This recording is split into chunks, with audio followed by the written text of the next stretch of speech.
Since I was born, but now I am getting youth. I could have bought one, I could have got a book. Sunday, oh Wendy, oh Sunday, oh Wendy, if there's someone, Sunday, oh Wendy, I guess I live Sunday, oh Wendy, and then when I go, you Sunday, oh Wendy, it's a game, Sunday, oh Wendy, it's a Sunday, oh Wendy, Sunday,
And there it is right there.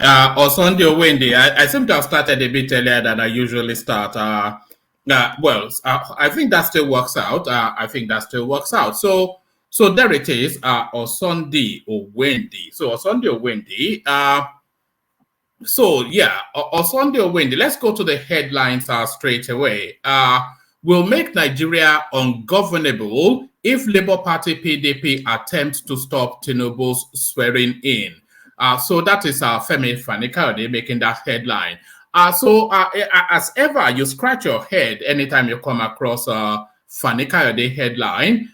So what is the purpose of making Nigeria ungovernable, and for whom? So if they attempt to stop Tinubu swearing in, but Tinubu gets sworn in anyway, so if you make Nigeria ungovernable, are you not then shooting yourself in the foot? Perhaps the body of this storyline will add more flesh to it. Will make Nigeria ungovernable if Labour Party PDP attempts to stop Tinubu swearing in. So that's Femi Fani-Kayode making the headline there. So that's Fani-Kayode making the headline there.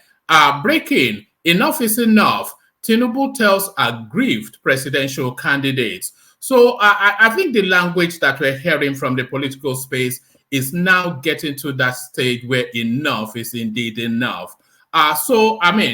Whatever and however, we have a situation, and there are opportunities for recourse, which is usually legal. So go to the law courts and keep quiet. But they find it just impossible to hold their own counsel. And it looks as though now all this noise making now has reached the tipping point. Enough is enough.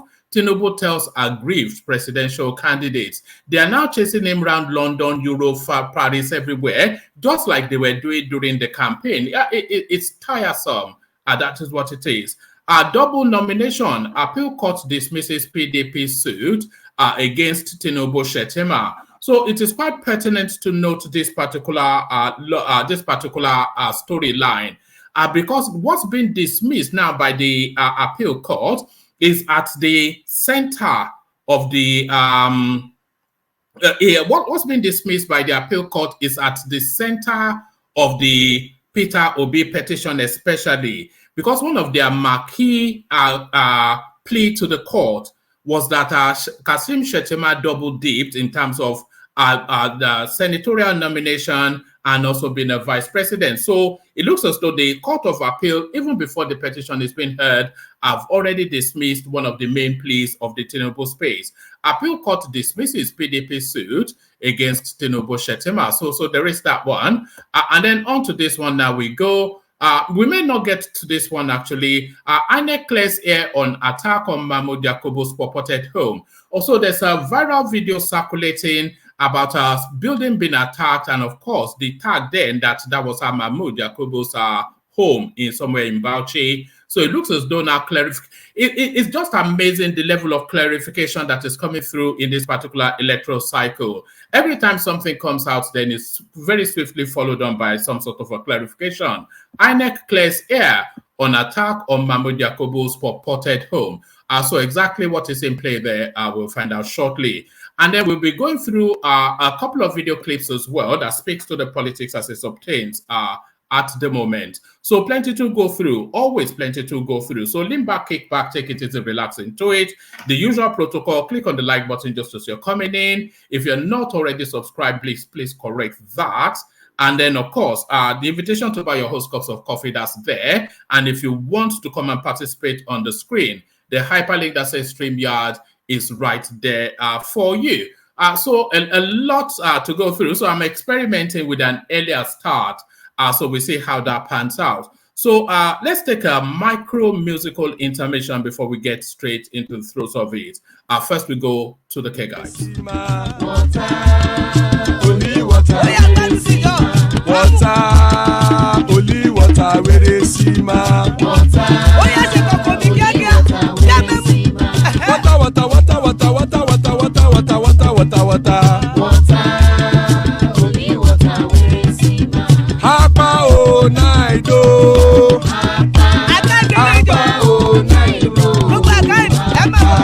Hapa you don't come oh.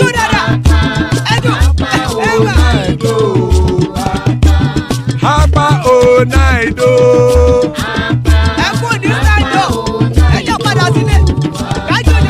Oro kẹ̀kẹ́ ẹlẹ́mù yé o. Ilé ṣọ́dí àkẹ́kẹ́ rẹ̀ ẹlẹ́mù rè o. Bobby master kẹ̀kẹ́ rẹ̀ ẹlẹ́mù rè o. Chief Wáìlà tí kẹ̀kẹ́ rẹ̀ ẹlẹ́mù rè o. Eruku lẹ̀lẹ̀ ẹlẹ́mù dé. Eruku lẹ̀lẹ̀ ẹgbẹ́ ẹlẹ́mù dòde ojàre o. Eruku lẹ̀lẹ̀ Ghana ti dé ẹgbẹ́ bọ́dì o. Ọmọ ẹlẹ́yẹ ẹyẹ o ó dilé o. Odúyẹ̀lá ẹyẹ o ó dilé o. Petrosoname ẹyẹ o ó dilé o. Petrosodunke ẹyẹ rẹ̀ ó dilé o. Ẹlẹ́kọ̀ ọ̀run mú ìní o.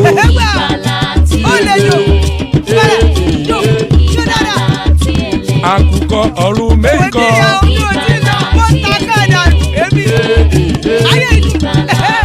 Ikú kò ní ríwà gbéṣe o.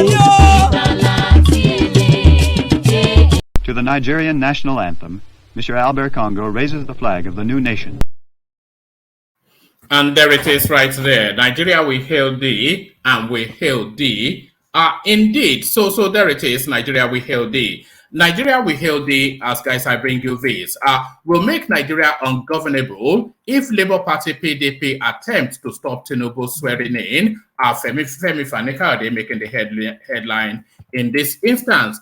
Former Minister of Aviation and member of the All Progressive Congress Presidential Campaign Council, Femi Fani-Kayode, has threatened the supporters of the opposition parties, Labour Party and PDP, to desist from their attempt to annul the 2023 presidential election, which produced Bola Tinubu. Fani-Kayode said this in a release on Saturday, adding that the country will be made ungovernable if supporters of Atiku Abubakar and Peter Obi did not stop their protest against the result of the 2023 election. So if I just pause there for a moment, that's probably one of the most, it is known for foolish commentaries, but then that's probably one of the most unguarded and stupid commentaries that you've yet heard from Femi Fani-Kayode. So the country will be made ungovernable, but for whom? You know, because the government in situation is his party, the incoming government is his party. So who is he going to make the country ungovernable for? You know, so sometimes they don't think through a lot of these things, and I don't think anybody has ever accused Fani-Kayode of ever being a thinking man. He said, as a consequence of events in the last few days, I am constrained to say that the Nigerian opposition, represented by the followers of Atiku Abubakar, articulators, and the follower of Peter Obi, obedience, have lost control of their senses. They need a grip before it is too late. They are attempting to start something that they cannot finish and that they cannot possibly fathom at the end of. They are beating the drums of war and indulging in the level of irresponsibility and downright dangerous behavior that has never been witnessed before in the annals of the history of our politics. As a consequence of their subterranean manipulations, Byzantine conspiracies, unhinged vituperation, and unbridled desperation, things are getting very hot and they are pushing us towards an Armageddon-like meltdown and the road to Kigali.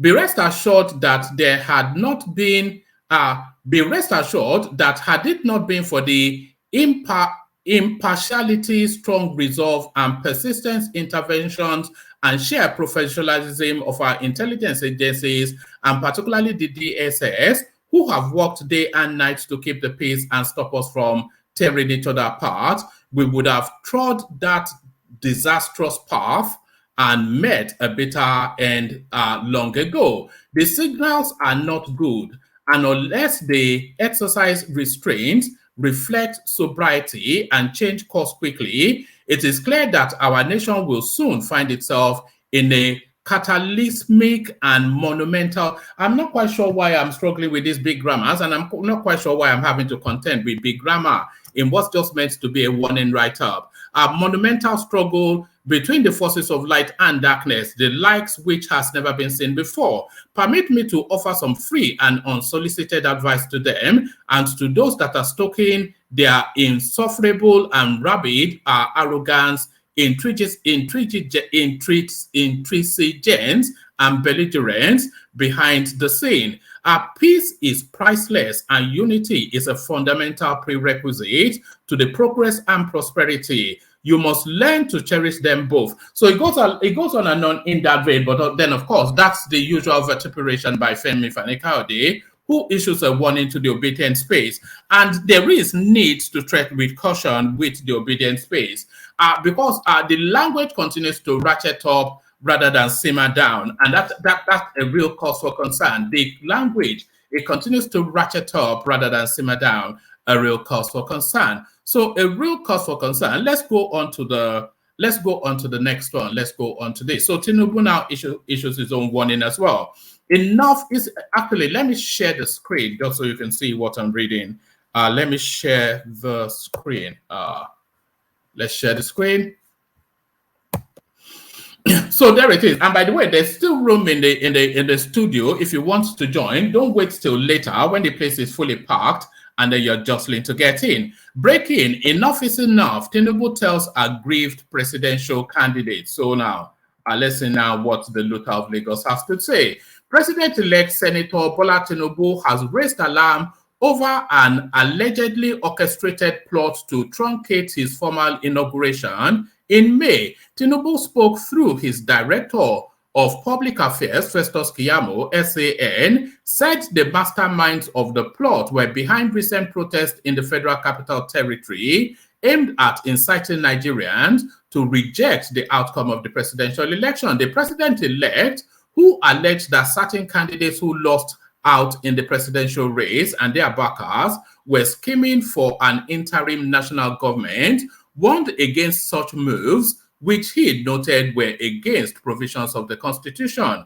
Keyamo, who revealed that relevant security agencies have been informed of the plot to truncate the transition process, warned those behind it to desist. Enough is enough. Their continuous determination to dare us should cease forthwith.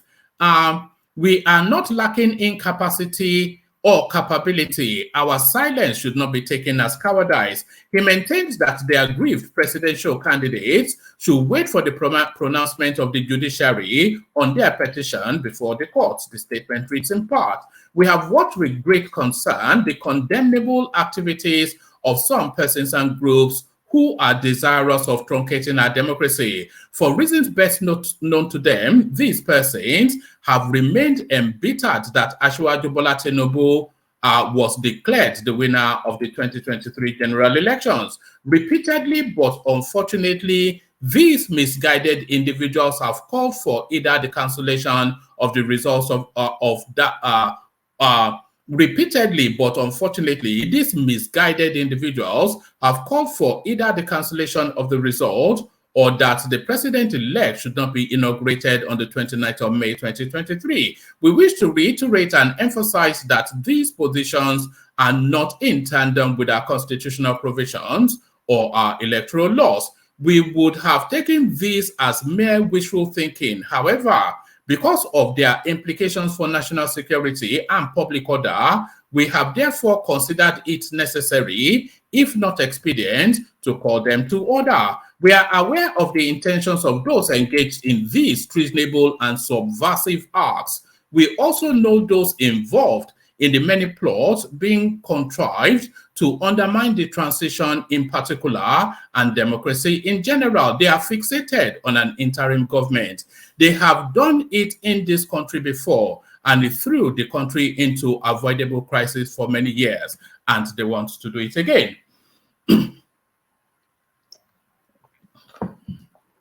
Right. And they want to do it again. They are bent on delegitimizing the new government. Some have made treasonable insinuations and openly called for military takeover. It is for these reasons that they are desperate to incite the people against the incoming government. It is perplexing to see that those contesting the results want it to be in court and on the streets at the same time. However, if they intend to truncate the inauguration of the president-elect and vice president-elect, they should immediately bury the thought. It is gratifying to note that the president has set in motion steps for the actualization of the swearing-in ceremony. In this regard, the Presidential Transition Council has remained focused and committed to its terms of reference in respect of organizing a hitch-free handover. On many occasions, after the declaration of Asiwaju Bola Tinubu as the winner of the election, his public speeches and utterances have been centered on reconciliation, forgiveness, and a greater vision for Nigeria. He has pledged fairness as the basis for his present and future engagement. He has unequivocally stated that he would not accord favor to those that supported him, and neither would he mistreat those that did not vote for him. This is statesmanly and patriotic. So it goes on and on. Okay, maybe I should give you the fullness of it. It's not that long. But enough is enough is essentially what you're hearing from the Tinubu camp. And by the time the establishment rolls out the fullness of its power, I don't think there'll be any room for complaints, because they've given them sufficient enough time to lick their wounds and settle down. But it doesn't look as though they do want to settle down. And I'll be playing you a clip of Peter Obi in a moment. that will tell you that that guy is pretty much still agitating the space. But just hold steady, hold there. I'll be playing you a clip of Peter B in a moment to show you that that guy is still agitating the space. Those who are dissatisfied with the declaration must conduct themselves within the ambits of the law. Nigeria is not a lawless country and should not be portrayed as such, no matter the frustration presently being exhibited by some bad losers. Those who are stoking the ambers of hate, division, and falsehood, as well as peddling misinformation, let's take that again. Those who are stoking the ambers of hate, division, and falsehood, as well as peddling misinformation, misleading narratives through some compromised media outlets. So I wonder who they're referencing when they talk about compromised media outlets. I'm not looking in the direction of Arise TV, but maybe a little bit. So those who are stoking the ambers of hate, division, and falsehood, as well as peddling misleading narratives through some compromised media outlets, should detract from such. It amounts to campaigning after elections. The campaign has not stopped. I'll play you a clip of Peter B, as I said, in a moment, and you see where he's placed. Hate speeches, fake news, and propaganda at a time like this are needless because Nigerians have already made their choice. Those who are bent on scuttling the process will ignite the fire of destruction and run away. And that's usually what does happen. As soon as they spark these things off, on the first private jet, they pop, their children and family already abroad, and they disappear to let you bury yourselves. But they should not even start. We simply wish that peace reigns in the country. It does not make sense that some persons who should know better are encouraging violence and are so determined to achieve that. We know these people and their sponsors from within and outside Nigeria, and we shall be working closely with the security agencies to apprehend them and bring them to book. So I don't think you have to look far and wide to look for who is stoking the ambers of strife within the country. We all know the names. Our concern is that everyday Nigerians are being on our let's take that again. Our concern is that everyday Nigerians who are unaware of the evil intentions of these persons should not be used as cannon fodder. Enough is enough. Their continuous determination to dare us should cease forthwith. We are not lacking in capabilities or capacity. Our silence should not be taken for cowardice. We should come together for peace of our beloved country. It is better. So that is Festus Keyamo then speaking on behalf of the party and sounding that warning note in the direction of Peter B and his band of merry men. So there is that.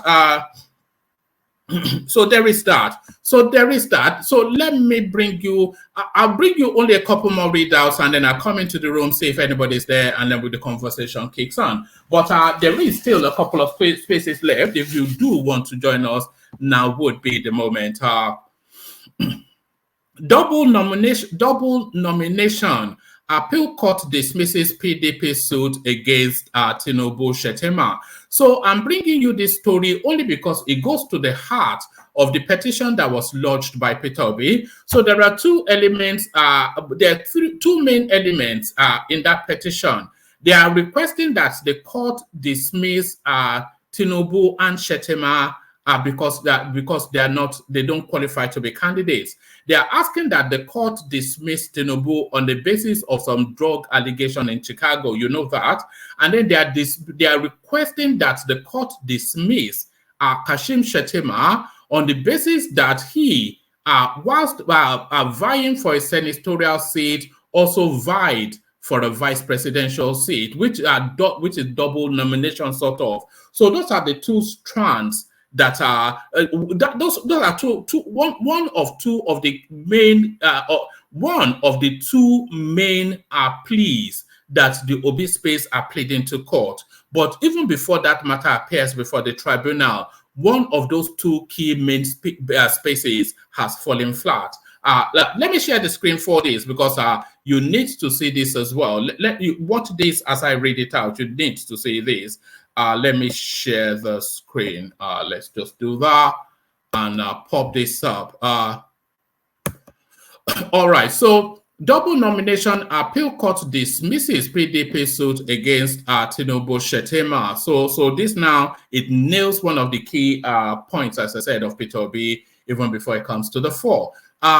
The Court of Appeal, Abuja, Friday evening, dismissed an appeal by the People's Democratic Party, PDP, seeking the and I want you to pay a special attention to this. The Court of Appeal, Abuja, Friday evening, dismissed an appeal by the People's Democratic Party, PDP, seeking the disqualification of Senator Bola Tinubu, the presidential candidate of the All Progressive Congress, APC, and his vice, Kashim Shettima, in the 25th of February election.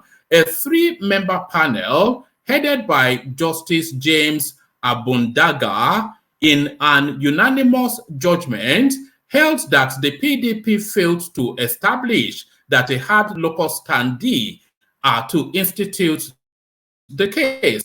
The News Agency of Nigeria reports that the PDP, in an appeal marked XYZ, had prayed that the appellate court to reverse the January 13 judgment delivered by Justice Iwuanyanwu of a Federal High Court Abuja, which dismissed its suit on the grounds that PDP lacked local standing to have instituted the suit. So let me just pause there for a moment. So there's been two attempts now at that space, and the two attempts have met with the same response from the judiciary. So at first, at the Federal High Court, they were pushed back for lack of locus. And then now at the appellate court, they've been pushed back for lack of locus. But now, that now is the central jewel in the crown of the Peter Obi petition. So a lot of people that are saying that Peter Obi's petition is very, very weak and disappointing. These are some of the reasons why they are saying that.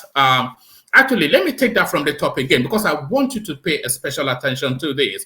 The Court of Appeal Abuja Friday evening dismissed an appeal by the People's Democratic Party, PDP, seeking the disqualification of Senator Bola Tinubu, the presidential candidate of the All Progressive Congress, APC, and his vice, Kashim Shettima, in the February 25th election. A three-member panel headed by Justice James Abundaga, in an unanimous judgment, held that the PDP failed to establish that it had local standing to institute the case. The News Agency of Nigeria, NAN, reports that the PDP, in an appeal marked XYZ, had prayed to the appellate court to reverse the January 13 judgment delivered by Justice Iwuanyanwu of a Federal High Court, Abuja, which dismissed its suit on the grounds that the PDP lacked local standing to have instituted the suit. So if they take this case to the Supreme Court, there is very, very little chance that there be a reversal in opinion, because two stages of the judiciary have already deemed that they don't have locals. So very highly unlikely that then they will then ratchet it up, and then suddenly somebody will say that they have locals. So already one of the marquee spaces that Peter Obi hinges his petition on has already fallen flat. While the PDP was the appellant, the Independent National Electoral Commission, INEC, APC, Tinubu, and Shettima were respondents in the appeal. The PDP had, in the suit filed on July the 28th, 2022, challenged the validity of Tinubu/Shettima ticket for the 2023 presidential election.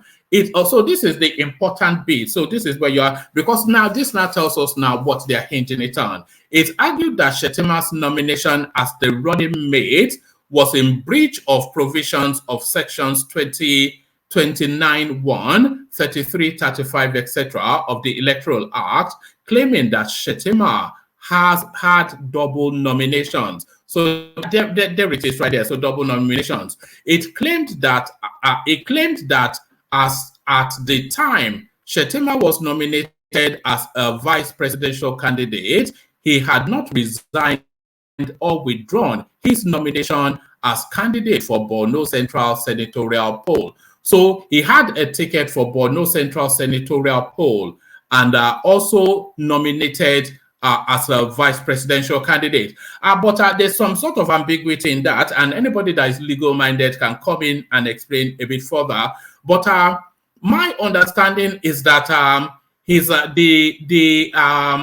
the position for the vying for a senatorial seat in Borno Central, that is his instigating that he wants to participate. But his nomination for a vice presidential slot, that more was a selection. So that wasn't essentially him buying a ticket or buying a form to apply for anything. So I'm not quite sure if there's some sort of ambiguity there that just makes the whole thing a nonsense anyway, even if he had been adjudicated. It was claimed that as at the time Shettima was nominated as a vice presidential candidate, he had not resigned or withdrawn his nomination as candidate for Central Senatorial position as a vice presidential candidate. The law, the PDP and Shettima from the presidential election scheduled for February the 25th equally prayed the court for an order nullifying their candidacy.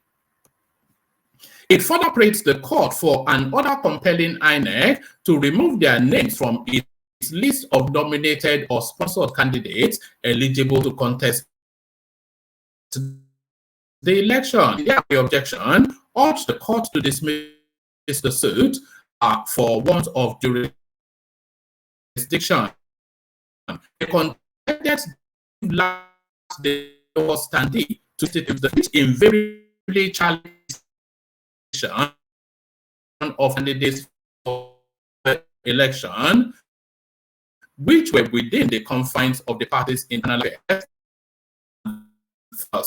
justiciable. So what they're saying in essence there is that this is an internal matter of the APC and not that Justice Abang, who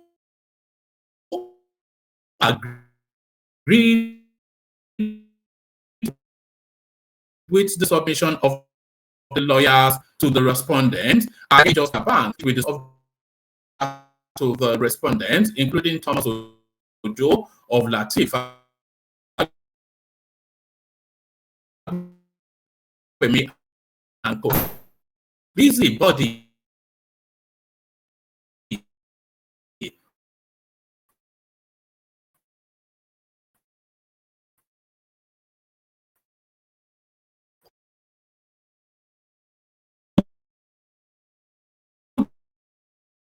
dabbled into issues that were internal affairs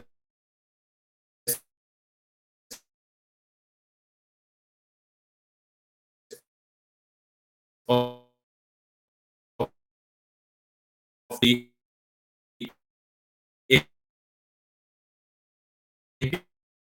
APC. This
And there it is right there. Can anyone hear me? Firstly, let's just establish that first. Let's bring Solly on. Solly, can you hear me?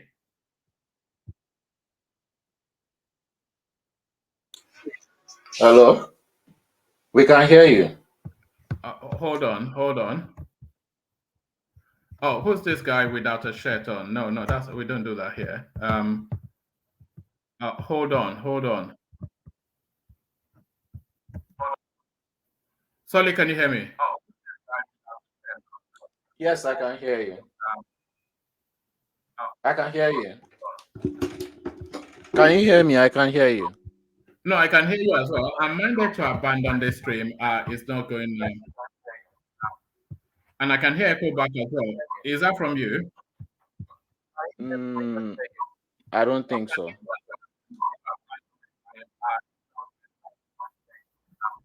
All right. I can hear the echo back also. Sorry, awesome, whatever. You can't come on the stream without a shirt on. I'm not sure what that's all about. So please put on a shirt or something.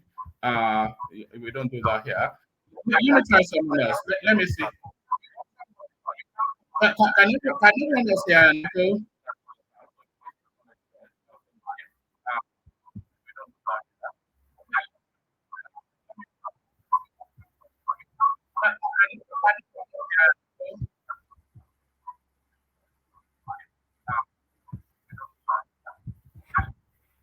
I'm not really clear on what's going on.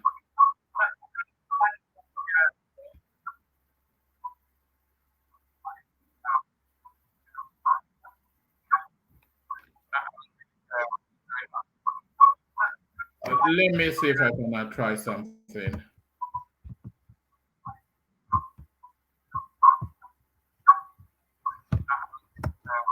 What's happened is my main laptop just packed up. I've switched over to a secondary one, and then is now echoing. So what I will do is I'll try and play a bit of music. What's happened is my main laptop just packed up. I've switched over to a secondary one, and then is now echoing. So what I will do is I'll play a bit of music and I'll try and see if I can resolve it in the background. So just bear with me. Just bear with me. Stay there.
All right. Can you still double hear me now, Solly?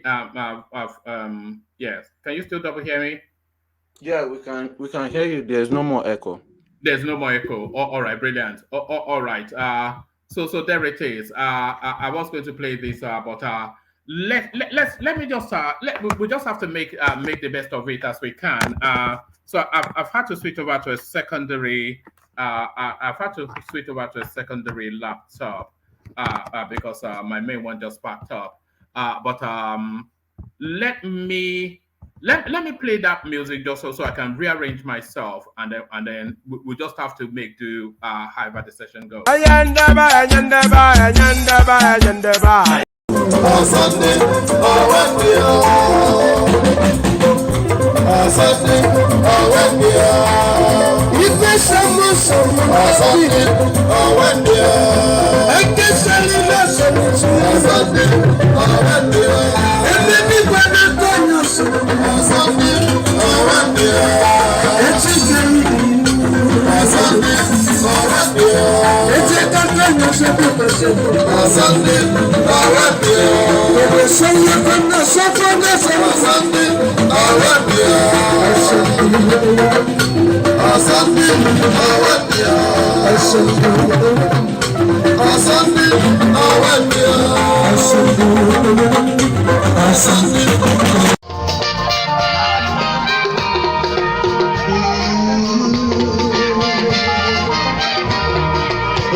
Oh, all right, Solly, can you hear me any better?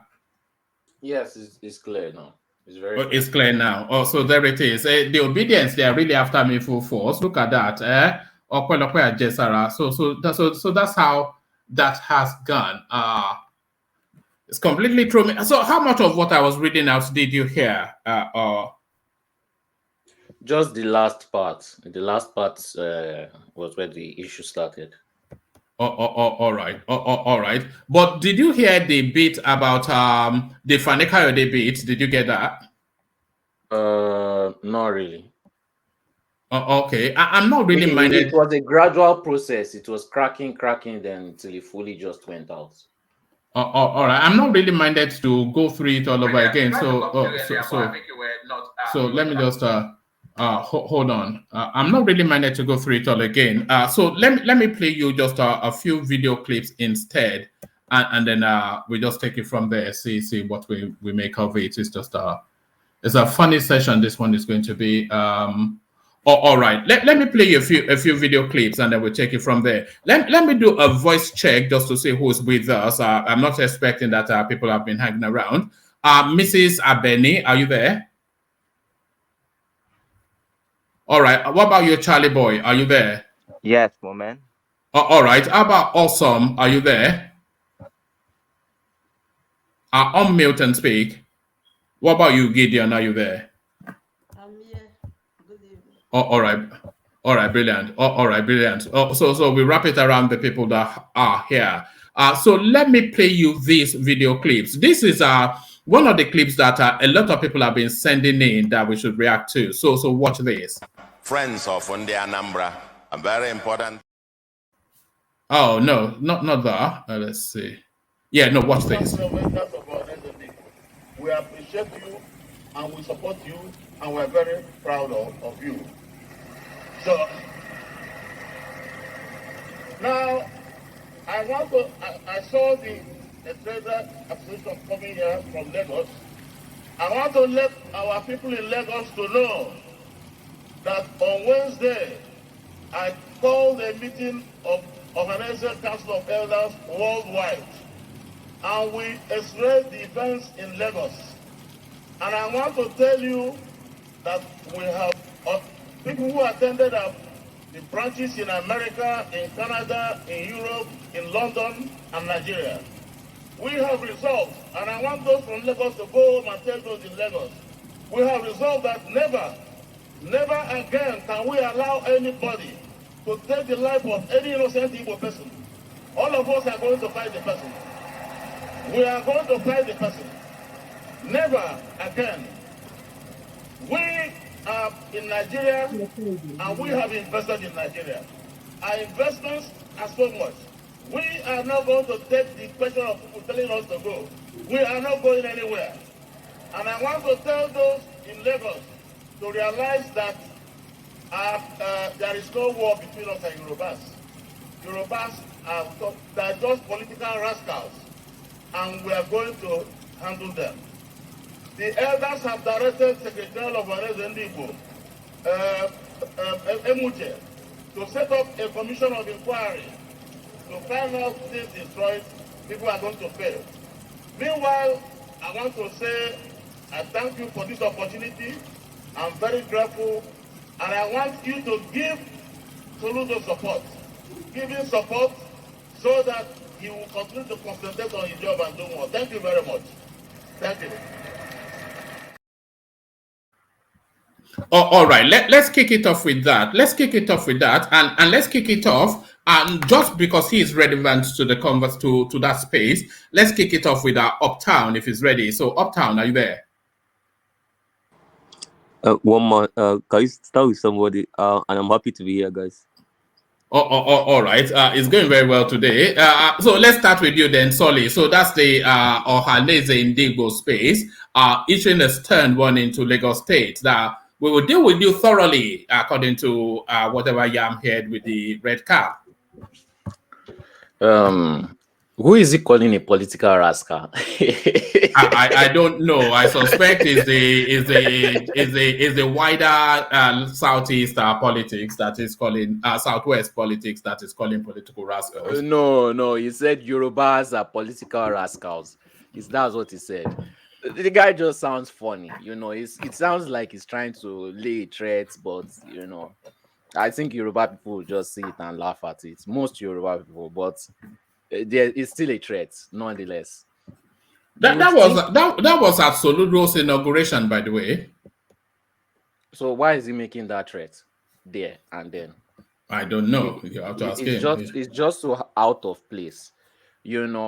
What are they going to do? This kind of tonality, this kind of words, you are just it affects them more than it affects anybody. And that's what they don't know. It affects them more than it affects anybody because you are just slowly marginalizing yourself. It seems like they have taken the fight from Fulani and directing it to Lagos. I don't know if any Igbos were, unalived in Lagos during the election, but I'm not supporting it. But I don't know about it, and it wasn't the only place. All over the country, this was happening. So, what is the exact issue that they have with Lagos, and who is saying they should go away? I don't think there's anybody that is saying they should go away. The only thing they are saying is Lagos is not a no man's land. So when he's saying he's not going anywhere, nobody was chasing you in the first place. It's just trying to incite something that is not real, trying to gear up the people, and at the end of the day, it's going to go against the people. Because if these people want to now retaliate, they are not going to go to him. They are going to go to the average citizen. Apparently, that was Iwuanyanwu, who is a senior member of the Nigerian Society. Unbelievable. I'm surprised. Just the aggression in the presentation is quite a spectacle. and he can't do anything about it. You think that, the East is peaceful right now, the way he's talking. You think that they don't have issues on their own, the way he's talking. The pending issues are worse. They don't even know who is dealing with them in the East. So why is he keeping mute on that? Why is he not saying anything about that? If he really cares about them, why is he not talking about that? So these people are just selling markets to their own people. For what reason? Support? It's just, and they don't see it. Even if they see it, I don't. Well, so I just agree. I just agree 100%. What do you disagree on? Because what that guy is saying the truth. What is the truth he said in it? You see, you don't get it. You people. No, tell me. It's not. Tell me. I'm asking you. Tell me. You people in Lagos are scared for their life. They may attacked. People in Lagos. So I know what you're saying. So those people are lying. What is the truth? I'm asking you a simple question. In what he said, what is the truth? He's basically saying that the Igbo, even Obasanjo said that Igbo phobia going on in Nigeria. He even said it. Obasanjo, a senior leader in Nigeria, said it. There's a problem going on. How is that? How is that being manifested? This Igbophobia. What signs of it have you seen? I think since this election, I think the Igbo phobia has been emboldened. Now, people were not saying a lot, but now people saying since the election has been emboldened. People are showing what the really. Yeah, but being emboldened is not a phobia now. It means you are more confident within the space. Yeah. I'm just saying that the Igbo phobia, people was not saying out loud, but now they're saying out loud. They were in the heart, but now they're saying out loud. Since APC, I think APC is making these people feel like they make the voice more louder. That's what I meant. How? What is the thing that is loud that they are? What is the loud thing? I'm saying it's like the guy in Lagos who threatened the Igbo to don't vote, don't come out and vote. You see, that language could make people emboldened. I think that's what the guy was trying to say, that it's that the language you guys use in this lecture is making people scared and emboldened. Even though USA issued a visa to not go to Lagos, but USA issued a visa saying something's going on. Even USA and Britain are watching it. All right. Thank you for that. All right, thank you for that. Let me take that conversation around. Let me take it to game changer. Can people indicate if they are present or not? Because I'm not quite sure who is present. So if you are here, let me know. Yeah, one man, I'm here. Brilliant. What about you, Dipo? Are you here? Ola Dipo, you just came in. Can you unmute? Let us know if you are here. Yes, I'm here. One man. All right. Brilliant. Mrs. Abeni, are you here? All right. So I'm going to free up the screen of our people that are not here. I just not to clog up the space. But let me take that question now. So game changer. So I'm sure this is not the first time you are coming across that clip of what has now been identified as Iwuanyanwu, making that what can only be seen as a threat towards the Southwest. Do you think that is the language that is required for this moment in time in Nigeria? Yeah, good afternoon, everybody. Good morning, wherever everybody may be. Mr. Woman, thank you very much for this platform. Yeah, you see, my little contribution to what the man Iwuanyanwu said is that when we look at it critically, in my own opinion, I think the likes of this Iwuanyanwu are the ones sponsoring people that wants to break away the Biafra IPOB, in my own opinion. And the reason I've said that is because, if there's a tension somewhere and one is pretending or one is thinking like, oh, I don't want this tension to keep going, the best thing for that person to do is to try and calm down the situation. But what this man has just done today is directly the opposite. This man is like somebody that is fanning the tension. And when you look at it, I believe the reason he's doing that is because he wants the problem to escalate and he wants war between the Yorubas and the Igbos, so that at least maybe he's thinking in his mind that might give them their country, Biafra, what they want. But to me, I don't think Yoruba should take what his language or his rhetoric lightly, because by calling the entire people, like entire Southwest political rascal, is so disrespectful, and it belittle the position he might be holding in the country. And the likes of him are those ones that make people to hate the entire Igbo because of these utterances. I don't think anybody hates the. That's a bit extreme. Like, I'm not sure. Not even hate, like to dislike their attitude. I would say the likes of him, because when you make such a pronouncement as regard to somebody's domain, where they live, where they believe is their land, and instead of you to calm the situation down by saying that, okay, we understand what is going on, we believe Lagos is Yoruba land, but we are part of Lagos because we are investing. There's a way he could have done it to make people think, oh, this man is smart enough and is trying to die down the tension. But what he just did is completely opposite. And to me, I think it's just constituting a nuisance. To me, that's what I would say. He doesn't. What he did, Game doesn't. Game changer. Can I add that he said he will deal with them? Yeah, deal with who? That is why. Yeah, but does that not go back to the conversation that we were having yesterday, that the language of that region is quite a forceful language. So it's very consistent with the way they speak in the southeast.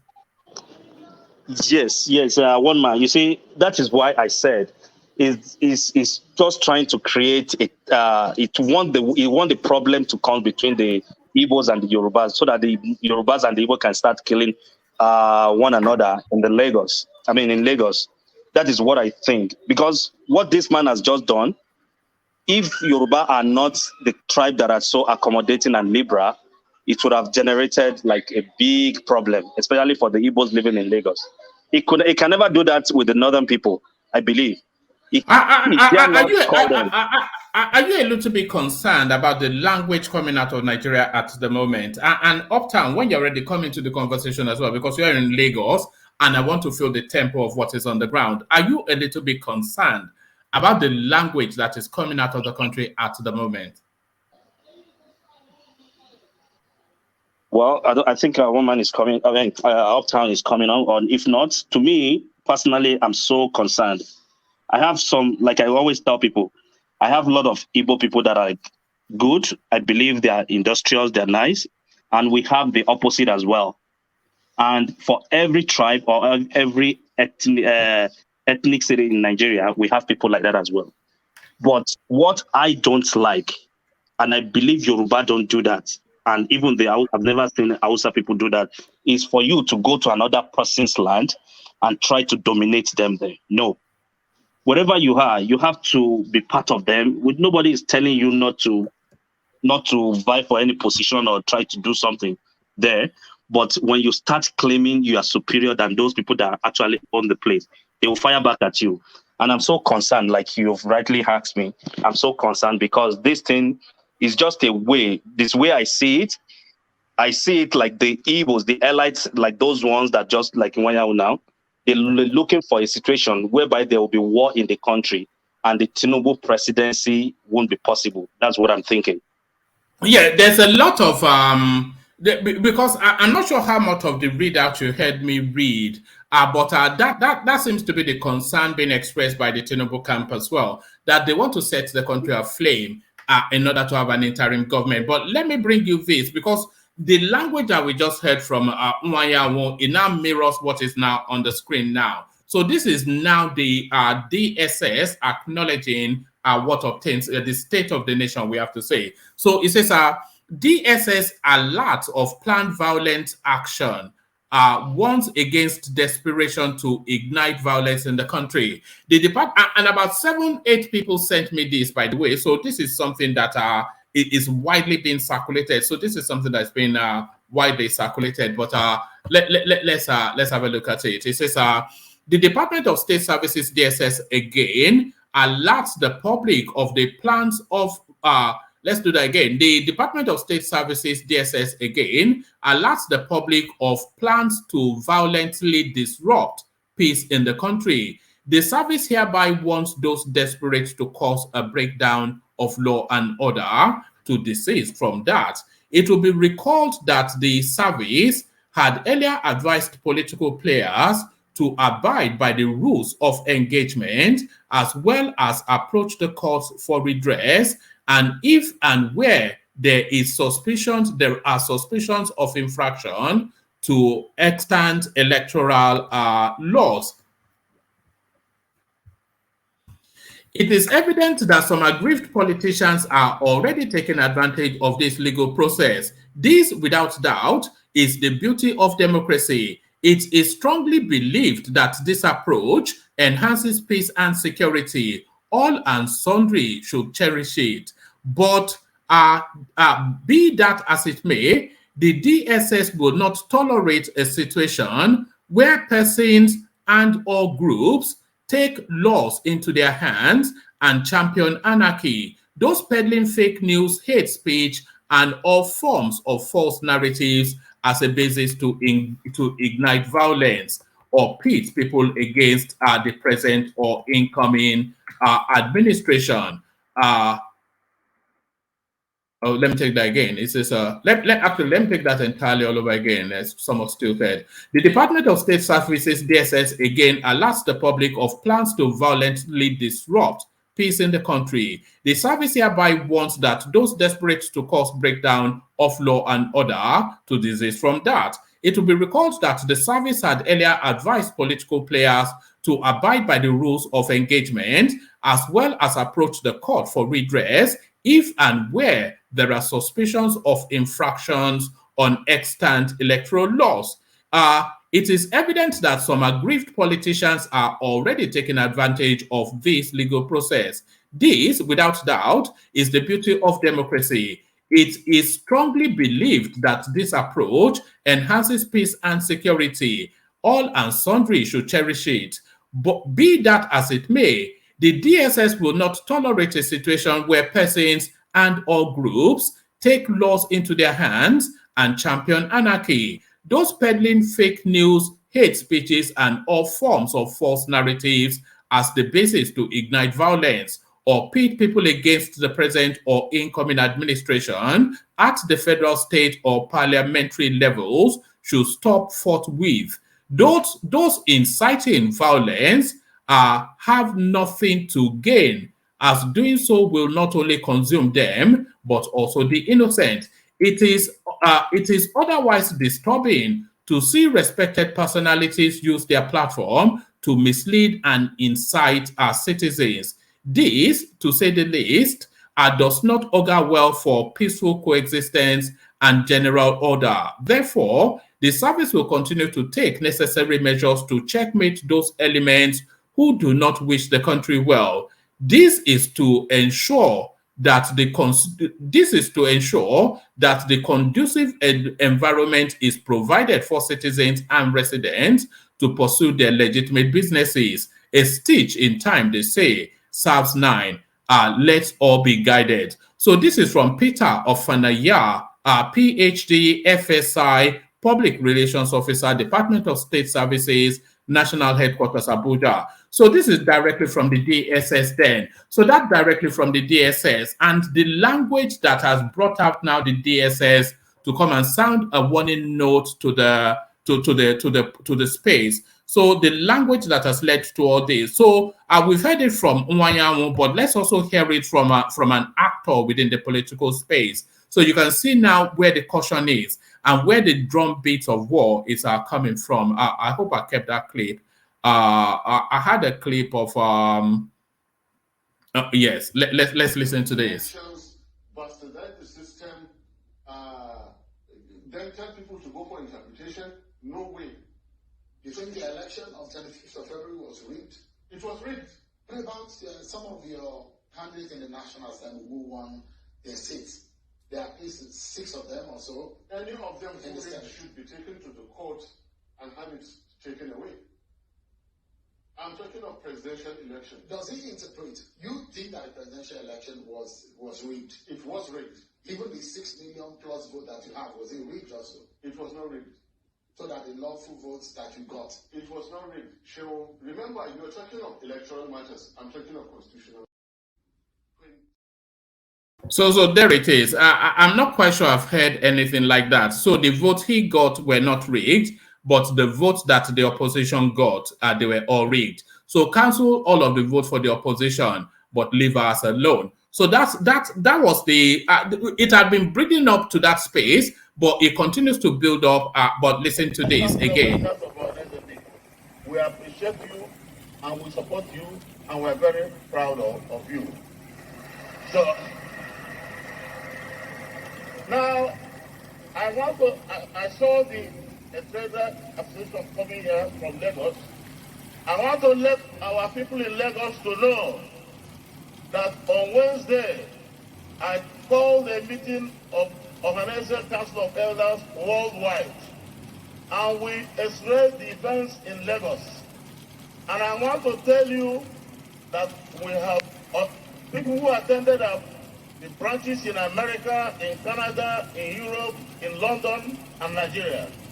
We have resolved, and I want those from Lagos to go home and tell those in Lagos, we have resolved that never again can we allow anybody to take the life of any innocent Igbo person.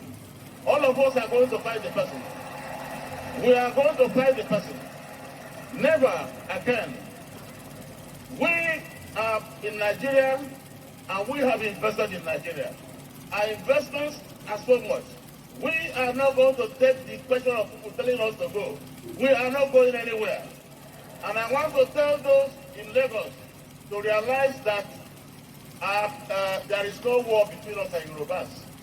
Yorubas are just political rascals, and we are going to handle them. The elders have directed Secretary of Igbo, Emuche, to set up a commission of inquiry to find out things destroyed, people are going to pay. Meanwhile, I want to say I thank you for this opportunity. I'm very grateful, and I want you to give Soludo support. Give him support so that he will continue to concentrate on his job and do more. Thank you very much. Thank you. All right.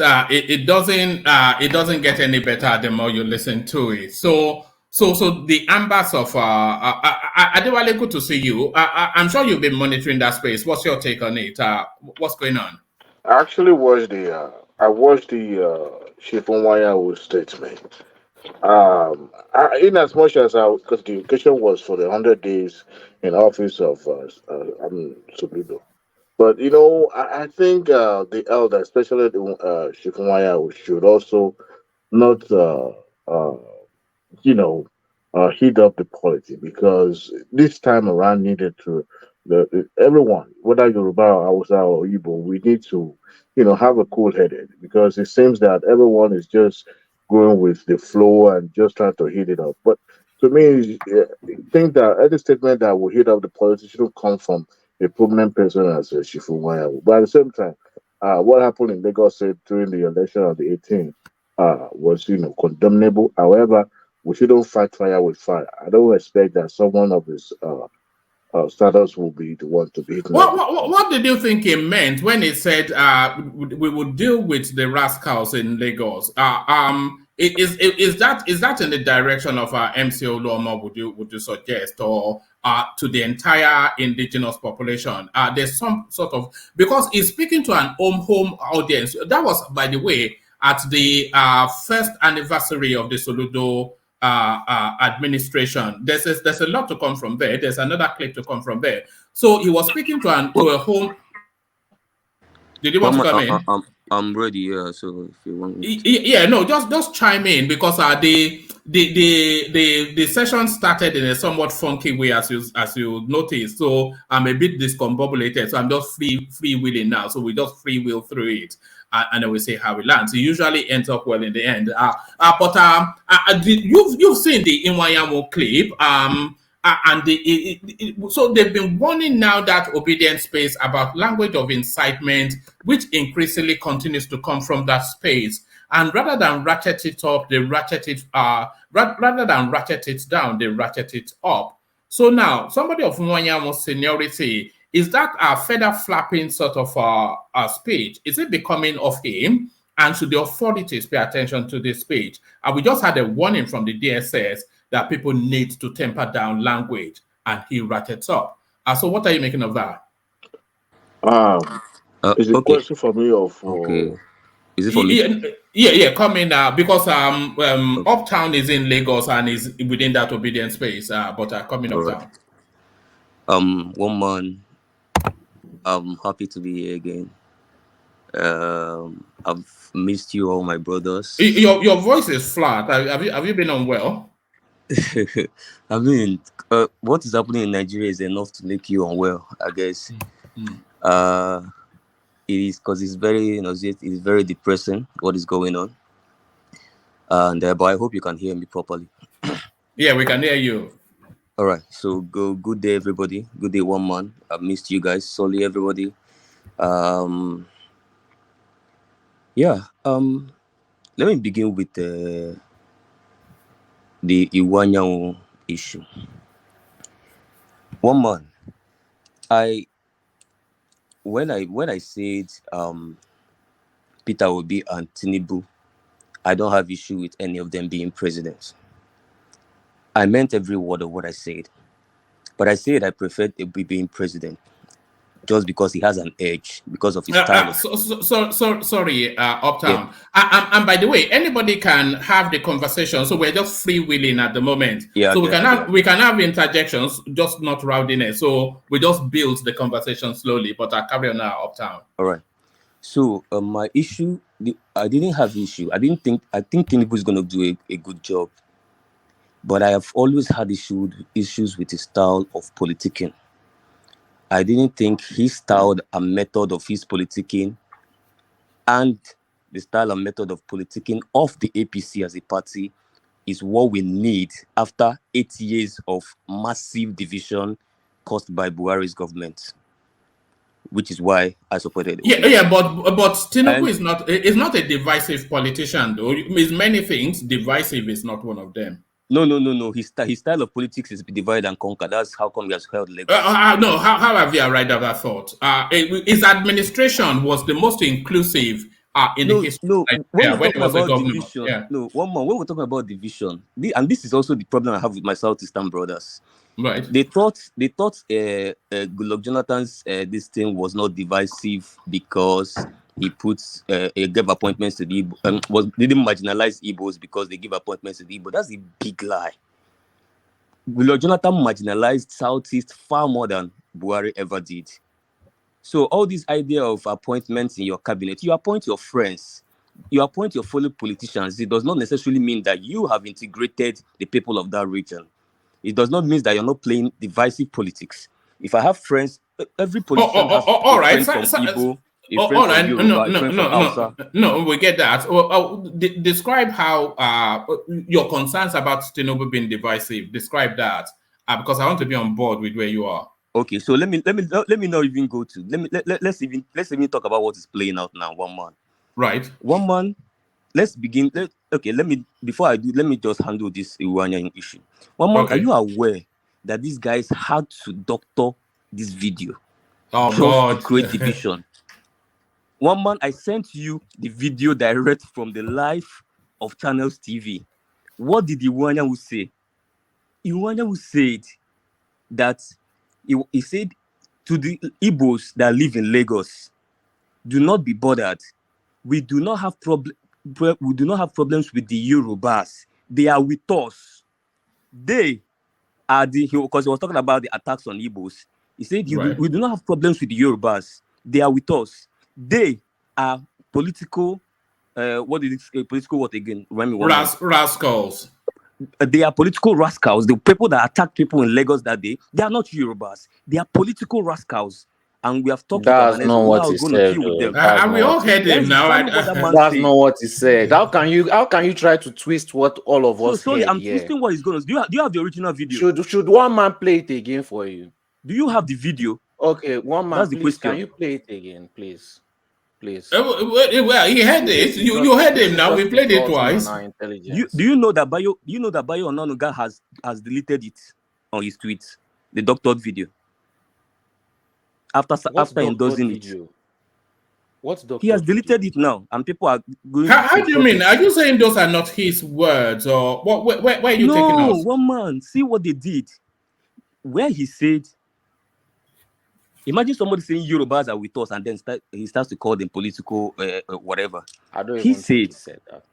That Yorubas, we and Yorubas do not have any problem. The Yorubas are with us. They are political, whatever the word he used. Rascals. The people that attacked you in Lagos. And what did these guys do? They went and just removed everything he said, and just immediately he was done with the Yorubas. He removed our with us and then matched it with political whatever. Say now entered Yorubas. Uptown, do you have the original video? I have it. Okay, can you please And send I know, it so that we can verify? It's on YouTube actually, so there's no need to even argue about it. It's on YouTube. Screen record. Because I know when it comes to this platform, people that do not see when videos come out about Tinubu, I go deep to make sure I get the real thing, so that when I comment, I know what I'm commenting on. But some people on the platform, no, they don't want to do that. They don't want to do due diligence. Okay, help us. They want to run with it. Uptown, help us so that even by help your us so that we don't leader run with has it. deleted it. Send us the video so that we don't run with it. Help us correct ourselves, please.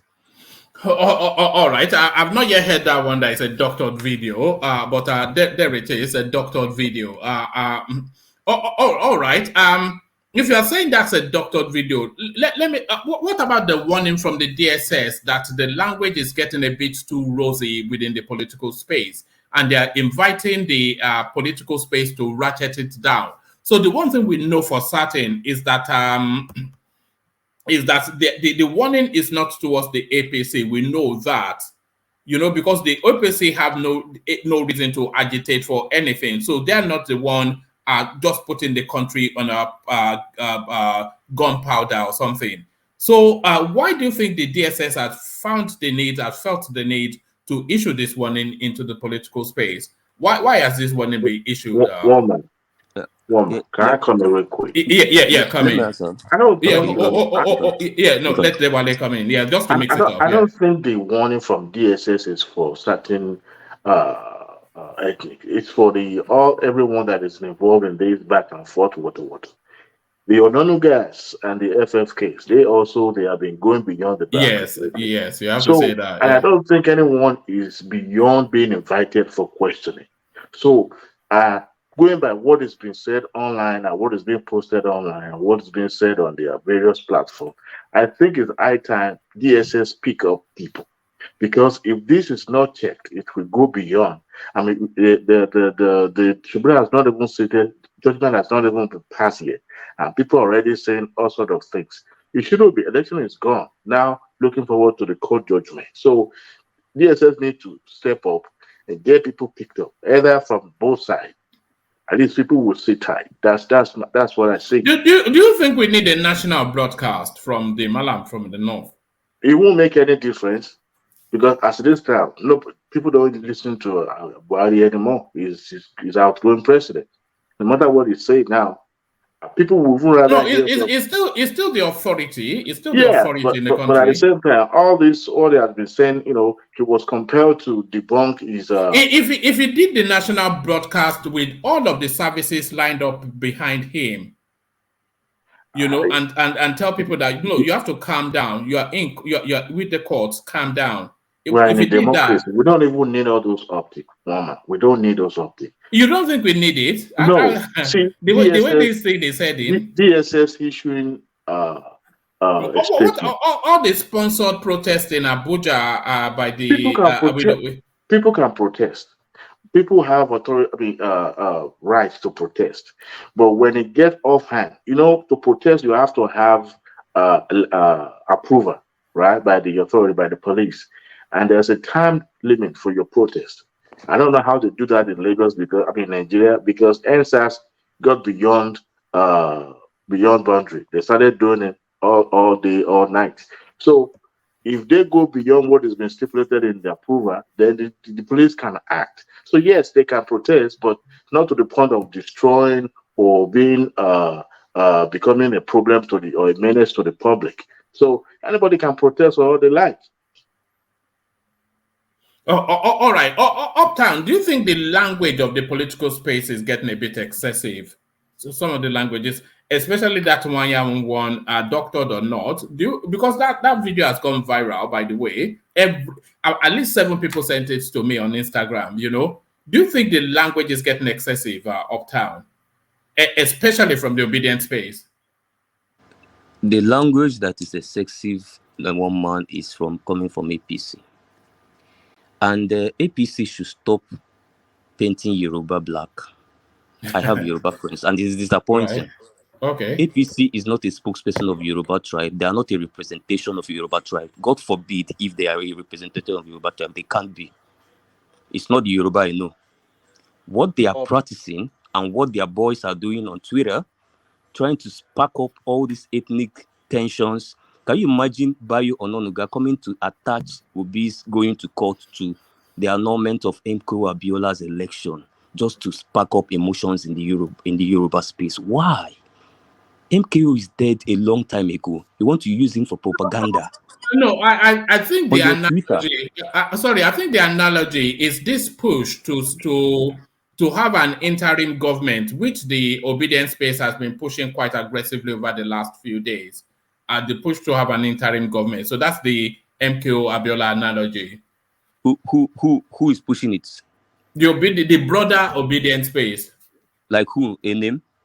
I don't know the wider space. You know it's an organ. He's got so many tentacles now. The obedience space has countless tentacles. It's like an octopus now. At least one name now, because I don't think I'm going to say anything about APC without mentioning a name. If I talk about Soludo or more, I mention a name. Uptown.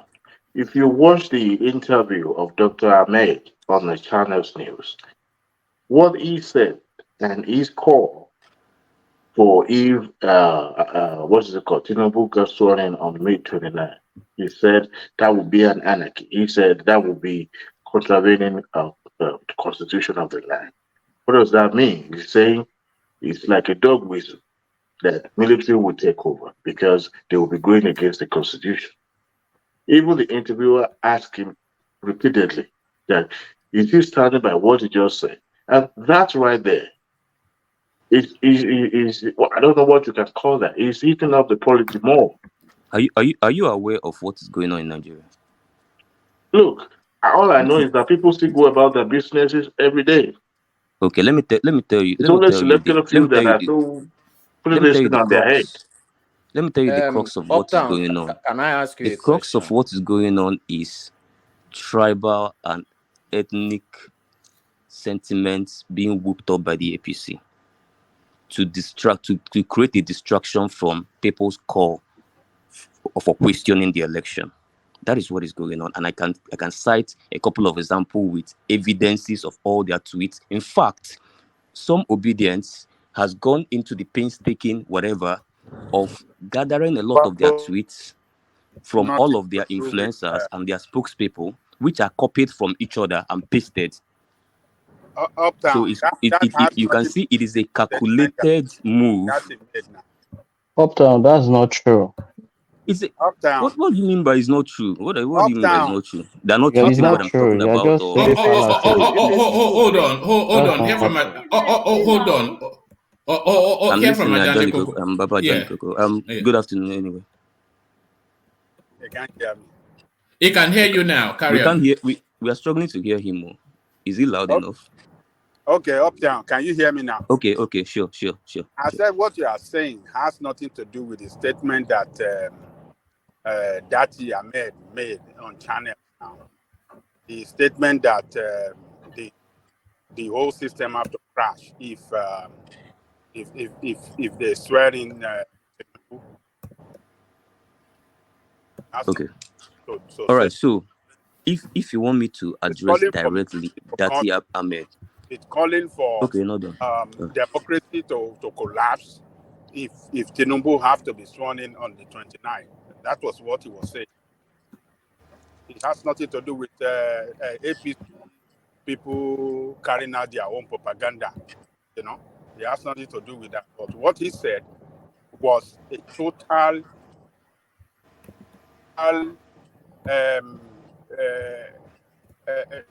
a disconnection from his trust on Nigerian state. He even said that he doesn't have hope on judiciary. He said he doesn't have hope. He's not looking. It's not hopeful that judiciary will deliver judgment. I mean, how can somebody that is aspiring to be vice president of the nation talking like that? He doesn't believe in the system. Yet, you are part of a team to be the headship of that country. I mean, Baba, he didn't say that. He didn't say what? He even Sheun say what you said now, and you corrected Sheun right at the spot in that interview. He didn't say what? That he didn't say that. He didn't say what? What did he not say? Sheun even said what you said, and he corrected Sheun and said, "Don't misquote me. I didn't say I didn't believe in judiciary. I say that I have my reservations because of how some of their cases has gone in the past, and he has the right to have his reservations about the judiciary, just like every other person. And it's not only him, even senior advocates and lawyers, including people like even Boala, people that are lawyers and senior advocates have cause to say we have reservations about the judiciary. So that does not mean casting any aspersion on the judiciary. He's allowed to have reservations. Well, let them prove him wrong. Uptown. What about the part of the interview where he said if Bola Ahmed Tinubu got sworn on May 29, there will be trouble, there will be problem. They should try. Let them see. They should try. He repeatedly said that. And Shion cautioned him and he said, let them try. Why would he do that? Is it an authority? Is it a constitutional authority? Adewale, right? Mm-hmm. Adewale, in that particular interview, let me tell you what I do not agree with Dirty, because the fact that he's vice presidential candidate to be does not necessarily mean that I often will agree with him all the time. Now, let me tell you what I don't agree with. I do not agree with the fact, in as much as he's expressing his opinion, I do not agree with the fact saying, or the way he structured the statement, saying that swearing in an illegitimate government is going to mean an end of democracy. If it's an innuendo to something large that he needed to explain, like saying if this was a rigged election and then you swear it in, it means democracy. Maybe if he had an explanation, he would have given it. Sorry to cut you. Allow me now. You asked me a question. Sorry to interject. He said in his word that will be amount to military taking over. That was his word.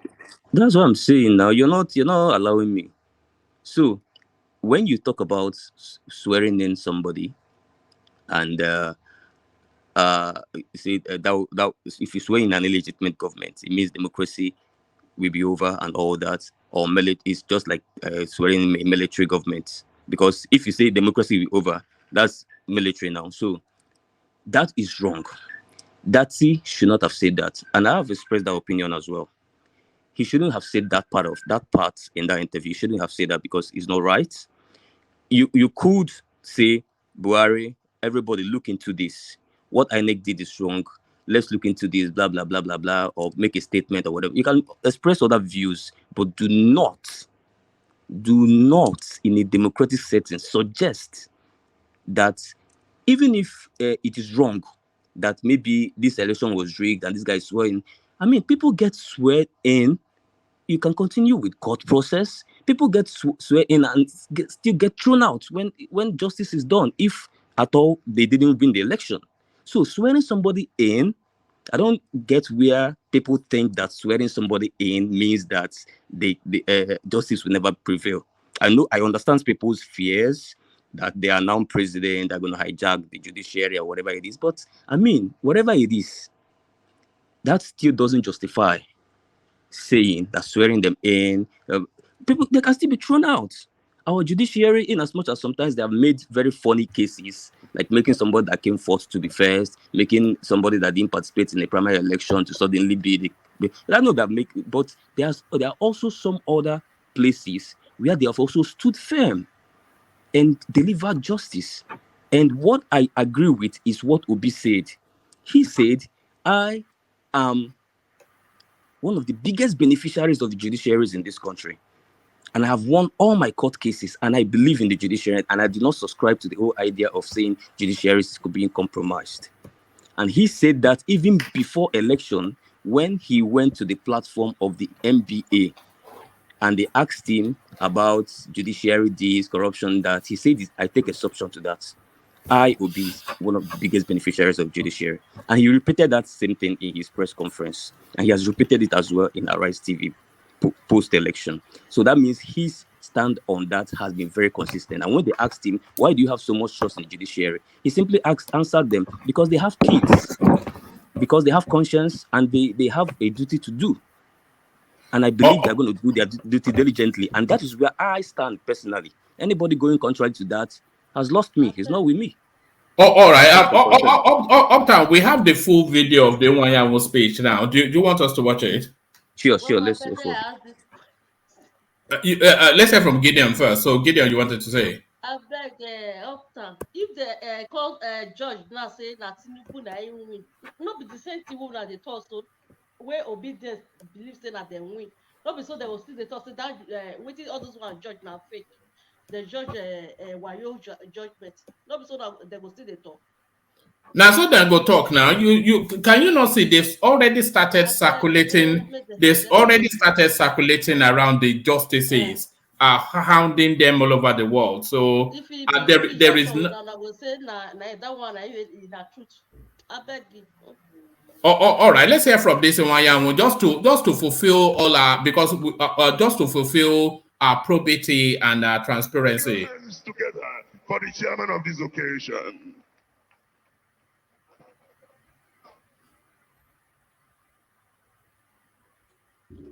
One man, you have to start from 9:45. 9:45. 9. Oh, okay, all right. Yeah, we don't. 9 for. Okay, let me start from. People who attended the branches in America, in Canada, in Europe, in London. Start from the beginning. Start from the beginning. We have results, and I want. So what do you want me to do? Let it play from here. Start from the beginning. One man. Let's play from here. Let it play from here. There's nothing really in the beginning. This is where it happened. From Lagos to go home and tell those in Lagos, we have resolved that never again. Sorry. The branches in America.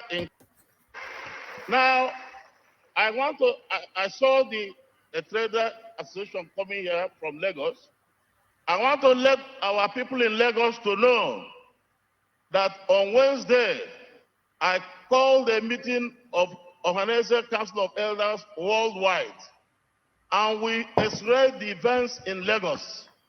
And I want to tell you that we have people who attended the branches in America, in Canada, in Europe, in London, and Nigeria. We have resolved, and I want those from Lagos to go home and tell those in Lagos, we have resolved that never again can we allow anybody to take the life of any innocent Igbo person. All of us are going to fight the person. We are going to fight the person. Never again. We are in Nigeria, and we have invested in Nigeria. Our investments are so much.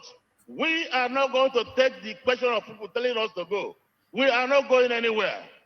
And I want to tell those in Lagos to realize that there is no war between us and Yorubas. Yorubas they're just political rascals, and we are going to handle them. The elders have directed Secretary General of Igbo, Emuche, to set up a commission of inquiry to find out things destroyed. People are going to pay. Meanwhile, I want to say I thank you for this opportunity. I'm very grateful, and I want you to give Soludo support. Give him support so that he will continue to concentrate on his job and do more. Thank you very much. All right. How is that any different from what we heard? It's still the threat is still there. Threat to who? Threat to Yorubas. Well, you said they would deal with the Southeast. He said they would deal with the Southwest they would deal with the Lagos. The threat is still there. One man, come on. Let's not join these APC guys. And honestly, for our own good, you know, all these things we are protecting APC. and you people are making it look like APC is Yoruba. Do you, for all the ideal APC stands for, will you proudly embolden that ideal as a Yoruba man? I don't think so. No, That's not what Yoruba stands for. I would embrace what the APC in terms of manifesto stands for, but in terms They of are politicking. implementation, I'm not talking about I'm talking about their politicking. What they do. All right, cite examples, because all these things are said in ambiguous language. What are grieves? What's the grievance of the obedience space? What is it? One man. Let me tell you, APC. You agree with me that this APC last 8 years has divided Nigeria more than ever? Yeah, the Buhari administration, yes, I would say that. Exactly. The Buhari administration, separate and now, distinct from APC.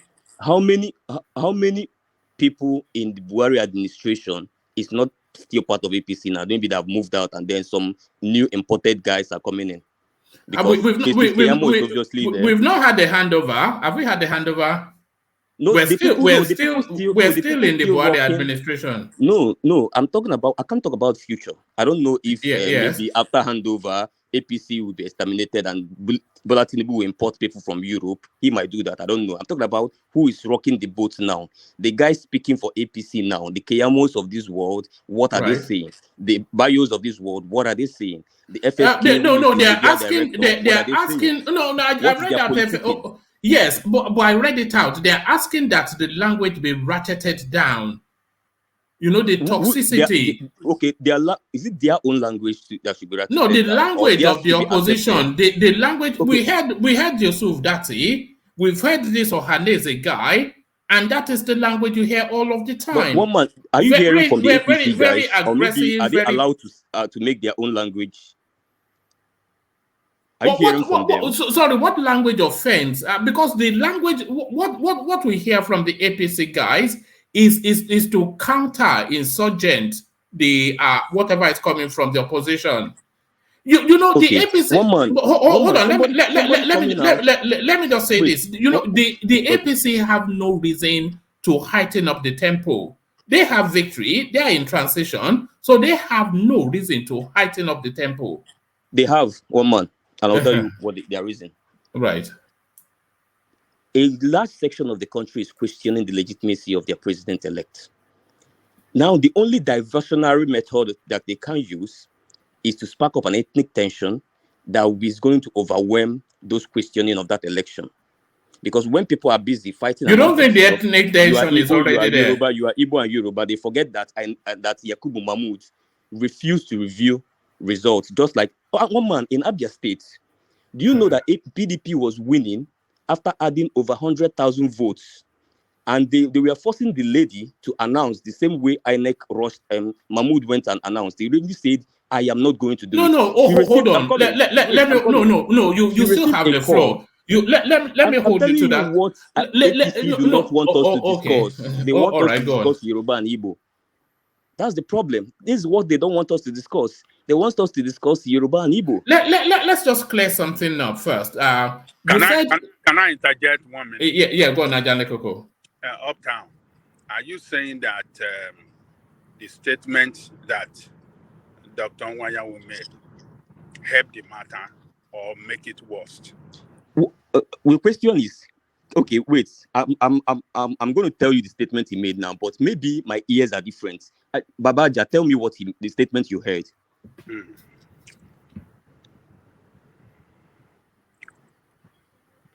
Adale Koko is in the middle of a meal. But Baba, what did you say? Like I'm going to tell you what I heard, but maybe my ears are configured in a separate way. So maybe you tell us what you heard from Iwuanyanwu. Okay, yeah, tell me. No, I don't want to tell. Actually, hold on. We all watched it now. Hold on. For the benefit of clarity, it's only about 3 minutes. Let's just hear it again, but this time in rapt attention. Let's hear it again. We express the events in Lagos, and I want to tell you that we have Lagos to know that on Wednesday, I called a meeting of Ohanese Council of Elders worldwide, and we expressed the events in Lagos. And I want to tell you that we have people who attended the branches in America, in Canada, in Europe, in London, and Nigeria. We have resolved, and I want those from Lagos to go home and tell those in Lagos, we have resolved that never again can we allow anybody to take the life of any innocent Igbo person. All of us are going to fight the person. Okay, so that's strike one. We are going to fight the person. Never again. We are in Nigeria and we have invested in Nigeria. Our investments are so much. We are not going to take the question of people telling us to go. We are not going anywhere. And I want to tell those in Lagos to realize that there is no war between us and Yorubas. Yorubas are just political rascals. And that's strike two. And we are going to handle them. And that's strike three. The elders have directed Secretary General of Ones Ndigbo, Emuche, to set up a commission of inquiry to find out things destroyed. People are going to pay. And that's strike four. Meanwhile, I want to say I thank you for this opportunity. All right, so we heard him. It's quite clear. It is beating stoking the embers of discord. Stoking the embers of discord. Let's hear from Zita. Zita, did you hear that differently from the rest of us? Because there are 10 of us here, and we're all hearing it differently. How are you hearing then the elder statesman from the southeast, Iwuanyanwu? Good to see you, Zita. Good evening, everybody. Good evening. Is that new? That's new. That was at today. Yeah, that was at the celebration for 1 year Soludo. They have another clip still from there, but yes, that was today. Yeah. Because somebody sent that video to me, and I tried to question it. The person said it might be old. No, it's today. So that's why I want to clarify. So what do you want me to say about it? Well, because we've now had a warning from the DSS that people are stoking up the embers of discord within the country, and they're ratcheting up language that could well set the country aflame. And they are warning that there is no politician too senior not to be brought to heel. And off the back of that, we've heard this incendiary commentary from Iwuanyanwu. So we're saying then the ratcheting up of politics and should this guy be picked up and all that? You know, yesterday we discussed intensively on this topic of free speech, didn't we? Yes. And then I told you that before now, I am an advocate of free speech.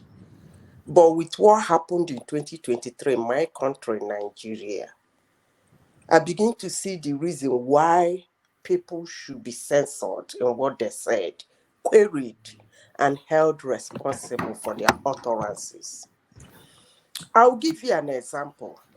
There was a time in your platform here, somebody said, it's time to unify and come together. To me, that word unify and bring everybody together, to me as a Christian, I think that word is demonic.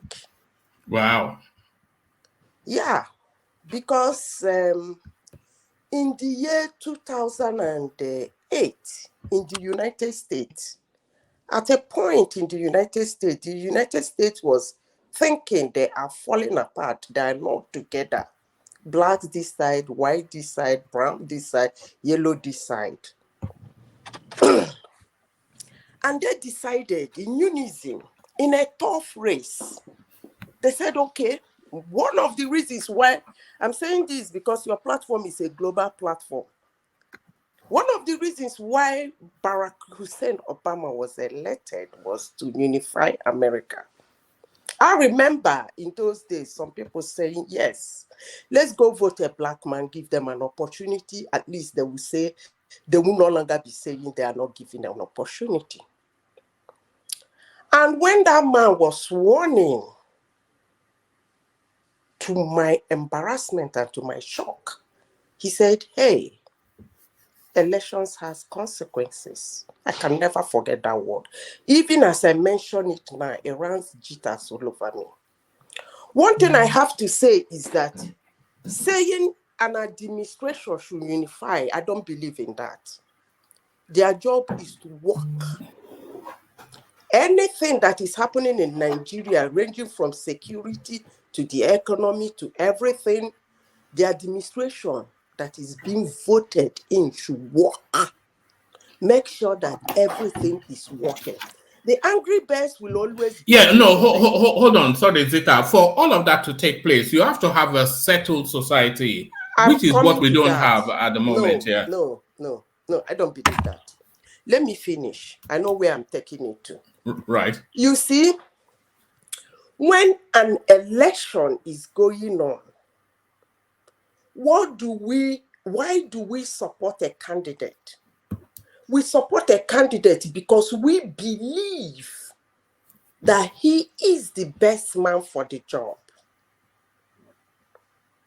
Election, the voting, my candidate lost. If actually what you want for the country is for things to work, at that point, you shouldn't be angry it is not your person. You should give the person who won an opportunity to see whether he will get those things sorted out. But when it comes to the point you tear your passport, you get so angry, you denounce your country, you say all manner of rubbish about it. It's no longer the assumed getting the work done. You have made it a personal something that is actually, it must be that person. And when it is not that person, you are not taking it. When it is not that person, that work will not be done. And when it gets to that level, there is nothing, absolutely nothing you will do to those group of human beings to get them to your side. It's all about, if it is not my person, I am not interested. So I always believe, because that word. Oh, okay. So how do no? Okay. That quest to unify, since the year 2008, America was not as bad as it is today in division. It has been a chant in the podium of every election. Somebody who will unify, somebody who will bring us together, somebody who will, and they never get unified, and they never brought together. But they can do that. They can pass through that because it's a nation that their ancestors has kept everything in place for them. So they can afford to be running from one podium to other, looking for a unifier. I don't think Nigeria needs such a person, needs somebody to work, because there is a lot of work to be done. America since 2008 has hold on, Zeta. The country cannot work if it's not united, and that's not to say that everybody should suddenly fall in love with each other. No, but there has to be some sort of calmness within the polity for anything to work. With the space as agitated as it is now, no matter how big the plan, no matter how best the intentions, it cannot work. So there has to be a calming and a soothing of the Nigerian space before anything else can happen. So that's Can I ask you, what is causing the chaos? Well, people are grieved by the results of the election, ethnic stoking, religious division, the traditional fault lines, and then of course people look into the future and not seeing participation at the topmost, because of course when Tinubu is sworn in, then the Southeast is out of play for 16 years. So all of this is wrapped into the narrative of what is here and now, and the government, either the in situation or incoming, they have to find the language to assuage that. So that place needs to be soothed. Whether they are justified or not, they have to be soothed. Woman, I don't really know what you are trying to do, but I can always tell you that no human is a unifier. No human being can unify human beings. I don't know where you people get that word. That's why I said that word is demonic. It's only for me that is a Christian. It's only God that is a unifier. But when you start putting unifier in a human being, somebody like me get confused because that's not gonna happen.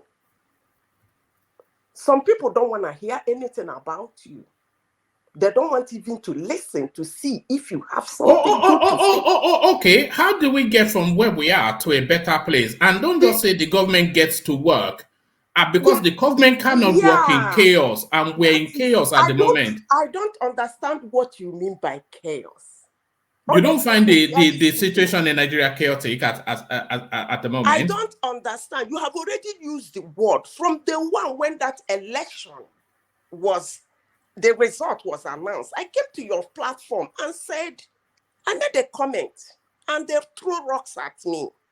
I said that if you have followed people who do movements, who are activists, if you follow their history, at least there is one I studied very well. That is the Martin Luther of the 15th century, the one in Germany. If you follow his trend, they have things they do. They don't need to say it to spark their group. So, talking about a unifier, I don't know what you mean by that. And I don't think anybody is. No. Hold on. Because you keep saying get. You can't. Okay, can you get the? Okay, tell us what you mean, because I'm confused. You know, when this election, the result was called, I was like, okay, now there might be a problem in the Congress, because if the president-elect is not able to get the majority in the Congress, it might be a bit difficult for him to do the necessary things he needs to get Nigeria moving. But fortunately, he has the majority in the Congress. Give the citizens, the residents of Nigeria, what they want. There are a lot of work to be done. Somebody who doesn't like you. I don't know how you are going to rub love all over him to love you. But if you people think that getting electricity, getting the security, getting work, inviting companies to open up businesses that people can see job to work is not important. That what is important is going to talk to somebody who is not ready, who has already turned his passport and denounced the country. I don't get it. But if you think that is what a government should be doing, fine. But I don't believe so. All right, Zeta, thank you. Yeah, come in, because I'm still insistent that the space has to be soothed for any development to take place. But Adewale, let's hear from you. I agree totally with you. Look, there's no precedent, there's no country that will be governed divided. There's no way. Look, you may have all the development in this world. Hold on, excuse me. Just hold on, Zeta. Let him land. Let me say something before he continued. America is governed divided. Thank you. Divided on a political line, but they are united when it comes to anything that has to do with the United States. But we don't have that level of patriotism. Thank you very much. Patriotism, yeah. We don't have that. Everybody believes in individualism. We believe in a tribal lines and all that. But until we're able to have that unison, something that brings us to the center, that is when, even if the development comes to Nigeria today, there will still some level of chaotic or sabotage that will come in due to our division. And it's not about, conceding any precedent.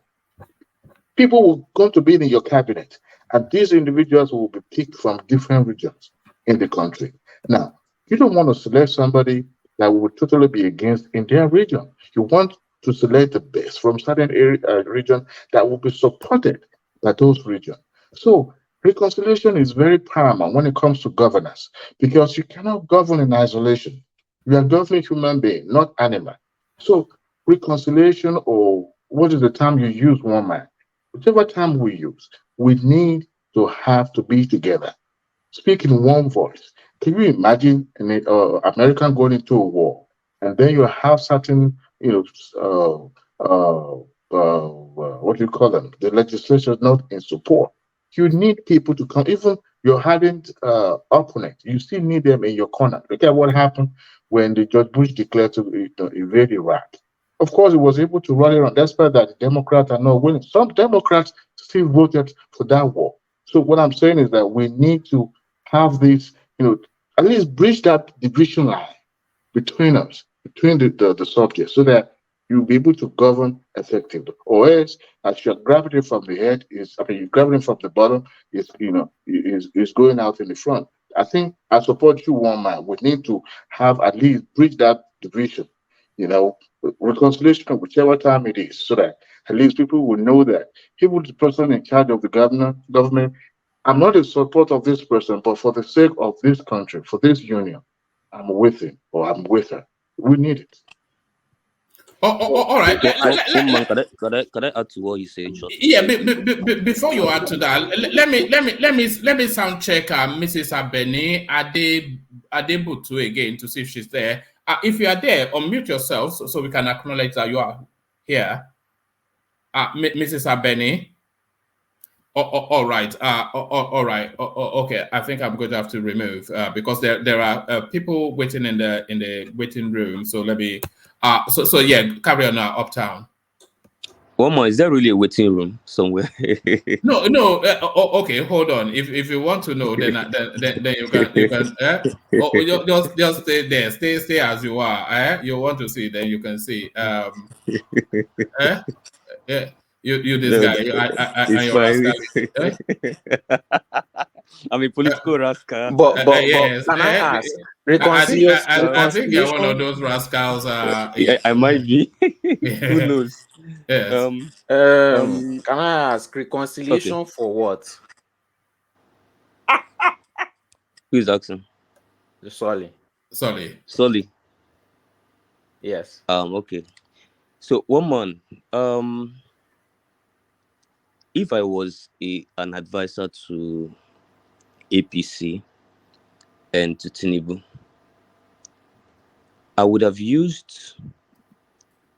Do you know that apart from and I listened to the program a couple of days ago when Kulata was strongly standing against what Bayononega said. I was surprised that a bunch of people were attacking him and attacking him and all that. So I was really surprised, but it's fine.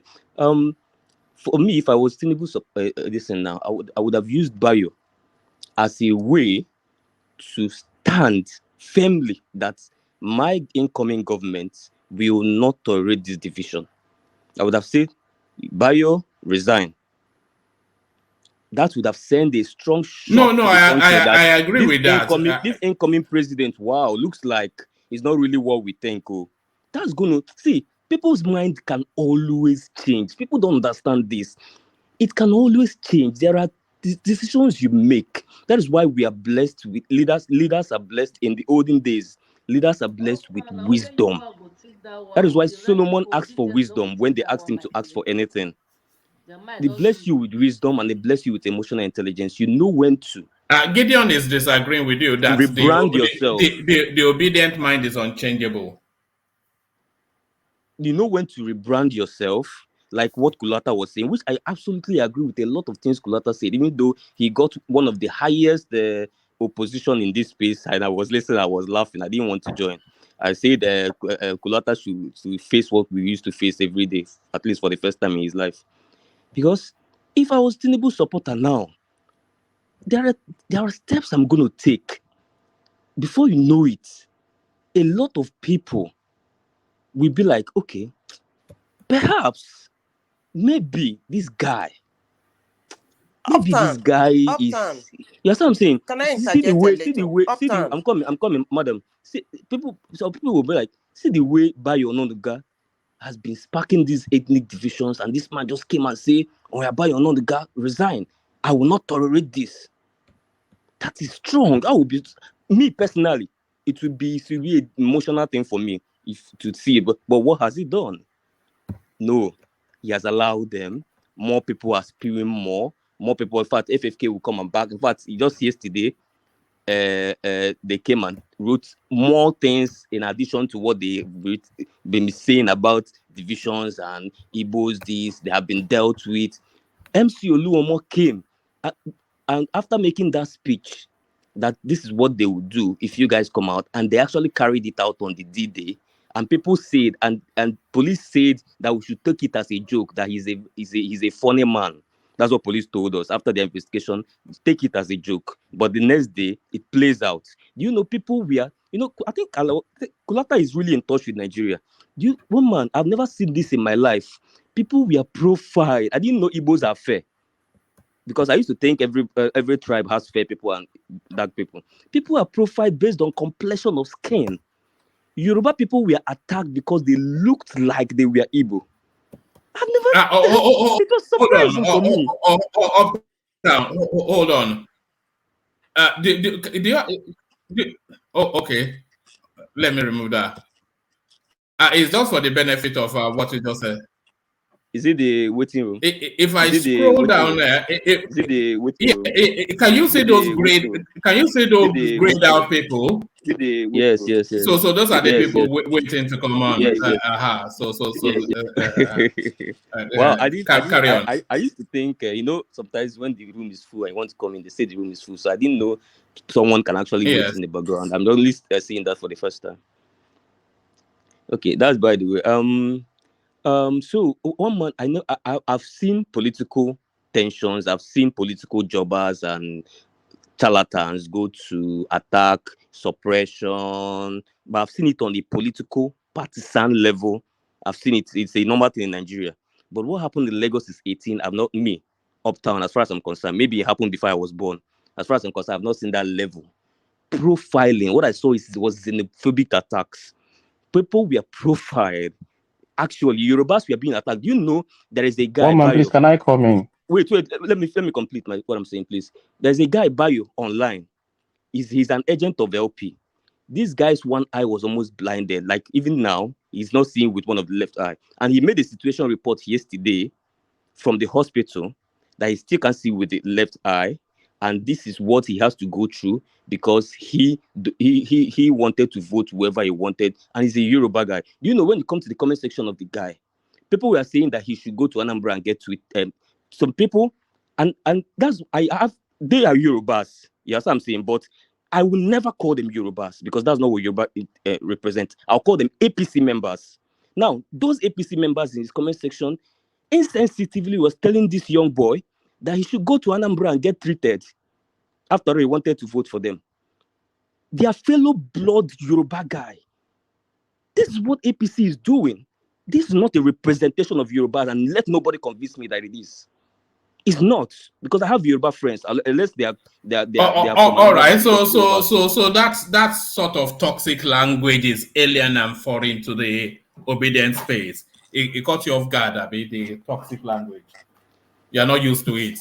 Profile and attack people. One man. You're not. Is that not the bread and butter of the obedience space? Profiling, attacking everybody. Did they not just threaten Reno Mokri's child, a 3-year-old baby, or not that long ago? They were even uptown. Why didn't you condemn their statements when they were wishing death on 4 people before the election so that they will not vote? They were wishing death on Yoruba people.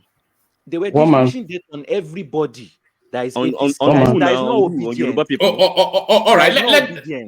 Let people come in. I don't know this whole idea.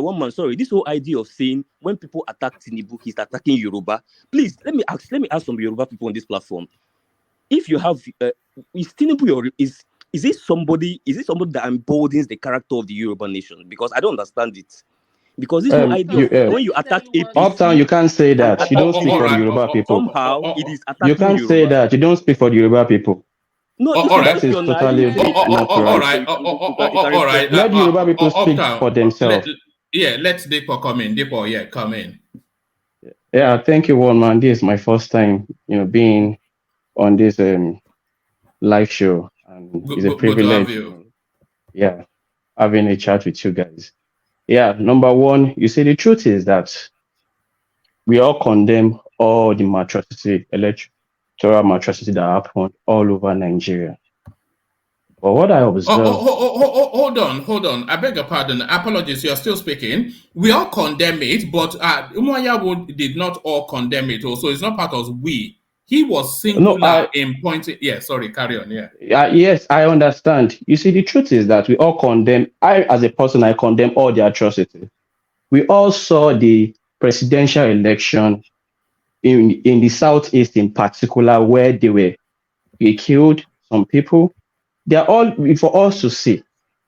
You know, people were intimidated, people couldn't vote, and everybody and all the influencers in the Southeast said nothing about it. If you notice, the presidential election in Lagos was free and fair. Nobody disturbed anybody. I mean, relatively fair and fair, let me say that, because I wasn't in every polling unit. You see, the truth is that when you start attacking the person of Tinubu is a Yoruba leader, whether you like it or not. So it is wrong for anybody to say Tinubu doesn't speak for anybody or doesn't speak for us. Tinubu brought development in the Southwest. Tinubu brought the Southwest back to the mainstream of politics in Nigeria. You see, the problem started in 2015 when Goodluck Ebele Jonathan lost the election. You see, Nnamdi Kanu said all kind of things against every tribe in Nigeria. He abused Yoruba. He abused every tribe. Nobody commented. Even the person here now saying that, Yoruba are this and that. Look, all these are emotional blackmail. And it is not right. You see, the truth is that even the same thing in Anambra, about maybe 15 people died in Onitsha alone. No influencer said anything about it. We all saw all the videos circulating around where they were saying they would take over Lagos. We all had everything. No Igbo influencer said anything about it. Everybody kept mute. They said they were going to send our kings out of Lagos. Everybody kept mute. And you wanted to fold their hands. Look, the truth is that we are tribal people. Whether you like it or not, we are tribal people. Yes, there's one Nigeria. But you can't want to take things that belongs to me and spite me. It's totally wrong. Ola, what is the job of a political party if not to take states? Look, what I don't understand. What are you saying? What is the job, like the way LP is now? What is their dreams as a political party? To take states or to not take states? You see, the problem with LP was not the problem. What's the problem? Because Lagosians voted for LP. I'm not in Nigeria at present. I mean, I was not in Nigeria during the election. But all my friends are Yorubas voted for Labour Party. People that benefited from Tinubu directly. I'm saying that directly. They voted for LP. There was no problem. But, okay, LP won the election and you started hoisting Biafra flag in Ikeja and everywhere. And you want people to look at you? Let's be just in our way of raising and thinking and speaking out. You say people because we are not flags in Lagos. Yes. You have a video. I didn't say that. No. Where did you say that? Help us with a video. If I can do that, I will send to you. If I can do that, I'll send to you. I would love it. Yeah, because I didn't see it. My friends told me that we're in Ikeja. You didn't see the video? I didn't. I'm telling you that I didn't see the video, but my friends that were in Ikeja said that. So the truth is that, look, we are all Nigerian. I have a lot of Igbo responsible friends. I served in the South, more precisely. I met wonderful people. So I can't say that all Igbos are terrible. I can't say that. But let us be guided. You see, there are people that are fermenting problem, which are the IPOB. And the Igbo people, the good people of Igbo, need to speak loud and clear about them. So you can't expect us, to go and I don't go to their platform. I don't. You the Igbos that are the good Igbos. You need to go and speak to those people. They are the one causing the division. What Iwuanyanwu said is totally uncalled for. Everybody knows that. No. If people are reacting, all right. Allow me. Just hold on. I think I may have a clip of it. Unverified, but this is it. Since they don't want it in the billboards and all of that part, they decide to go out to the street to do it their own way by carrying those flags around, displaying, preaching the gospel of P2B to the people. Here's the video. Don't forget to subscribe if you're new here. Drop a comment in the comment section because we value your thoughts below.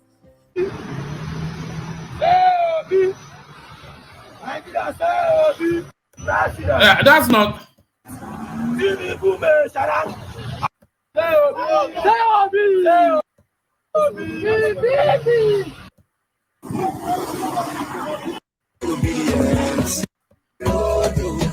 No, that's not Biafran flag, by the way. That's the Labour Party flag. But carry on. Yeah, carry on. No, it's Biafra flag, one man. Is it Biafran flag? It's Biafra flag, yes. That's Biafra flag. These guys were stopped from putting their posters and billboards, and they had to now carry it on their hands. And then it's Biafra flag. It happened in Anambra also. Why are you singling out only Lagos? That's the problem.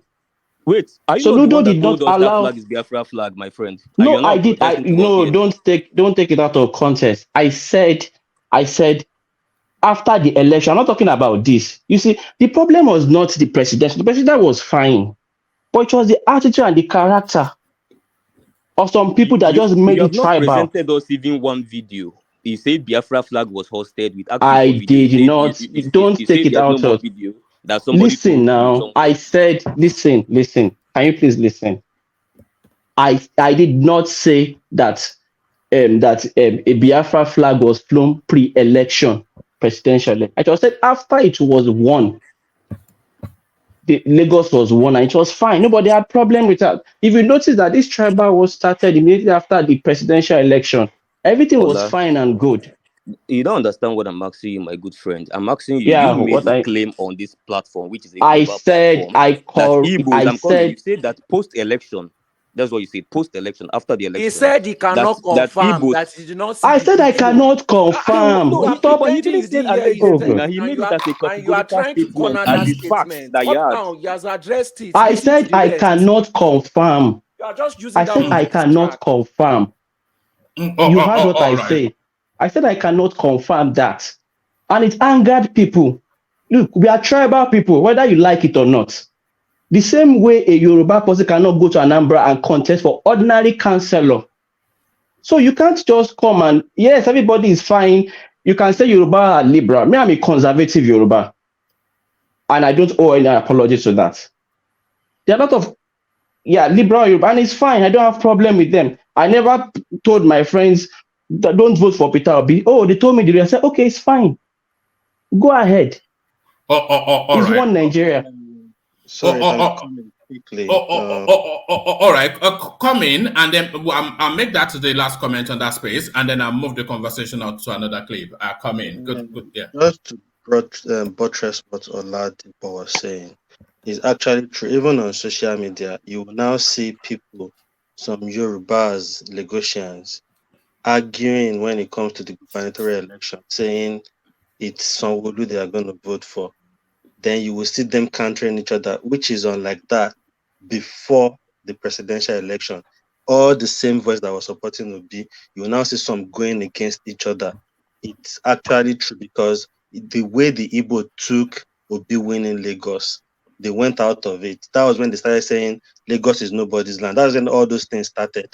And every Lagosian started thinking, we voted for Obi. If we didn't have our vote to your vote, Obi wouldn't have won Lagos. So why are you guys coming in this direction? So people started picking wrong signals from them. That's why they splitted. So Oladipo is very right about what he said. About the flag, I'm not sure. And he said he's not sure, is what he said. So we can't hold that and pin it on him. I can't verify that. Someone told me, but there has to be verification, right? So I said somebody allegedly told me in Ikeja that he did that. And D, to add to what you said, Chief Priest supported Obi with his full chest. He campaigned for him. And after the presidential election, Chief Priest started campaigning for Sanwo-Olu of the APC. You get what? And guess what? When Chief Priest was supporting Obedience, some, I'm tempted to say Yorubas because they are Yorubas, but again, let me point out, they are APC members.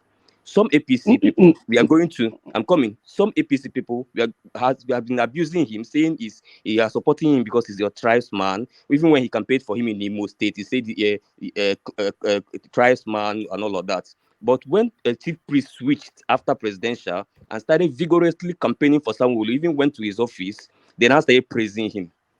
And then this is the same thing they're accusing obedience of. So it's all the double standards and all of that. One man, just go to another topic. I don't understand. All right. What happened with let me just sorry, one man. Let me just quickly put this. What happened with Chief Priest was eventually people figured out Chief Priest is just supporting the candidate. There was a guy that was supporting that was a PDP member as well. So it's just everybody get to understand how he's playing his politics. And that is the thing. The obedient are not patient. They just jump. Once you are against Obi, once you switch, you are the problem. They will start cursing you. Did you listen to me, D? Yeah. So why is it that I pointed out APC people that insulted him throughout when he was supporting Obi and then started embracing him when he was supporting Sanwo-Olu? And you didn't talk about them. Wait, I'm coming. You didn't talk about them and you started talking about obedience. That's not as deep as what we are talking about. That's normal in politics. It's not deep enough for you. All right, gentlemen. Let me play. We appreciate you and we support you and we're very proud of you. So now I saw the trader association coming here from Lagos. Friends of Undiana. All right, so that's the video I wanted to play. So I want to play this clip and I want Zita to lead on this one. So Zita, as you know, we've come to the 1-year anniversary of Charles Soludo's administration of Anambra State. And he has invited the great and the good to come and celebrate him. And so the great and the good did turn up to come and celebrate Soludo, but some great and probably not so good turned up as well, uninvited. So I'm going to play you this clip now, and then I want to see if you're able to identify if anything is wrong with it. But watch this. Friends of Anambra, and very importantly, I would dare to say the father of modern Nigeria is here, Chief Olusegun Obasanjo, who is also my boss. As my boss, under whose tutelage 4 years, woke up every morning.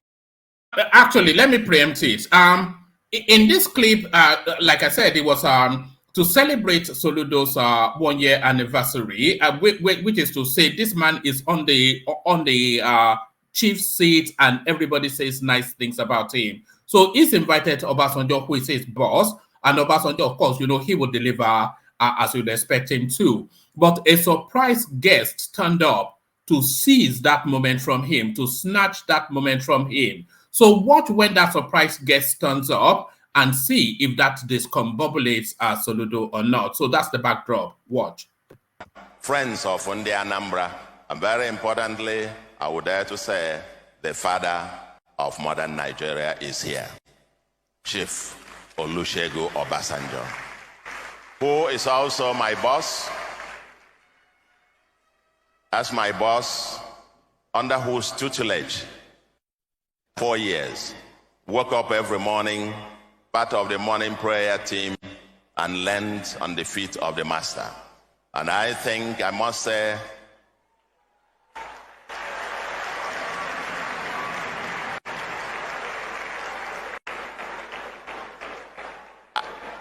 yes, thank you. Thank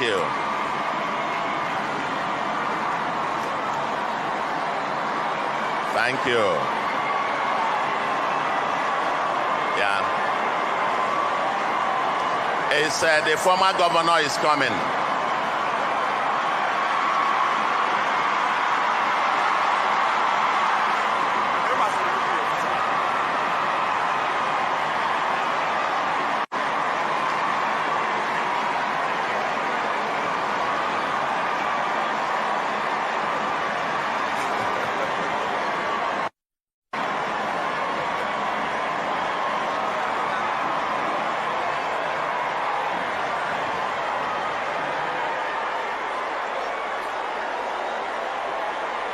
Yeah.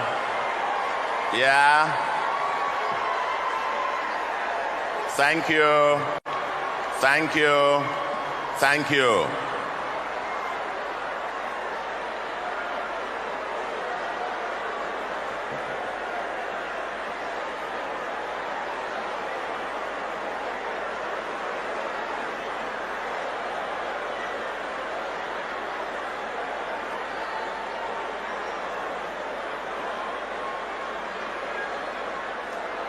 Oh, yes.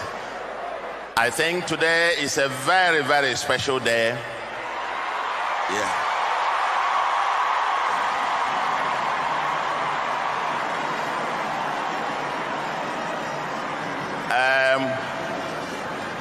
It's a very special day. Very special day in Anambra. It's okay. It's okay. Thank you very much. It's a very special day in Anambra. I was, before you walked in, my predecessor in office and an illustrious son of Anambra in whom we are well pleased, Mr. Peter Obi.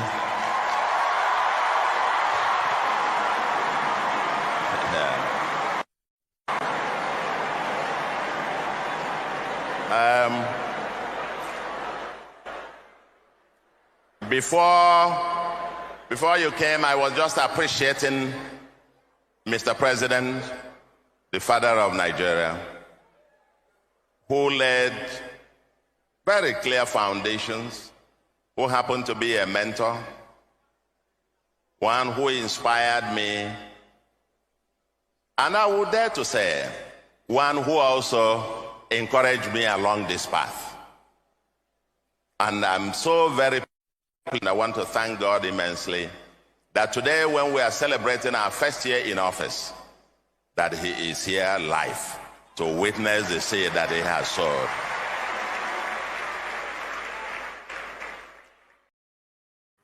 So there it is. So a couple of things to take from there. So that is Charles Soludo, as we all know, celebrating his 1 year anniversary of his administration. So we saw that. And acknowledging acknowledging Obasanjo's contribution to his political career. So it's all going smooth and dandy, just especially as we expect it to go. So turns a guest who are uninvited or certainly did not RSVP, and certainly he turns up at the latest hour possible to make a grandstand entrance. So what are you making of that entrance by Peter Obi to try and seize that moment of achievement from Soludo? Mama, you were insurrectionist. You saw it now. Did you not see it? Is that becoming? Yeah. One man. There is something you said in your platform long time ago. Very long time ago. And on several occasions you have said it. You are being very civil in the way you say it. You've said it from time to time. You used to chip it in. And when you chip it in, you keep quiet. Nobody has actually given you an answer to those questions you used to ask from time to time. For over 6 months now, 8 months, I've been listening to your platform. You used to ask a question like, had that Obi actually been scrutinized? Like people like really investigated. There's one word you used to use, like really, did they really know him? Like have the data like the way people used to dish out all manner of things about Atiku, Tinubu, and other. And nobody has been able to give you that answer. You keep shipping it one. And there was a day too, I asked Uptown, I said, do you know Obi? He said no. One man, I don't want to say anything about I didn't say no, ma. I asked you, do you know him personally? That's the question I asked you, and you said no. All right. Hold I didn't on. want to answer the question. All right. We know you know him personally anyway. You've been an Anambra elite. You said you And know him personally before. yes. So Every me, Anambra let person her know. knows You are their not ex, losing anything, though. they know their ex-governor, and Eh? one man. What you saw there is No. how Hold on. it's Hold okay, on. okay, Hold on. Up time. We know where you will go, but let's bring Ajanle Coco's voice in, or Rosie. So Ajanle Coco, am I over embellishing? Because people are telling me to get a life in the comment section. Am I over embellishing that grandstand entrance by Peter Obi was quite pointed, one, and unbecoming, two? This is a big moment for Soludo, by the way, who completes 1 year in administration, a position he has been chasing for several decades. He finally gets it. He puts up what he feels is a performance, and he's invited the great and good, Obasanjo, the chair of the day. Obasanjo is already sitting down, and then there was a kerfuffle suddenly in the space as Soludo was making a speech. He looks up, and the shiny head of I am a trader. The shiny head of I am a trader suddenly pops, and the whole place goes ablaze. So it did not arrest. Is that behavior becoming? Is it becoming? I look at the person that's calling somebody shiny head, by the way. But is that behavior becoming? One man. Whether we like it or not, Obi phenomenon is very strong in the East. Very, very strong.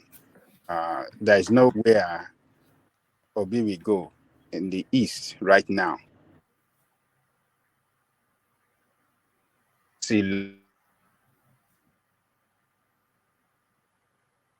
No, Ajanle Coco, we're losing you. Let's go to Rosie. We're losing you, Ajanle He's Coco. breaking up. We don't know what was responsible for him coming late to that occasion. I thought he should have been there before the time that that occasion. Certainly before Obasanjo was sitting down. He doesn't live in Anambra now. Yeah, he doesn't live in Anambra. Where does he live? Does Obasanjo live in on his Twitter account, it was at 3 occasions today. On his Twitter, it was at 3 occasions today. It was on 3 occasions today. So he should have been there. He knew that the former president, is going to be there.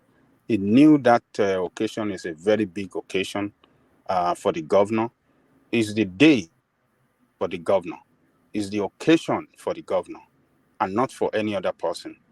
And he knows how the protocol works. So he should have been there. We don't know what happened. Maybe he can clarify it later or let people know that I'm sorry that I was my walk into that venue caused some disruption. You should make a statement. Coco, have you heard the phrase "better late than never"? Let me finish now. Let me finish. Nah, I'm just saying. He's saying anything. You don't want anybody to say anything against Obi or anything. That's my brother. I didn't know you're here. So welcome.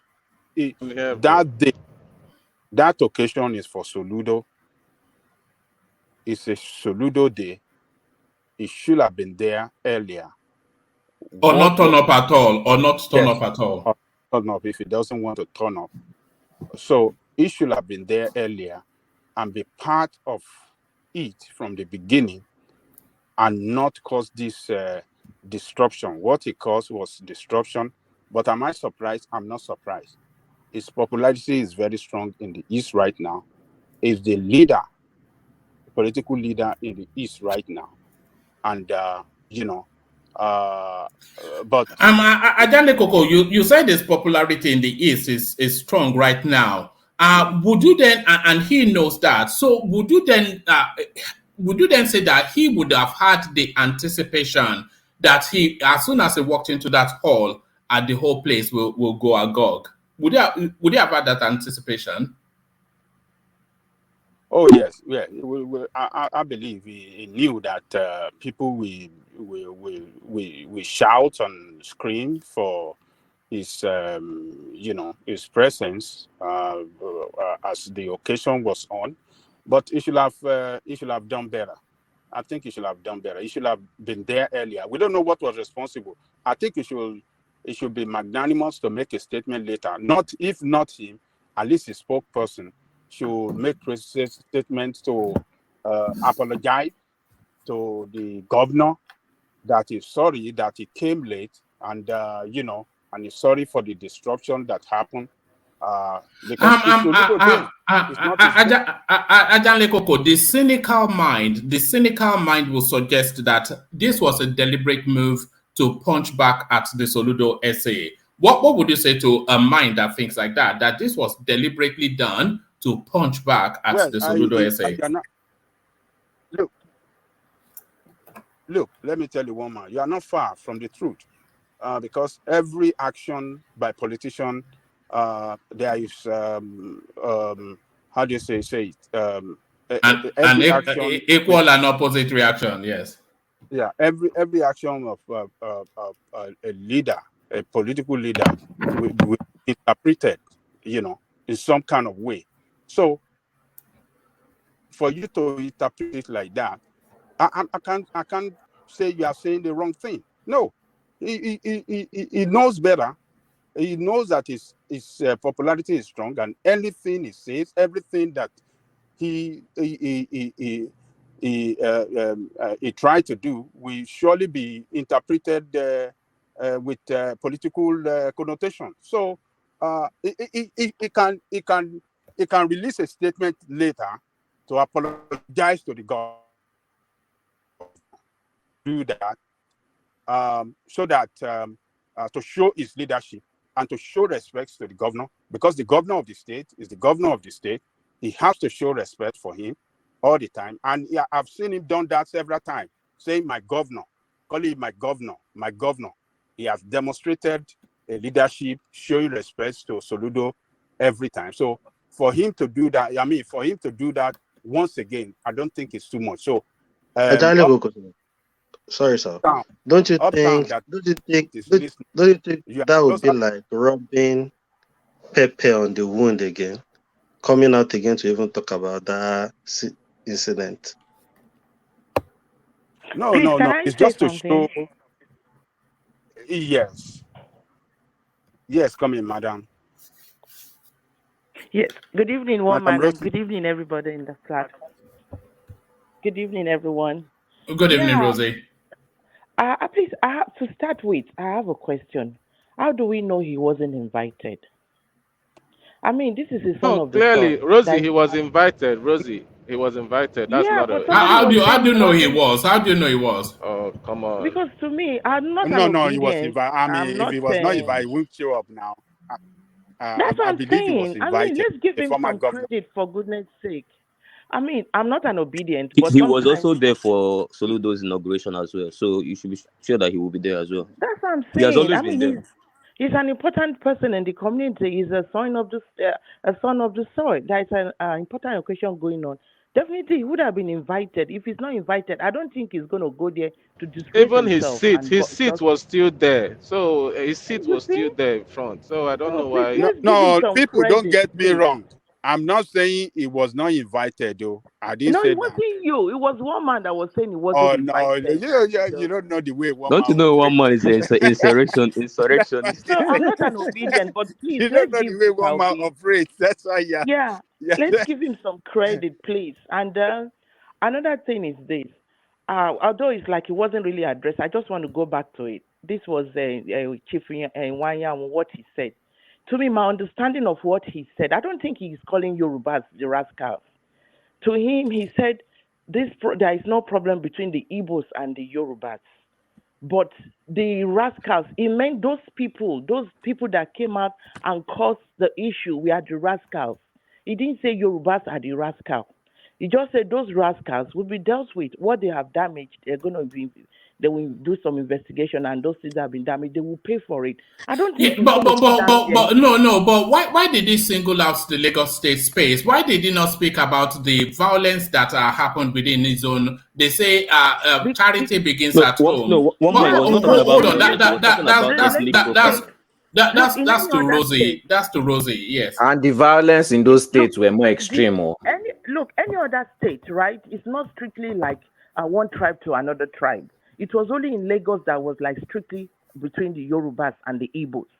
I mean, the violence that occurred in Rivers State, it wasn't between Yorubas and Igbos. The one that occurred in the north, it wasn't about. No, it was between the indigenes and the Igbos. In Rivers State. Saying. So Yorubas was just a different scenario. You are making it seem like the Igbos were targeted. The group, like you said, in every state, there was somebody they were targeting. There was somebody that was being suppressed, and that is the opposition party. Now, but that's what I'm saying, because what he said, he wasn't insulting the Yorubas and calling the Yorubas rascals. He was talking to those talks, those political talks. Madam Rosie. Yes. My question. I'm sorry. Can I finish? Please, can I finish? Hold on. Let her land. Yeah, sorry. I don't think a prominent man like Iwuanyanwu would sit out there and make a statement and call the Yorubas rascals. I think he wouldn't do that. For goodness sake, he wouldn't do that. Rosie, He's I think to those people that caused the trouble. After saying Yorubas are with us and we are not fighting with them. Okay, how can you say the Yorubas and Igbos don't have any issues? There is no problem. Then the next statement you're going to say the Yorubas are rascals. I mean, it doesn't make sense. So let's not like. What about when it said that they're going to audit the damages and make people pay? On what authority is he saying that? Okay, maybe he's thinking those talks that came out, there is a way they can get them and make them pay for it. Is it law enforcement? Is it law enforcement? Let me say this, Madam Rosie. Let me tell you, that statement, as good as it sounds to some people, it sounds horrible to some people, to some other people as well, because the way I will interpret that statement is that it shows no sign of respect to the constituted authority in Lagos State. Thank you. It shows no sign of respect because everything is saying we are going to do it. Who are those is referring to as we are going to, is referring to the Igbo people. Their group, their community. We deal with those that were responsible for killing of Igbo people in Lagos or harassment of Igbo people. So in totality, it was unleashing a language of disrespect. Hold on.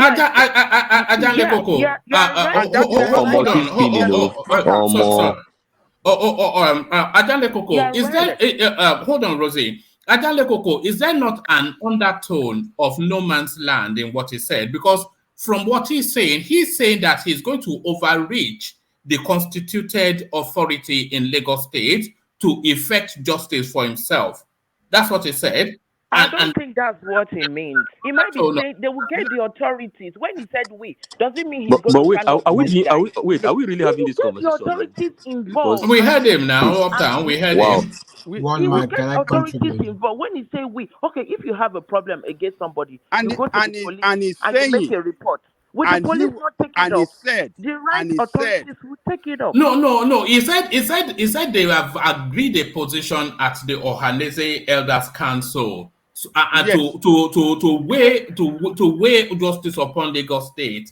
That's what he said. But it doesn't mean it's that council that will take laws into their hands and do this. They will go make a report. He said they will constitute a committee to audit what happened in Lagos. You can't believe that this man will sit up there and be calling.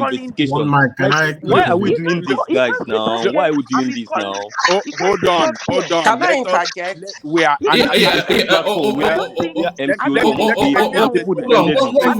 one voice. Yeah. Let me say this. Iwuanyanwu will sit there openly and be insulting the Yorubas and say, But you heard him now. What do you mean you don't think? You don't have to But think that's now. what he You heard said him now. now. You heard him That's now. what he said. Hold on, and Sometimes, listen to another thing he said. sometimes. Hold on. Let's hear from Ajanle Koko. Ajanle Koko, yeah. Listen to another thing he said. He said, we Igbo have invested in Lagos so much and we are not going to nowhere.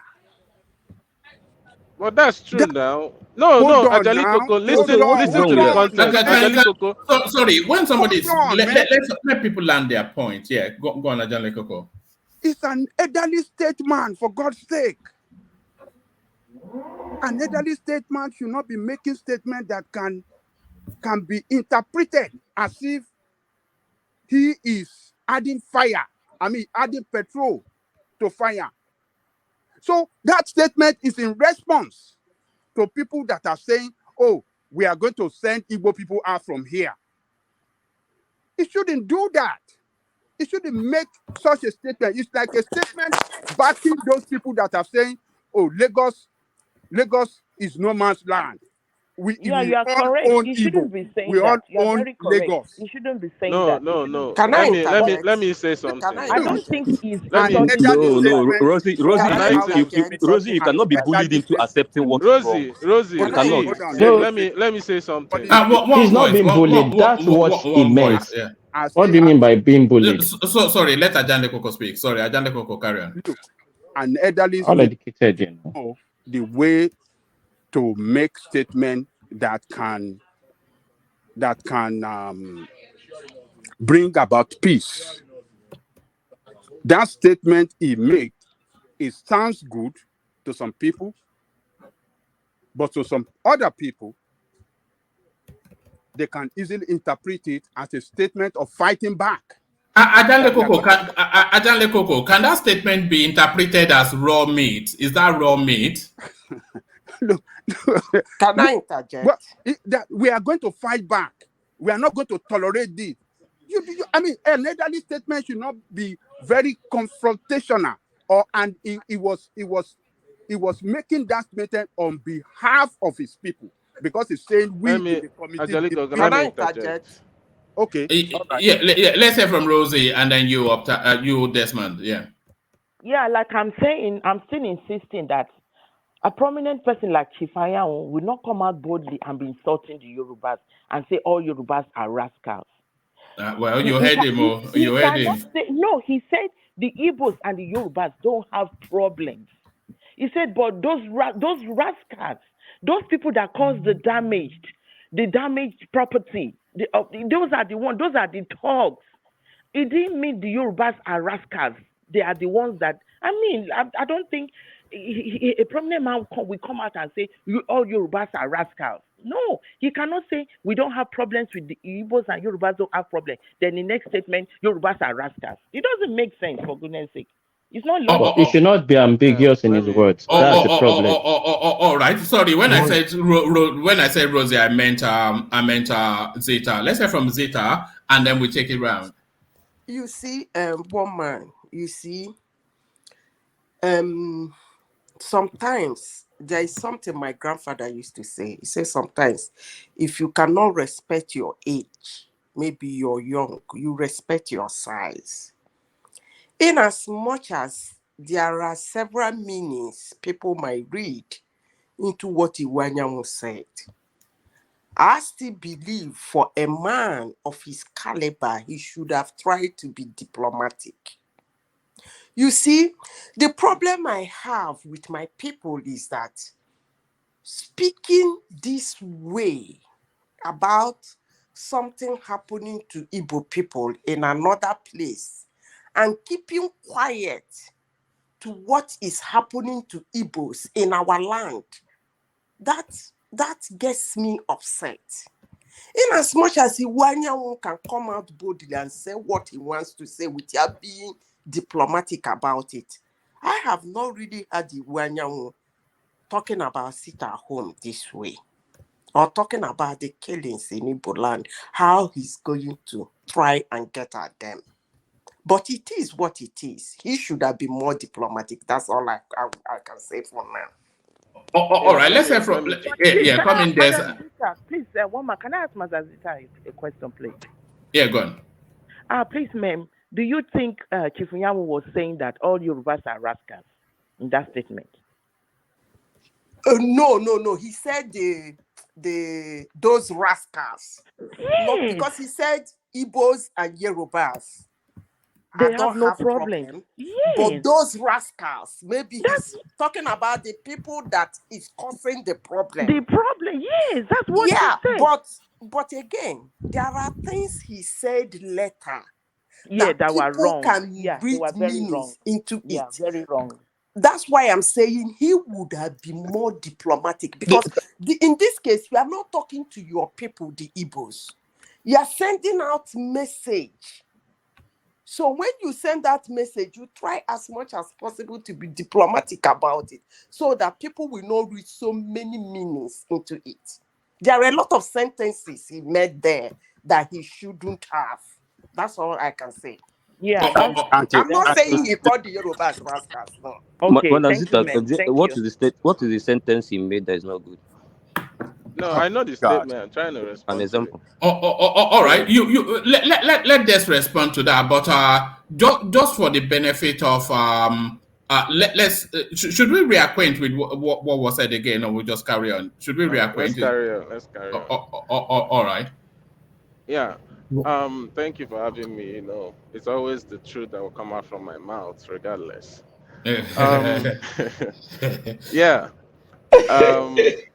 Who's laughing now? Come on. Iwuanyanwu made a statement, and some people don't like the statement, which is him saying that Igbos have invested a lot in Nigeria. He wasn't specific in Lagos. He didn't say in Nigeria. He didn't. No, you play it again. Don't worry. He said One we more, have play it again. I invested wanted to make that correction. in Nigeria. Let's play it again. We appreciate you and we support you and we're very proud of you. So now I saw the Electoral Association coming here from Lagos. I want to let our people in Lagos to know that on Wednesday I called a meeting of Organizing Council of Elders worldwide, and we expressed the events in Lagos. And I want to tell you that we have people who attended the branches in America, in Canada, in Europe, in London, and Nigeria. We have resolved, and I want those from Lagos to go home and tell those in Lagos, we have resolved that never again can we allow anybody to take the life of any innocent Igbo person. All of us are going to fight the person. We are going to fight the person. Never again. We are in Nigeria and we have invested in Nigeria. Our investments are so much. We are not going to take the question of people telling us to go. We are not going anywhere. And I want to tell those in Lagos to realize that there is no war between us and Yorubas. Yorubas are just political rascals, and we are going to handle them. The elders have directed Secretary of Igbo, Emuche, to set up a commission of inquiry to find out who is destroyed. People are going to pay. Meanwhile, I want to say I thank you for this opportunity. I'm very grateful, and I want you to give Soludo support. Give him support so that he will continue to concentrate on his job. All right, back to you, Des. But before you come in, there's just three things I picked up there. So it told us now that the Igbos are here to stay in Nigeria. So I wonder if he sent that memo to Nnamdi Kanu, because it tells us a different thing. So one. Yeah. And then two, he did say they have invested a lot in Nigeria and not Lagos. So that's been corrected. And but then he also said that they are collating. And the other question I want to ask is, he said no more will an Igbo person be allowed to be killed. So was anybody actually killed in Lagos? That's the first thing that... Yes, woman, yes. Yeah, I wanted to bring the story to you. And the Igbos that are killed in the south, what is he going to do about it? Hold on, enigmatic. Let's let Des go first. Yeah, Des, go. Yeah. Like I said, I'm always gonna say the truth and nothing but the truth. Kudos, Des. Kudos. Yeah, Let him flow. Let him flow. Iwuanyanwu made a statement that the Igbos will not tolerate anybody killing the Igbos. Why? I would say this. Or the Igbos will not keep quiet anymore, basically. And by the way, sorry, and by the way, does it sweep up the unknown gunmen as well? Are they swept up in that lack of tolerance? We are not. I mean, it depends on. We are talking in this aspect of other tribe now. We're not. Okay, so about it's only non-Igbos yeah. that are not allowed. So, but the Igbos can kill each other. Yeah. Okay, Let carry me on. Yeah, let carry me on. make a statement now. One man, a lot of places there are crimes everywhere, but All it right. is different when people, people kill someone because of xenophobic or racist, or it's basically different. Thank you, Des. Yeah. One man in 1965. What's his name? Don't take us on a long journey because No, other no. people want to. I'm Yeah. not. I'm trying Des, to they land up. asked you, were any Igbos killed in Lagos? That Listen now. Let me finish. Let me land the point. Where carry on. Iwuanyanwu was going when he made that statement. Aguiyi was killed in a coup. Igbos kept quiet. During the war, a lot of Igbos were killed. No problem. Even in the war, Asaba massacre happened. Igbos kept quiet. Inside the war, the Nigerians had to blockade food entering into the Biafra, which killed a lot of people due to Kwashiorkor. That even went worldwide. That's why you but that see. is Let me war. finish. Sorry, Let don't me make me finish remove you, now. Solly. Let him speak, please. That even went viral. That's why you see all these pictures of African, in America and in Europe, you see big, small Peking that has big stomach and kwashiorkor. It's far back from Biafra. This is the picture is still even circulating. They said suffering African kids. So it's still even now. So Igbos kept quiet. Nnamdi Kanu came up and got arrested. Igbos kept quiet. Now, this election came, and in Lagos, we saw a lot of Igbos being attacked. And he's coming out to tell you this is going too far. Igbos are not going to keep quiet anymore. And he made a statement that we have invested in this Nigeria. And now some people are saying we should go from here or whatever. That we are not going anywhere. We have invested a lot. So I'm not seeing any. Sorry. Who are the people saying that they should go? Or who do you think? Who was that point? Was he pointing to Nnamdi Kanu or to MC Oluomo or both of them? Yeah, he was or pointing Simon to. Ekpa. Yeah. He was pointing specifically. I feel like the election that they were saying Igbo should leave Nigeria. He wasn't. Bayo, There is Onanuga, and evidence. FFK. They said it. Bayo and Please FFK now, said it. please now, can you let him please? His No. So clarify that first. When he's saying that, was he pointing at Nnamdi He wasn't Kanu, pointing at Simon Nnamdi Ekpa, Kanu. or MC Oluomo? He has no business with Nnamdi Kanu or Simon. Right. His word wasn't for Nnamdi Kanu. So Nnamdi Kanu, he can invite the Igbos to leave Nigeria. That's fine. That we are one Nigeria, one man. We He's are speaking now. in the Okay. space of one Nigeria. That's the space he's speaking to. So I'm not saying. Sorry, just to clarify, is that the latest evolution now of the Southeast? So you have left Biafra now and you're back in Nigeria. One Just man. clarify that first. One man. I'm saying. Back in Nigeria now. One man. I've already told you. I have no business with Nigeria. I'm saying this objectively with what's happening. I don't care about Nigeria or whatever, whether Right. Biafra or Nigeria. I don't care anymore. I'm saying it now. I'm just saying the truth is always going to be the truth. I'm saying this in the space of what he's saying. It's as simple as that. If you don't want to hear the truth, fine. And so you're he's making. abandoning your family in Nigeria now. No, they are coming. Don't worry. He is saying that Nigeria, people that believe in Nigeria, Biafras that believe I believe in Nigeria or the Southeasterners, that and they are not going anywhere. Their businesses and their investments are spread Biafrans, all so hold over. on, Biafrans that believe in Nigeria. I retaliated and said Southeasterners. Listen All very right, well. you see, that was a Freudian slip, wasn't it? You carry on. It's a slip of tongue. Of So, course. yeah, he's saying that the Southeasterners that believe in Nigeria are not going anywhere, that they have invested a lot. So they should get that out of their mind. So when you're saying that he's trying to arise people, if you feel threatened, why would you be threatened? When you say he is going to, who are they? Are you one of them? Some people, very few people, to be, I don't think all Yoruba or all Hausa people think like that. So when you say some people, let them come out and show who's trying to make. Sorry, Des. Is he pointing that comment? Is he pointing it nationwide or just to the southwest? No, it's like I said, he said Nigeria, so obviously it's pointing it nationwide.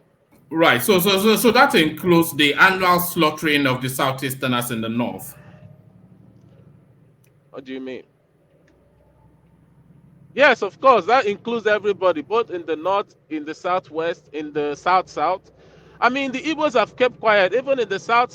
They So kept why quiet. was it I don't know. referencing Lagos? Why was it referencing Lagos then? Because if you think about where the Southeasterners are killed, it's never in Lagos. It's predominantly in the southeast and oftentimes in the north, but certainly very rarely in the southwest. So why was it highlighting Lagos? Well, you have to ask him that. I'm not in his mind. But it's because of the event now, the Can I recent speak? Can I event of speak, 8 one man? days. Can I speak, one man? You have to speak to No. that event. Can I speak, one man?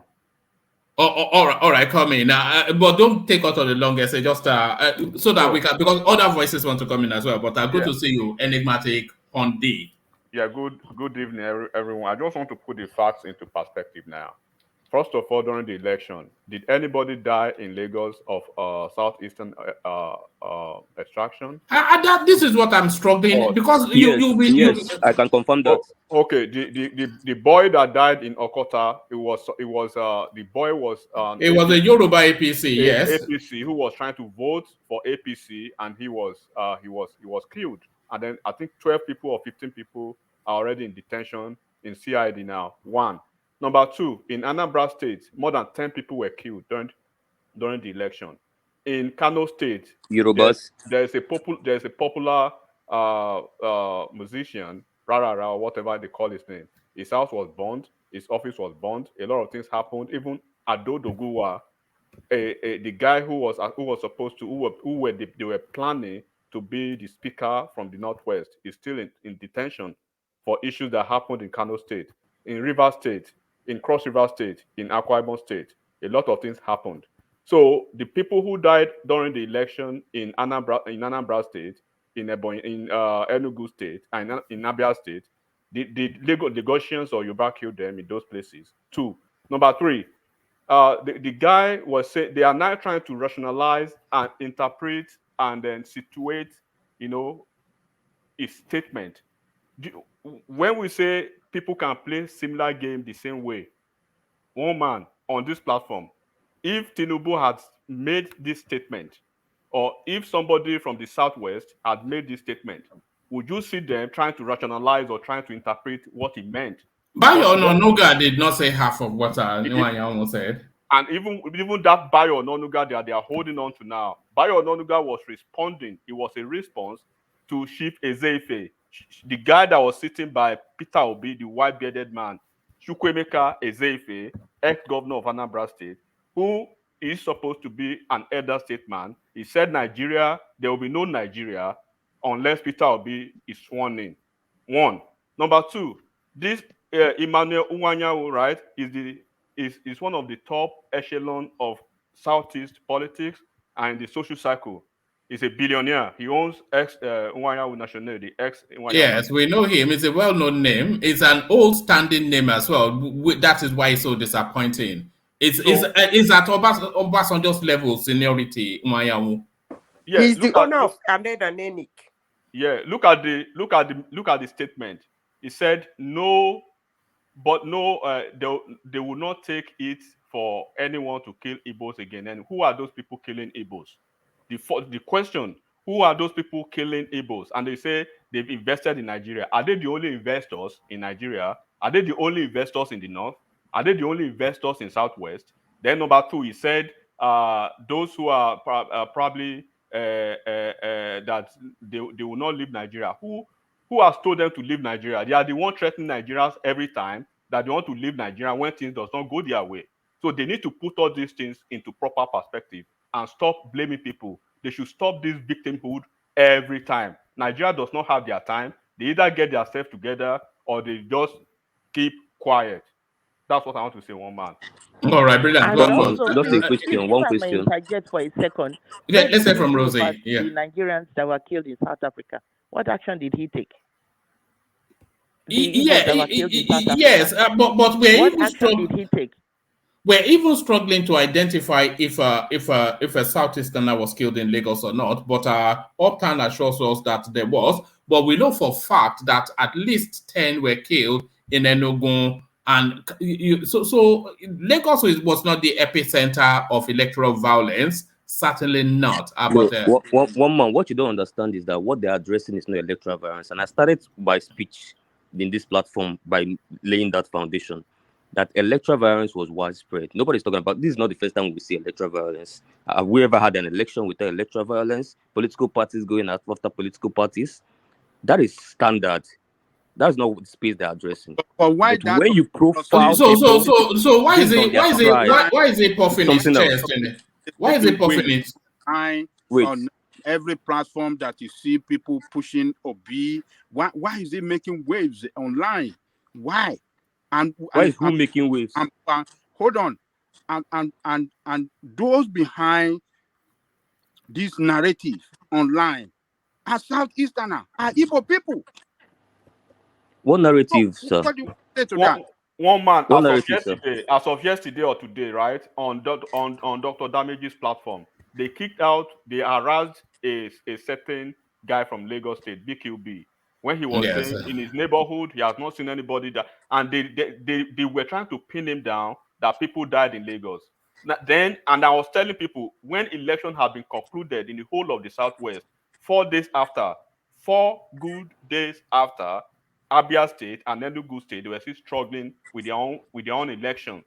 PDP versus Labour Party. The only state that concluded their election on time was a state with APC, 2 APC states, Imo State and Ebonyi State, right? But they never said anything on that. You will never see it on Arise TV. You will never see it. Adamawa You will never see it on all those places. But what you see almost every time is Lagos, the fixation and obsession about Lagos. How many people died in Lagos? Nobody's upset. Nobody's upset with Lagos. All right. Let me just ask my question. Hold on, everybody. Let's hear from Fatai, who has been trying to come into the conversation. You know, Fatai, he will never push through. But Fatai, are you still there? You wanted to come in, Fatai? Now he's gone to bed. I'm here. Fatai, come in. Yeah, some of the things I wanted to say, actually, Enigmatic made a few mention of them, but I think that we can only talk with people that we have here. I mean, I am not in Nigeria to be talking with people there, but for the people that are here, it would have been interesting to get everybody's take, just to be on equal footing, to get everybody's take on the elder statesman's position. By the way, Madam Rosie, he didn't say some rascals. No, he said Yorubas are political rascals. He said we don't have war. There is no war between Igbos and Yorubas. With the hand, that doesn't matter. Yorubas are, in other words, if you put these sentences together, it's like when you say if I am a 50 foot tall and I say I cannot fight, why? I mean, how can you say me and that 5 foot tall is fighting, right? So I think it's very derogatory that even when saying there is no war, then what followed after is like a derogatory stuff, like, we can't fight them. They are just nothing but Fatai, did you hear Yorubas are with us or not? Did you hear Yorubas are with us? Did you hear it? Tell me again. Did you hear Yorubas are with us? Did you hear it? Yorubas are with us. Yeah, did you hear it? No, I heard we don't have wars with Yoruba. Okay, that means you chose what to hear, or maybe one man should play it again. No, I didn't choose what I hear. I didn't choose what I hear. I mean, heard every other person heard we it. don't have war with Yoruba. Yorubas are just political rascals. He And said we are going Yorubas to are with us. One man, please help Fatai out by playing the No. He did say Yorubas are with us, but then he launched into then that the language is unmistakable, and I think I think you know what the concerns are of people uptown. One man, he didn't even say Yorubas are political rascals. He didn't state that category. He said that. Yoruba. He said that. That No, is listen now. Can I say what one he man. said? Can One you man can let play us? it again. I know you've played He many said times. Yoruba play that. political rascals. Listen, let me say it again. Hold on for the. Yeah, no, I'll play it now, but this will be the last time. I'm playing it now directly from Channels TV. Like a schoolboy at the age of 80 something, he's getting to 90. I was the first person to come back. Obasanjo, my first contact with Obasanjo was in 1970 when we surrendered. Obasanjo was the person who actually made the war to end peacefully. He's a man of history. God has destined him. Without men like Obasanjo and Gowon, it could have been a different story. Because Biafra was not ready to surrender.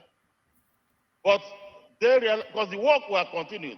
We were not ready to surrender, even if they were bringing the whole weapon all over the world, because we were convinced we were not well treated. He's a very great man. And recently, I want to tell you, Your Excellency, your position in national issues, we appreciate it. We in Ohanese, we appreciate it. I am speaking to you as the chairman of Council of Elders of Ohanese and Igbo. We appreciate you and we support you and we're very proud of you. So now I saw the Trader Association coming here from Lagos. I want to let our people in Lagos to know that on Wednesday, I called a meeting of Ohanese Council of Elders worldwide, and we x-rayed the events in Lagos. And I want to tell you that we have people who attended the branches in America, in Canada, in Europe, in London, and Nigeria. We have resolved, and I want those from Lagos to go home and tell those in Lagos, we have resolved that never again can we allow anybody to take the life of any innocent. Okay, so I'll pause it there for a moment. It says, please don't interrupt anybody. I just want to say, it said he saw the Traders Association from Lagos, so mute yourself, Uptown. It says, I saw the Traders Association from Lagos, and I want them to go back home to let them know. So we have to document what he's saying. Branches in America, in Canada, in Europe, in London, and Nigeria. We have resolved, and I want those from Lagos to go home and tell those in Lagos, we have resolved that never again can we allow anybody to take the life of any innocent Igbo person. So that statement is not being pointed nationally, it's being pointed at Lagos. Are we agreed on that? Yep. No, Yep. All right. All of us are going to fight the person. We are going to fight the person. Never again. We are in Nigeria and we have invested in Nigeria. Our investments are so much. We are not going to take the question of people telling us to go. We are not going anywhere. And I want to tell those in Lagos to realize. Oh, okay. So the next statement that is making is pointing at Lagos as well. And I want to tell those in Lagos to realize that there is no war between us and Yorubas. Yorubas they're just political rascals. And all right. So that's not edited because this is direct from Channels Television. But you can concede that it says the Yorubas are with us, And then I think he paused in thought and then redirected what he wanted to say. But I'm not sure that we can from there say that he's saying Yorubas are rascals. But let's just listen again. You'll see where he pauses his thought to redirect his speech. Is that there is no war between us and Yorubas. Yorubas are with us. They are just political rascals, and we are going to handle them. The elders have directed Secretary General of Ones Ndigbo, Emuche, to set up a commission of inquiry to find out things destroyed. People are going to pay. Meanwhile, all right. So that's where it gets dark again. So it said that his organization, which is a Southeastern organization, are setting up an investigative panel, and it's already established that it's talking about Lagos to go and find out what has been destroyed, and people are going to pay. So that there's ambiguity in who is going to pay. So is it his organization that is going to pay, or the people that are responsible for the destruction that are going to pay? So if the people that are responsible for the destructions have to pay, how does it establish who is responsible for the destruction, and on what authority is he able to action all of this? So let's hear that again. of Ones Ndigbo, Emuche, to set up a commission of inquiry to find out things destroyed, people are going to pay. Meanwhile, I want to say I thank you for this opportunity. All right, so that's the offending bit. I'll just scroll it back again because I suspect we'll revisit it. But so that's the offending bit. So it's quite clear. The one thing that hold on, just what has been established. What has been established is that it was pointing at Lagos. He said so. I want you to take this message back, you the people that have come here from Lagos, that we would not allow Igbos to be killed again. So that's pointing at the Lagos space. And of course, where the Southeasterners are really killed is in the Southeast. So if no Igbos are killed in Lagos ever again, that doesn't stop anything, because 99.9% of Igbos being killed are by Igbos unknown gunmen. So that's really where it's about. So there it is. Yes, coming enigmatic. Okay. Please, what I want to Matthew, say. please, can I have just a question for a second, please? Okay. Please, I'm sorry. Go on, Rosie. One man, do you think Iwuanyanwu will sit right there facing Obasanjo after praising Obasanjo for all what he has done, a prominent Yoruba man, and then will not say Yoruba, the all Yorubas are rascals? No.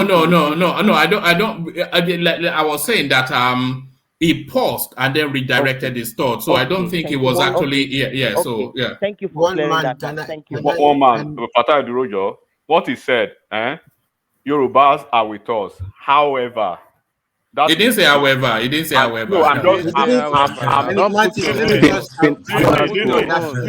finish.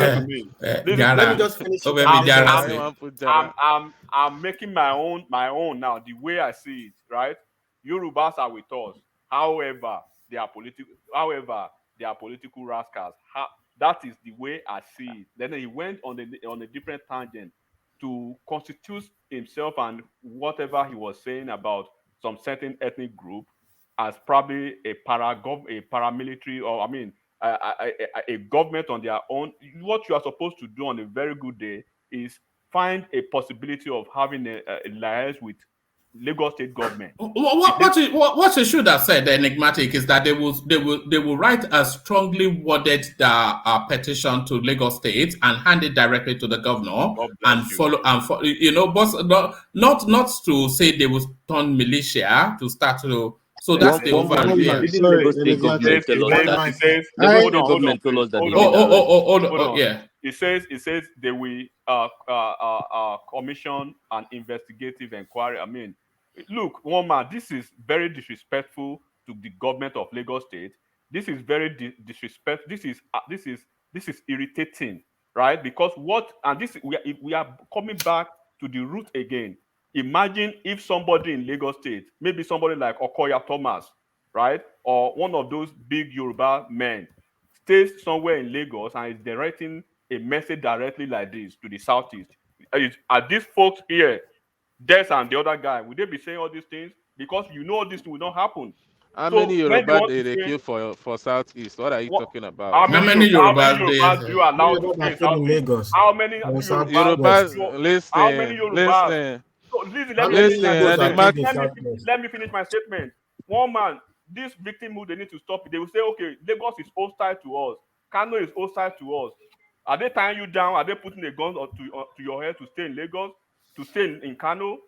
Why are you staying where you are not welcome? Probably where you believe they are being hostile to you. I'm sorry. Let me say something. I'm enigmatic. Someone I'm not went there. I'm sorry. I'm talking generally, right?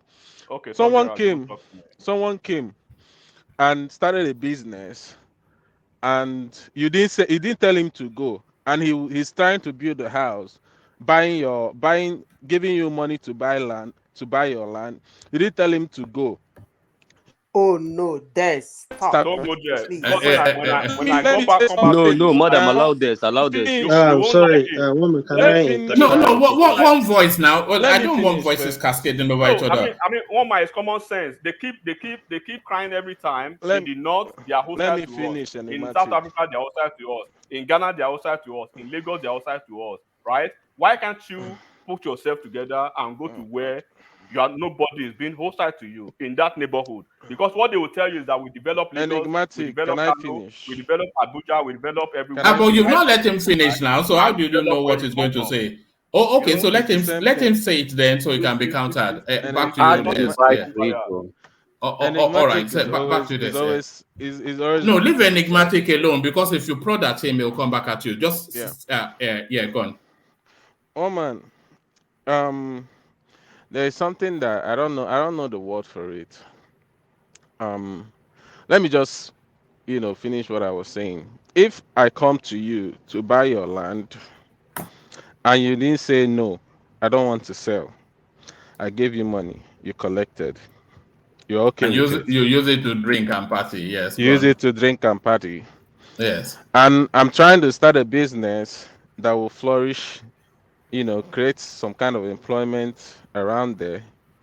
You didn't say no, go away. I don't need it. I did all I can do for your state. You didn't say no. So whenever I You finish you a you state, you you, you built the stage. You built the I stage. didn't say I built the state. Mm. I did what I could do to make it what it was or what it is. He didn't object to it back then, right from time. So why are you telling me to go? Okay, if you're telling me to go, would you pay me back everything that I've invested? You wouldn't. So why are you telling me to Wow. leave? Oh Why wow. not? What do you If you mean, wow? no It no is no the that Sorry, truth. can I come in? Listen, Let me listen. assist you there. Sorry, let me assist you, my brother. Who Sorry, can brought I you into the come one in? first man, Can can I instance? I come in finish what quickly, I'm Wait, please? saying wait. so I Let can me Who assist brought this. you? Who brought you in the first instance? Who brought you in the no first Wait, instance? enigmatic, that's not even Why the did wait, you point. tell me wait, to go? wait, Bema, wait. All right. Sorry, can I Hold finish? on. Hold on. One voice. But I want to show you this headline so as what you're is it? speaking.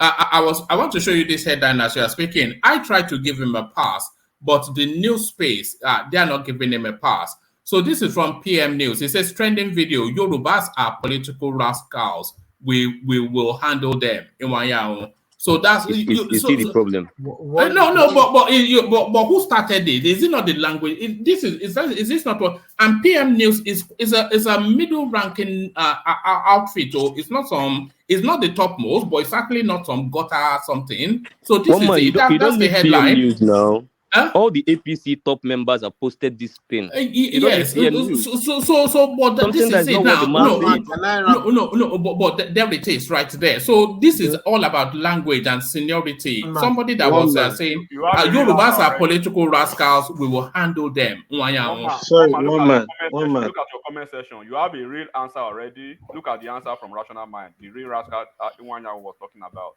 I think Rational Mind is looking at that. Enigmatic. Sorry, guys. You see, looking at this situation, Enigmatic has said several things that I would have loved to talk about as well.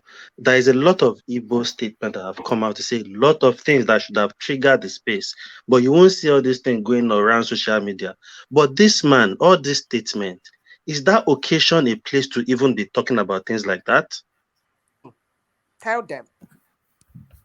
You know, I don't think that's an Did you hear him addressing the traders from Lagos there? Hold Sorry on, now. please. Oh, you have to not do this. Uptown. You have a slot to push back, but don't chop people up. I was going to say, and even the political climate as well. Is that the language for the political climate we're in? D. That shouldn't be here because the situation of the country now, people like that, of that caliber, should be saying things that should be bringing peace. And it's, for God's sake, it's Soludo's a year anniversary in the office. We shouldn't come here to bring all that in play. Everything he talked about, he went to Biafra. If not for the Mobasojo, the Biafras are not ready. Is that where we should be starting from in that kind of occasion? You can see, I don't know whether that is Soludo's wife beside him, the way he was looking at Soludo when he keeps saying all those things about Lagos. You can see the countenance of people thinking, what is this man talking about? Even Obasanjo was just like, for me as a person, for that kind of caliber of a man in the society, in that space, I don't think that's even a topic for that occasion. It should not be something that I should have brought up at all for me. Thank you. All right, brilliant. Let's go to you, Fatai. Yeah, let's go to Fatai. But Fatai, I'll have this headline at the backdrop as you speak. This is the DSS warning against the sort of language we just heard from Iwuanyanwu. Carry on, Fatai. So one I heard. So thank you for replaying that video, right? So yeah, it's the cutting shot of a Yorubas first into shot of Yorubas in the phrase Yorubas are with us quickly cut short. I didn't hear it the other times. Maybe the channels was clearer. Maybe other people hear it, but that does not negate the position, which is that we don't have a war with Yorubas. So the Yorubas are with us is a continuation of we and Yorubas are not at war. But what was the meaning of that sentence? Because then you go, they are just political rascals. In other words, they don't leave them. They are with. It's like the way Yoruba voted for Peter Obi. You understand? The Yorubas, they don't want. They don't know we are fighting them, but they don't know they are with us. That is the way that statement appeared to me. But that is my own interpretation. I don't want to go to interpretation. I want to go to where it is. I think because we have all heard about how Ononuga is this and Ononuga is that. Can we hear from, at least in this panel, the people stand on that statement? Yorubas are political rascals. That is what he said. That's what He said. didn't say that now. We've played it already. Excuse me. Sorry. Let me finish. Des, allow him now. He said his interpretation. Yeah, you're Let me still finish my forcing him. point. There is no interpretation. This is what he said. Yorubas are just political rascals. We are going to handle them. That is what he said. That is quote word for word. They are just political rascals. We are going to handle them. So Yorubas are political rascals, and they are going to handle them.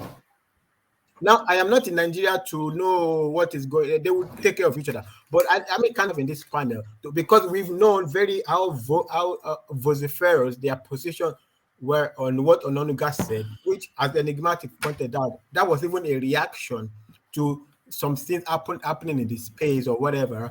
And also, it was like, the thing that was happening was Lagos is no man's land, and he offered his opinion. But in this, and we know everybody's position. Can we know also in this panel what the people feel about that statement? Yorubas are political rascals. That is what was said. We are going to handle them.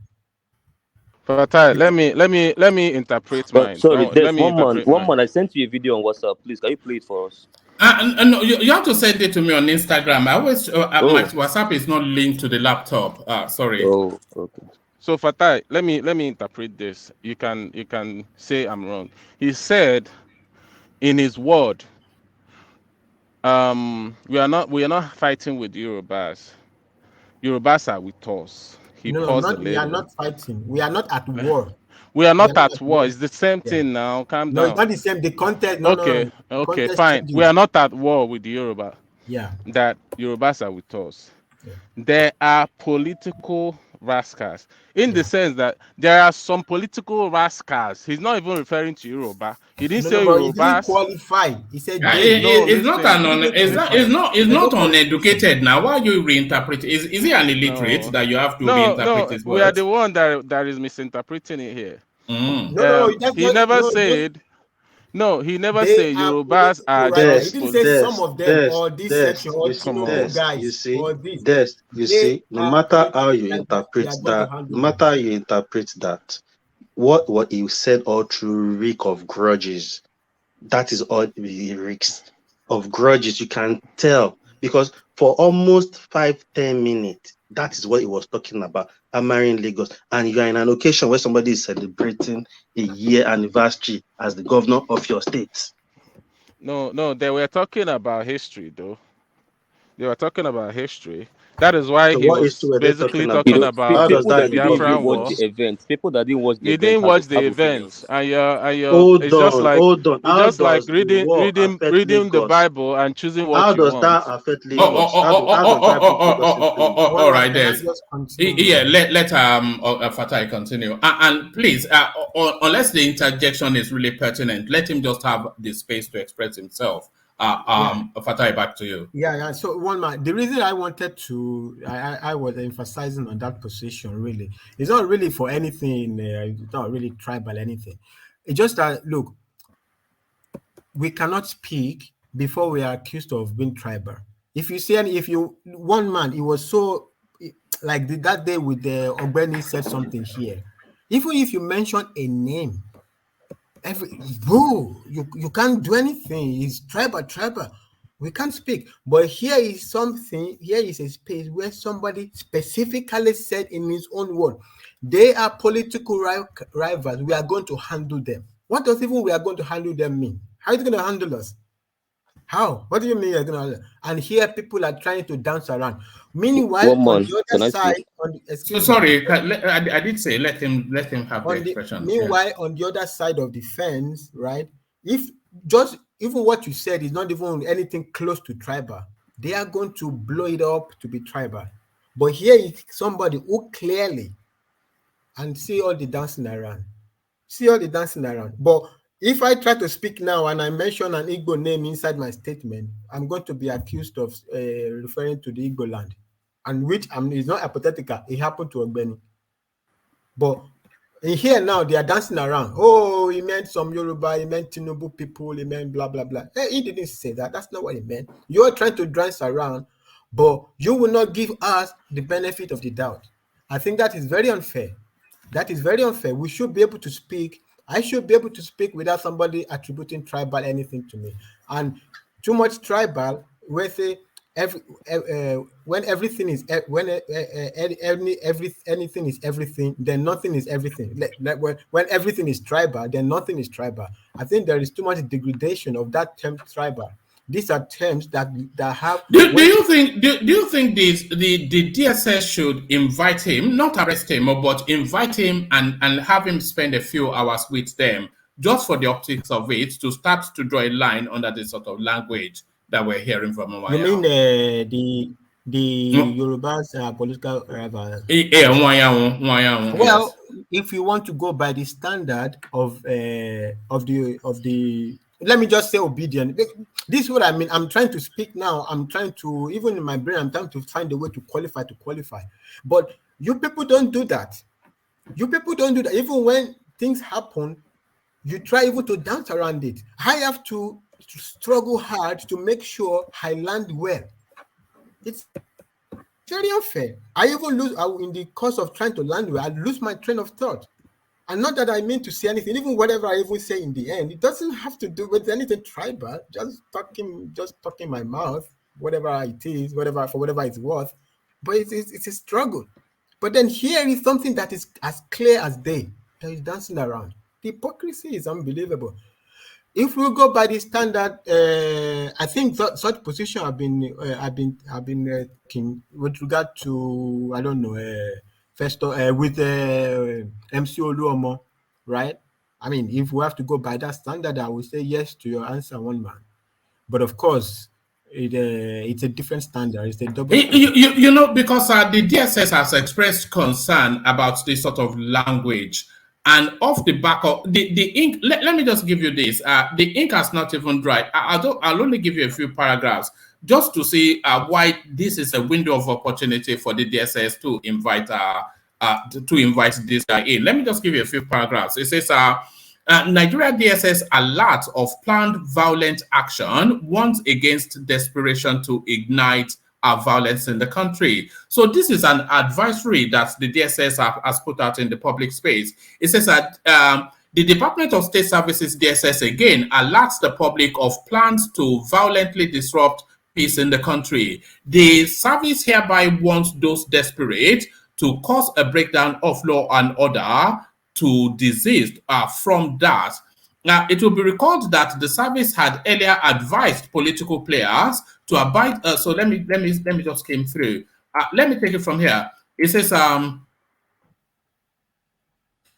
it is evident that some aggrieved politicians are already taking advantage of legal processes. This without that. Anyway, it goes. But let me just give you the last paragraph. It says, therefore, the service will continue to take necessary measures to checkmate these elements who do not wish the country well. This is to ensure that the conducive atmosphere is provided for citizens and residents to pursue their legitimate businesses. So I only came through really because I don't want to go through the labor of all of it. But this is really, and this is signed off by Peter Ofonaya, who is the official face of the DSS outside of Yusuf Bichi. So the DSS are cautioning that political language that is now being ratcheted up by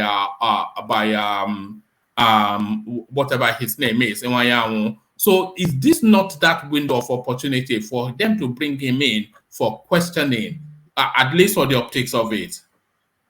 Well, like I said, one man. I mean, I would love equal standard. I wish they haven't called for the for DSS to call Oluomo in, MC Oluomo in. So I would have said, for me personally, I think Madam Zita, when Zita is talking about the free speech needs to be cautioned. I am a lover of free speech.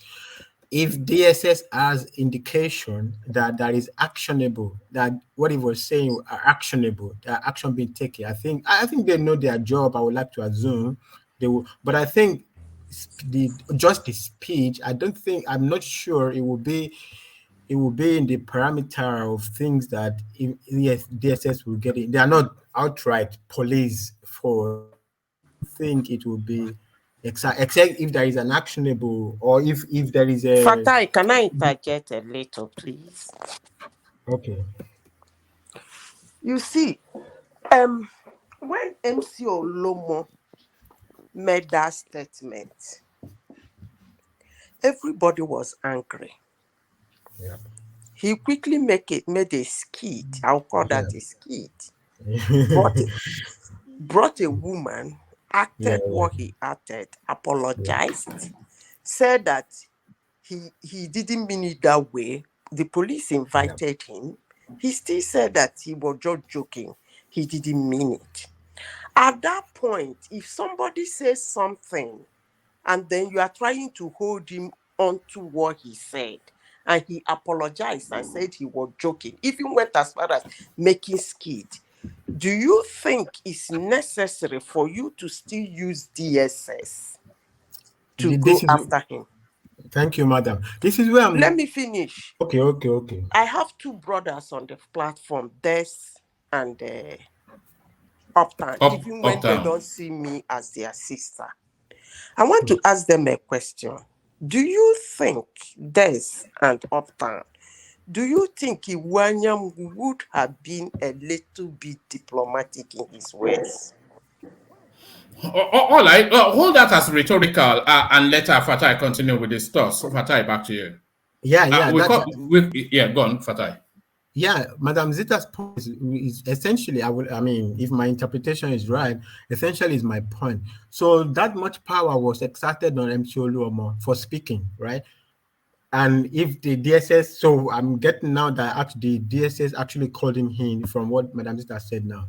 So he said things, they called him in, they didn't find actionable things to the what he said, but it was still pressed upon him.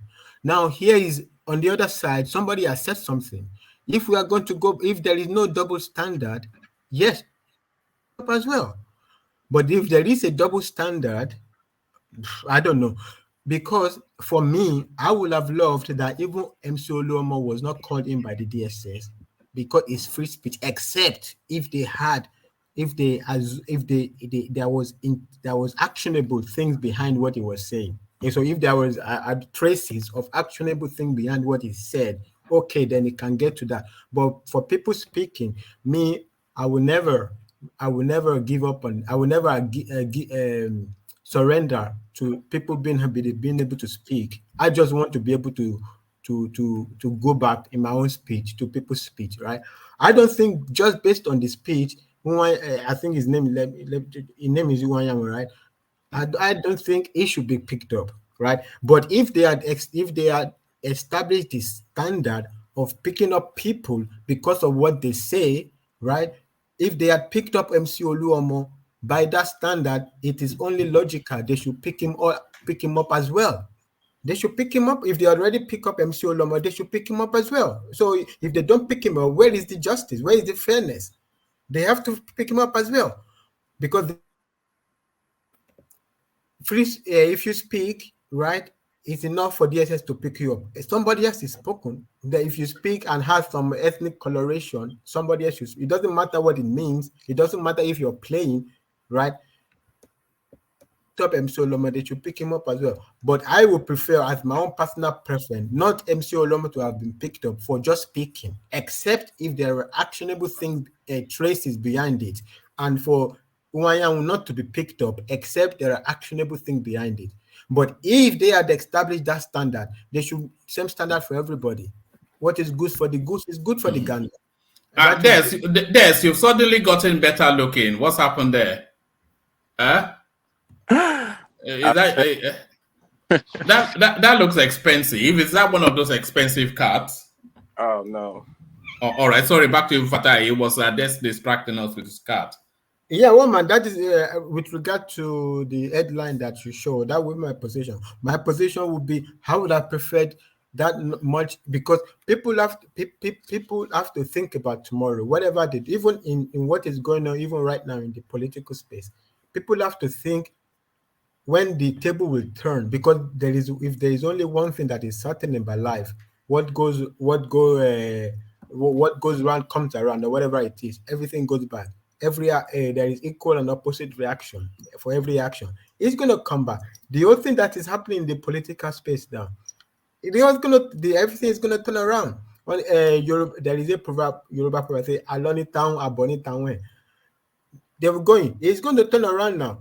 One man, and I want to highlight something. One man, if you remember, when immediately after this election, how people were saying nobody should celebrate, nobody should gloat, because even many of these people are new to the game and blah blah blah. And so people don't celebrate because they don't want to gloat. They don't want. What happened? Like a few moments after, so they are not celebrating, so it means that they didn't win. So the same thing. Look, we have to watch all this propaganda because it is pushed forward first, right? If it's eaten up, then they come back with the real agenda. It's the same thing happening with the justice, the justice of the Supreme Court, the head of it. So they pushed it forward first, like, it's going now. They come, he must leave, he must get out, of this place. Look, if you allow all the propaganda to take hold, we are all going, because we will, by the time the real issue now start to happen, we will not even know where it started from to be able to even trace it back. It is very important to always straighten up these things, right, before it gets out of hand, right? Because a lot of things are getting out of hand, right? No, this is why a lot of things are getting out of hand and it's ratcheting up. It is escalating, not de-escalating. Since the elections came and went, things have been escalating, not de-escalating. And some of the senior voices that we have always traditionally relied on to put the country back together. And they are now the one ratcheting it up even more. And I'm talking about people like Iwuanyanwu, who a lot of people are just aghast that those sort of, he was within the comfort of his own setting. So he felt emboldened to speak in that manner. And that was, so that out of the abundance of the heart. So that's what he really thinks, what he's saying. And he said he has called this meeting of his grouping to adopt a position that they're going to investigate Lagos and bring them to heel. So that sort of language, if something is not done, I was just in my conversation with Zita earlier that I was saying they have to douse the ambers of this toxic language. They have to douse it first before the nation can move. And this is Iwuanyanwu now.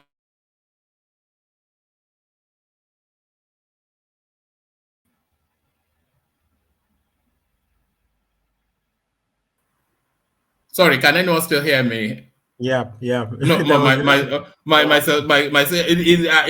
I think I'm under attack from the obedience. They didn't let me.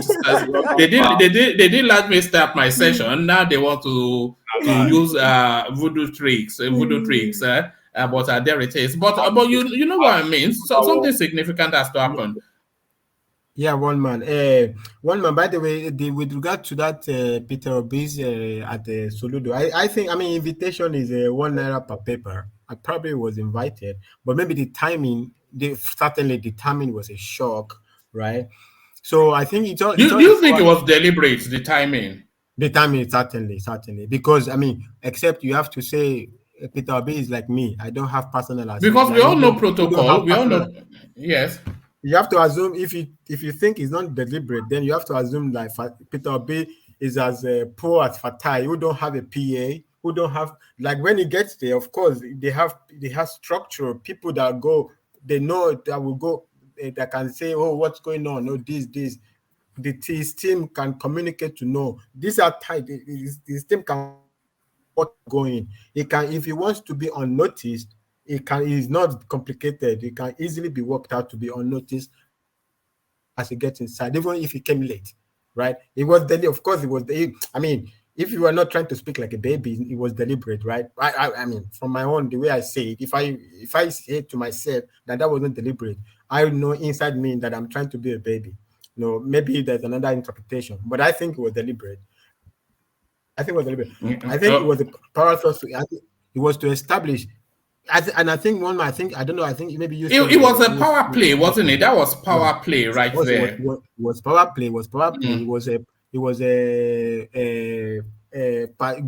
It was on top of Soludo's letter.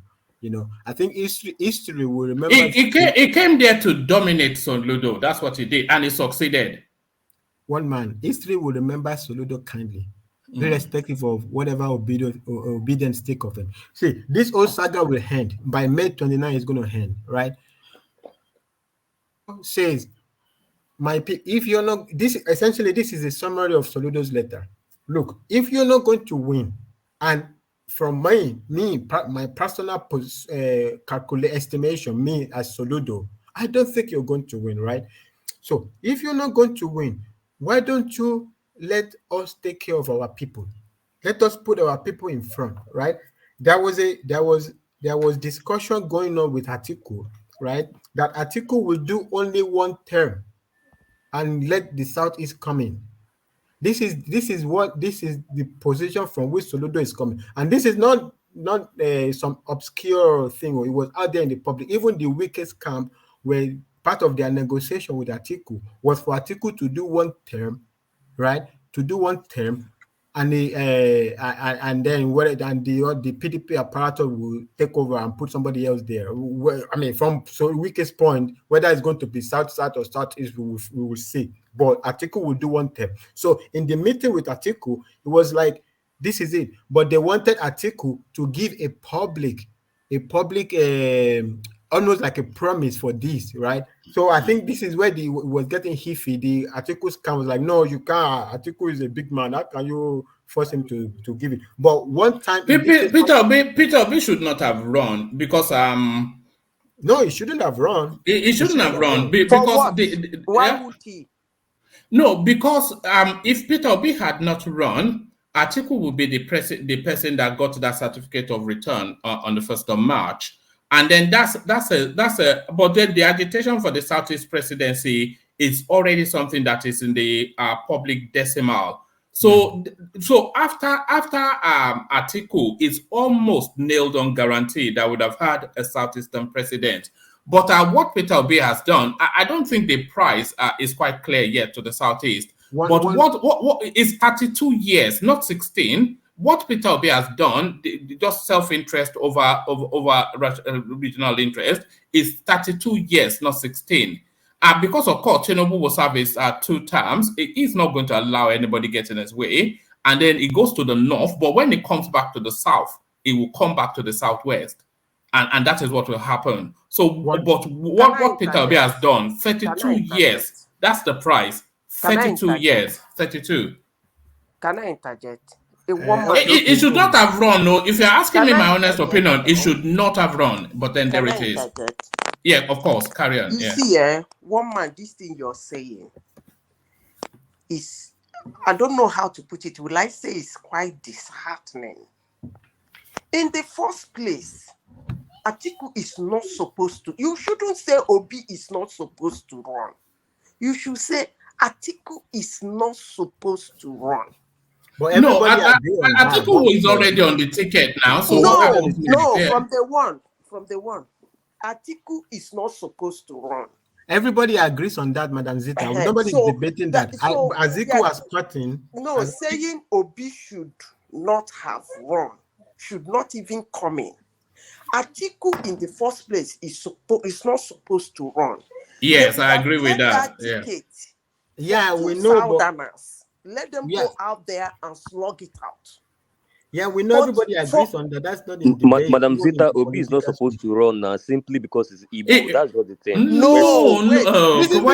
Don't diminish the conversation and don't diminish it. No, even Obasanjo said it today. He talked about Igbo phobia, and I was listening to him. Oh God, don't, bro. If you see, this is why we can't have conversations when you bring things like that. That's why we can't have. Obasanjo is not a Yoruba man now. It's an Igbo man. No,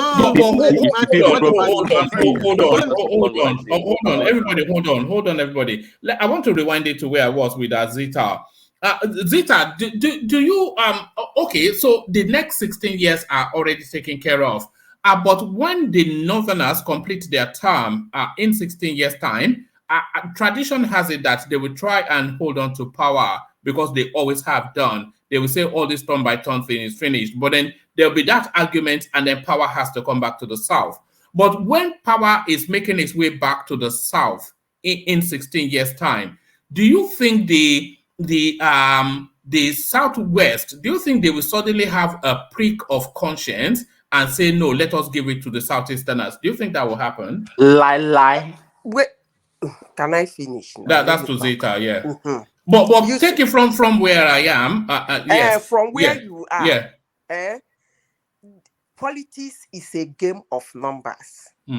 If it comes next time and an Igbo man has aligned himself, we don't need your prick of heart.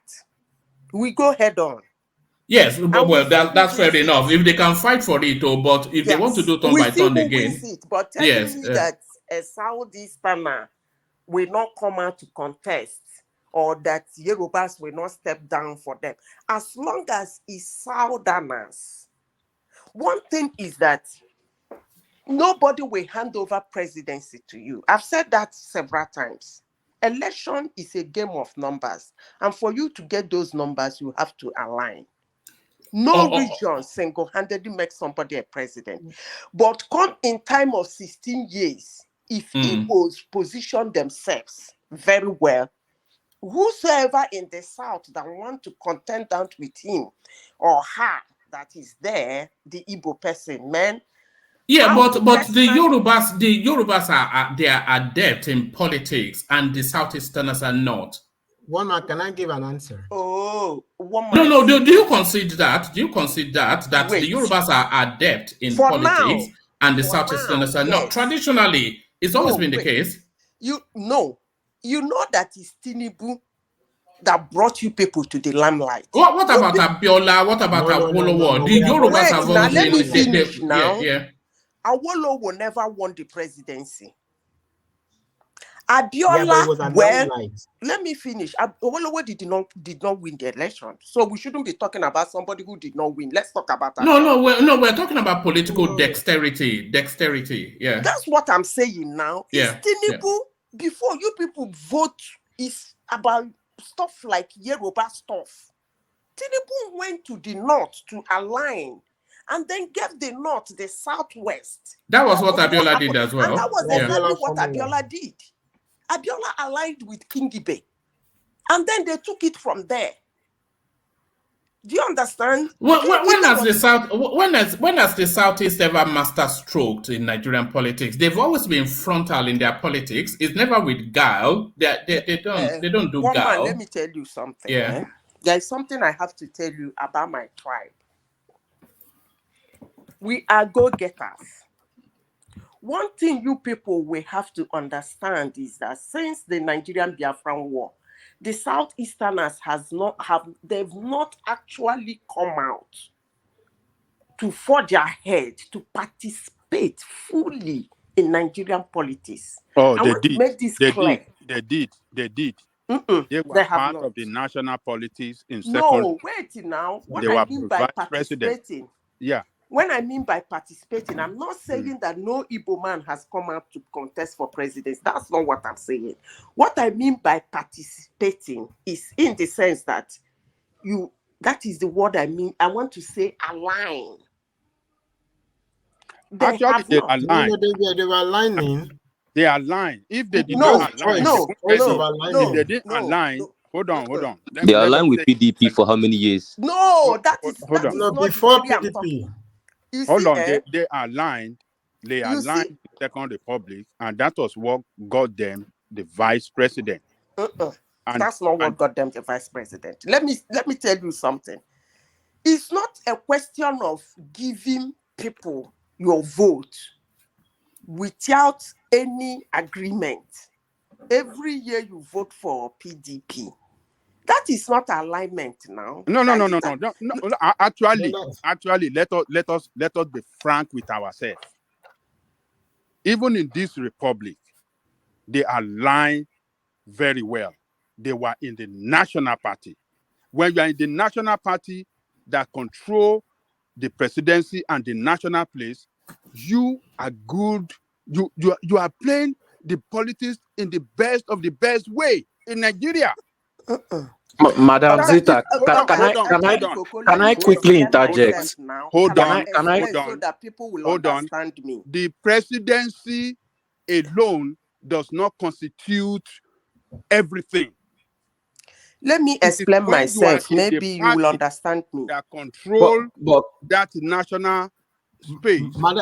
That is what represents a good alignment, political alignment. And Southeast has been doing that since the beginning of this dispensation. It was in 2015. Their power. They only derailed in 2015, true. Hold on. It was in 2015 that Tinubu and Buhari brought their own alignment that was stronger than that of Southeast with the North, that pushed them out of power. And that is when we'll be having this problem. So let us maybe you people you listen to and understand. One voice at a time. If you are coming in solely, you have to come in at the level of the conversation. Anybody that is coming in, you have to come in at the level of the conversation. Yes, that's what I could learn this point. I'm trying to get where let me finish. And at this time around, they didn't play the politics right to get the presidency. Number one, in the same party they are, none of them step down for each other in order to position their interests before Nigeria that, yes, we are ready and we are ready to take power.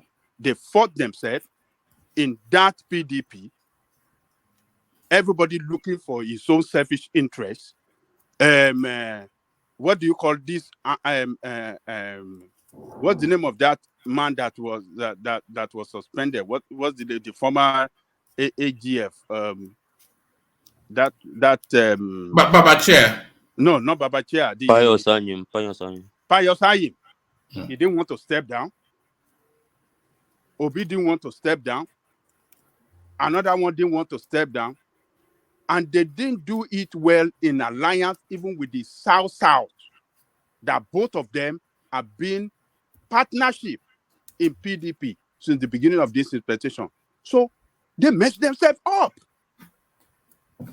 When you didn't do right and you didn't get the right result, you don't blame other people. So, but this narrative that Southeast have not been doing well, or Nabli have never had it well before, it is not true. Southeast have played it very well before the Third Republic, and they played it very well in this republic as well than even the Yorubas. I'm sorry. But you can't say that because Yoruba is in the national politics now, and then you want to see Yoruba as your enemy. No, Yoruba has been crying since 2079, 2099. Yoruba have been crying. They've been outside the game. Ajale Koko, what I am suggesting is I'm not talking about the Zik era or even and I'm not even sure that their politics was especially excellent under the Second Republic, but I'm talking about contemporaneous politics. If we take it from, let's say, from the Shagari era and take it all the way through to where we are now, the politics of the Southeast has never been one that really that shows an understanding of the landscape, or that it's never been a winning. It's never been a winning strategy. It never has been. I'm saying in 16 years' time, the Southwest, they will come for that presidency again, and almost certainly will get it. I agree. Well, nobody knows the future. Maybe in the next 16 years, they will have got themselves right. People picked up at them. And they'll be ready for that job. But what I'm telling you, one man, is that in the Third Republic, in the adopted Third Republic, Southeast were NRC. Southwest was in SDP. And during that time, SDP was the strongest party across the country because they control more local government than the NRC. And they control more states than the NRC. So they were in NRC while Yoruba was in the PDP.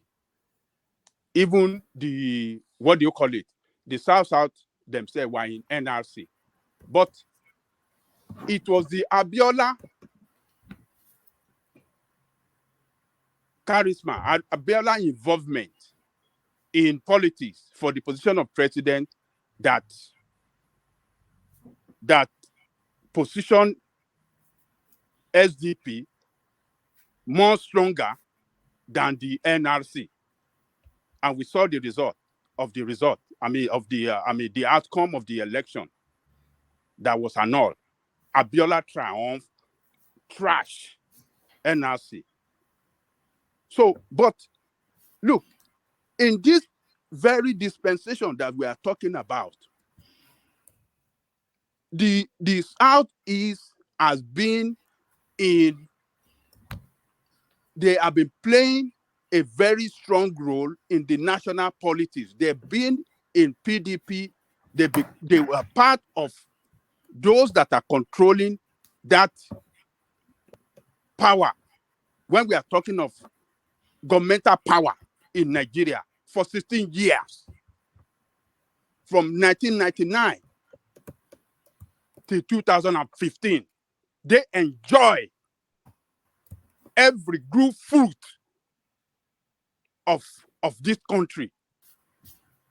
But it was in 2015 that Yoruba got it right to align and overturn the table against them, that they started this hue and cry as if they've never been part of this thing. That is not true. They've been part of the game. They enjoy the fruit of it better than the Yoruba. Yoruba did not enjoy nothing. It was Obiola that, Obasanjo was fair in the same, but during the time of Jonathan, Yoruba were relegated behind in that national politics. So what we are trying to say is that long-time enjoyment that they had for 16 years, you can't call it, you can't tell them that they have not been playing politics right. They did it and they were expecting for their turn. But if not that, No, you're talking about individualistic politics, though, and the politics that you are talking about is not Can I at the top. interject? It's not at the top echelon. It's not at the presidential play. But let's say from Zita, come. Can I just make just 30 seconds? 30 seconds. Madam Zita said they were not aligned. It was PDP that brought up this, that coined up this thing that we move power from north to south and south to north. And they aligned with PDP based on that. And it's these northerners that did not go with this agreement. So there was an alignment, there was an agreement, but they didn't uphold I think Madam Zita's alignment, I think where Madam Zita, let me just say this and hand it over to you just to see I get what you mean. I think what you're saying is very important. The way I say it, I think Southeast have always aligned, but what has been the outcome of the alignment is so even Peter Obi's like how can I call it? Like he said, he's not going back. Like for instance, when Soludo say whatever he said, Peter Obi's strong belief to march on was based on the experience of the alignment. So in 1979, I think, when Alex Ekweme was vice president, it was like almost an agreement, right? So that after the North finished, it will go back to the Southeast. So there was a lot of things that that presidency, Awolowo wanted a lot of benefit from that from that campaign, right? But Alex Ekweme was totally sure that he was going to be the next president next go round, and so there was a lot of fracturing of how these politics were played in the South. So the South could not go as one strong coalition. So it was totally fractured, that alignment, the Southern campaign. So alignment from the Southeast, but the position of some people in the Southeast is that what did that bring you in the end? So when they are telling Peter Obi to calm down and let's do like a block agreement, like the way Soludo was trying to say, it's like, okay, even if we draw a block agreement, do you think they're going to allow you to become president? Look at think back to Alex Ekweme. By the time it was for him to become president, then they come up with a coup. So the Southeast believe that the coup was planned to make sure Alex Ekweme and by extension the Southeast did not become president. So that's why Peter Obi is like, no, I don't follow that thing you want to, the formula that was used before that was not successful. I'm going to go ahead on my own and fight. And he believed he could win, right? So, but Soludo believed he could not win. That since he could not win, but Soludo, I think also Soludo believes the era is different, right? Let's go and we could get Atiku pinned down to 4 years. And after 4 years, we will become president, right? And even in the worst case, is 8 years. In the worst case, even if Atiku does not agree, the Southeast would certainly like almost guarantee to be president, even on emotional ground, to run it. And that goes back to the question, one man question. Let me just interject. I want to just wrap up. No, hold on there. So you only say whatever. Sorry, carry on. Yeah, I will just wrap up and leave it. I go back to one man's question. In 16 years, the Yorubas will not join the political fight in 16 years. This is what has always happened. So the Yorubas will leave it. It's not up to the Southeast to... No, I didn't say that. I said the Yorubas will come back for it. No. The Yorubas will not come back for it. These Yorubas will leave it. If the Southeast is not able to take it, when it goes again, this is where the rivalry is coming from. So, hold on. So apologies for Tai. We've had Obasanjo as president for 8 years. We've had Yemi Osinbajo as vice president for 8 years. So this 2023 slot is the perfect stop for the Southeast. Everybody should have yielded that space, especially the Southwest, who have had the abundance of governance. So they've not given it to them now. So why would they give it to them in 16 years? Well, 2023 as a like if we ignore every other thing, it will be an answer. It will be a yes to your answer. But if you go back to reality, it's more complicated than that. But let's leave it. The reason the Yorubas have always left it. Look, the reason that the Yorubas are not living it now is this. It traces back to Alex Ekweme era. So Alex Ekweme was supposed to be it. The Southeast could not take it, right? So the Southwest is not going to wait forever, right? The Southwest, in their own belief, don't believe Obasanjo represented their own presidency. So when the time is right, when they are able to get it right, they are going to seize it. In 16 years' time, the Yorubas will not fight for it, right? I believe. I think they will. Yeah. They will not fight for it. If the I Southeast disagree don't with you. take They it, will no, fight no, for it. look, let me tell you what will happen. Look, The next, 16, I just want to finish because I will not be able to. Let Fatai land that thought. Yeah, go on, Fatai. I want to go to now. So hold on. You come in after Fatai because I think Enigmatic has to leave us to go and do it's Ramadan. Yes. Zita, remember we cut off Zita to go and yes. No, Zita still has the floor, but like I said, Enigmatic is in Ramadan, so there's a schedule to his day. But Fatai, back to you. Yeah. See, if the Southeast are not able to take it, the next go around, even if by that time the Southeast had not been president, that argument that we have not been president will not hold. If the go around comes to you, because this rotation politics, it takes a long time before it gets to you. So when it comes to your turn and whatever you don't take it, before you say, oh, there was a coup or there was this, when it's time that I feel I should be, I'm not going to yield it to you because of the emotions that you have never been there. So it is very important. This is where I believe that Soludo's position is very important, that we have to be able to seize the moment. Like, you have to be able to seize the moment. If we don't seize the moment, when it comes to another time, another go around, people are not going to say, oh, the Southeast have not heard it. They're going to go for their turn. But in 16 years, the Southwest will not have the moral argument to go for it. Right now, the Southwest still has moral argument to go for it. They can point to Abiola, they can point to a whole lot of things. It is not possible in 16 years for the Southwest to go and say they want to be. There's going to be too much, it's going to cause too much confrontation in that country. In the 16 years, the Southeast, maybe they have a fight between Southeast and fight in code, Southeast and Southwest, South. If Southeast don't take it in 16 years, it's their problem. It's not Yoruba's problem. The next go around, the Yorubas are going to go for it. If they have the coalition to go for it, they're going to into the Southeast are not taking it before. Now you are making sense. Let me ask this question, yeah. No, but okay, ask the question, but then let Enigmatic just have a quick say. He will leave us soon, I suspect. Yeah, I'm trying to leave soon, though. First of all, one question: is there because we keep saying 16 years, is it like a written rule? Every 8 years that power should rotate, or every 4 years? I'm not sure about that. And also, when you're talking about negotiation and people playing politics well, I have to say this: the Easterners have been playing the politics well, but what Peter Obi actually did, because cite an example of when they have been. I mean, there's so many examples. A lot of people have cited it here. I'm not going to repeat it. Nandi Azikiwe.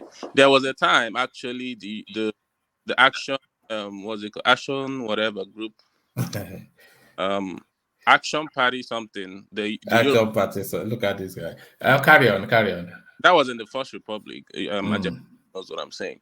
The time they were at the opposition, the MPC and all right, go to your wider point. I'm not sure you're clear on that. Go to your yeah.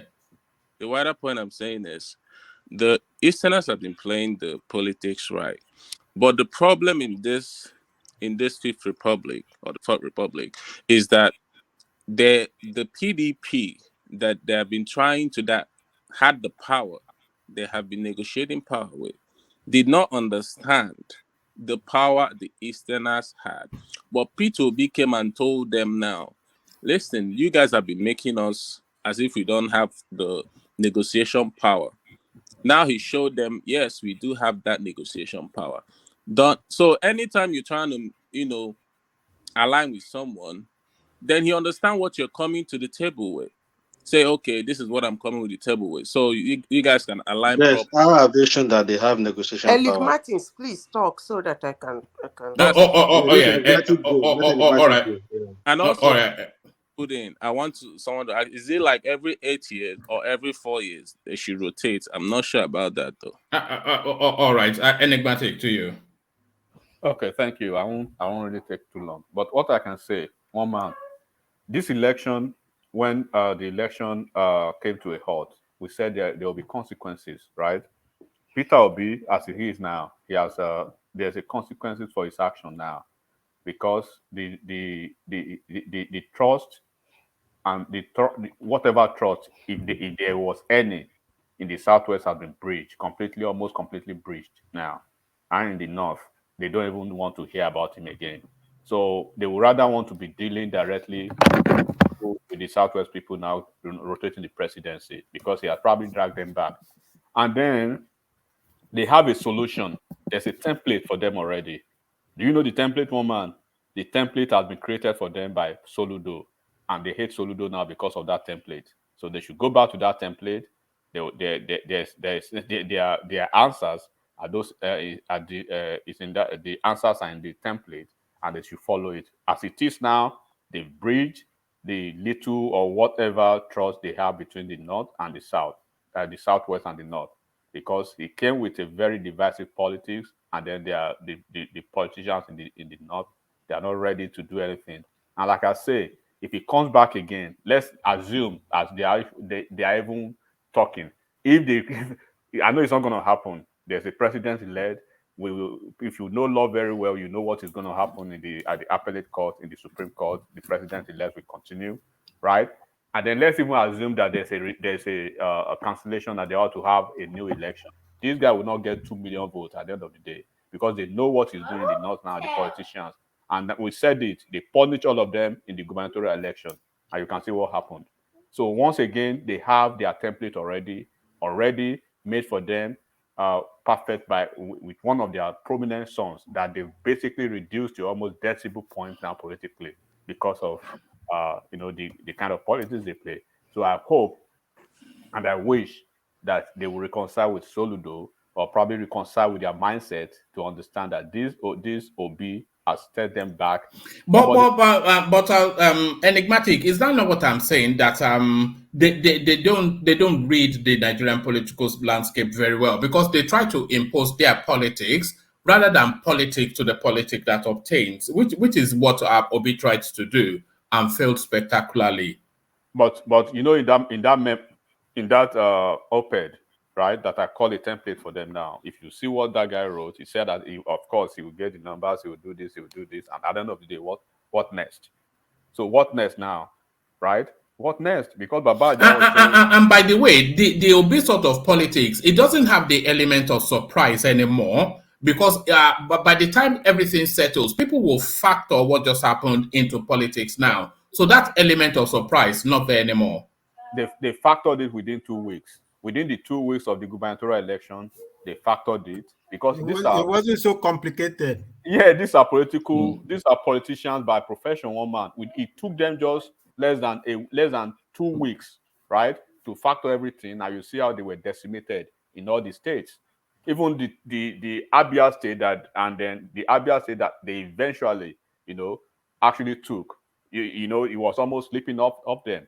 So what you are No, saying that now, was more down to Alex Otte than Labour Party, but yeah, no, I'll probably give the credit to Labour Party, because what happened to Alex Otti has always been happening, right? The incumbent governor Ikpeazu could have killed Alex Otti, as he's been killing him, and then APDP, they've been killing him for years. He has run an election in almost the gubernatorial election, almost all the political parties there is. APC, PDP, ABGA, almost he has. So I give it to him. But what happened? What happened was that they, if not because of Beavers, the gubernatorial, the governor-elect in Abia State would have been PDP.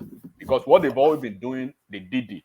They went to Obingwa, right, to inflate the numbers to almost over 100,000. And then Beavers brought the numbers back to maybe 20-something thousand or 37,000, the original numbers. So that's it. All right. Bring it home, enigmatic. I think Azita is losing patience somewhat. Yeah. So to bring it home, they have a template already created for them by the so much hated Soludo now because of this Peter Obi, that he has basically completed the cycle of his presidential run, and that's it. So they should go back to Soludo, reconcile with him, and then follow that suit, because they've lost the trust, whatever they have with the North. North is not ready to work. Enigmatic. Period. From what you've just said now, isn't this Obiri way of politics taking Soludo back like about another 5-8 years back again? No, it's not taking Soludo back. No, I think it's just a. If you look at what anybody is trying to talk about, how Soludo needs to reconcile the North, the West back together with Southeast. No, I don't think it has to, because I think everybody sees the Peter Obi space in isolation. I don't think they will hold Peter Obi against the Southeast, because they know that the sensible politics is what is in Soludo's essay. And Nigeria does want the Southeast in politics. They do, but with the way the Southeasterners are going about it, the likes of what this guy has just said in this occasion, with what the other guy said on live TV, with the way the Igbos are agitating with this past election, don't you think it's making people give a second thought about having anything to do with the Igbos actually? No, I don't think so. One man, I actually agree with you. One man. Peter Obi's politics is not the conventional Southeast politics. Even Southeast politicians are not behind Peter Obi. So Peter Obi's politics is a different space on its own. It's a flash in the pan. It's a flash in the pan. No, it's an unorthodox space in the. It's a flash in the pan. So there is no Southeast politician you can even link. Not even up to. You can't even count up to in three fingers any Southeast politician you can link with Peter Obi. So they are because it's a flash in the pan. They all know it's a flash in the pan. No, Peter Obi is leading a revolutionary movement. So no, don't be silly. No, that's true now. Yeah, now it's an anti-establishment movement now. It's not. Peter Obi is establishment. What do you mean? The argument is not if he is. I'm talking about the movement he's leading. It's different from whether he is establishment or not. So the movement is moving. The messaging is the people standing up against the establishment. It's a flash in the pan. I'm actually agreeing with you that Peter Obi's politics has nothing to do with the conventional Southeast politician and whatever arrangement they have or they will do in the future or whatever it is. No. Let me tell you what I am saying, because I'm not sure that you agree. What I'm saying is Peter Obi's politics is a flash in the pan. It is. And so one man, that is hold on. Let me land it. And I agree with you. How can you agree when you've not heard? Have you heard? You've not heard what I'm saying? I think the only problem you're saying the same thing. I think the only problem. No, you have not said anything because you won't let me. I think I agree on flash in the past. Sorry. Let me just say it. Let me just say it, and then you can either disagree. What I'm suggesting is that Peter Obi's politics is a flash in the pan. It's just this moment of sparkle, which caught the space of guard, but the space, as Enigmatic and Fatai already said, they've quickly gathered, and we saw the response in the gubernatorial space. So, but the Nigeria still needs the Southeast in politics, and we have been wanting it for so long.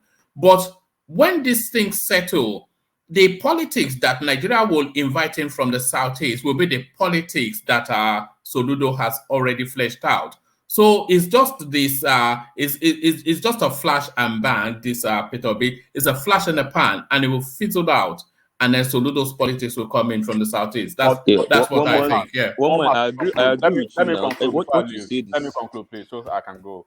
This Soludo narrative that you brought into the picture, and that's why I say they should go back to that. They should look at it more or less like a template. because this Soludo now, right? They're supposed to the national politics. The Southeast politics should be falling back to Soludo now, right? But right in front of our eyes now, they are basically killing Soludo already before the time. You know what I'm saying, Roman? They are killing him before the time because this obese strategy is a fluke political strategy that does not have it does not have a second value at all, right? It took these political juggernauts 2 weeks to find him out. He has shown his card. There's no way he will go back to anywhere in the north, in north central or southwest now, trying to use the churches, trying to use religion that they believe in. No, and they found out now that look, this is the kind of politics you see. But Soludo that they are supposed to be looking up to, that is already having a more or less like a template to forward an idea, they are killing him before his time. They already That's what I was trying to point out. Enigmatic, like trying to get what you've been trying to say. The politics Obi has played in a way, no matter how we want to push it aside, would affect Soludo's chances in a way.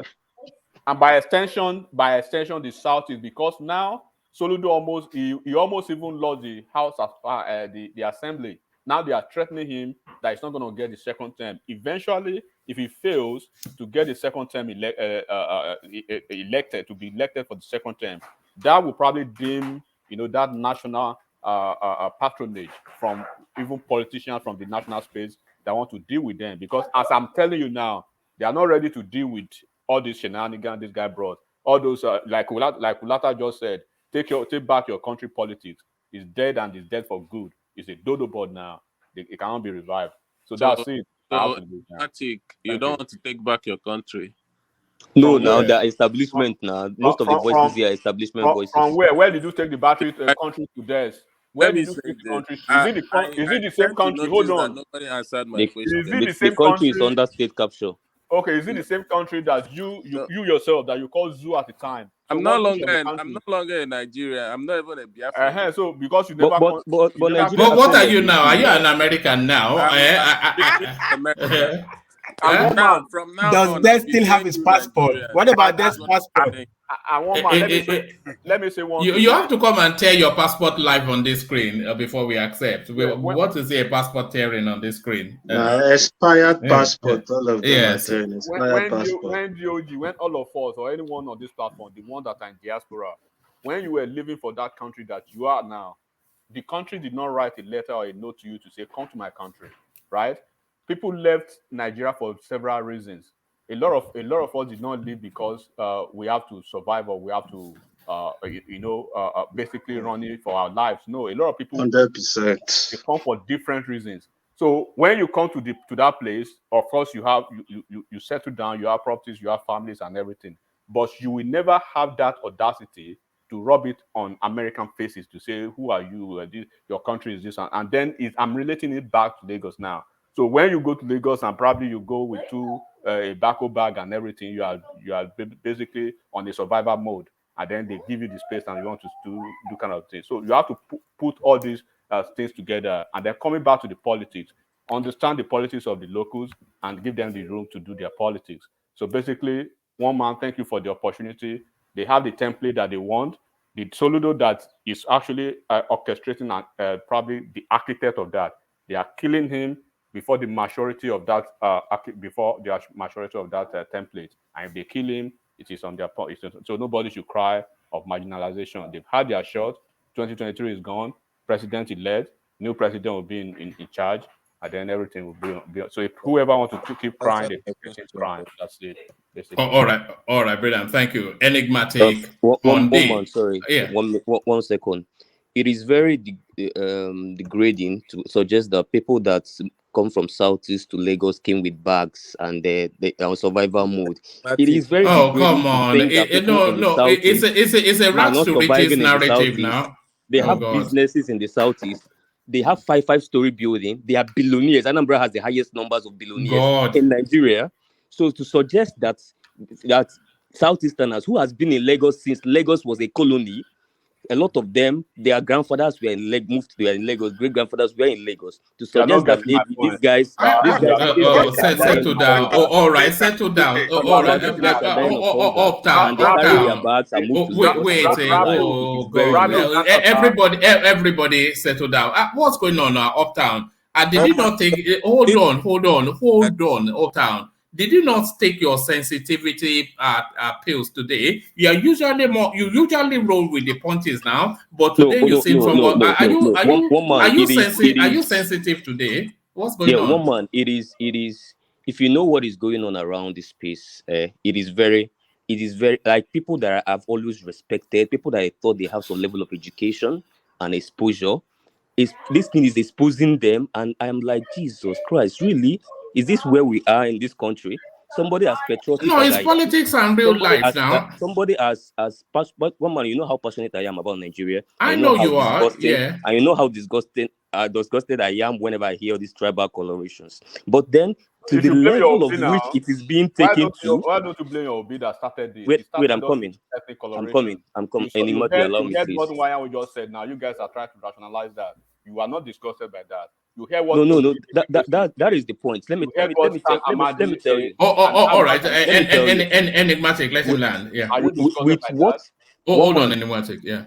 With what I've studied in the space in the last 2 weeks, one man I can categorize there's something called Ibophobia. I can't accept that. I can't accept that. Listen, if you put me in this platform with anybody that dares to come with facts and put us on a 5 hours to 10 hours, whatever, I can dare you that I will put the person on shrink because I have all my facts to back up the fact that there is an homophobia in Nigeria. All right. And what cost? Sorry. Uptown. Do you know what? Uptown? Yeah, no. Before he goes there, do you know what a debutante is? When they say somebody is a debutante, do you know what that means? No, you can explain to me. I would like to know. Somebody that is, yes, you usually get it in sport. Somebody that is just coming into a situation for the first time. That's a debutante. So what you're having is your debutante experience in politics, and this is the harsh reality of it. In the next cycle, you will not be so emotionally invested, and you will not be so caught off guard. You'll be a bit more cynical, like the rest of us. This is debutante being brought up short. Yeah, there is something I wrote on, and somebody replied me on my WhatsApp status. I wrote about like how disappointed I was, both from the angle, not just from the southwest angle, but from some of the southeast angle as well. And then how disappointed I was generally. Guess what? A lot of pro-establishment voices on my WhatsApp started telling me, "Wow, welcome to the WhatsApp group. Now you are back to the reality that Nigeria can never work. You have been so passionate about this country working. Now welcome to the." I told them, don't think you're welcoming into your WhatsApp group. Don't think tomorrow. Don't even if you think that Uptown is even getting too close to being radicalized. I have escaped that route long time ago. I started reading books that are bigger than me when I was 7-10 years. I can never be caught on that box, but I can complain when I feel disgusted. But if you think you can push me to the box where, yes, this is what we've seen over the years, you are just new, now join us in divisive politics and all that. It's never going to happen with me. I'll keep saying it the way I am saying it. And even Obasanjo today talked about his Igbophobia, what he was told. Forget Igbophobia. No. I don't. I can't. No. All right. Settle down. Let's hear from Zeta. Zeta, come in. Rescue us from this. From this use. All right. Let's hear from Wike. Yes. Thank you. Yes, I think we need a break from there. Yes. Gentlemen, I called to react to what I heard as about National Working Committee suspending Ayodele Fayose, referring the governor of Benue State, Dr. Samuel Otom, to the disciplinary committee of the party for anti-party activity. I want to state clearly and let members of the party and Nigeria hear it clearly. The National Working Committee, made up of Dr. Yachayu, who they say is the chairman of the party, Samayan, a national secretary, who they say is the secretary of the party, and other members of the National Working Committee cannot, I repeat, cannot suspend Ayofayoshe. Not to talk about referring Governor Tom, to the National Electoral Committee. Otom will not appear. Hear me and hear me well. Otom will not appear before the so-called Electoral Committee. And let me say clearly to you, this is the fight of all political wars. This is the border of the fight of political war. We will not, you cannot cage any of us. You cannot cage any of us. Otom will not appear before your so-called Electoral Committee. Ayodele will also never. You cannot suspend him. If there's any suspension, it should be you who played anti-party by refusing to obey the constitution of the party, of zoning, or political offices as required.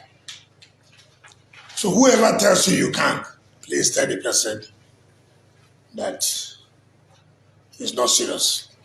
So I want to let the world know. No member of G5. If you like him that you refer or talk to fight anybody, you cannot fight anybody.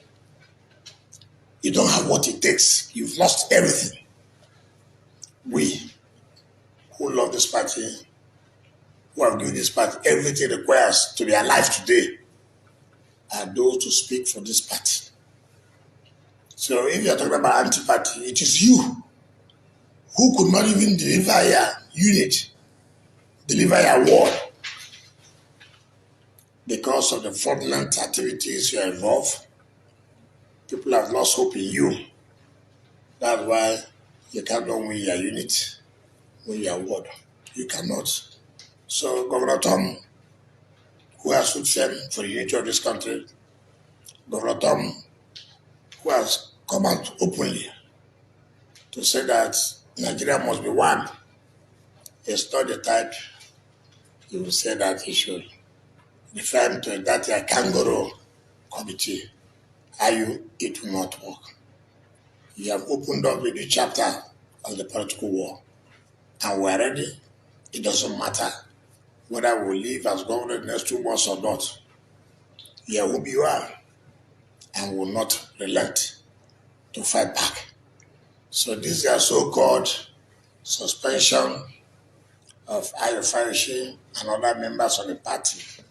I've not gotten all their full details. The members are suspended, but referring the governor to a so-called committee is the height of all insult, and we will not take it, and therefore be ready for whatever you see as far as our party is concerned.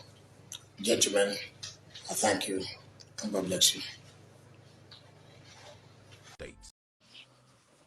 Oh, yes. So this is now the battle for the soul of so this is Zeta now. This is now the battle for the soul of the PDP. So the levers of power in that party at the moment rest in the hands of your chair, Ayu, and by extension, Atiku, so that space.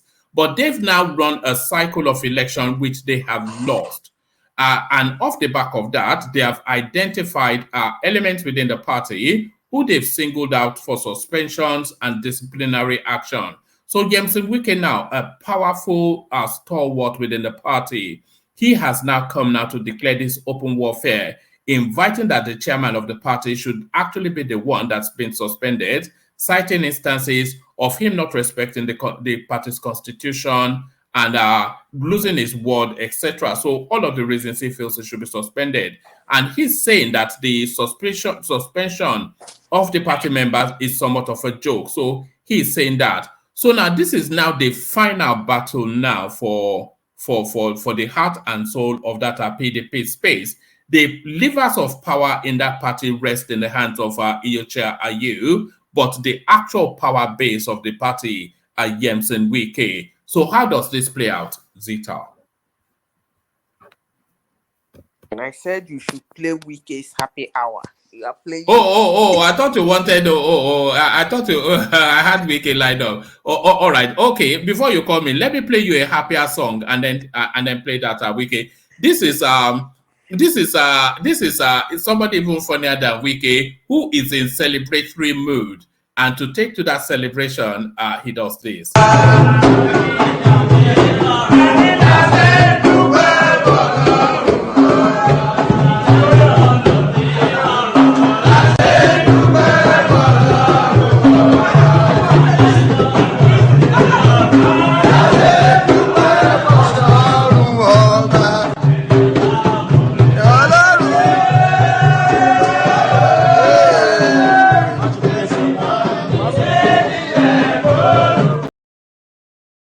So fresh from the Court of Appeal, the dancing governor, now the drumming governor. So that's your favorite man, Adeleke, Zita. It's fun. Everybody is happy at their own. Come on, I would like to play it again. Is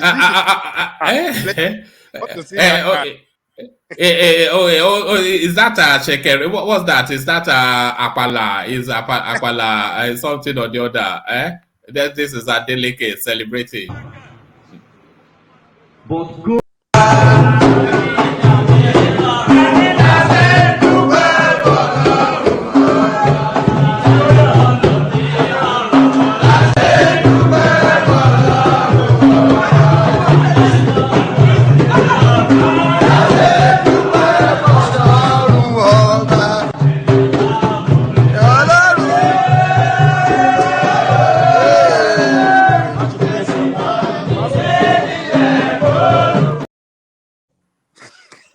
That guy is many things. A governor is not one of. It's just it's singularly the most ridiculous man in Nigeria. No.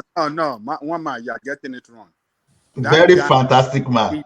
Fantastic politician, a brilliant politician, a man of the people, a man that can relate well with everybody. Do you know he's a Christian? But look I was going to ask. That was in an Islamic setting, wasn't it? Tells him in the midst of Muslims, playing music and drums with them. Is he going to do anything for the people? Is he just dancing and singing? The song they sang during Ramadan in the morning, early morning before they start to eat. Is that paradigm? I mean, what is genre? Are you surprised that this guy won for Atiku in Osun State? This is one of the reason why people always, vote alongside this. Can he govern? Is the question? Can he govern? Don't worry about that. I mean, what? But one man. So far, so good. He's not doing bad. He has been governing already. I feel sorry for the people of Osun State. Me too, one man. Baba Salah for Governor Baba Salah. One man, do you know that he has played outstanding wages already? Hold on. Yeah. I think you should try to maybe investigate about what he's been doing so far. Maybe let's talk about it as a governor, not as a drummer. There's not been any reports that he has done anything of meaning or note, apart from just all this silly foolery. Well, they said the guy was paying pension, the whole pension.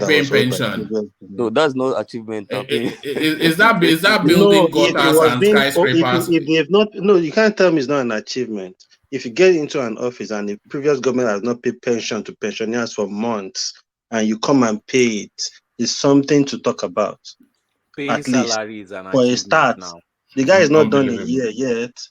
And one man, if you are taking one man word for what he's saying about the man being ridiculous, it doesn't mean it. I don't think one man mean No, it in a what's bad the way. like DOG, Soludo just now? a We know second. where he's heading to. Did Like, I what's hear the Soli? plan? Did Like, I what hear does he want Soli to say? Ola, do you and were stuff? saying, Ola, you were saying something. No. Let's not get too hung up on the salary paying. But no. Let's just leave that. Oh, hold on. I can't believe it No, now. what? People are not looking for the payroll pays salary, but what the governor needs to be doing is to be putting structures in place to open up the interlands and bring them into the city. So there's synergy between trade and then, so it's like primary healthcare, that sort of structuring. So yes, paying pension, that's fine. But in terms of actual governance, does it have a grand plan and is able to But manifest this? One man. Please, let's not labor salary though. Do you want to labor? Okay, go on. See, one man, don't let us just throw that salary as if it No, leaves. oh God, let's not go down. No, one man, wait till now. All right, but be brief on it though, yeah. In attempt to kill this man, we can't ignore Yeah. some things. You know, when this guy, Rauf Aregbesola, was leaving, he left huge debt. Wait now, Oyetola got to that place, he didn't pay anything. Now, this guy is paying pension. Can you quantify the impact on the economy of Osun State on the impact of small scale businesses and medium scale? That is the way you look at it, because when you pay people money, they spend and reinflate the economy on its own. Ola, even aside that guy just came in how many months ago, and we've just had a general election in that country. I think everything will start taking shape for every state from after the 29th of May. So I think we can't really pin a lot of things on him for now. Does he Maybe let's inspire keep confidence? Does he inspire confidence in you? I think he's gonna achieve, and I think he's gonna do a lot. They are a family that is well to known, and I think they want to that reputation of the brother, the late brother. It will just be throwing Agbada all over the place, will it? No, it's going to be a disaster. One man. These things that you are condemning about this man is what is winning the people to his side, and that is Nigeria. It's a good time guy, but what you actually needed was an Oyetola who is just a bland and boring guy, but gets the job done.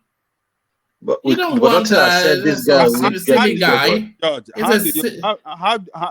how do you come to the conclusion that Oyetola got the job done? And yet, well, I'm going by Kulata's report, who is from the home state, from the state, and told us. Forget about Kulata. Does Kulata live there? He lives in United States. He has investments there, as he continues to tell us. The people voted him out. If he have done well, as you are talking good about Oyetola, would they have voted him out? He didn't do well. That's why the people voted him out and voted. All right, we'll see how it goes. Give Adeleke a chance. He has not even settled down. He's still battling. Let me predict one thing now. For the next 4 years, the only time this guy will make the headlines is just this tomfoolery. This just silly. It's just some silly. Governor of your state, will you be happy? Ajanle Koko, don't worry, we will remind one man. Will you be happy? See, one man, see the thing. I share your concern actually. It's actually it's not a Soludo, is it? It's not a Soludo. Do they not like Soludo in Osun State? Do they not want something like that? I wish he's gonna surprise us. I wish he's really gonna do well because I also like him as a person. So I also wish he's able to do well as a governor. I wish he's able to make I like him too, by the way, but it's just a silly guy. It just one man. Kí ló ń ṣẹlẹ̀ láàfin? Don't worry. Mákindé ló wà ń bẹ̀. Mákindé láàfin àfin Ọlọ́yọ̀. Mákindé did very well. The wives. Did you hear what's going on with the wives of? We'll come to that in a moment. They are sharing the wives around. I know, yeah, but there it is.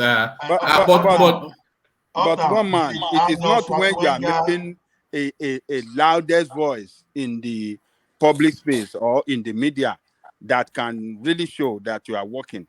Makinde wasn't making too much noise, but if you know what that guy did within 4 years, but everybody knew he was doing well. Within 4 years, man, that guy And you see the margin he defeated the others. Leave this guy alone. Let's see what he's going to do when he's in 3 years in office or going to 4 years. Then we'll be able to Then know. we can talk. Yeah. Yeah. So, but for now, we can't condemn him. We can leave it. But when it comes to the politics, this guy is the best politician in that state. It is easily accessible. He knows how to talk to the people. He knows how to mingle with them. He knows how to relate with them. And everybody, you want to talk about the Christian or the Muslim or the Babalawo, everybody love him. Because he can... But performance now. What about performance? Performance, uncle. One man, give him time now. Man, I like the guy. It strikes me as like a Fayoshe. One man, Effie Jackson led. One man, Effie Jackson led. He's exactly like Fayoshe. This is exactly what I mean, Fayoshe Ola just is explained to you the impact of paying salary and pensions to workers. That's been The whole for impact on months. the economy of that state. That state is a civil servant state.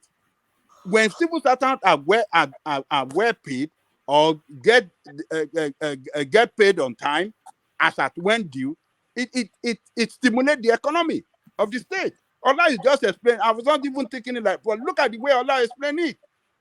No, that's fair enough. As a temporary measure, I'm not sure that is anything to leverage. One man, please leave our Faji loving governor alone. Miliki Jackson. One man in the last governorship,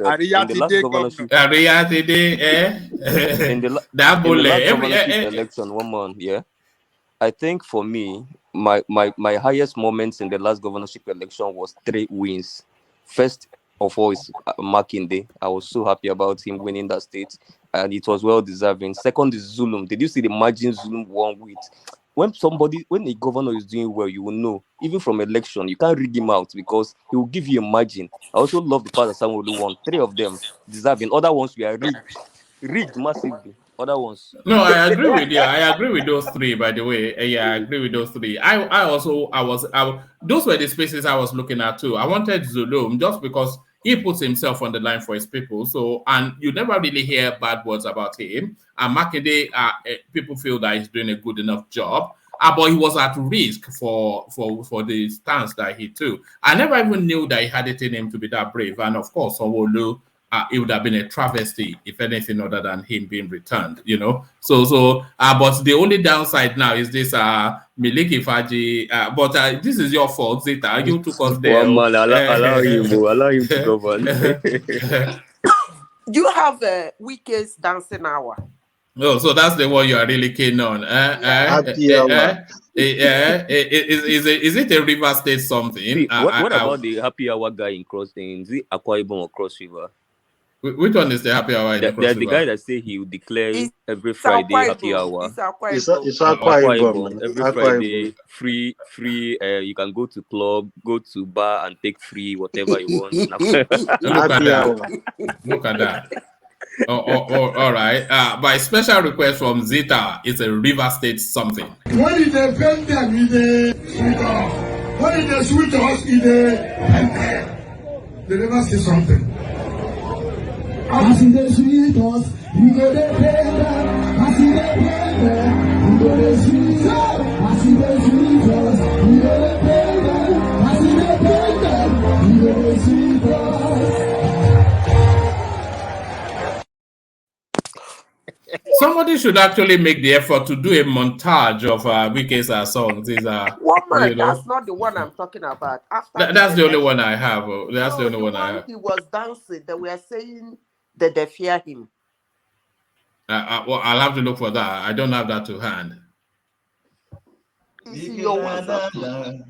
It's in YouTube. It's in your WhatsApp too. Did you send it to me? Yeah, it's in your WhatsApp. All right, I'll check. But what's I'm checking? The one I'm gonna send for you, the one we need to watch is the G5, the one they danced in Enugu with Ashobi. But send it to Instagram though. Send it to Instagram. Yes, because why I want to watch that one is because I want to see the losers dancing, Ibazo dancing, or the others dancing, and Tom, everybody that lost the election misbehaving. So you are happy that Otom lost election after working for your Obi. Who works for Obi? Almost all of them lost the election. All of them, except from Wike and Otom work for Obi. Ayo. Hold on. This is Ajaleko. Otom work for Obi. True or false? Okay, so if he works for Obi, how if why I are don't you have trying if I to have mock him now? Why are you trying to mock him so now? because I'm obedient. If I don't like Otom, I must like him now. All of a sudden, because it's support you to Obi.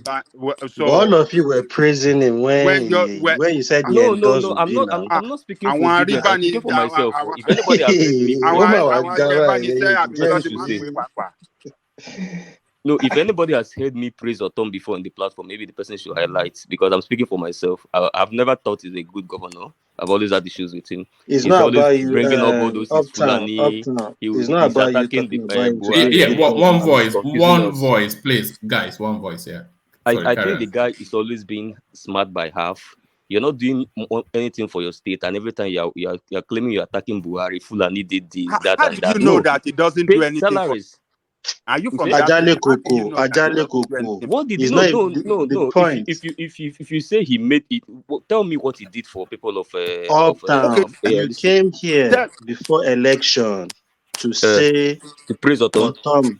You were using Otom, giving his support and endorsing Obi as a point, like, oh, you people will win Benue State. Otom is supporting. You were part of the people using it as it's not about you praising Otom before, but you are the part of the my people friend, that use it as you're not correct. Let me correct you. I've okay, always correct me. maintained that Obi will win Nasarawa, Obi will win Plateau, Obi will win Benue, Obi will win Abuja. It has nothing to do with the people in But charge what in did those you states. say when Otom endorsed him? What did you say? And you people use that to even aim a dig at No, Wiki speak to me. at Don't say that you people. period. Hold Uptown by Uptown's words. Don't say you people. Did Uptown tell you that why he thinks Benue will be won by Obi is because Otom is coming at the late hour What to I'm support? saying is, what did you I've say always the said time when Benue was Otom an Obi state. endorsed? What's that? Oh, sorry. Carry on. I beg your pardon. That was sorry, me. I didn't know it was you. I was actually trying to send the. Okay. Carry on. Okay, so let me clarify. But please, gentlemen, hold on. Just one voice now. I did say just one voice. Yeah, carry on. Uptown, my question is, when Otom endorsed Obi, were you not using it as an advantage for Obi? Were you not talking about it on this platform? Were you not giving him kudos and dissing Wiki? Now let me answer you. Okay. Long before Otom ever thought of doing his last minute endorsement of Obi, from August, I've always pointed out the states Obi will win in the north, and Benue has always been tops in that state. So Otom that came out only this year, a few weeks to election to endorse Obi. I've always maintained he will win Benue. So what does it make? Right Obi, there. You are not okay, answering so the question. who made Obi win Plateau State? Okay, Did the governor endorse him? hold on right there. There. You did not, first of all, you did not answer his question. Then number two, you are now rubbishing Otom as if it's not relevant, as if it did not contribute anything to Obi's success. So are you saying that if that guy did not declare support for Obi in that state, Obi will have won outrightly? Is that your point? So Obi, answer that guy. Answer DOG question first. Then answer the question I'm putting to you now. So if Otom did not openly support Obi, so Obi will have won anyway. Is that what you are saying? Let me make myself very, very clear and abundantly clear. Otom supporting Obi is not something I'm pushing back on. Everybody has the right to support Obi. Why don't you like to answer questions, for God's sake? People No. direct question to you. No, you want You to don't get want me to beat around the bush. The same way Obi always beat around the bush when they put question to him. Why are you doing like this, for God's sake? It is true, Uptown. It is true, Uptown. That's like the third as far time. as I'm concerned, That's like the third time. Let me say it again. Answer the question I am direct. A direct question to you. Answer it directly. Don't be The direct beating around question. and See, trying Baba, to. Baba, Baba, Baba, Ejo, Emabinu. See, the direct answer. Your Yoruba is even better than Gbadebo Chinedu. Baba Jama Pamina, I beg. See, Otom, I've never liked Otom. So whether he became obedient or not, will not. That's the fact I'm making. Whether he worked for Obi, whether he made any impact, I don't care because I don't like the man. So that is the point I'm making. So I wouldn't know whether he did anything. I don't care about him. I didn't like him. Wow. Even when he was marrying with Rivers, I've always thought he was a very cunning man that was using Fulani to cover up for his lack of performance in Yeah, Benue but State. that's exactly what he was doing. Okay, you see. So I wasn't the only person that even knew that. You see. You know the So name I why call was him? all this trying to push You me know to what I call suddenly him? like Otom by force? Do you know, anytime I want to refer to that man, do you know what I call him? Governor Fulani Esman. Look, let us let's be objective. Are you saying that when the governor is standing up and saying the right thing in the interest of these people, so we have to condemn him and reject him for saying the right thing, or shut him down, try to cow him in any way we can for saying the right thing? Who are the people that are responsible for Benue people that in the what do you call it, in The IDP camp today? IDP camp, Do you know yes, how many people in that IDP camp has been in displaced. that state? Baba, that is Hold the on thing right is there. that Let us make point. I okay, hate sorry. when people Maybe them are Obi trying went to there to uh, gain grants. Didn't yes. Obi go to IDP camp? When this, do you know the population of what do you call these people? Benue State. I think they are between 5 or 6 million, and you see 2 million of their people in IDP camp. Over 2 And we million. know the Over people, 2 million. and we know people that are responsible for them being in IDP camp. And you say it, you not say it loud. What is wrong with you people? No, Baba, Because it's let me, mentioning Baba, Fulani let me give you herdsmen, one and example. you said that Anzita is You even need to supporting him, visit. saying that You need to Anzita visit is the saying that IDP camp. he called him Fulani. No, Fulani. you are Go to the Baba you are IDP camp Jani, and see how misinterpreting No, us. people are one understand. voice suffering. now. Now we have three voices. If Just you one go to voice. the Yes. IDP camp, you will see how people are suffering. I mean, what is wrong with us as Nigerians? Can I interject? No, this is He is emotional the blackmail. Oh. We governor of didn't say that anything state. against IDP Is people. Oh, responsible I for the beg. Oh. well-being of his people.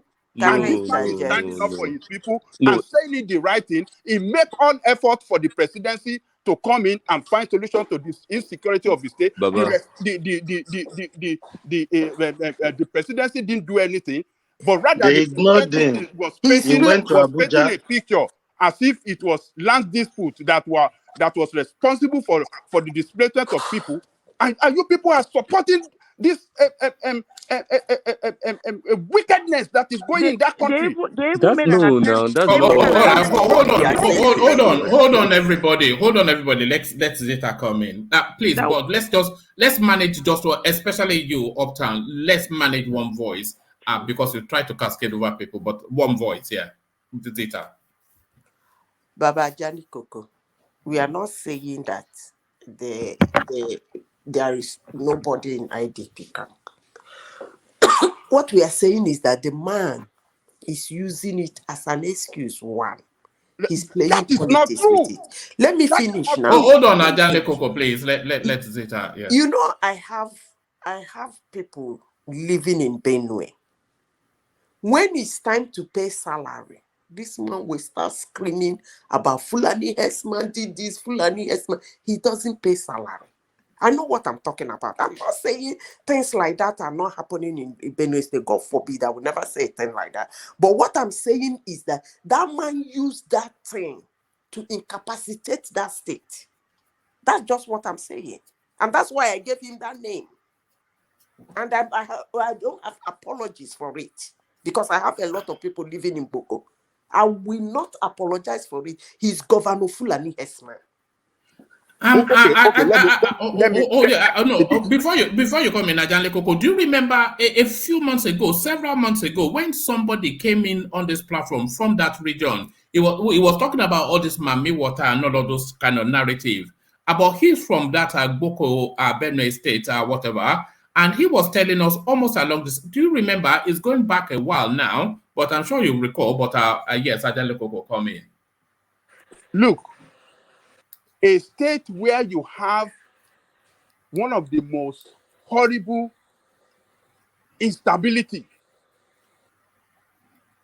The main source of their economic base is agriculture,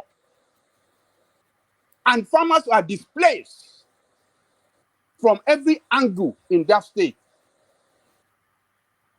Government was not, it's not making revenue as expected, and revenue is not coming, and allocation is not coming as it used to come from federal, because federal was making nothing. I am not supporting the. I won't be on the in the support of anybody not to pay salary, but in his own situation, we saw what was responsible for him not to make as much as possible so that he can pay. But even it isn't that he wasn't paying, but the problem, the insecurity that affected the economy of the state was too overwhelming. But and for this man to stand up and call spade a spade, that's the Fulani herdsmen that are killing my people. But you Nigerians want to use that against him, that it should be Baba Ajanle Koko. There was even one. I don't get it. They had to do mass burial. The way the Fulani kills those people, I think it was in a bus or something. They have to do mass burial. That guy really battled with that Fulani stuff. I'm sorry. Do you know even his life was I think Ajanle Koko gave the best explanation. And do you know his don't let life us was dance around attempted this thing. several times too for standing up for his people? And then they voted him out. Exactly. Can I say something? It's so to add to what you fantastic said? they voted him out. If you don't vote, if you don't fight for your people, people will call you name. If you fight for your people again, they want to call you name. What kind of people are we in Nigeria? I know. We are just becoming so desensitized. The number one citizen of the state that have the responsibility to protect the well-being of the people, economically, security-wise, and everything. And this man is doing everything, and they almost killed him too. Before you interject, let Uptown come in. What is wrong with us? Let Uptown come in, then you, Uptown, come in. All right, thank you very much, One. It is with all due respect to the IDP camps in Benue State, we should not be. And with all due respect, everybody knows what's happening, not just in Benue State, but in different parts of the country, north, west, east, south. And we all are here in Nigeria. We saw what Shetima did for Borno people, regardless of that place being the headquarters of Boko Haram. We've seen what Zulum is doing there, regardless of it being the headquarters of Boko Haram. Zulum is not busy going around with town crier crying that Boko Haram is killing us here. Therefore, I won't develop Borno, and I'm not going to achieve anything. I'm just going to keep shouting at the government that insecurity is overwhelming me. So that's the point we are making. So we are not saying don't speak up for your people. No, that's not what we're saying. We're saying also please, Uptown, develop the place, pay salaries, do this, do that. Why you are speaking up? Don't just be speaking up. Is not we didn't elect you to be a Shore or whatever it is. We elected you to be the governor of the state. Don't worry. Say something on that. And do the right things. See, Uptown, why you're speaking up? Don't let us be sensitive to what Ajanle will just explain something now, and you seem to just ignore that thing and wish it away as if it didn't mean anything. How much is this guy receiving from the federal? How much does this guy need to pay his salary? Check the monthly allocation and check what you need to pay for the salary before you start condemning this guy. what all those things that are responsible for his internal revenue, they've taken those things away, and you are just saying this thing. How much does this need to pay compared to other states? See, let us play fact for fact and don't just use sentiment. If you can just tell me what Benue State receive every month today and the salary and the payroll, then you win. Just check it before you are against this man. Ajane Koko laid a very good point, and I think we should work on that instead of trying to just justify our sentiment. I rest my case. Thank you. I am not justifying my sentiment. What I'm saying that is annoying, disheartening, disturbing that a governor of a state will use the blood of the innocent citizens of his state or residents of his state to play politics and use it as an excuse. That's a joke, and I will not tolerate that. No, you are not right. Fulani, you are not right. What you are saying governor. is not right. What you are saying is not right. You are wrong. That is using politics to kill his people. You are wrong. I didn't say you he's know using, that the he's government, using what happened. You know that no state government have the capacity to protect their own people with the security apparatuses. They don't have the control of the security apparatuses. No, he's using what happened as an excuse. And I won't take that. The security apparatuses is in the hand of the federal government, and the federal government is not sending help to help him. And you people are now using this to destroy his image. Why are we doing that? Why are we doing this?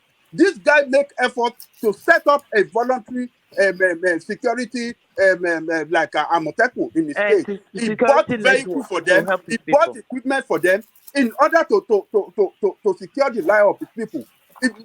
Because they voted him out. And they voted him out. It doesn't matter. They voted him out. Let another person is coming in. Let's see what that one's going to do. But what we are saying is that for you people to see the truth, and you don't want to back somebody that is saying the truth. Fulani herdsmen are the people responsible for killing and displacing people. Do you know what millions mean? Millions of people. They having over 2 million of people in a state that is not more than 6 million or 5 million. Almost half of the population in IDP camp. And it is the federal government that is responsible for security of Nigeria. Every state in Nigeria, it's federal government that control the police. Federal government control every security apparatus, and federal government is not living up to expectation. And we are talking all of this. Please, that is the more reason why I am angry that he's downplaying it. Please, can I? Let's hear from Rosie. Rosie, come in. To me, I think we should not be desensitized to what is going on in Benue State. That state is a state that has been plagued with insecurity problems. The people that their majority of their income is from farming cannot farm anymore. They've been displaced. They are living in IDP camp in poverty. It is churches and other voluntary groups that is going to donate money to help these people. The government, where is the income for the government to pay the salary? The man is standing up for his people. So we shouldn't just, calling names and make fun of him. That man went through a lot. I'm not making fun of him. And I owe no apology. So we shouldn't downplay the suffering of the people in the camp. I know insecurity is everywhere in Nigeria, but it was worse once a time in that state. So we should just kind of let's be sensitive to sufferings of the people. All right. Let's bring hold on. Let's bring Kolata's super chat in. It says, please ask Ajanle Koko why he has refused to pay salaries. Federal government always sent allocations, so that's not an excuse. Autumn is just a town crier, and that is the point. Why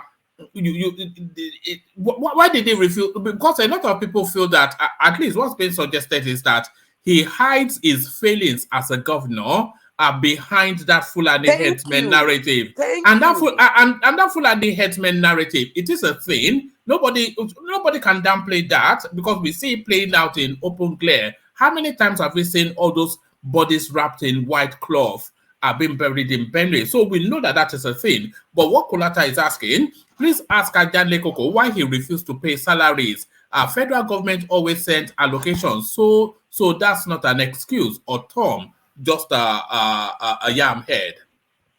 Man, even the obedience that they will be talking against Oton today should not forget that this same ODOB stood in support, stood and rallied around the Oton sometimes last year, around October last year, when he was trying to explain what this guy was spending even to take care of people in the IDP, and what this guy is even spending on security to keep his people secured. So this is just a matter of diverting some of those money that you should have used for some other thing, because you need to maintain people in the IDP, and you still need to keep your local security, especially when the federal security outfit, they become irresponsible or they become so biased. So we should look at all those stuff. We shouldn't just base this thing on this guy is not paying. So look at it. Okay, one more, can you allow me ask him a question? In Borno State, 2024, 2025, 2020, late 2023, it was mayhem. You mean 2003, madam? I mean in Borno State. I'm talking about Borno State. But, sorry, 13, sorry, not 2003. But the governors were paying, in as much as they were crying, everybody was seeing what was going on. They were paying salary. They were taking care of their people. This man, and I repeat, it is even disheartening that man will see the blood of his people lying there and he's using it as an excuse. I still maintain what I'm saying. The man is using it as an excuse. He should pay salaries. Please, Madam Zita. And also the IDP. Was Benue State the only state that didn't pay salary to workers? Was it only Benue State? And then when you talk about Borno State, the funds that we're getting from the federal government definitely will be more than the I one know that's what you're going to State say. is getting. I know that's what you're going to say. You see, sometimes when we come, we try to play around bigotry. We want to say that somebody is bigotry. I was expecting you to say that. But it's a legitimate argument, though. It's a legitimate argument. I'm not saying. Yeah, I wanted you to say that. I wanted to put it in my comments. I know that some people will say government was giving them money, and government was not giving autumn money. Why didn't he say? No, let me finish. Let me finish. You said government was moving money in Borno State, and I asked, did Autumn come out to tell us that government was not giving him money? That's the question I'm asking. I still maintain it is annoying that man was using the blood of innocent Benuans. One, can I come in a bit? One more. Let me say one thing. I think using the blood of the innocent people. Let me say one thing, and I will stop for everybody. Look, before you come in, sorry, Adale Koko, let me just insert this. The responsibility for the IDP camps is actually Sadiya Farouk's, and he has never come out to say Sadiya Farouk was not taking responsibility. But Adale Koko, carry on. Look, before this man came in 2004, the governor that left salary arrears unpaid. All right? Pension for several years unpaid. So he came in, he tried to restructure things in such a way that he can pay some of these arrears and the pension of retired workers. All this guy, he tried to do with the limited resources. But people that doesn't know what to just hold him responsible that, this, will the federal government give him assistance for pension arrears that were not paid for several years? But now he has reduced it drastically. The same with the arrears that were unpaid. he has reduced, he has paid it off, trying to catch up with those that are overloaded it.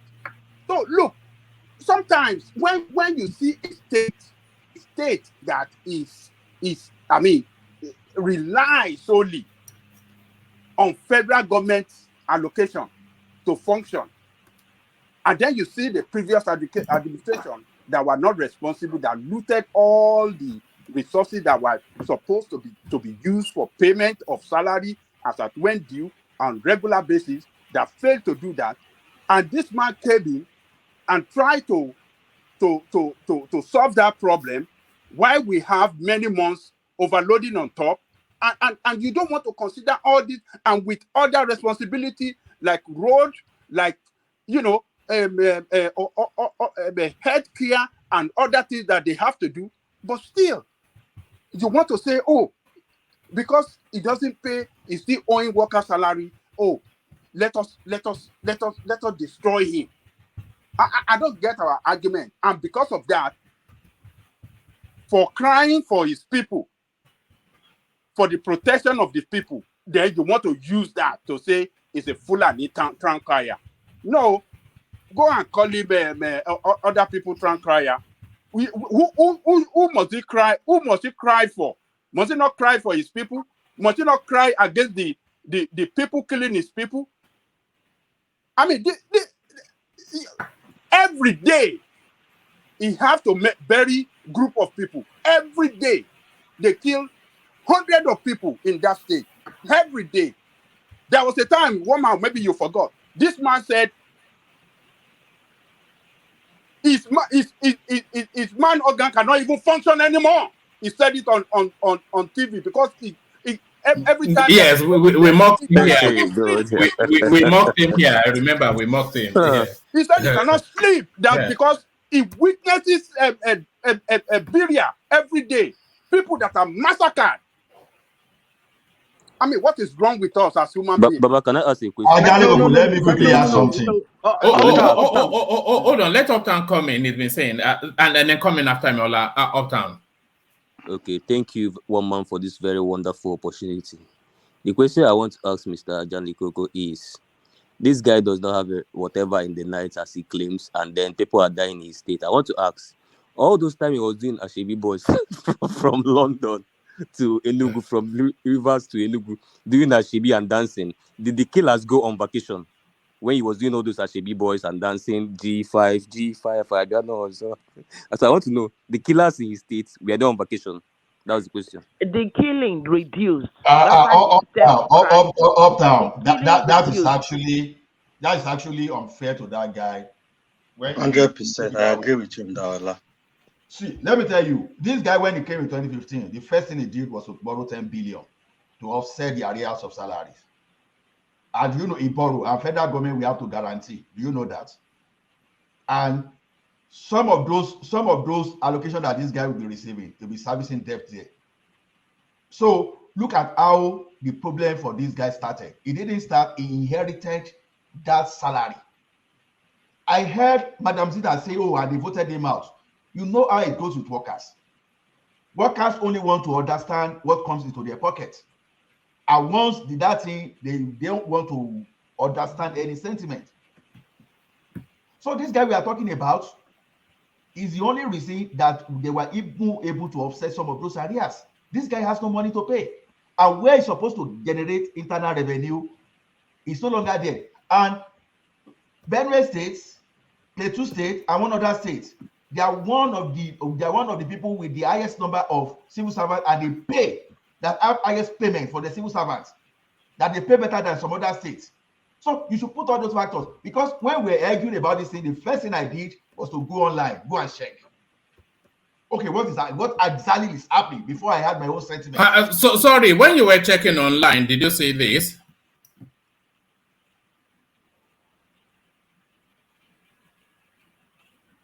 Did you see that when you were checking online? What date is it before I comment? This is earlier on this year.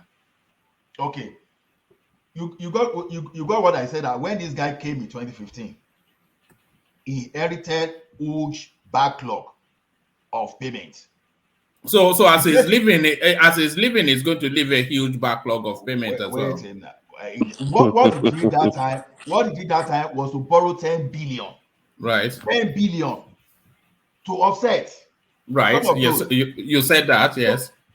No, I didn't say that. It's online. You said that is what I'm saying. Yeah. Carry on. Okay. So what I want people to do is this, because as we are speaking to, I'm searching. I've been able to go to some facts on ABS, but I've not been able to annex all my facts together. Before you criticize these guys, try to understand exactly what is happening, why it's not paying. It's not as if this guy, it's not as if maybe they'll be able to pin him down that is eating this money. It is when you pin him down that is eating the money, you blame him. But the first thing that came up is incompetence. Well, one of the teachers is reporting that she's owed that they are owing actually up to 15 months in salary. One man, like I said, workers. Okay, go back. I see 2017 there. Go back. I see something like 2017. Okay, let me just give it to you. Hold on. Teachers in Benue State say they are facing a lot of hardship due to over 30 months of salary owed them by the government. One of our correspondents report that some of the public primary school teachers have taken to petty trading and farming after school hours to meet with their household needs. But there are others who do nothing outside of their teaching job, other than wait, hopefully, for the state government's many promises to offset the salary backlog. One of the teachers, who declined to mention her name, said she was owed a backlog of 15 months' salary. Teachers are owed a lot of money by the state government. I am owed 10 months from 2017. Then I haven't been paid my salary from December last year, which was paid to a select few. Also, I have not been paid February and March this year, which were also paid to a select few. Then October, November, with the entire arrears for this. So so there it is. So I'm not sure. I'm not sure what you're saying. Can I come in? What I'm saying, one man, is this. This guy inherited huge areas. Yes, and it's living huge. But it's living huge areas as well. So what does that even mean? Wait now. At least someone created that problem. He tried to solve it, and he went to borrow. When you go borrow, at least the borrowing will come at a cost, right? At the same time, there was a time that the country is living. Hold on, is living the situation exactly as he met it. You said he came in to meet a huge backlog of salary owed, and he's now leaving a huge backlog of salary owed. Yeah, what I'm saying is this: we have to trace where the problem came from. Now, under Jonathan. No. Let's not. No. Hold on, because I don't want it to drag on. My argument whenever I want to drive at something. No, because you are going to take us. Okay, go, but don't take us. How did you know where I'm taking into? No. When you are starting from good luck, Jonathan. Hold on. We accuse anybody. All right, go on. One man, there was surplus to the point that nobody should have owned any workers, any dime under Goodluck Jonathan, and they still owed. This guy came and he to the point that he needed to borrow to offset arrears of salary.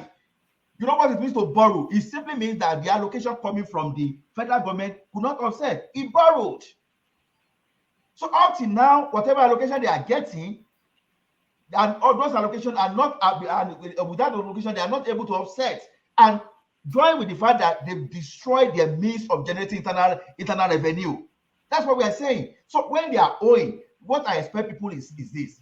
Look at the budget for the last year, and look at how these guys say they are going to finance the budget, and look at the federal allocation to this state. Then when you look at all this, you'll be able to justify whether this guy is playing politics with his salary or not. But most argument against this guy today is purely political, without basis. You can't say, okay, Benue State is receiving, let's say, 20 billion for the federal government, and the worker salary is supposed to be 10 billion. Why is he not paying? Nobody's saying that. They just say, okay, he just play politics of Fulani. That's not fair. That's not how to tackle things. Because you are not tackling this thing with fact and figure. That's where I rest my case. If you don't like this man, it's another thing. No, but the headline you are looking at on your screen, those are facts and figures now. I'm not saying he's not owing more money. That's not even the point I'm saying. I'm not saying that. But I'm saying he inherited this. When he even inherited, he borrowed to pay the arrears. He won't pay. Okay, the question now is this: as of 2015 now, how many months were they owing? I don't know. You understand? That is why I won't just speak to that space just blankly, without laying my hand on fact and figure. But the fact on ground is that this guy made some arrears and he borrowed to offset some, just like all other states like Osun State and some other states too. So now saying that this guy is not paying salary and is using Fulani to cover, no, that's not fair. It's unfair to. No, but he's not paying salary. We've established that. Now he's not paying salary and he's using Fulani to cover. Yeah, but hold on. We've established, because the headline is on your screen, we've established that he's not paying salaries. We've established that. No, we established that he's owing some arrears. Right, nearly a year and a half. Nearly a year and a half. How did he arrive at that place? How did he arrive at that place? Does he have that money that is keeping the money?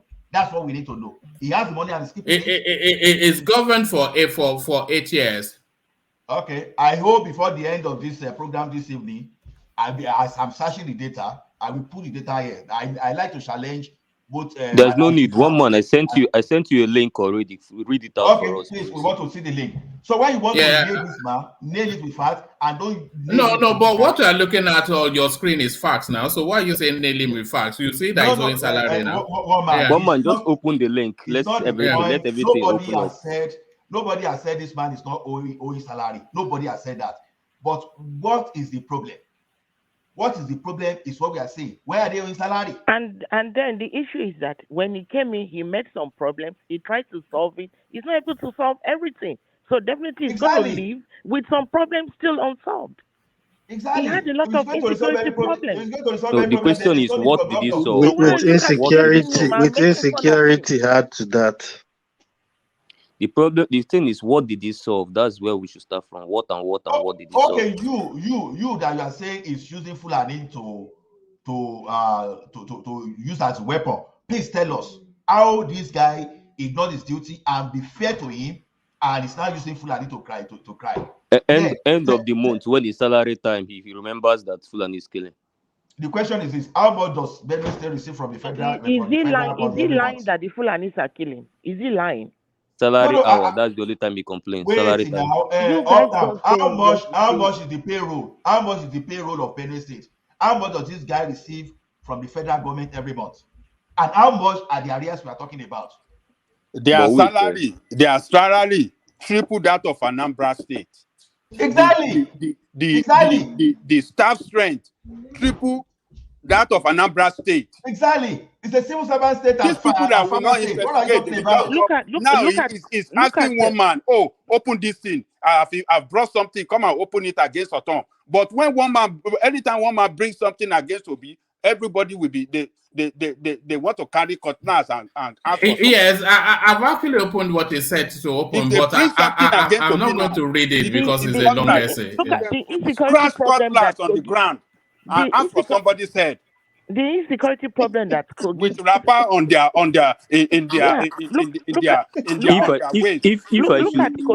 waist, no shirt on if I should support anybody, insecurity problem as Benue State, but Kogi State to the governor is not paying staff salary. These are very ingrate people. This guy works for their candidate, and now it's okay. So I should love him because of that. Whether he did well or not. Their candidate is, instead of it to go and settle their candidate problem, now the person that worked for their candidate to win the state, now they're trying to crucify him. All right. Let me share the screen. I'm only going to read a couple of paragraphs because it's a long-winded essay that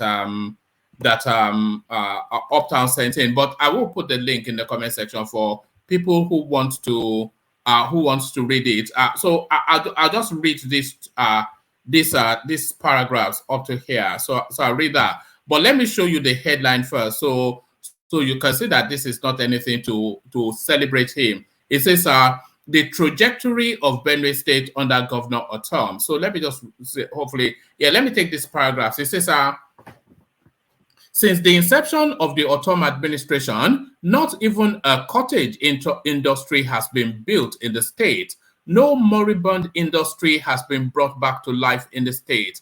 But during his campaign, the governor made the Benue people believe that as a former minister of state for trade and investment, he will build many industries in the state and open up the state for many more investors to build industries in the state. Part of his strong campaign message was to move Benue State away from a grossly civil service state to an industrialized state. The infrastructural drive of Otom's administration is without life. So listen to that again. The infrastructural drive of Otom's administration is without life. Many of the roads the governor initiated during his first tenure with a completion span of 24 months have not been completed up to date. The few kilometers of road constructed so far have become death traps or dilapidated and pothole-ridden. The quality does not reflect what is obtainable elsewhere and does not befit a cosmopolitan state like Benue. It excited Benue people that Governor Ostom will build a cargo airport that will export the state to a lot of investment. The excitement increased when the federal government granted the yam market in Zaki Biam an international status. This cargo airport would have made it easy for Benue yam to be sold in the international market. With the failure of the cargo airport project, the governor promised to build an international airport on the land and even included it in the budget. This has remained a mirage as well. So a litany of failure. It goes on and on, but it's a long. Let me show you it. Why I'm reticent to read it. You see, it's just a long-winded essay, and I'm not going to wade through all of this. But certainly, just highlighting how much of a failure that administration was. So certainly, so he came in making old salary, and he leaves office leaving old salary. So what exactly has been the whole point of it? That's the question. Okay, one man. I just did something. I sent the financial statement of a Benue State to you. You know one thing I first do? When government is lying, the first thing I first of all do is I go to the audited financial statement to just go and look at their assets and liability to even see what they are doing. Even some of them, the project they are doing, they put numbers there. You will see the number of each project and all. So now, anybody that cares to look at that financial statement, look at the financial statement. We can discuss about this thing, or maybe sometimes during the later, say whether we are being truthful to this man after looking at the financial statement, because the one I could get was just for that year 2020. Now, when you look at that, let us come back and say whether we are being truthful in the way we criticize this man, or we are just being sentimental. I rest my case. So if if you can just by posting it in the general comment section, let people go and see. With that one, I don't even need to argue with anybody. Honestly, that one. Okay, now one. Tony. Oh, good evening. Yes, go on, Tony, but please keep within the conversation. Please don't. Exactly, sir. Exactly, sir. You know that. Lest we forget that about in 2009 or to 10, 2,000 homes were burnt and 5,000 people of Benue people were murdered alive. They were burnt alive. So then when this guy came in, he has been trying to. How can you be murdered alive? Is that not how can you be? You can't be murdered alive now. No. They were burnt alive. They were burnt alive. All right. Okay, carry on. I was only being silly. Carry on. Yeah. 2,000 homes or blocks of houses were burnt, and then 5,000 people were killed one night. This thing made a heavy international headlines.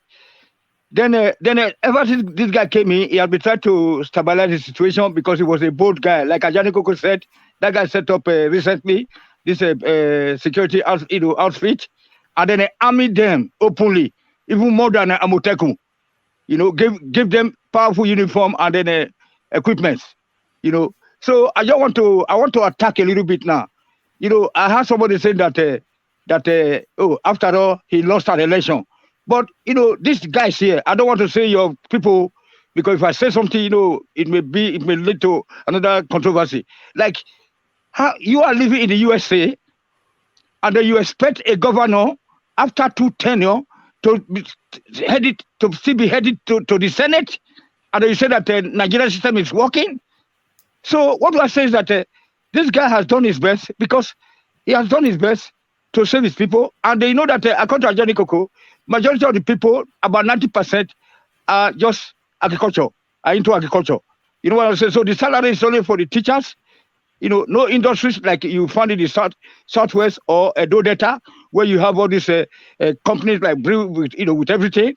But this man has been, I mean, what the hell? This guy even so bold enough to tell the president that your people, you are killing my people.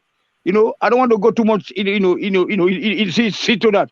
But what I'm trying to say is, like, this guy even said that, okay, I will jeopardize my senatorial seat just to support Obi, and all this uptown that used to speak so slowly here. You know, you guys that speak so slowly, these gentlemen here, you know, you are the most dangerous. You are grease snakes under the green guard. This guy said that he was going to, that it doesn't make a difference, that even if it means losing his senatorial seat to make sure that Obi gets his ticket, and then you guys are now coming. That's why I'll be asking people, whom are you guys gonna leave Obi for? You let him out the Kanu, my hero, my Oga, and then now, and they wait for now. You people from the southeast. I know attack now. My friend, before we talked about Otom, we praised Makinde, we just praised Sanwo-Olu, we just praised No, let us concentrate on a Benue State today, because I think for you, no. You and Madazita, you are going to Boronu. Concentrate, stick to the topic. Concentrate on Benue. What that guy has done for Obi. Do you know that he was the one that motivated them, Wike and all? You know that some Benue people are Igbos, like Bongo Sikwe, like this. So should that make me patronizing? Yeah. No. You guys, you say that when they went to Rapa. No, you said to Rapa. When they went to Rapa, they are your people. But now, because I don't know what you got. You guys, you are not stable. You know, giving support to anybody. You are unreliable. Yes. Thank you very much, Ajani Koko, for your presentation there. Thank you, sir. All right, brilliant. So I'm going to play these 2 clips that Zita sent in, and then Zita, you can take the lead on the clips, and then after the clips, I'll ease myself off to bring Thomas in. But before I do any of those, a bit of housekeeping. The super chats that have been coming in. Alexander Gomez came in. He's on now that he has gotten his wallet out of Fort Knox. Ken Uwenye, he now a regular in that super chat space. He does that fairly regularly. And then Aldi, who also does it fairly regularly. But the person that does it routinely, of course, Ayo, you know we will always mention Ayo when we're doing this bits of it. So that's Ayo doing as he always does. But then, of course, he only really super chatted that to back up the coffee that he had previously done. So there is Ayo fulfilling all righteousness. So that's Ayo registering and clocking in with the coffee, and then but the coffee does not go well without donut, so he adds the donut with a super sticker. So thank you, Ayo. Prince comes in as well. We've seen his name in that super chat space before, and the name recalls again. So that's Prince again. Kulata, who likes to have the conversation when it's not on screen, sometimes via super chat, he continues that. Pointing at Ajanle Koko, trying to prod the reaction. Kulata continues with the super chat. Kulata still, now that he's got Ajanle Koko on the run, he nails it down with another super chat still. So now I saw another super chat from Liz. Let me just see. Let me see Liz's super chat so I can highlight that as well. Bear with me 1 second. Yeah, I saw a super chat from Liz. I'm pretty sure I did. Let's see. Yes, so that's Kulata super chat. Yes, so this is Liz. So Liz joins that. It's always as much as I suppose as I acknowledge how you're always super chatting and doing the coffee. I sometimes think that is it the so when I say new names in that space, it just it makes it make more sense. So that's Liz making her debut into that super chat space. So that's been the super chat, and of course, the king of the coffees, Ayo, continues to retain his crown. So that's all that, and that is yes. So that's Kulata. I did say Kulata likes to super chat to the conversation when it's not on screen, and he's still prodding at the autumn space. They elected him to fix the problems, not excuses. So I don't buy any of these excuses. That's the financial. It's like it's just like I didn't buy the excuses from Buhari when he kept blaming. It's still until the last minute as he's packing the bags, he's still blaming Goodluck Jonathan for everything. Well, if the problem was beyond you, then maybe you should not have come in the first instance. So Tom came in meeting salaries owed, and he leaves, leaving even more salaries owed. So I'm not sure that anybody is applauding him as a success in that state. It did not do anything to abate the insecurity. It did not grow any industry from that essay we just read, and it left a debt that people are not being paid their salary. So you have to say that is the description of a failed tenure by Samuel Otom. But let's go to Zeta's clips that she sent in. So I'll play this first. This is Daniel Bwala speaking to the G5 space. Hello, my people. Let me tell you the story of the tale of the G5. So the tale of the G5, a campaign that kickstarted with a preconceived notion that it was a campaign for the emergence of a southern candidate. But specifically, they all agreed they were going to support Peter Obi. In fact, they had a meeting with General Obasanjo in London. So the journey started. They traveled around the world. They entertained Nigerians. They were all over the media. They changed uniforms and clothing and make journeys and cover the news. Fast forward, they didn't know that Wike and Makinde had a deeper plan. They planned to support Tinubu. They all thought they were going to support Peter Obi. So the elections came. Wike did everything he can to deliver votes against all odds to deliver votes for Tinubu. Makinde did the same. But the other 3G5 who were misled into believing that they were supporting Peter Obi, what happened? They all lost their Senate beat while they were supporting Peter Obi. They lost their Senate beat. Then you came to governorship. Now those who lost their Senate beat also have people they want to succeed them. Now, Governor Wike did everything he can to deliver Fubara. Makinde did everything he can. These are the Tinubu faction of the G5. They delivered what they had to deliver. And then what about the obedient faction of the G5? Now, Enugu and Abia, they are struggling their lives out in the governorship election. As for Otom, well, he lost too. He lost his Senate bid. He lost his governorship candidate. This is the tale of the story. What is the moral of the story? The moral of the story is don't allow anybody to use you. Use you in the name of a movement or use in the name of agitation. You have to reflect deep and know whether you are being used, whether the person has a wider interest. I'm sure there is a lot to learn, especially by the obedient faction of the G5. It's a big lesson to learn. This same lesson extends to Peter Obi. Peter Obi, every one of the obedient rallied around and they gave him vote. He made the name. He didn't win the election. When the governorship came, where was Peter Obi? Nowhere to be found in Nigeria. Not a single state delivered obedient for governorship. If you were to apply the force and the vote of the presidential in the governorship, Labour Party would have won more than 4 to 5 states in Nigeria. What is the moral of the story?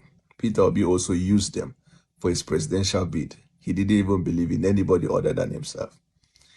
These two scenarios are scenarios by people who have not learned lesson in politics. The lesson to be learned in politics is politics about collaboration, Politics about meeting people. Politics about opening your heart.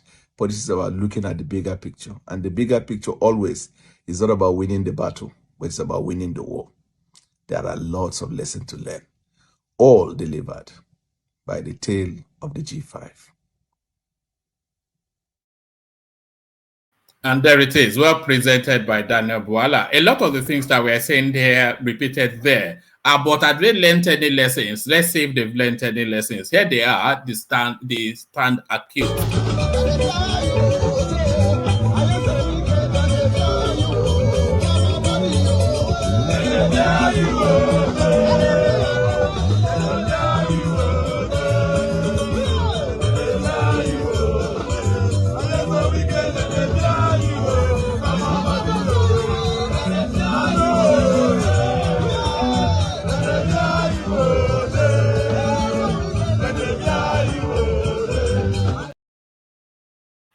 So now, Zita, you have to say, if you were to pick winners from the G5, you have to say there were only two winners, and their names are Yemsen Wike and Seyi Makinde. So politics, you either use or you are being used. And I will certainly say that the users were Makinde and his bodyman Wike.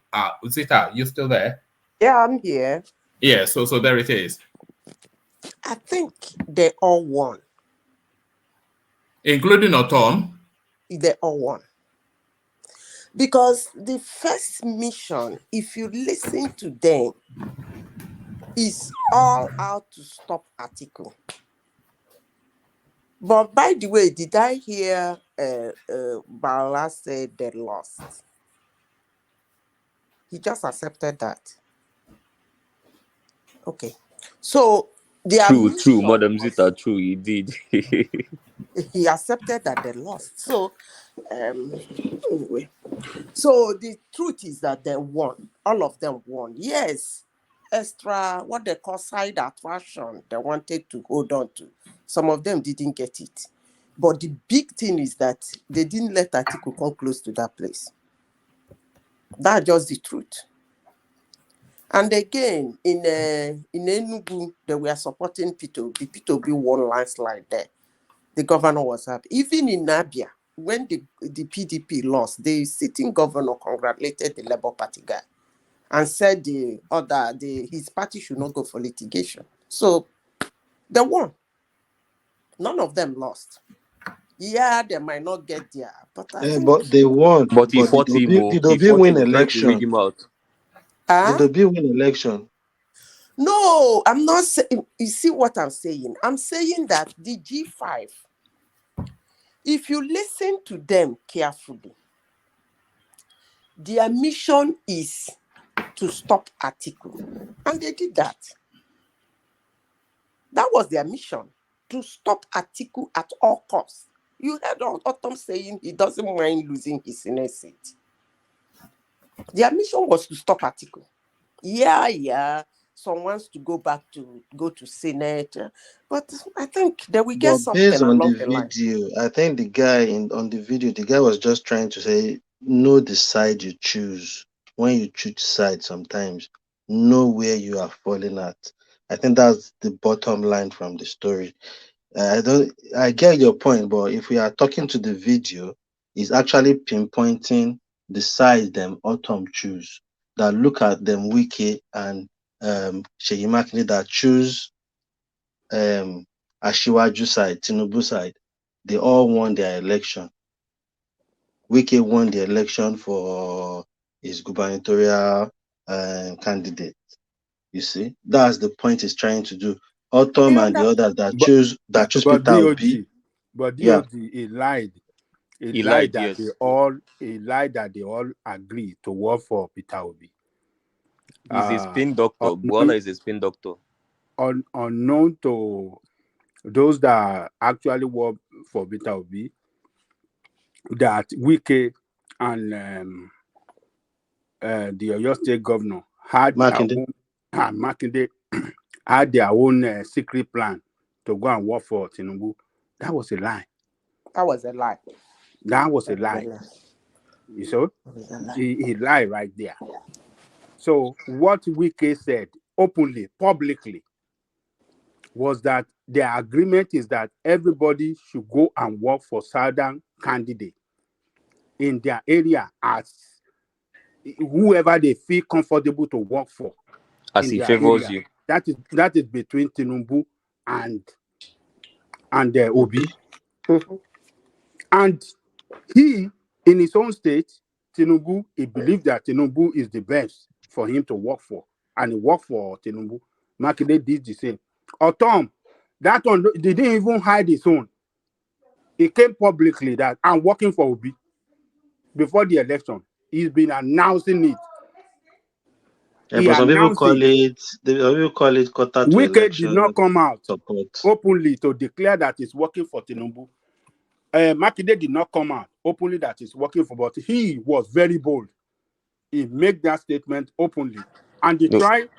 the party tried to suspend him. He quickly went to the court to stop the party. So let us Buala lie right there. They didn't agree collectively to work Baba with lie. Jani, Yes. Buala that is talking that people are used. Didn't they use him? He was Tinubu's right hand They man. used He him was now. in the right time, baby. You see No, why you're when that video was Maybe that's posted, why he's doing the video now. when that video was posted on Twitter, people asked him that he talked about the first losers, obedient G5. He talked about the second losers. What about the third losers, PDP, him and Atiku? He skipped that part of the story.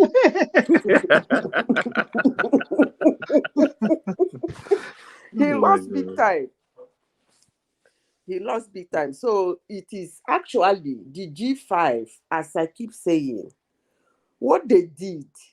You people don't seem to. If you monitor political space, those people did a lot of work. Oh.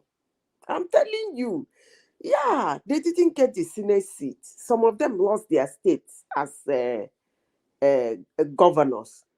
But the sensitization, God, that thing they did was a total knockout for Atiku. Atiku was repaired like somebody with leprosy in the southeast. These are somebody. Madam Zita, can I ask? What? Did you think Ikbazu, Iwuanyanwu, and Otom played any part on stopping Atiku? Because last time I checked, I think Obi was the one that stopped Atiku in those three spaces, not them. I think the No. people that stopped Atiku in their spaces are Makinde and Uptown. Wike. It was the 5 governors, because the people listen to that the president must come to the south, and then whoever those governors are supporting in their state, their respective states, that's where the people will teach towards. So What are you saying? Hold on. Which G5 supported Obi in No, hold Anambra and Imo states? on. The people agree that the presidency must come to the south. So those 5 governors in Abia or other states, that they were ready to sacrifice their various ambitions to make sure that the presidency come down to the south. Don't forget that. They That is didn't why play any role. Okay. no, they played any. Stopping They play a Atiku lot in of the role. southeast. Don't be ungrateful. Don't be ungrateful because of next time. That's why we're Wait, talking do about this you want to tell me that it was Ugwuanyi that somebody delivered? that openly hold on. Ikbazu Somebody that delivered openly goods said that hold to on. If it means losing my Senate seat, but I support to be direct. grandstanding. Obi didn't even win Benue himself. He didn't even win Benue.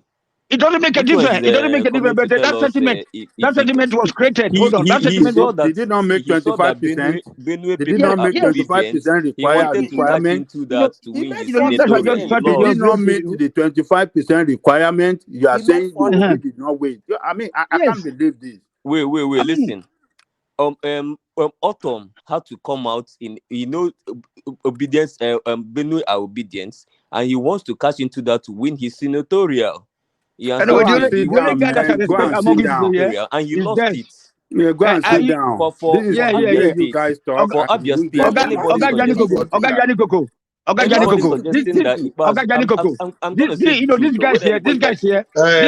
only Des. In Abia State, Only Des is a good Ikbazu did man not here. play Only any Des role, is a good person from out of Southeast. whatsoever Des is good. in Des you making can Obi forget. win. Let's play down land this point, please.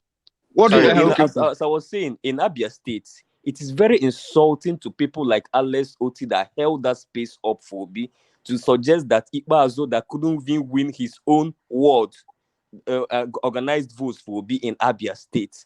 Even someone that tried to rig out Alex Oti, if not that Abia people said enough is enough, or you want to go to Enugu State and then put people like Iwuanyanwu and everybody that held that space up and make sure that Southeastern's voice, people that support Obi, is not being rigged out. And you want to give the credit to Iwuanyanwu that was roundly, that didn't do anything for his state. And you say there is Iwuanyanwu delivered. Okay, so who delivered for Obi in Imo State? Okay. Abi Hope Uzodinma Okay. also delivered for Obi. Uptown. Abi a Soludo wanted article delivered for Obi. How many Uptown. House Let of What me I'm ask you saying is Assembly? that How those many three House of guys in the Assembly did G5, your Can I state, interject? those did three your guys party in the win? G5 How did many Can I not House do of interject? Assembly anything. did The only your two, party see, win there in is no Anambra G5, State? there's G2. As far as I'm concerned, G2, Makinde and Wike. And if you check two of them, they Uptown, are the let only me two ask people you that a have done something question. for their Let me states ask you a question. in G5. How So many why won't they win their assembly states? seats did the Obi party won in Anambra State? How many what? How many assembly 8. seats out of 8. how many? Soludo wants Out of 16 how many? out of 30. Out of 30. What Yes. does that indicate to you?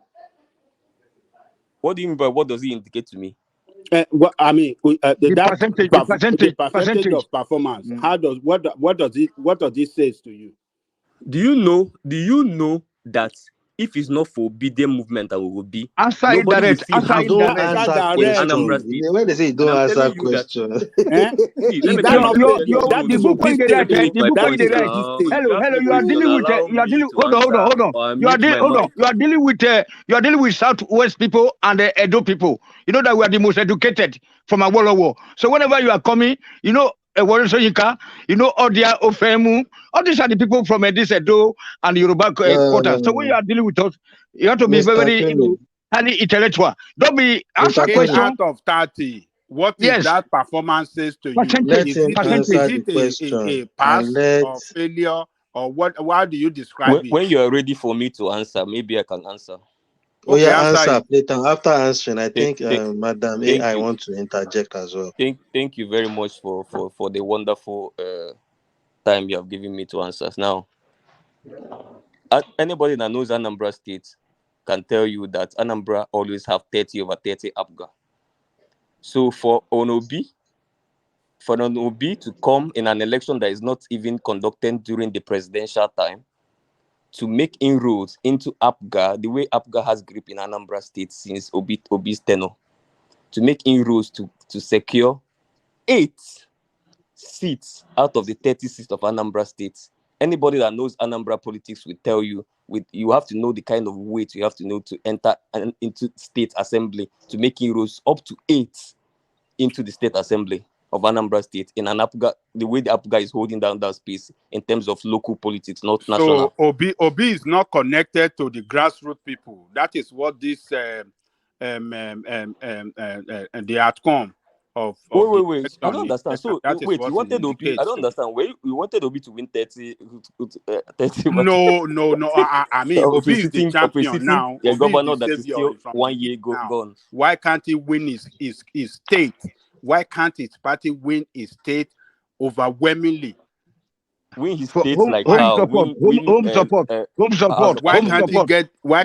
that home support for his party since he is the most how do I just say the It's the most most powerful illustrious son gladiator. is the most Yeah, illustrious sons from the east yes, now. yes. Anybody What that do you say mean anything by against you say Obi, why didn't he they get must 30 over call for the 30? head of that person.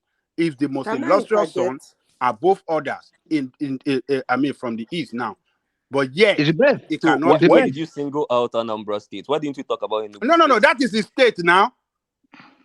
Why didn't you talk Is about that not his Enugu state? State, Good, where the Is people that have not his rejected good political him? base? afternoon. Good afternoon. Good afternoon, everybody. Is that not his political base?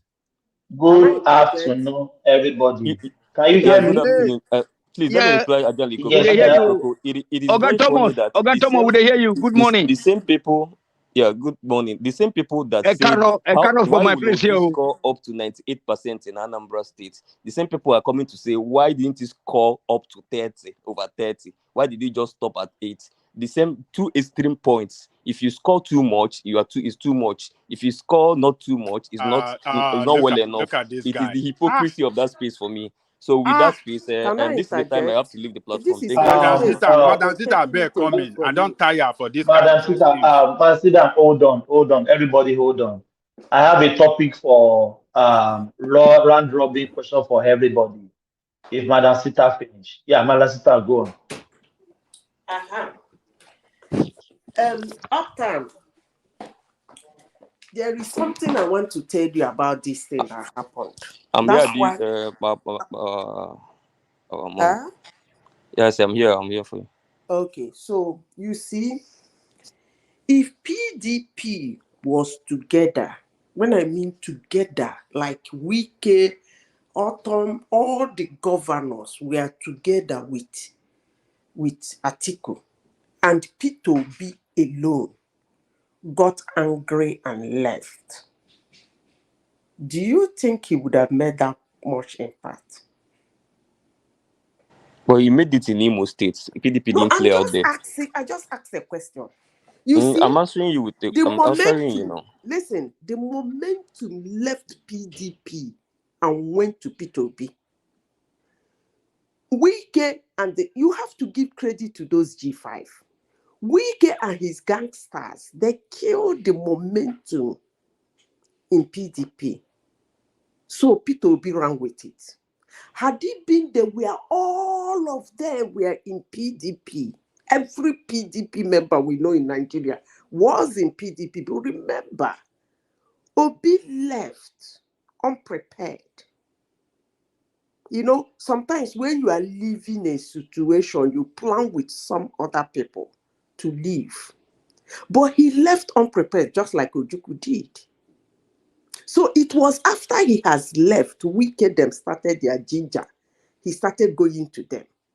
So I asked, if the whole PDP was together and Obi walked away like that, do you think that momentum would have followed him?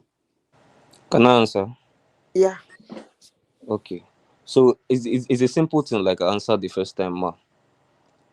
So if you say it's not gonna make those impacts in those PDP states, My brother, just say we yes. saw. I would say yes. They would Who have is followed this Obi person because they would not vote now? for an outer man. If you're going to answer for me, answer for me. Don't come and be holding my neck, my guy. I beg. You've done it too much.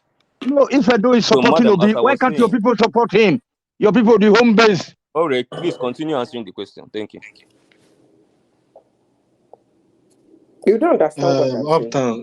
Uptown. Please answer the question, Mr. Tony. Please allow Uptown to answer the question. Then Thomas can throw his rub mind question to Bobot. Thanks. All right, so ma, what I'm saying is here.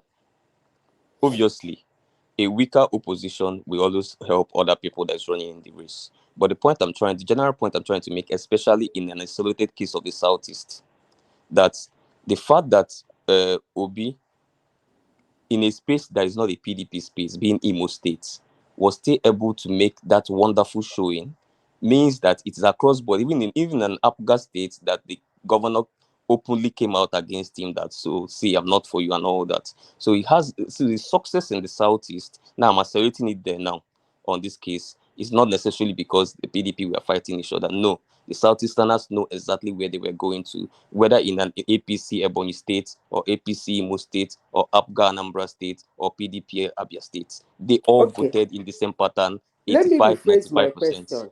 Maybe because I mentioned the article, you think it's an I hope you're article talking about fair. presidential more. Huh? You're talking about presidential now. Yes. Okay. Maybe because I mentioned article, Yeah. you feel it's an article thing I'm talking about. Let me rephrase my statement.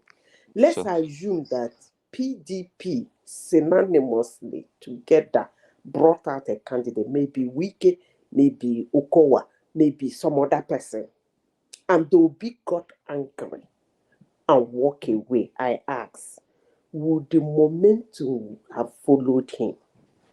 Now you have asked a different question. I hope you know the question you asked now is far different from the earlier one.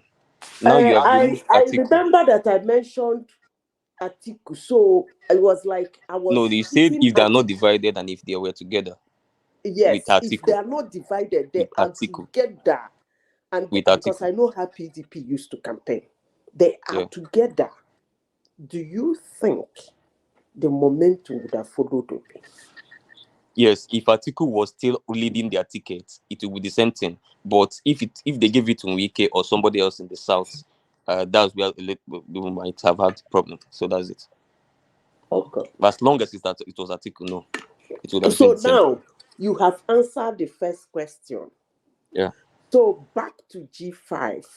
So it is the sensitization of a Fulani man that helped P2P. You see the way I turned the question now, you have given me the answer you refuse to give. You say the sensitization of who? I asked you Yeah. if PDP was together, or maybe Yes. they brought Wike, Okowa, or somebody else that is Yeah. not As their P2P presidential candidate. as their and P2P got angry and walked away. Mm. Would the momentum have followed him? You said no, it would have been I say difficult. may. It may not. I'm not Yes, certain it of may this not. space. So I now retrace. That's To the that level. question answer you would have given me from the because all we were saying here is that the G5 sensitization helped to be, and you were throwing that away. Now you have just answered the question you refused to answer because the G5 telling the whole of South that no Fulani man will be there helped Obi.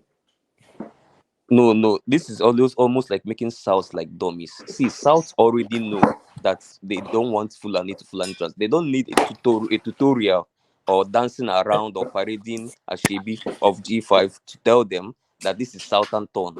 So this is almost like making us like zombies. Maybe we needed G5 to remind us. No, nothing like that.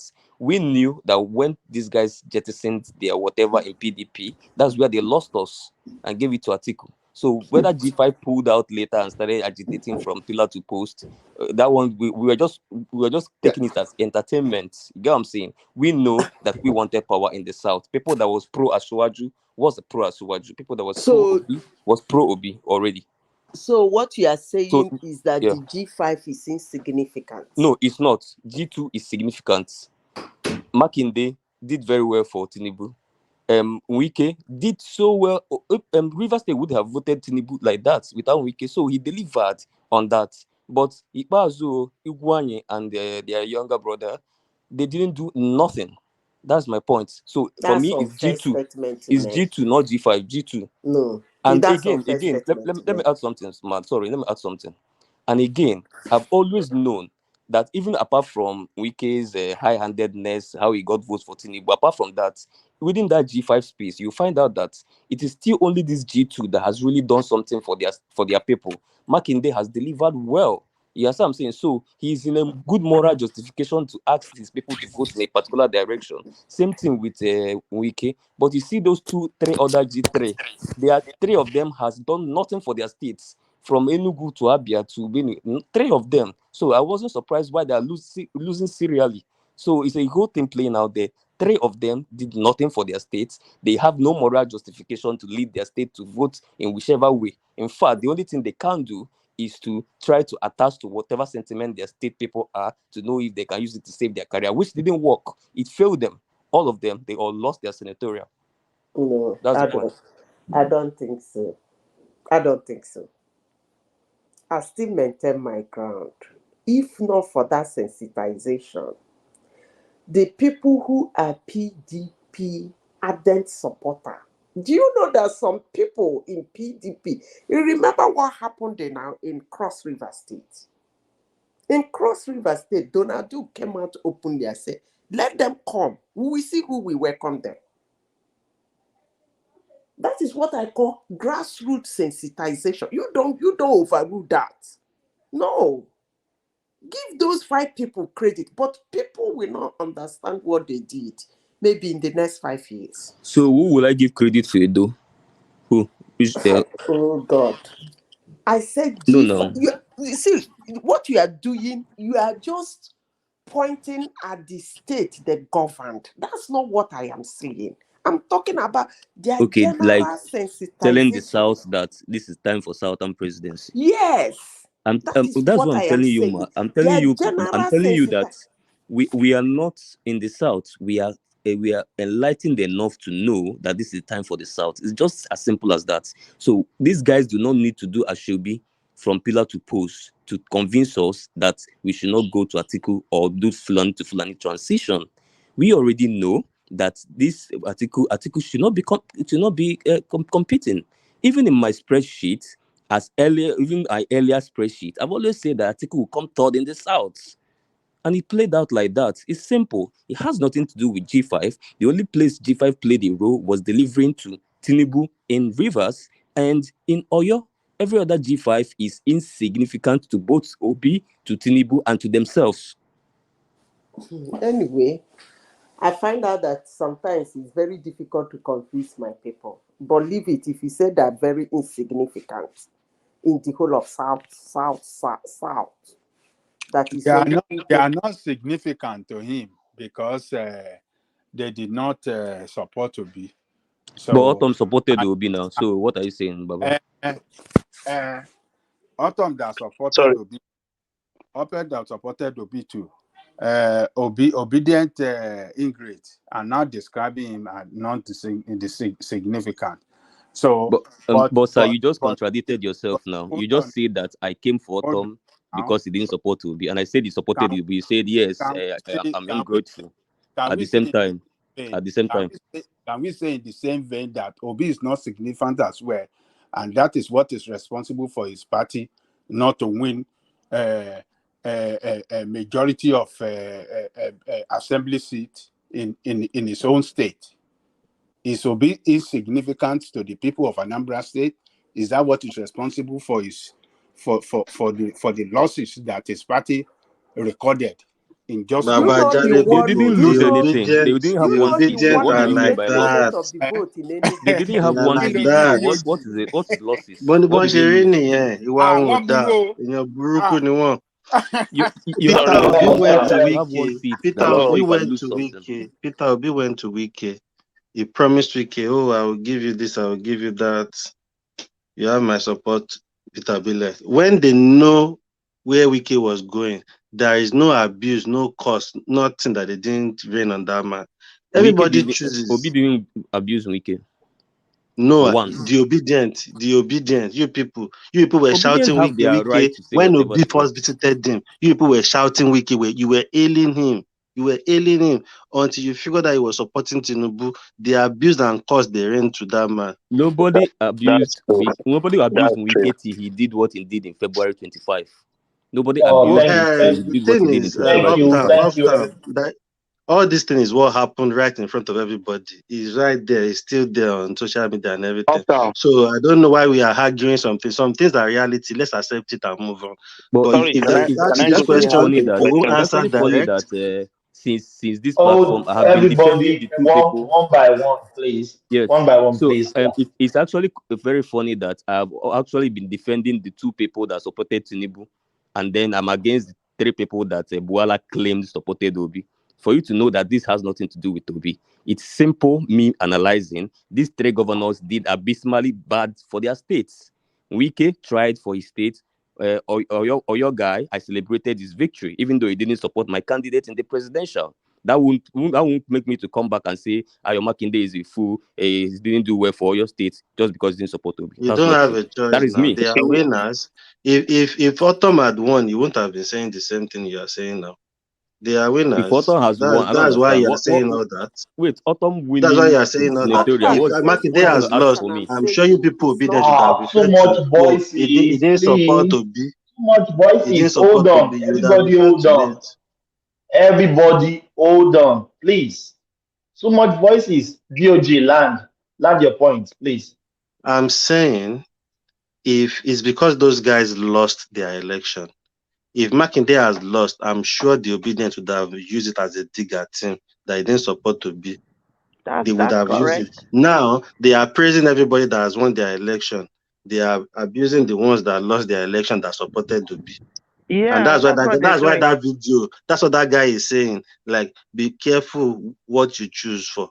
Because then I even said on this platform, I noticed Obi will go to places. He's not campaigning for those governors. He go to states, not say, this is the governor, and try to make people vote for them. He will just campaign for himself. He's not campaigning for no House of Assembly. He's not That doing is anything unfair. for any of them.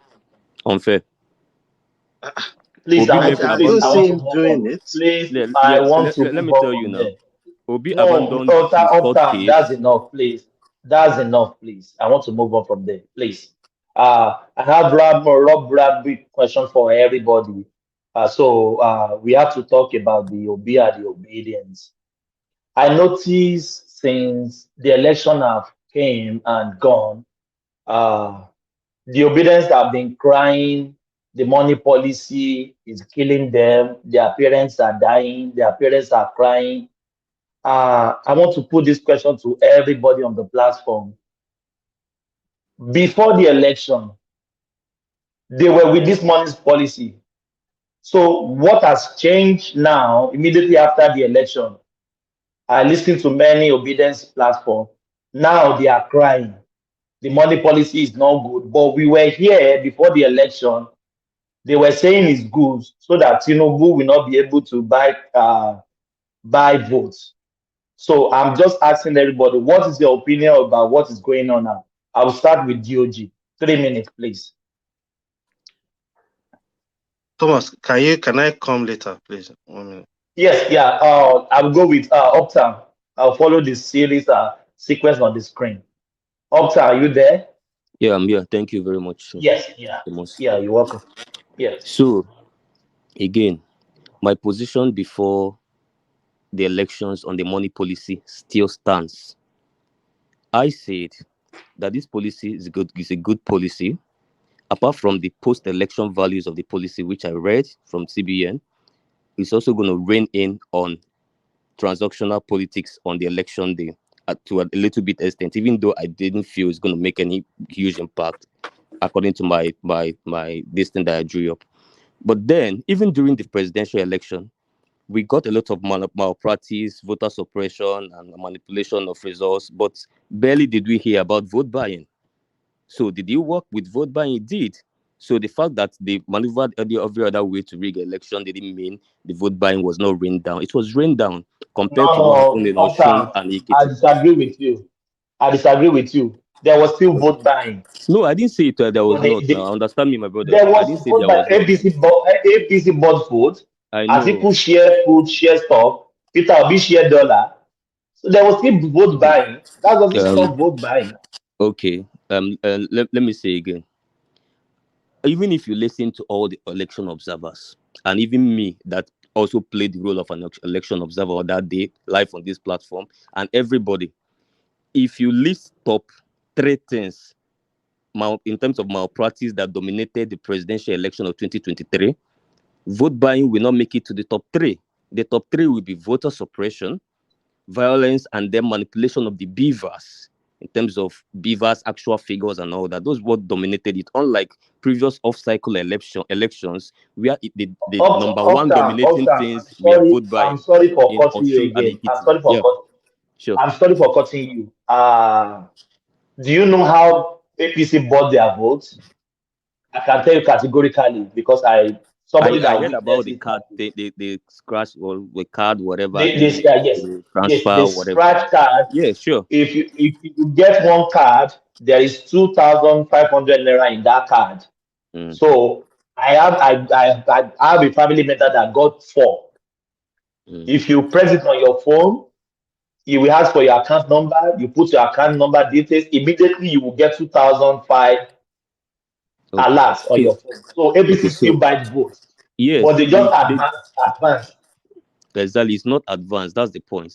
Compared to what happened in Oshun and Ikiti off-cycle elections. So there was a little bit significant reduction in that, which is why they doubled down on other things like suppression and then proper actual manipulation of beavers and all that. So it works. So my point is that Buhari I've always supported a lot of Buhari's policies. Some I've had to leave him halfway because of poor implementation, which is what has dominated Buhari's regime. Buhari's regime is not lack of policies; it's always a failure of implementation down the ladder. And I can cite some other policies that went like that. And this monetary policy, same thing. Wonderful policy, started off where blah blah blah, but what poorly managed. Now it has gone down to after doing that, you are now releasing old notes again. They've taken you to, so it's messed up. So what are you gonna do now? The point I made earlier, I said this policy is good, but I am telling Buhari and the central bank, please, you have redesigned the money. It's either you make this new notes hugely in abundance available for Nigerians as fast as possible, or you stop the policy. So I gave them an option.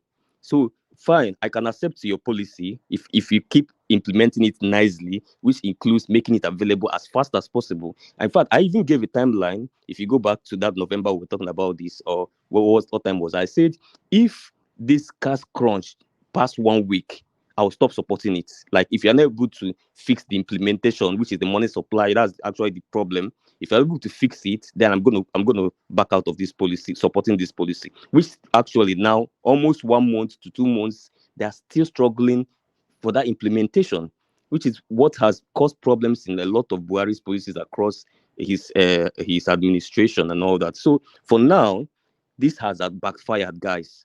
Wonderful policy started where you guys messed it up. Politics came and everything messed it up. Let it go. Now they have ordered you release the old notes, release it, make it available to the people, and that is it.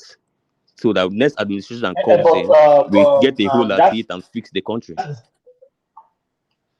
yeah, Yeah, Uptown. That is your own. That yeah, that's my is your submission. own space. That is your own assertion on that. Yeah. Yes. But what I'm saying is, but obedience generally, Mm, you guys' notion is the policy is good. If you remember, yeah. if all of us could have reject this policy, the obedience, the articulated, the You're breaking up. batified, and Nigerian at large, if you could have talked against this policy, that's what I'm saying. I'm not saying you as a particular, I'm not Okay. directing the question to you. Obedience at Okay. large, Okay. You you want guys me are to you guys are the talk people on who that back the space? policy. Okay. Not Let, let, like let, let me obedience. let me let me I'm not talking, I know okay, I know your position about the policy. Yeah. okay, so you're talking about the people that supported it. Obedience in at large that Obedience that supported the supported it policy. now. Okay. But now they are crying now. Why are they crying Yeah. now? Because it Yeah. have been lost. It is not far-fetched from even my own position as well. They are crying now because even if you listen to people like Des back in the days, his submission was okay, this we're going to tie our belts, yeah, because we know this shouldn't last too long. Let's just hold it up a little bit. So I don't think anybody would have said that if this lasted up to 1 month or 2 months, that we will still be supporting it. No, everybody was like, I hope Buhari, you are going to just hold this for a very short time. You know what I'm saying? So everybody knew that if this lasted any longer, it's not going to be desirable anymore.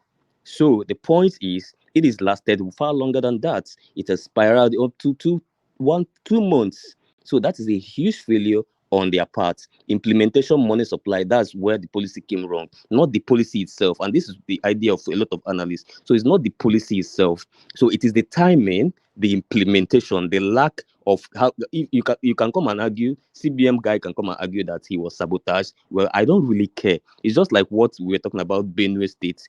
Don't give me excuses. Tell me politicians sabotaged you. I don't care. It is your job to draw up a policy and implement it well. It's your job to factor in possibilities of sabotage and deal with it proactively. So if you fail to do that, I'm going to stop supporting your policy because you failed down the ladder. So I didn't say maybe the policy was not wonderful. It could have been good, but did you implement it well? No, you didn't. Now you have to call it. You have to pull the plug, sir. It's not my fault. You can say you are sabotaged by politicians. That's your business. You failed in your job. The job of monetary policy is in your hands. If you are sabotaged by anybody, you can fix it with the person. But for me, Nigerian, this policy has gone past the neck. Call, pull the plug off. But Let's continue our lives. Uptown, the question that Thomas is asking you, or let me say, what Thomas was telling you was that obedient before the election, obedient in general, on what do you call it, on the internet, everywhere was strongly supporting the policy, were hailing Buhari. A lot of them came here on this platform, including yourself, saying this is the best thing that Buhari ever done. That is good for that country.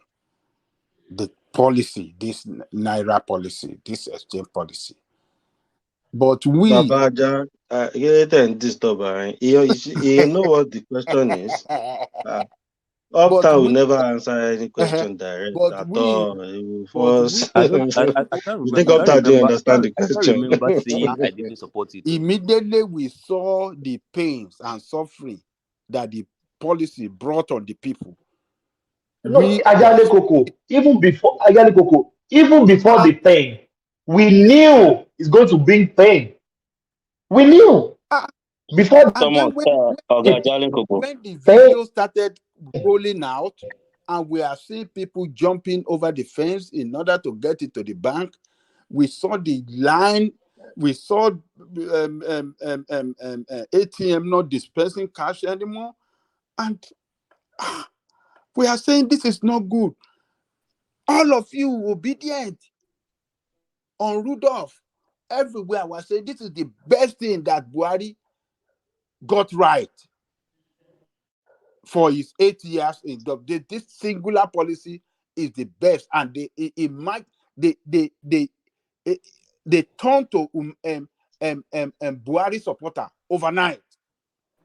But Baba, does it mean everybody in Nigeria that supported it were Obi supporters? Majority of Obi supporters and PDP, they supported it. Why is the topic obedience, as if only obedience supported the police? Because we have seen it on so many platforms that people that supported Obi, and they will Yes, so Tinubu will not buy votes. Thomas, and they are let me say specific. this. When we were even telling them, I think it's really unfair. You know, when we talk about obedience, we think these are Obi's children, sons and daughters. These are our fellow citizens. No, it is very unfair. I'm coming. It's very unfair to think that Nigerian citizens, when they see something that they feel I'm coming now. Let me finish now, sir. When we are talking about obedience, we are talking of all of you. We are talking of all of you that Nigerian citizens, right? We are talking of you supporting Obi. You are not only Nigerian citizens. Those of you that are Nigerian citizens. We are Nigerian. Okay, who are supporting Obi? Okay, good. So we agree on that. So that is what we are saying. We didn't say when we talk obedient, we are talking of you supporters of Obi. Who we are not Nigerian talking citizens? of Nigerian citizens in entirety.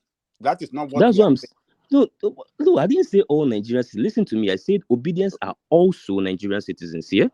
Oh, so that's the point I wanted to make. Well, obviously, if they are not Nigerian citizens, they won't be even talking about them in this topic. Why I had to make that point because there was beginning to be this kind of stereotype that make it look like obedience came from another space. No, it was a point, and it's an obvious point, and we were all here when all these things were happening. That's what I'm saying. Obviously, you can't deny everybody came, even the people that were condemning this policy then said, "Oh, this policy is good, but it is initiated at the wrong time. People are suffering. Oh, people are not suffering. They will adjust. It's good. Tinubu will have money to buy election. He will have money to buy votes. He will have money to do this." You guys said it, and I don't know why sometimes Uptown and that's the problem. I think sometimes Uptown. I think sometimes you need to accept some things and just move on. No, we were all here now. You were in this platform now. You know me personally. Thomas, can I respond to you? Okay. You are breaking though. Can someone hear Thomas? No. Carry on, Uptown. I think he dipped out. Okay, so D, Even today on this platform, you saw me criticize Baba Ahmed on what he said, right? So you know I'm not that obedient that is just running And like a train that does not have brake. So the point I made is that these guys, it is easy to think these guys are still Nigerians. Yeah, these Nigerians think these politicians are always buying votes and all that. So if they see something, rightly or wrongly, that they may perceive like, okay, this might inhibit politicians from buying vote and at least make the playing field a little bit fairer for our votes to count. It is fair for you to expect some Nigerians to jump on this, rightly or wrongly, as quote and unquote, yeah. So there's that perception that okay, looks like this might just help these vote buying menace to reduce a little bit, at least give us some fighting chance. So it's really fair Later, for yeah, Nigerians later I see your to point, it but might at be that they might be time, wrong, that yeah, was but it's not. fair for you to expect Nigerians who are obedience to think that this level play because guess what? Obedience know that for their votes to even attempt to count, the playing field has to be a little bit level because guess what? They don't have governors in any state to use state machinery to help to do anything. So the fighting chance is on a level playing field. Cash scarcity is what will bring the No, level no, playing sir. ground Listen now, for sir. No, you I see, said rightly uptown, or wrongly. uptown, Eh? uptown, uptown, You uptown. know, See, uptown, listen, wait. I get Do your you know why point. I But tried to what remove people these are guys saying from now, that uptown, hold obedience on, space to uptown, remind you hold that they on. are Nigerian citizens? I wanted to Uptown, remind you that we Nigerian know citizens obedience so are that you might Nigerian be a little bit citizens. objective. And that is why they are involved in this topic. Hold on a minute. You see, Yeah, the point sure. people are making to you is even at that point, at the detriment of people hungry, people dying, But even mayhem obedience, we here are and hungry there, too now. It's not like burning they are rich banks. guys. A lot of obedient are not saying reason what people are saying like this money policy at this time is wrong. It's causing mayhem. This But you even people because obedience you suffered, just though, felt didn't they? you Can I can't come face in, one please? direction. Hold on, you can't. everybody, hold on, please. I don't want Welcome. anybody to interject again. Please. It's a round robin question. When it comes to your turn, you speak your own. Everybody knew uptown position. Uptown will not speak against Obi or the obedience. So let him run through. When we come to your turn, then you can speak yours. Uptown, just round up in 1 minute, please. Thank you. Thank you very much. So my point is, um, if you want to discuss the space, that space of obedience, and you want to add a little bit objectivity, maybe you want to remove the obedient tag and see that these guys are also Nigerian citizens, like the articulated and like the Tinubu supporters. All of us are Nigerian citizens, and it might be fair for some Nigerian citizens, some sect that is supporting a candidate. They feel that the only chance they have for their own vote to count is if things like vote buying and other things insecurity. That's why you saw them when they are dispatching military. They were happy, like, oh, it looks like the military is going to make everywhere peace and secured for us for our votes to count. So these guys are just Nigerian citizens who are hoping that maybe Buhari means well for this election. Maybe we want to secure the place, and then a little bit of vote buying comes down, and maybe our vote will count. These are just hopes. That's the same way they hoped on Vivas. They said maybe the INEC wants to do the right thing. Maybe these beavers will help our elections, our vote to count for the first time in our lives, especially the first time voters. Remember that a lot of people in the obedience space as first time voters, so they have anticipations that maybe we'll get a little bit freer elections than the ones we had before. That is why they will jump on anything that might be perceived to help make election freer. Things like Buhari sending more tanks to states that looks like it's going to secure the place. Things like monetary policy that looks like it's going to little bit rain down just slightly on vote buying. Things like beavers that looks like it's going to checkmate some of the irregularities. So all of these things, they jump on those spaces because it portends hope for a little bit freer election. So these guys are Nigerians and they have the right to do that, rightly or wrongly. That's my submission, Thomas. Yeah, thank you so much. Do we have Rosie? Do you have Princess Rosie? We don't have Rosie. Yeah. Do we have War Peace, please? War Peace. We don't have War Peace. Ajale Coco, if you are not there, I will kick you out. Ajale Coco, come in, Baba. okay. Do you have Ajale Coco? Yeah. I'm here. Ajali Gogo, you understand the question now? Yeah. Go on, Baba. Okay. Look, obedient. Did you say they are crying now? Is that what you said? That They they are are crying. They are crying everywhere in internet. Their mother are dying. Their father are dying. They can't. Everything is not good. They are crying now. well? It's unfortunate that Nobody's crying, no. it's unfortunate that we found ourselves in this horrible economic mess, financial mess that the cashless policy are brought on us as people in that country. But when those of us that can see beyond our noses were crying then that this thing is not good, is any policy that bring pains on people, it is not a good policy. It is not good at all. Every policy must geared towards solving problem and bringing, you know, bringing prosperity for the people. And when we saw it at the initial stage that this policy, when we saw the pains, we said, no, this is not a good policy. No, we cannot, we are not going to support this. The way they presented it, look as if it's going to be a good, but with what we are seeing, no, this is not a good one. No, we are not supporting this. A lot of us came out against it. But what did you see from the obedient side? They were overwhelmingly in support of this policy.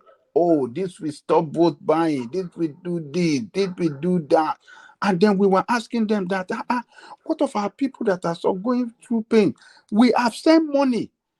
Thomas said it here on this platform that his mom cannot get access to cash, and he was getting food on credit. They are taking food in credit.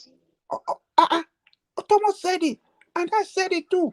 I have sent money home, and people to take care of my mom, and people cannot get that money for her for over 2 weeks. I said, what kind of politics? We were lamenting. We that really love Nigerian people, we that don't really want to see our people going through pains, we were crying. We are not in Nigeria, but we can see from here, from diaspora, we are crying. But you see the obedience say no, just because they Obi were making fun of us now that time. They are making fun of us. Yeah, they were making fun of us now. Say, don't worry, they will endure. For Des was just talking silly. But say, they will endure temporarily now. Say, why is the only Tinubu that is complaining? That means he wants to. Thank you. They were saying, why is it only Tinubu that was complaining? Thank you. That means he wanted to buy votes. He wanted to do this. Why are you people talking like this now? The way Des does his voice kind of that time. Say, oh, you people, why talking like this? But Don't worry, they will Patoski, endure. do you know why? But my brother, do you know why I'm happy about the policy? Yeah, it reduced vote. See, it's very easy. It's very hard to take vote buying case to the I don't state. want interjection, please. I don't want interjection. But somebody else I don't want interjected now. Come on, uptown. is my own different? No. I don't want interjection. I said I don't want interjection. Simple as ABC. Please, Ajay Gogo, continue. So, like Patrick just said, they are saying, why is it only Tinubu that was speaking against this thing? Oh, because he doesn't have money to bribe people. He has seen the had written on the wall, he's going to lose the election. That's why he's crying. We are telling them that What is our problem with Tinubu? Our people cannot get money to buy food to eat. Some want to settle their hospital bill. Some want to buy medicine. Old people, they can't get money to buy their medicine. And they said, no, we have to endure. Just because Obi, with his narrow-mindedness, his selfishness, his desperation to be president of Nigeria, just because he came out on TV and said, oh, let us endure now for better days to come. Let us go through pains. That is exactly. He said, let us endure and go through pains for better days to come. Every one of them carry that on the head. And that is what and they supported that killer policy. Killer. I have never seen that kind of policy before. I have never seen it like this before in that country. So this man, this one is worse than what we saw in 1985. Is it 1983 or 84 that Buhari came in when he changed that currency? When he redesigned, the naira note. Then this one is worse than that of Buhari that we saw in 1984, maybe 84, or I think it was 84. The topple his government in 85, maybe 83 or 84. He did it. I think it was 83. He came in December. He came in December towards New Year, the Christmas 83. So I think he changed the currency 84. 84. It was in 84. Yes. So we are saying this cannot be like this now, but all of them were saying, and for them now, because they have gone through the pain themselves, because things are not working well for them to now start, it does show how do I put it? It does show how wicked some of them, how wicked they are to themselves. Because it is one thing for someone to be wicked to you, but when you are wicked to yourself, it just shows how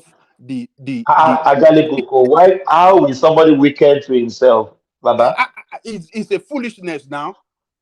When people are foolish, that is when they can be so wicked to themselves. You are supporting. Let's tone it down. Wickedness to yourself. You are supporting a policy that will destroy you. You are supporting a policy that will destroy your business. All for a reason of supporting a candidate to win election. It is unbelievable. Koko. I heard they said we lost 24 billion naira. No, not billion. In this trillion. phase. No, trillion. Trillion. Is it trillion? It's trillion. When the budget for the year, our budget for last year, I think for this year is 17 trillion. But between that time when they introduced that policy and now, going to like maybe 4 months, I think it's going 4 months now, we have lost about between 20 and 23 trillion. And the budget for the year is 17 trillion. What kind of what kind of economic calculation is that?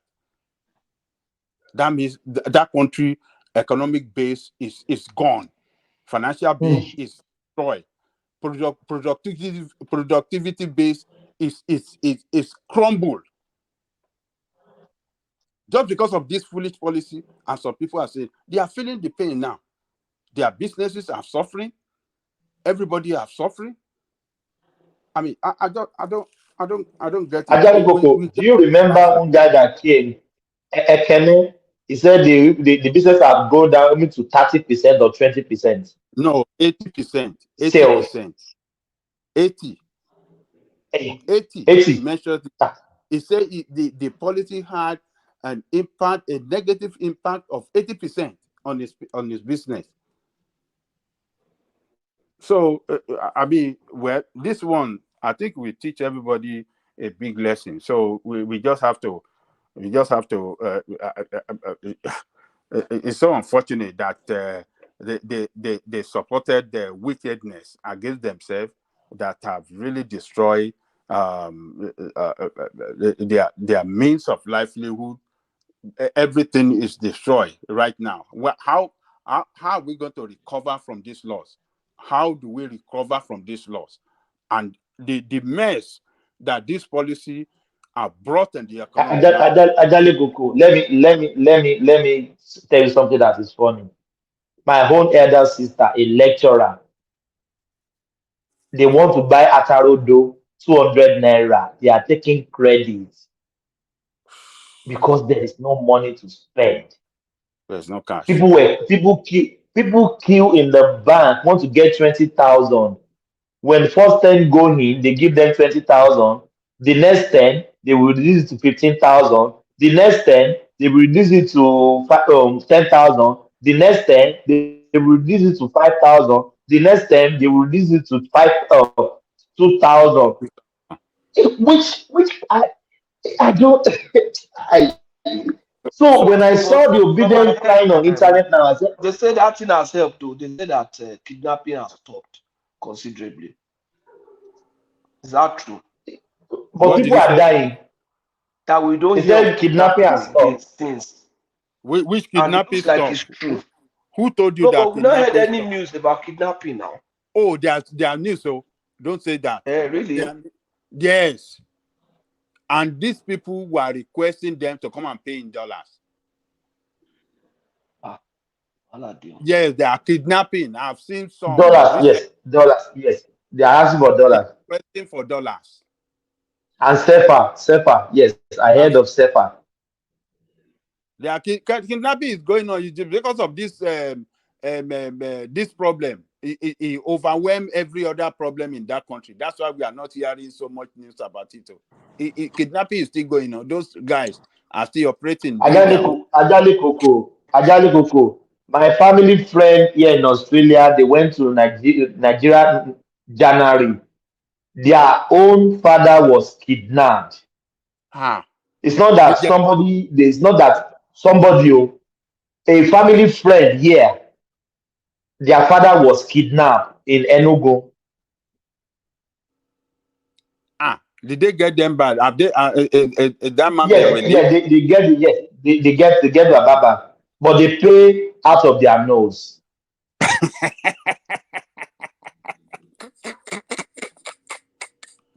So there's some there's some kidnapping that will not make news. Kidnapping is going on. This is a family member from Enugu. Their father was kidnapped.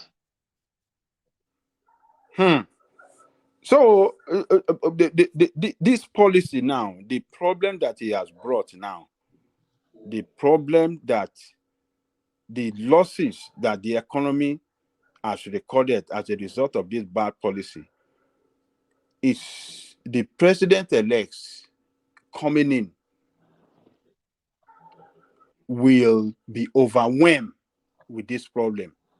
This is a year long. This is a problem that might take a year to be solved if care is not taken by the incoming administration. They have to struggle hard to put everything back in shape for economy to start operating normally the way it used to operate before the introduction of the bad policy. It's a creation of big problem on the nation. Now all of us are going through it now, and because their candidate lost the election, they started crying. They didn't cry for Nigerian people. They didn't care for the country. They didn't care for anybody, just because of one man Obi to win election. Now that it's clear to them, now that he has lost and it's clear there's no way he can get there, now they've started they've seen themselves as Nigerian again. I mean, they've seen themselves as Nigerian. Baba, I mean, can I ask a question? Am I permitted to? Ajali Coco. yeah. Can I? Yeah, ask the question. Yeah. So I have two questions Yes, go for you, on. sir. Yeah, I have two questions for you, sir. Baba Johnny Coco. Question.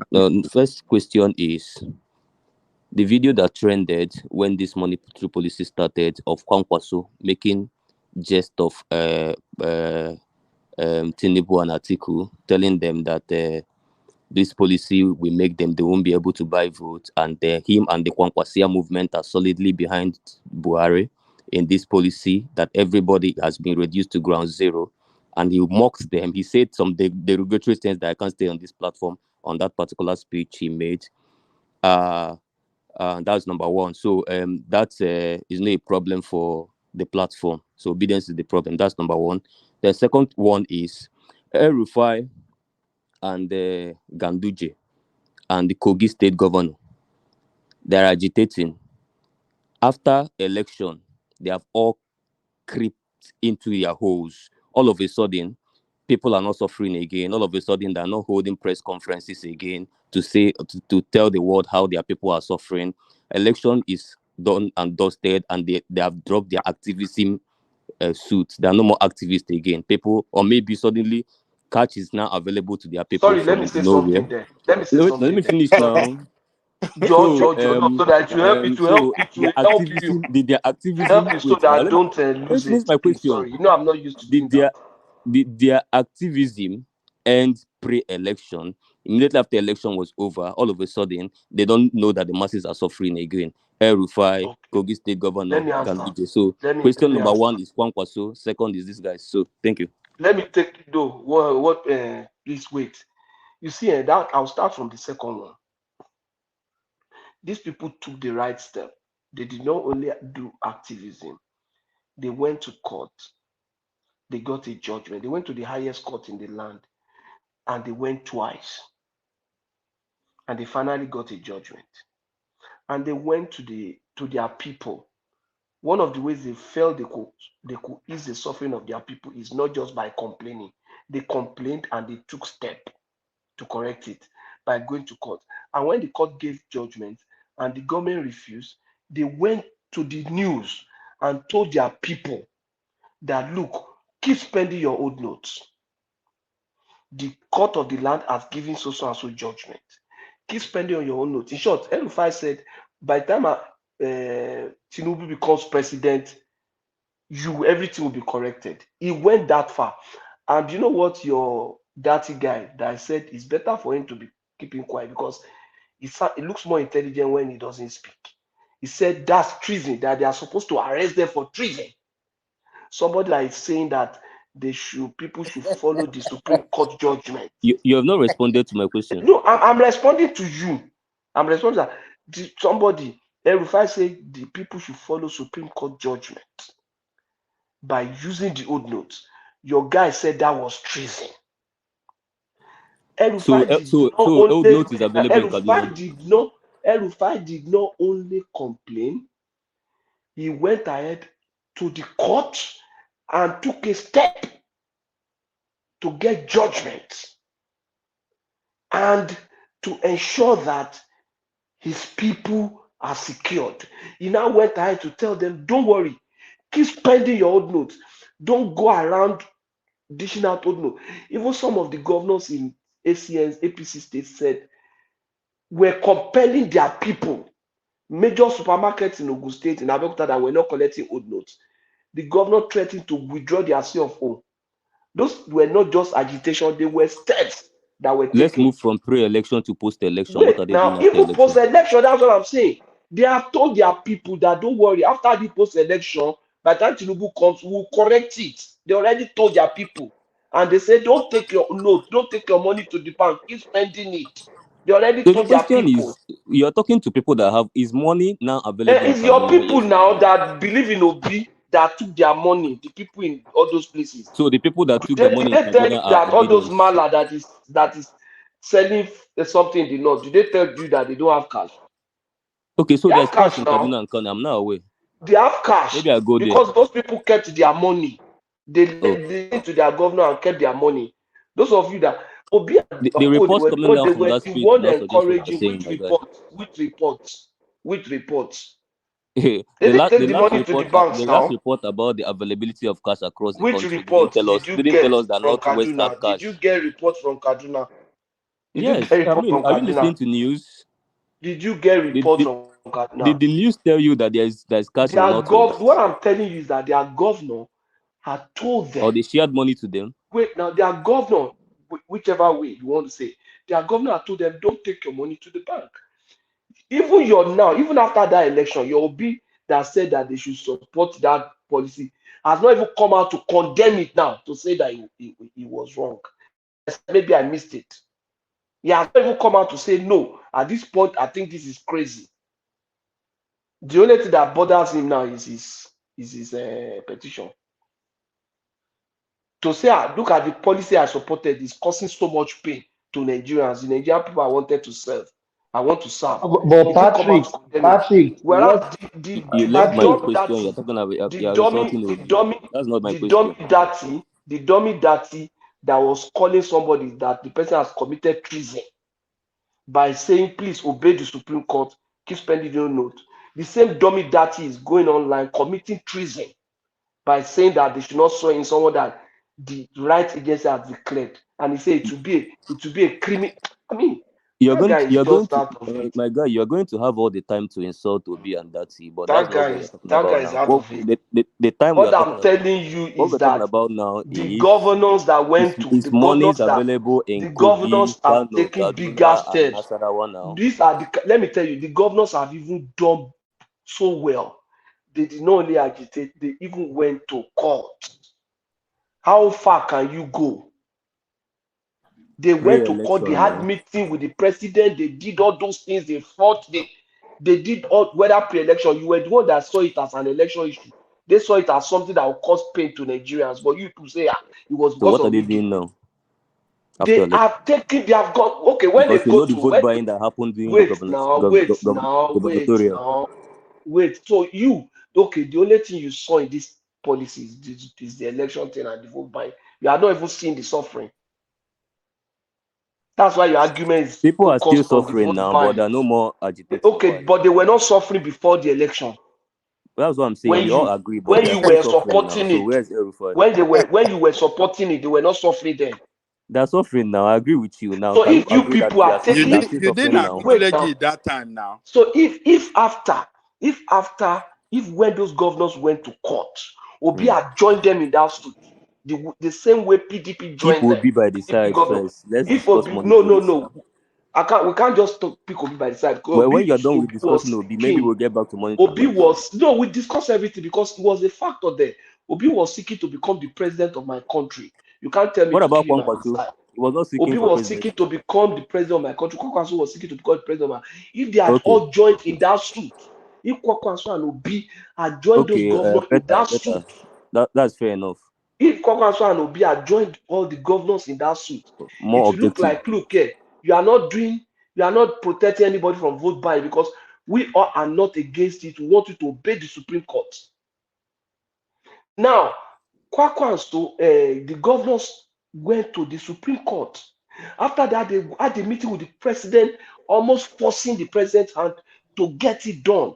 How far could they have gone to carry Buhari and put his head inside Emefiele neck and say, oh, yeah, let's do this thing. They did everything, attending meetings, getting judgment, doing everything. Just a word of encouragement for Kwakwanso and Patrick, Yobi. Patrick, And let's move Yobi. on. So thank you. Let's just move on. And I will say this before we move on. I don't care anybody insulting politician here. If you think they need him to be insulted, please insult them. They insult Tinubu every time on this platform. Nobody will call for their head. So if you want to insult that or be Tinubu Atiku, you can do so. I'm in for that. Supported. I support it. Yes, I support it. Yes. Thank you. Okay, Do we let still me have let But Rosie? Thomas, No. can I Yes. plead with you No, no, to no, no, no, no, no, no, no no. I don't want to no hear. No, I want no, to no, talk to no. Ajali quickly Thank now. you, please. No, no, no, Remember, I no, was asking no, Ajali please. Lope a question and Thank he you, decided please. Thomas I said, question. please. No, no, no, no. Thomas, It's a Thomas, let me wrong have my rubbish final question. say because No, I'm no, going no, now. no. Let me Let have me my, Oh, answer the let me question contribute now. my own. Let me answer the question. He put a Okay, question. Ajalik let was the one that was answering the question. Yeah, Yeah, let me answer take the my question. side. Thomas, look, number one is that what was the question again? Number one is you see you kept Kwankwaso in heavens and then you took Obi to the washroom. That's what I'm saying. okay, all right. And Kwankwaso is supposed to be the fighter of Talakawas, the poor people in the north. All right. As far as Kwankwaso is concerned, we condemn him too. Unfortunately, we don't have Kwankwaso people on this platform. If there have been Kwankwaso supporter on this platform, the way we are condemning will be the same way we'll have condemned them. But it's only obedient and the Batifier and the Showores and all of us from the south and articles. At least Solomon is an article man. So those are, I mean, Kwankwaso doesn't have anybody on this platform. So that is why you don't see any form of criticism of Kwankwaso as much as you know, we had it between Batifier and Obi, and you know, the way we condemn the obedient supporting the policy. So that one is clear. Then number two is that Okay, so so the point is that Obi is not the only politician that hates Nigeria. Kwankwaso hates Nigeria too, and other people hate Nigeria. That's the point. So we all hate Nigeria. well, you can say so that Kwankwaso hate Nigeria if you you know, referring to that is support for that cashless, I mean, irresponsible cashless policy. Yeah, if you want to describe it like that, that is fine. But you, the obedient, make the loudest noise ever in that country supporting the policy. They had you Baba, like, just tell me you don't enjoy us, but you enjoy us now. Uptown, please, please, so, please. so that Uptown, please, then please. Thank you. on the three governors. Look, I describe those three governors as heroes. They saved the country from total economic collapse. If they are not taking that matter to court, if they are not challenged that irresponsible policy introduced by Buhari and that thief in central bank as central bank governor, this country will have been ruined. So I describe those guys as savior of modern Nigeria. If they are not going to court, it will going to be a different case. It will have been worse than this. So, and after going to court, they got a judgment. And on this same platform, I've said it while they are waiting for president to implement or president to direct the central bank to act quickly by releasing old notes into the economy. You know, when president did not act and central bank did not do anything, I said it on this platform that the state governors should start going out to implement this judgment, because the state, every state in that country collectively make up that Nigerian state. And as if I knew what's going to happen, the second day it came out in the news, Soludo came out and give a very strong warning against all banks, that any bank in Enugu state that doesn't accept that old note, he will close down the bank. And so I've had Ogun State, and then we see this thing on this platform. We said it. So look, those three governors, they have done their best and they carried out the implementation. They have given stern warning to all the banks, and since they came out strongly against the bank started accepting and then disbursing that old note.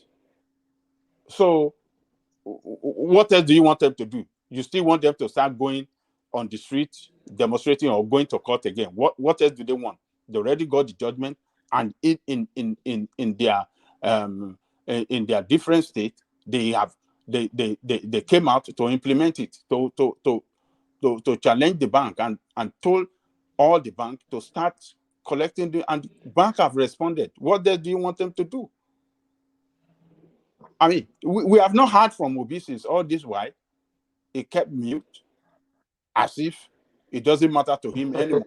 No, Ajali Gogo, he's still licking his wound. He's Oh, licking his wound. okay. He's constituting thousands of sons to go and fight for him in Supreme Court. And To fight for him. he want to be president of means. Okay. Person, Yeah, yeah. person that does not make 24, it doesn't even make the requirement yet. Electoral requirement, 24 states, yet he wants to be president, and is number third. What happened to number second? How do you want to take number second out of the way? And you want to? No, Opus Odima style. They want Opus Odima style. Oh, so he want to. He want to. How do I describe it? So he want to be the new Jacob. Jacob to Yeah.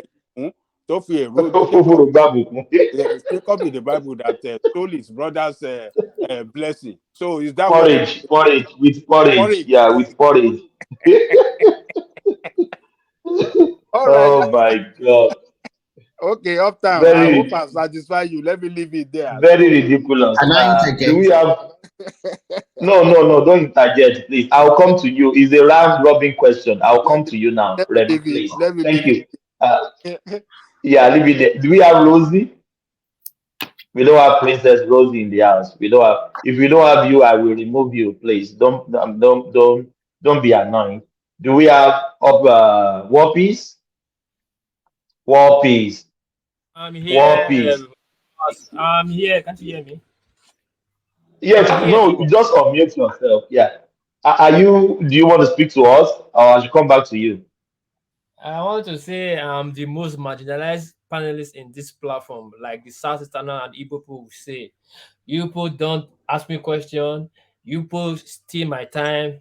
Now I want to go to court, and you are still telling me not to go to court. Well, I'm preparing my document. I Come go to to me. court. Go to court now. You will sue one man. Don't put my name in the suit. So you will sue only one man. Now one man get the platform. Like, come to me later. I'm making food to eat. Come to me later. Okay. Yeah, later. Come. Yeah. No worries. Yeah. Yeah. Just let's hear from Remy. Remy just came in. I don't know. Maybe Remy had the question, or I should rephrase the question. Yeah. You can rephrase it, please. Yes. What I said is it's not about the topic today. It's just a emergency question. Before the election, the obedience space they were backing the Buhari and Emefiele's money policy that really put Nigerian into problem, and it was so I don't even know the English I will use. But Yeah. after the election now, I saw them on internet crying wolf now. Their mothers are dying, their fathers are dying, their mother cannot eat. The money policy is killing Nigerians. So because I don't understand, and I said if everybody, the batifier, the articulated, the obedient, the kwankwasia, if everybody then has came to antagonize the government on the money policy, maybe they could have been back out then. But Atiku and Obedience, they back the money policy because they say Tinubu will not be able to buy votes. So I said, what do you think about what is going on? Now they are crying wolf. Yeah, I know. I understand. What happened was that the policy was politically motivated because the policy was implemented at the wrong time. I don't think any serious country will introduce such a policy at when you have a general election like that. First, we don't have the infrastructure to back it up. So even some developed country, when they do something like that, it takes them at least 6 months to 1 year to mop up the whole currency. They always use them side by side. But in Nigeria, you want magic to happen within 2 months. And I can see that I've been listening to some people already. It was a wrong policy. It was poorly executed. And this led to a lot of mishappening to a lot of Nigerians. Some people died. It affected a lot of people's business, especially those ones that are majority in Nigeria. 75% of Nigerians, they are trading business using cash. It really affected them. And as you know, as typical Nigerian, they cash in the problem and they exploit a lot of people. You want 2,000, I will collect 40% or even 50% or 35% of your money. Till today, the problem is still there, although it's abating little by little, but it's still there. Somebody told me that he withdraw from POS, he withdraw like 2,000 naira, and I think they collected about 200 or 300 naira from him. So the problem is, like yesterday, Nigerians are very hypocritical people. The hypocrisy is there is just too much. People don't always say things in the right thing. They think that policy will favor them to win the election, but unfortunately, they lost, and people will not say the truth. I was listening to that I made just yesterday. No, I watched the interview later, and Sheung asked him. He said the election were rigged, and Sheung asked, "Do you think the votes you collected, you got from Saudi, it's 6 million? Is it also rigged vote?" He said no. So if it was not rigged in the southeast, then the rest of Nigeria, it was rigged against you. The truth shall be told. This is one of the best elections in Nigeria. Nobody can say otherwise. Remy, their 6 million votes was not rigged, but 8 million votes for Tinubu was rigged. Even the 6 point something million vote for Atiku was also rigged. It's supposed to have been their vote. That's what they are saying. That's what Dati Ahmed is trying to say in that interview. But the 6 million vote they get, it was their vote. The remaining 14 point something million vote to Atiku and Tinubu, it was rigged against them. I think that is the literal meaning of what he is trying to say. So, and I discovered one thing. When you are in a platform, this is just on a lighter note, maybe to Uptown, you have been speaking for more than 10 hours. Are you not tired? Everything you want to interject, everything you want to defend, there's something you just let it slide. Not everything you have to defend. To be frank, I've listened because I woke up in the middle of the Sorry, night. no, I need to interject. Allow me, Thomas. No. That's what I I'm need to trying to interject. say. No. Don't And after doing interject. that, I'll leave. That will be Please, last thing I'll say. please don't Mr. interject. Coker, Let me just listen, let me my finish brother, let my me own. interject and leave. You have all the Let time. me finish my own. When I You finish, have you hours can to talk. I won't be here. you can leave. I don't care. So I was listening to what this guy was saying. Their leader in the southeast. Even if you don't have problem with Yoruba and something, but this statement after that is quite derogatory. It's not good. And so, one thing I wonder is that some of our leaders, they can say rubbish, anything in their mouth, but the people that will suffer it are the ordinary people. How many people has it really helped in the southeast? How many people, as a billionaire, how many people has he even helped his state? Talk less of a lot of people that need his help. How many people has he really? This is a man that is a very selfish man. And when you make that derogatory statement, if anything should happen in Nigeria, you are going to be the first person to hop on your private jet and then you travel out of the country with your children and your wives and whatever, and your girlfriends and whatever. People doesn't read between the lines. What happened in Lagos? Why are you fixating in Lagos? There were violence in all over Nigeria, even in the north. And I kept on saying this: we in the south, we are the problem of Nigeria sometimes. The election has come and gone. Look at North Central, look at Northeast, look at Northwest. They are back to their normal business. They are not agitating. They're protesting in Nasarawa. Come on, they are back to their normal business. After the governorship election, the incumbent governor won, and in Plateau Today, State, naked women on the streets protesting. Protest? Where are they protesting? This is day 5. Day 5. Naked Where women, are old they women of Nasarawa on the protesting? street Where are protesting. they What are protesting? they protesting for?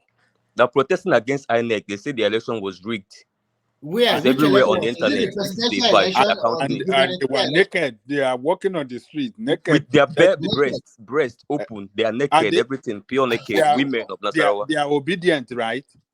I don't know who they're protesting. Their gubernatorial election was rigged. That's what they're saying. That they should give them They back. are I think protesting PDP or so.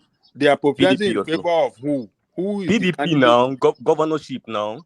PDP. You see, the problem is this. Somebody You say mentioned that. Abdullah I don't know whether you Abdullah agree Isule on. rigged it. Listen, That's what I'm saying. I don't know whether rigged you it. agree on in Nigerian politics. We don't they Protesting have naked. strippers. We It don't has they been have like that strippers in in the Nigeria for more north. than I mean, 50 waiting they years. happen. No, I expect you to dispute me. Tell me that I'm not protesting. Let me get you the video of day 1, day 2, day 3, and day 5. What I'm trying to tell you, is So we have strippers in the north now. When I finish, you don't let us talk. What I'm trying to say is that I'm not going to dispute your story. I'm not going to say you are lying or you are not. It might be true, but what I'm trying to tell you is that the people in the northern part of Nigeria have already moved on. Even when they are protesting, if you say they are protesting in Nassau or Plateau against gubernatorial election, how many days can they protest? And if they say they are protesting half naked, that has been with Nigeria for more than 50 years. Women always do that. Old women will do that. It doesn't change nothing.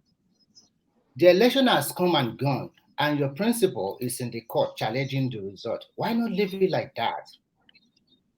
Why not leave it like that? And when they say something, I'm not defending anybody, because for every action, there always a reaction.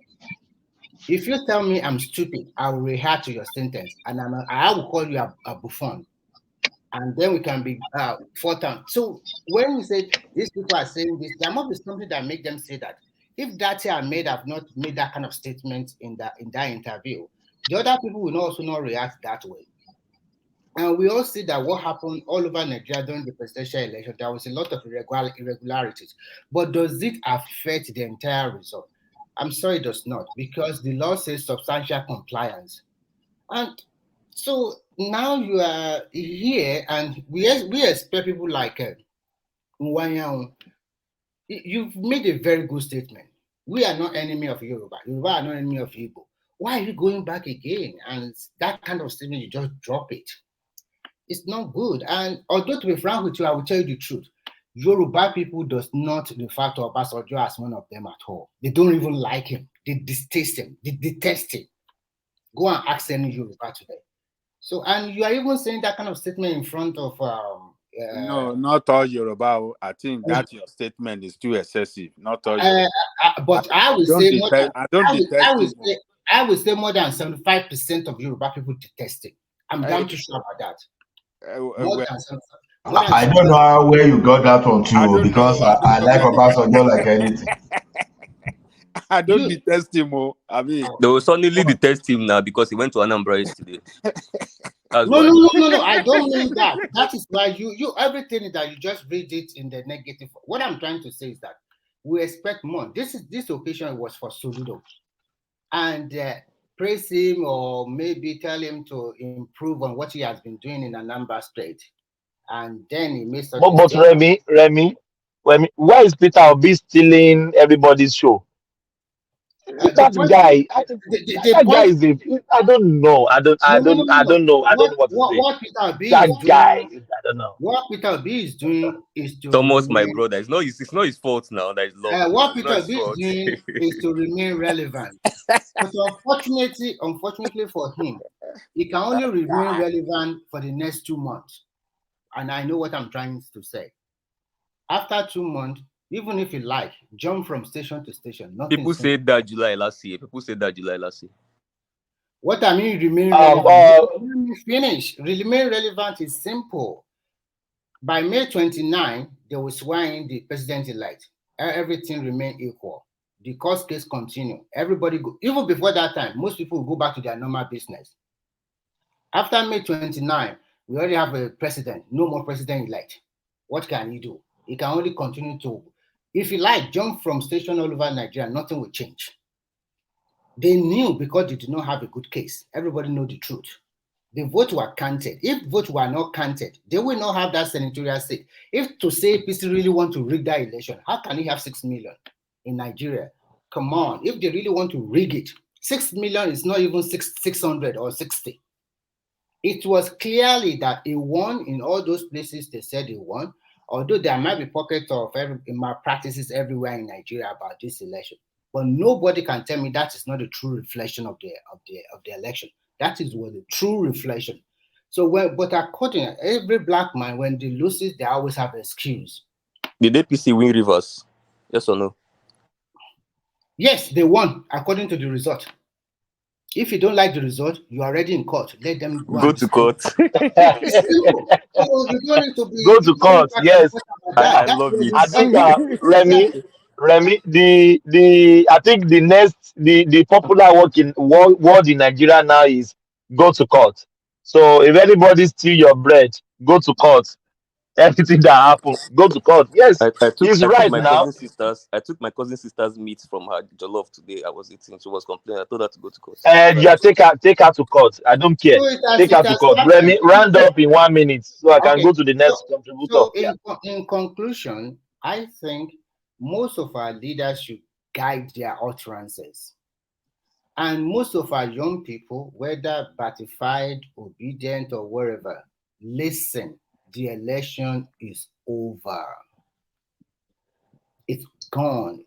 That is Remy, do you know some people are still campaigning? Huh? They are still some people are still campaigning in their brain. I want some. I said, what are these guys doing? Election mass came and it's gone. Some people are still campaigning in their brain as if there is another election coming on. Election is over. And I think our leaders, our political leaders, politicians, everybody should guide their own transitions, not overheat the politics. Because let me be frank with you, when things terrible happen in that country, we are not praying for it. Wherever you are in the rest of in the entire globe, even if your wife, your children are with you, are you going to take all your cousins, your grandpa, your grandma, your uncles, your aunties? It will affect all of us, and we will not be happy wherever you find yourself. People calling military should come back or interim government should come back. What are you talking about? The election, we have been able to elect a new set of leaders, new set of governors, representatives, senators, House of Assembly members. Do you think these people, those people that have won, they'll be extremely happy, they'll be eager to perform for their army, to do their duty, to discharge their duty. So are you telling all of this will be cancelled and then we now go back to interim government, then military will now be your administrator in your state? Even this obedience you are talking about, you won't be able to even say war, talk less of a sentence. People should guide their utterances. If you have any grievances, you know where to take it to. And for our youth, maybe this is the first time most of them are partaking in election. So I know it's not easy if your candidate lost, but you should accept it in good faith. Obitu, fine, you've put it a hard fight and you did not win. You can come back in 4 years. And if you can still gather people together like this, who knows? As I know, anybody that wants to win an election, you have to build bridges across, entire Nigeria. If you don't do that, you won't go anywhere. Even Atiku does not have the spread. Both of them don't have a spread. So when you look at it, there are so many hurdles to cross in the court of law to even say, okay, fine, let's give it to them, they are the winner. So many hurdles. And the vote we are talking about is not just 20,000 votes or 10,000 votes or 5,000 votes. It's about 2 to 2.7 million votes. For God's sake, it's not easy. Thank you. I rest my case. Oh, thank you. Yeah, thank you. Thank you so much, Remy. Thank you so much. Do we Thomas, have other? can I speak now? Sorry. It's me. Yes, you can. Yes, you can speak now. Yes, I came to you earlier. You said you were busy. Yeah. So yeah. So the question, do you remember the question? What was the question? The question was before the election, the money policy Emefiele and your president brought, the obedience, they were happy because they said it's going to stop some people buying votes. And they were, all of us are rejecting it, we are talking against it, but they insist that it's good for them, that it will make their candidate to win the election.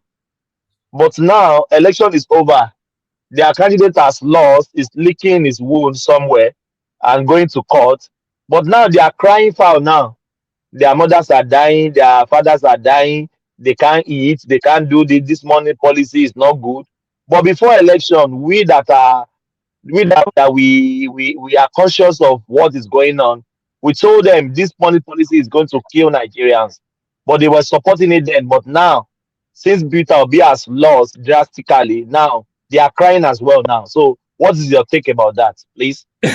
Thank you, Thomas. That your question long, well, Sean, but let me try and answer a little bit. Anyway, that money, I'm following my Oga footstep now. yeah, anyway, that money policy is two ways to it. There's a bad part of it, and there was supposed to be a good side of it. You know, the good side of it was to curb vote buying and all that, but I don't think it really worked in full. So it worked to a certain extent. And the time they implement that policy was so controversial because it was around the election season, which I myself will not support on a normal ground, you know, because even though it was a good policy, uh, to implement it during election cycle, people will jump on at it and campaign with it. Politicians will take advantage of that, no matter how good it is. People will take advantage, sabotage it to make it look bad. That's the bad part of it. Now, yes, I wanted to talk about that. No money. Suddenly, people are not complaining about money. Even now, central bank have said release money. There's still no more. There's still no money yet in the system. Who are we going to blame now? Yes, I understood that Peter Obi was supporting the system. How come now he's still not speaking out? Now that central bank have released the money, election is over. How come now Tinubu is not making no outburst? How come now Tuku is not saying anything? They have central bank have said use the 5,000, 500 and 1,000 side by side, and yet there's still people are still there's still no money. I'm not seeing people queuing again. So there's something not right there. I think a lot of people overreacted at the beginning, and politics play a long role in it, which is bad. A lot of people are suffering. There's no doubt about that. What would they do to solve to solve the problem now? That I don't know. I don't know if Tinubu will come in to solve it, because now the policy that they say Tinubu will implement when it comes in, it will solve the problem. I think the policy is almost fully implemented now. Emefiele, the court have instructed Emefiele to release to release the old note, to accept the old note, and now they accepted. They are released. They have give order to release the old note and to accept the old note. Yeah, there's still no money, so I don't know if Tinubu is going to come. Is going to print more money? I don't get it. What is? Do you think maybe they have destroyed the old notes? I believe so. I believe so. According to the bankers here, their policy that when they bring in the old note, it will be destroyed. So I don't know how immediately. Maybe it's not more like in circulation like that. That's why that's the problem. Now again, what people are failing to ask and talk about, people are agitating for there's no money, there's no new note, there's no old note. Have anybody sit down to think and think and say that the limit withdrawal limit they impose on the new policy, have they increased that? Have they removed that one too? The answer is no. I think a normal account you can in a month you can withdraw to 1 million naira in a month. I think it did 20,000 naira. I don't know. And a business account you can withdraw 5 million a month. So those are the But you can transfer now. You can yeah, transfer. but people don't have cash. Transfer is not the problem. People don't even have the raw cash. Now people are agitating that there's no note. There's no note. When the policy clearly stated that you cannot withdraw more than 20,000. So how can you not withdraw 100,000 in a day? So it's funny. The thing is mixed up. I don't think people are turning their anger to the the actual problem. They're just talking about something that is not really important. And also, it's not important. The money, the cash of it, we understand. But the limits, nobody's talking about that. The limit you can withdraw a day. I had people going to bank. I want to withdraw money. I want to withdraw 100,000. I cannot withdraw 100,000. How can you withdraw 100,000 when you have a normal savings account and when your daily limit is 20,000? How can I give you 100,000 naira in a bank? But because of the election, everybody ran with it and said every kind of things. Now the election is over. People that is complaining they can't collect cash. How many of them have 1 million in their account? I think about 80 million Nigerian citizens, the youth, nobody have up to 10,000 naira in their account. That is for sure. Because poverty lane in Nigeria is very high. There's more than 120 million or 90 million Nigerians are in adjective poverty. So that means most of these people don't have accounts. Yet people are crying they cannot withdraw money. So it's hard time we should drop this all this propaganda, political this thing, and let's face the reality. Let's see where it's really hurting us. Let's ask immediately a question: do we still have this naira note in bank? We still have this cash, or then this caveat they put that you cannot withdraw up to 1 million naira a month. That is the place area we should really focus on. I've said this before. There was no policy against naira note before they now increase it, but there's policy against limit. Now nobody's talking about that. They should remove that limit first in December, that you can use old naira note and you can withdraw as normal as you can withdraw and deposit as you can deposit. If not, the cash will still not be enough for anybody to use, but you can transfer though. That being said, and I'll rest my case in that. Yes, something I would really quickly want to say. Yeah, Maybe go I'm not on. noticing. Yeah. Yes, this outburst of Tinubu, I don't know if this last one is true, but I've been seeing on social media, I've seen of some few media, new media outlet. I think it's becoming one too much. I think it's becoming like Peter Obi too, that is the one that Peter Obi that I always said he's Which ad bust? Which ad bust? I will get to that. Yeah, Tinubu, Peter Obi that is one time he used to be the EFCC chairman, PRO, only one that know who arrested him, who's investigating him. Tinubu's always coming out and says the first time they want to stop me from not stop my primaries in Miloko.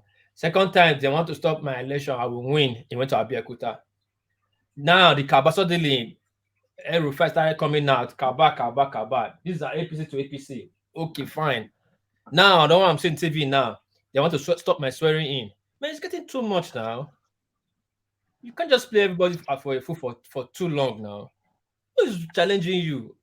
Obviously, with the common sense, they are the sitting government. Who's going to stop the election? Who's going to stop the swearing in? The opposition that does not control the military, or who? Or Peter Obi that does not have structure, that's trying to have a structure. So it's getting ridiculous. I think I don't he's know. even going to come out and say Labour want to read me, even though they control INEC. Uptown is ready, and there are people. I'm ready. No, I'm ready. I wanted to throw that question to you, that they should caution the Tinubu team, because when they said in Benin, they said when sand not too much for plant my soup, you come to see him. Because this outburst is becoming one too much. Actually, let's think about those one too should stop in their mouth. I don't think it's too much. Those ones should stop running their mouth too. They are talking too much jargons as well. Babaja, do you know what they're trying to do now? They're not trying to tie it to MKO Abiola, trying to create that tribal whatever it is against you. Yeah. That's what they're trying to do, which is very dangerous. Did you listen to this man's interview, Dati Baba, when he was even saying that it's even better for military to take over than to swear in? Game changer. Sorry. Sorry. I will come to that. That is for my level of thinking. That is not a discussion for me. What is that Baba is saying on TV? I want to throw this to you before. This question I want to ask you, since that's why I was just waiting for my time. Now it's almost 7 hours, almost 8 hours. I said, in my opinion, I know is the Southeasterners, like that always say, or this IPOB or obedient, they are too frontal that anything you throw at them will stick. Any money you throw at them, it will stick. That's why people later then calm down. Sometimes when they throw some mud at you, you can actually dodge it. But because of this, you are too frontal now. Anybody's making an excuse with your approach, the way you approach things, and it's difficult to believe or dispute if it's not coming, because you guys are too frontal. That's true. But again, let's separate the sheep from the goats. Coco. This adbot is becoming one too much. You have used it 3 times. I'll work for you. I know you continue using it, but this one is not making sense anymore. They want to stop my swearing in. Who is they? When they talk about Kaban, there's no one Kaban name that was caught in today. The only name they mentioned during Milocon, it was when we confront. They said about Buhari. He didn't say Buhari was stop his marriage. He said I made Buhari president. All the time they keep making references is they make it as a kind of a prosy name. There's no name. How will I say it? There's not a direct name, but they keep accusing people that we don't know. Now they want to stop my swearing in. Who's going to stop your swearing in, for crying out loud? Which kind of Imaginary people. Who made that statement? Who made that statement? I said I'm not. Yeah, it's been on social media. Tinubu this thing, but it has been on social media. It's official. They are it's official. Yes, I've been seeing, but I don't believe it's directorates. some punch. That, but it's getting but, one but, too. but what piece? Hold on, please. I think if they are saying that, there are some information they are privy to that we don't have it off.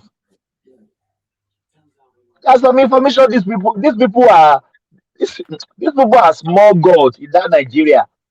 Yeah, There's some Thomas. information that you don't have. So you can't say Thomas, what he's saying is not true.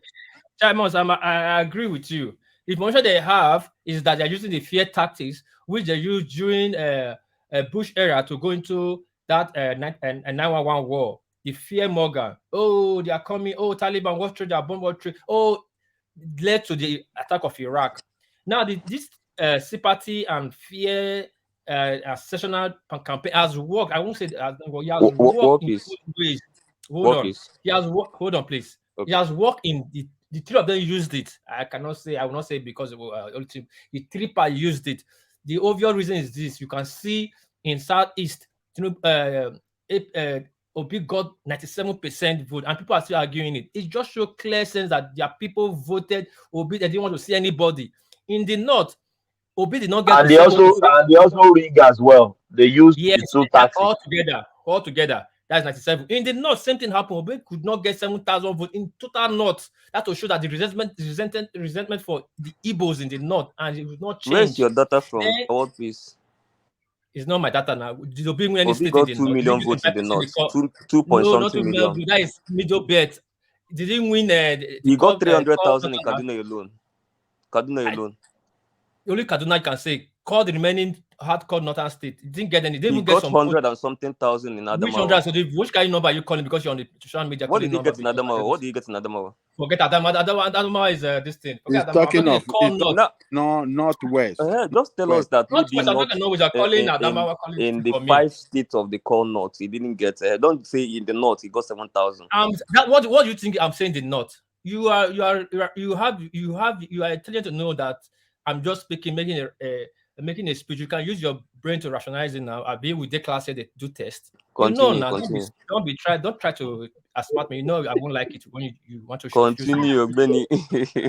So you know me. So thank you. In the north, he didn't get it. It shows clear that Nigeria is not ready to accept the southeastern and the northern and the core northern not ready to accept the southeastern. In the southwest and the south, you saw what happened. So I'll clearly blame the three faction. I will not put one above one. We are all at fault. The three people that are at fault. That Nigeria have a long healing to do. But now let's face this. This outburst has worked for you. I agree. It's one too much now. They want to stop my. I'm sorry. War Peace. If Emiloko in Abeokuta got him the ticket,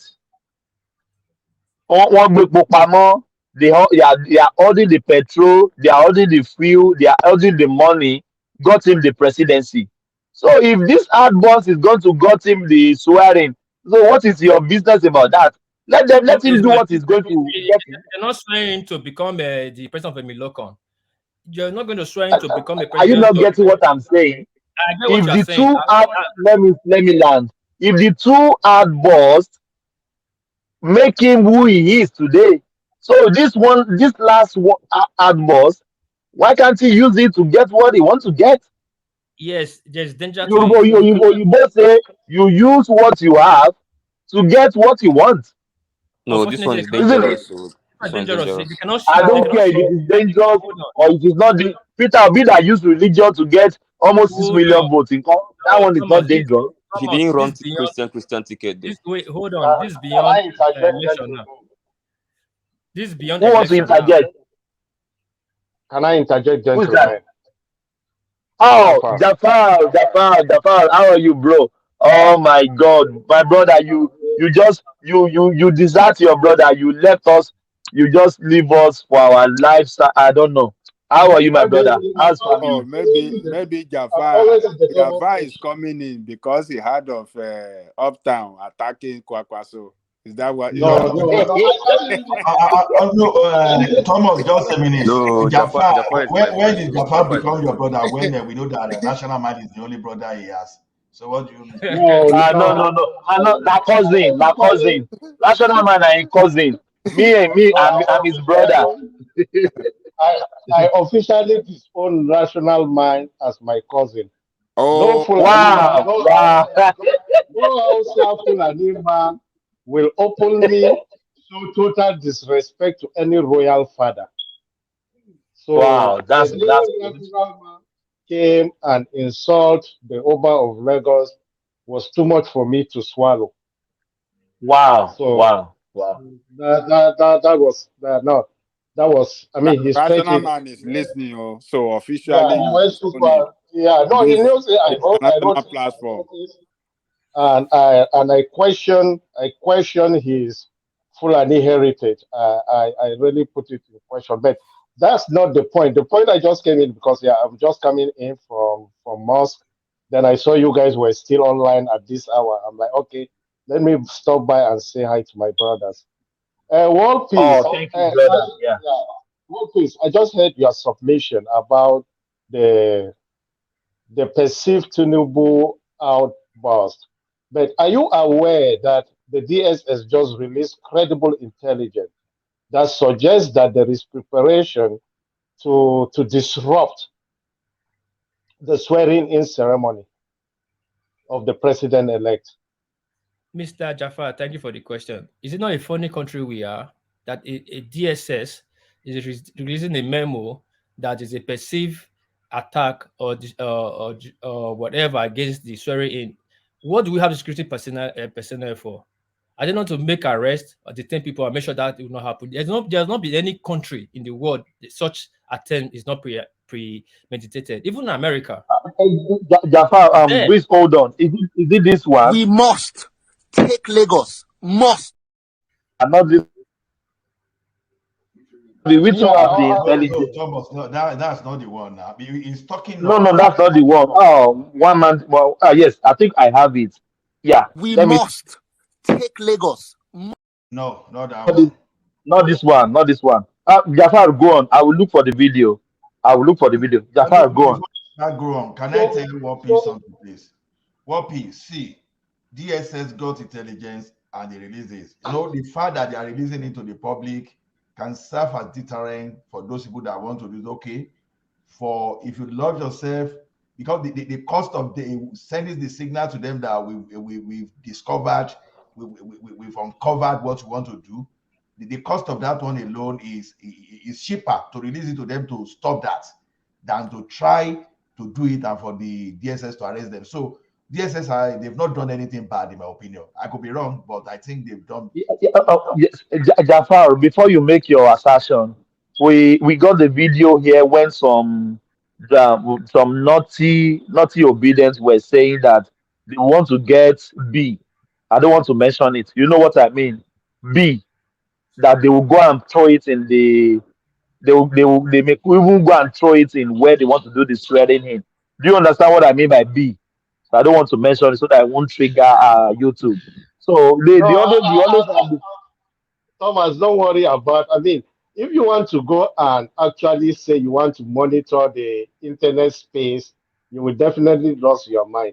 Those are not something that any serious-minded person should take to heart. But I'm sure that when the DSS come out and make a pronouncement like that, they definitely know probably this is not child's play. Maybe they already have an idea who the organizers are and what are their modus operandi. I'm pretty sure they know all those things. And I don't think it's far-fetched for I'm not sure if that statement that World Peace was making actually came directly from the Tinubu campaign, but I read a tweet earlier yesterday by FKK making some bombastic statement also about making the country ungovernable if if the Labour Party and PDP decide to disrupt the swearing-in ceremony. So I don't want to think FKK was speaking on behalf of the president-elect. I just think it was not the right way to go about He's it. the director of media now. No, Mr. but that was Jafar, director of media during the campaign. Election is Mr. Jafar, gone. Election is yeah, over. So consequently, Mr. the PCC is dissolved itself. After election, there is no need No, for they're still presidential holding press conference. So Conference. why Yeah, they can't. yeah, Mr. Jaffa, thank you. I've seen that space. I've been monitoring for 2 days, probably because I'm Japan my head. I've been monitoring that statement for the past 2 days now. First of all, it's just, at least two security threat we have in Nigeria, which confirm is Boko Haram and the IPOB, which is declared as terrorist group. And if is the information the DSS is releasing is not pointing finger at any of those two, I don't think that should be a credible information for we to worry about. Three, don't forget, is the government in play? We are forgetting something that APC, the incumbent, they will do anything to retain power. It's all politics.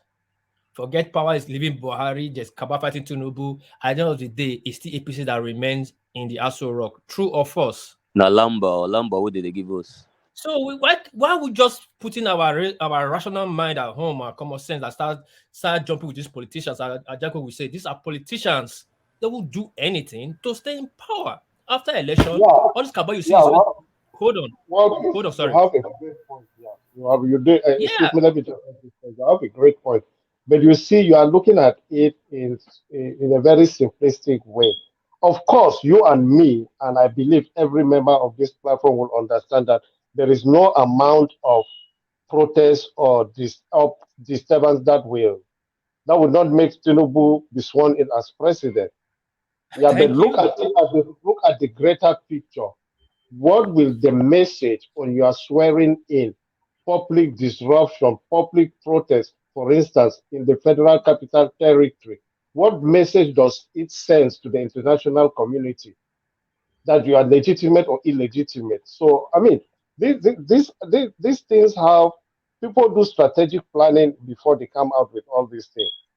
So, and I believe Yes, even the people that went to court, they know deep in their mind that there is no way that this election is going to be cancelled, right? But they are just going there to make a statement. yes, true. And again, I will add this to it. Even as during Abacha, the great tyrant of all, we call tyrant, there was still protests in Abuja, regardless. So even though the country is peaceful, there are still people that will carry placard that day that will swear in Tinubu. But one thing I will assure everybody here, in our Nigeria in this state of how will I say that our professor will say from those state, Iwuanyanwu, the state of comatose and enemy, how you say it. Tinubu will be swearing in, and there will be a lot of show of force around or in Abuja, around Abuja premises. Nobody will do shishi, not even a Yeah, fly. but that's exactly what they don't want. They don't want that. Even though, Nobody in yeah, their rightful mind want to see so much I protest understand. I that might understand. even get out of control on their coronation day or on their installation day. No president on their rightful mind will want that now, bro. Of course, I understand. You know, during swearing of Buhari first ten, late Robert Mugabe were being chastised by some unscrupulous journalists. Did you watch it on TV? And Yes, I did. talking to, okay, so there's certain things you cannot stop. You cannot just be tyrant now because you're destroying somebody now. Of course, there's certain things will happen. I'm not saying what you're saying is not in play, but what I'm saying, the way Nigeria is right now, Nigeria is kind of a form of a dictatorship. We should just first of all throw that democracy away. The Buhari will know that he's trying to leave a good legacy. He will do everything to hand over peacefully that day. Nothing will happen. All these are just propaganda. If it's Boko Haram threat now, I will say, okay, yes, we should take it serious. I've not seen Boko Haram threatening that they don't want Western education. I'm not seeing them threatening. I'm not seeing IPOP threatening yet. But I have seen so many utterances in media space, which of course happens every day. That is not a threat. And Tinubu will be swearing in. What I'm saying, they should not be adding to what's already going on. This is your outburst. This election is already over. Oh, they want to stop me not to swear in. For how long you keep saying one thing? Is one too much? They will swear you that this right now is not on the Tinubu hands anymore. Election is over. This is a national security. This is a national asset. Or he doesn't know. These executive orders. It's not on his watch anymore until they swear And in. I'm not sure he's the one making those outbursts now. I've read it from a national, like I said, I don't trust Nigerian papers anymore. Even the credible ones will say something today, tomorrow they'll say on that one again.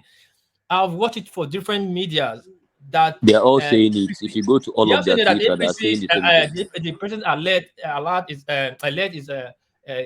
outburst about people are trying to stop his. What are you saying? People are it's even embarrassing for him to say that people are trying to stop your what? When you are not the opposition, when you are the sitting government, the incumbent.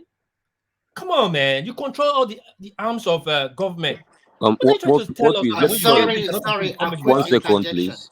A quick intercession. That Okay, you statement can. was released by famous Keyamo. It is not directly from Tinubu mouth. Please. Rumi Koka, please Yes. relax. Yeah. Yeah. Please. I just want you to know. I just want you No, to I know. That's all. understand you are trying to defend what you read. I said I read more than I've called newspapers for you since 2 days. I've been following that space. It's not only Some Kiamo punch that have too. carried the space, carried the news. There have been different media headline. The president alert outburst or some put different caption, all from the president elected outburst about people trying to undermine his swearing in. Who's not this? My question: who's not these people that you cannot mention their name? These people try to stop your primaries. These people try to stop your election. These people is bringing a naira currency. Who are these people? How can the recharge board like this? My good brother said is the one not telling you not to become president. You have won this right now.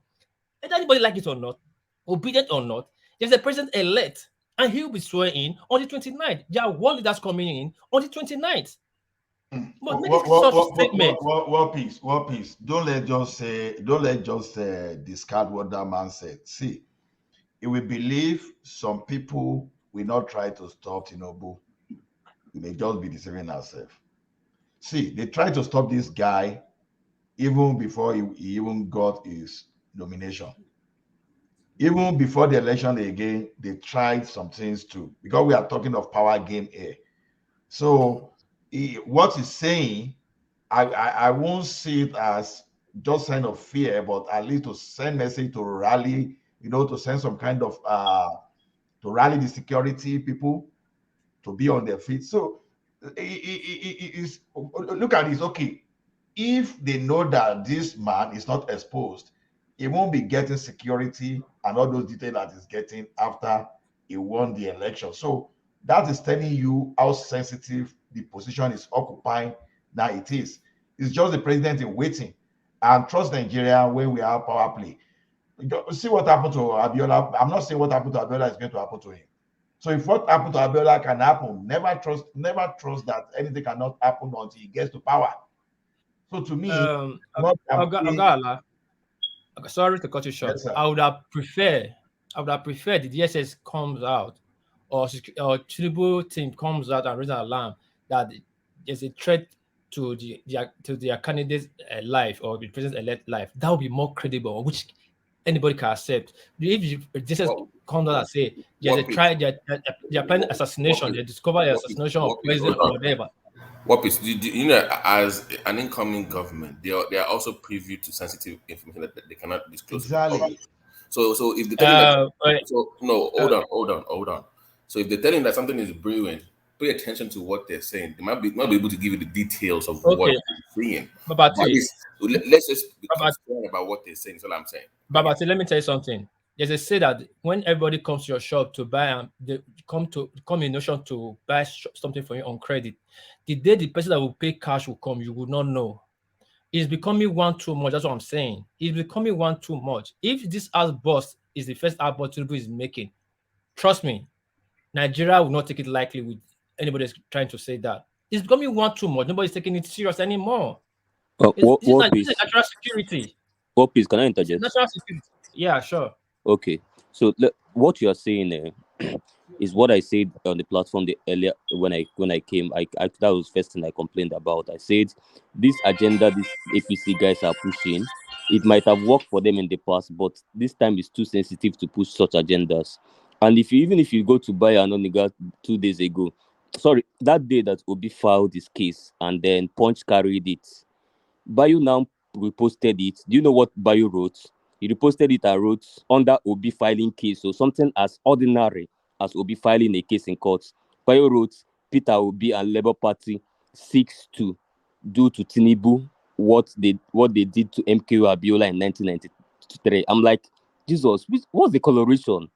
Which one is linking No. Obi filing a court case to Uptown, please. MKO See, Abiola in 1993? don't let It's a us seeks take this to. thing to see. Don't let us take this thing to some propaganda. See, That's what if he did now. anybody, if He's still anybody there is on making his Twitter. propaganda, if anybody is making propaganda, that's the competence of the obedience. The obedient as Serena, since I've been following Nigerian politics, I've never seen some kind of propaganda machine like what we got from the obedient. Their narrative, even before the election, is the same narrative they are pushing. The type of dangerous narrative they be But pushing up are to you now. saying what I said now is wrong, or yeah, I don't know what I don't No, know no, no, where you're no. I coming no, from? Are you I countering won't me go. I or you won't go are to supporting me, see. or I don't know? What I'm saying that I won't go to. There are some publications that they want to dilute This is not what publication. the This is office is Bayo trying. himself. You're saying publication. You say what? This is Bayo Nonoga himself saying this. You're saying publication. I'm not talking about Oh, publications. okay. Sorry, I apologize for that. This is Okay. direct from him. I'm talking about. I'm not quoting any public. I don't even like quoting Can, publications because I don't run the headlines. Uptown, do you see? Because my thing with the Labour Party is PDP failed to be a credible opposition, and I was really hoping that Labour would step in the leadership because even though I wish the Tinubu government, incoming government, well, I want a credible opposition that would challenge them, and Obi so far is not playing the game right. So that's my only concern. Somebody has to fill that shoe, that void that PDP refused to. No, Obi is My just like brother, Obi.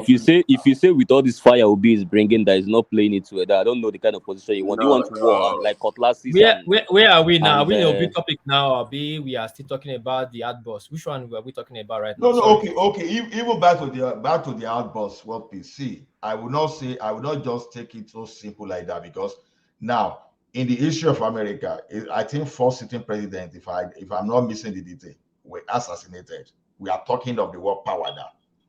Now in Nigeria, we are talking here. You understand? Up to tomorrow, we never know what happened to Abacha.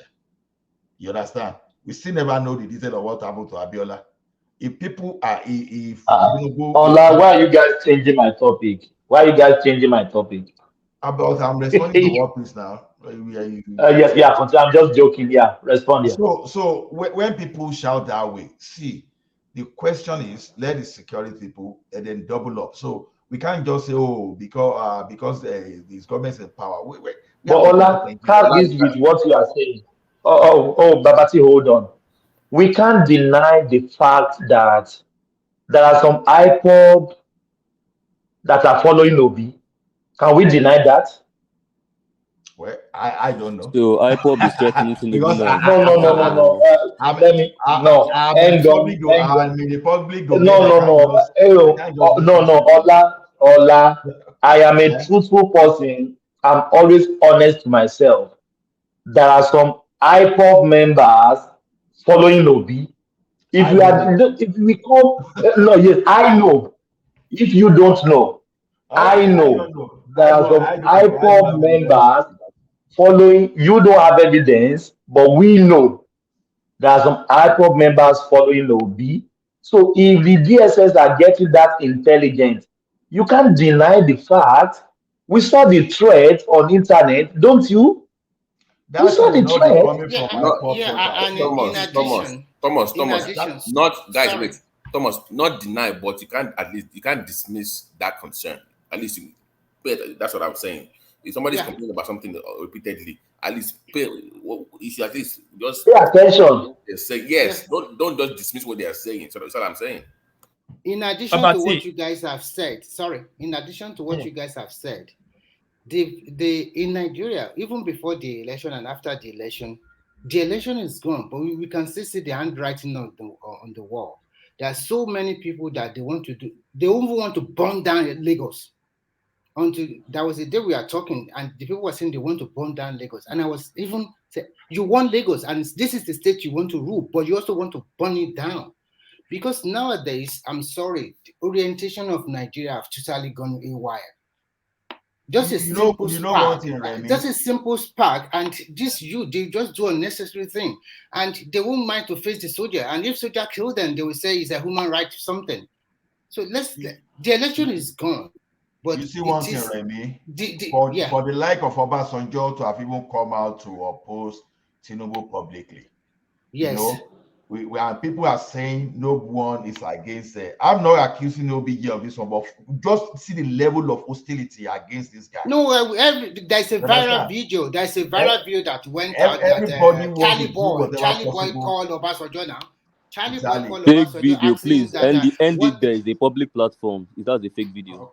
Let's continue. Okay. So why is it that everybody wants to stop him? So we should pay serious attention. So if the guy like that is complaining, that he's receiving some kind of hatred everywhere, we have to pay attention. We can't just wish whatever this guy is saying away. Ogala, yes, all sir. this guy are saying, I'm not saying is a lie. Please listen to me well. I'm not saying those kind of threats is not there. Even in normal society, those threats are still there. Japan is very safe, but their ex-minister was assassinated. I guess you people heard about this last year. Of course. As safe as Japan is, so I'm not saying it's not there. But what I'm saying is this: Tinubu is making one too much. What is becoming one too much? This outburst. Maybe the day he'll make a credible one, people not to take him serious anymore, because you have said it 3 times to get what you want. Sorry, I disagree with you. Let me hold tell on. you I know you disagree. I'm not saying you should agree. No. I just want to quickly interject. You cannot fold your hands while some people continue to propagate propaganda every day, every hour, online, offline, everywhere. As the ruling party, you are the one that wins. You cannot just keep quiet. Hold on. This thing you said actually made me remember what Phase 2's promised us when he went to Channels TV 2 days ago. He said, from now ongoing, we'll give them propaganda for propaganda. Oh, okay. Now I see where they're coming from. This is their propaganda for propaganda. Hold on, let me take quickly. No, the guy that just spoke now, you are just being too childish. I want you to be reading between the lines. Don't just say anything that come out from your mouth. But first you said it now, my brother. Now I didn't make it up. What I'm just trying to tell you is very simple. When the election was called, you can see APC kept quiet, and of course, because of BDM people and his supporters, they were hungry, they were sad. They continue to lay claim. They continue to talk a lot about stolen mandate.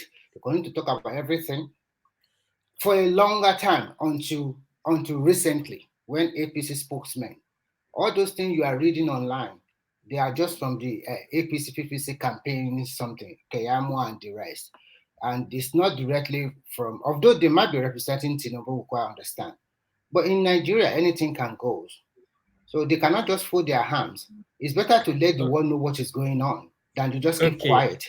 Okay, thank you. That's what I'm trying to say. You cannot be abusing me from morning till night for 7 days, and you still expect me to continue to keep quiet. Remy, let me add before time goes on, please, guys.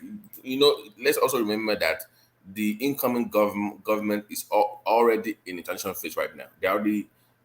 They have the incoming committees now already liaising with the current government.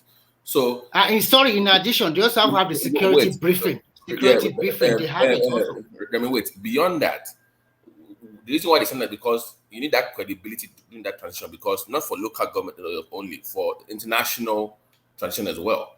So when the embassies are handing over to each other, when they are meeting with different countries and different ambassadors of different countries, they need that credibility during this phase. But if you keep doing what you're doing online, it's affecting that.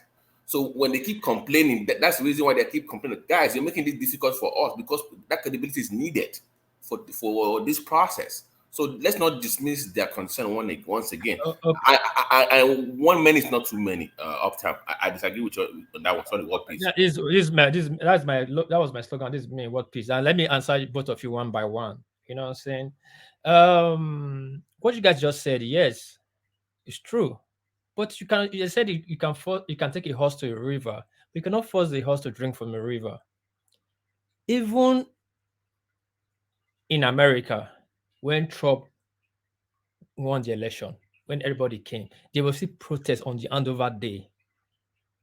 There was protest. You cannot stop that. You cannot say because the international body is coming, people that have something in mind, they should not say it.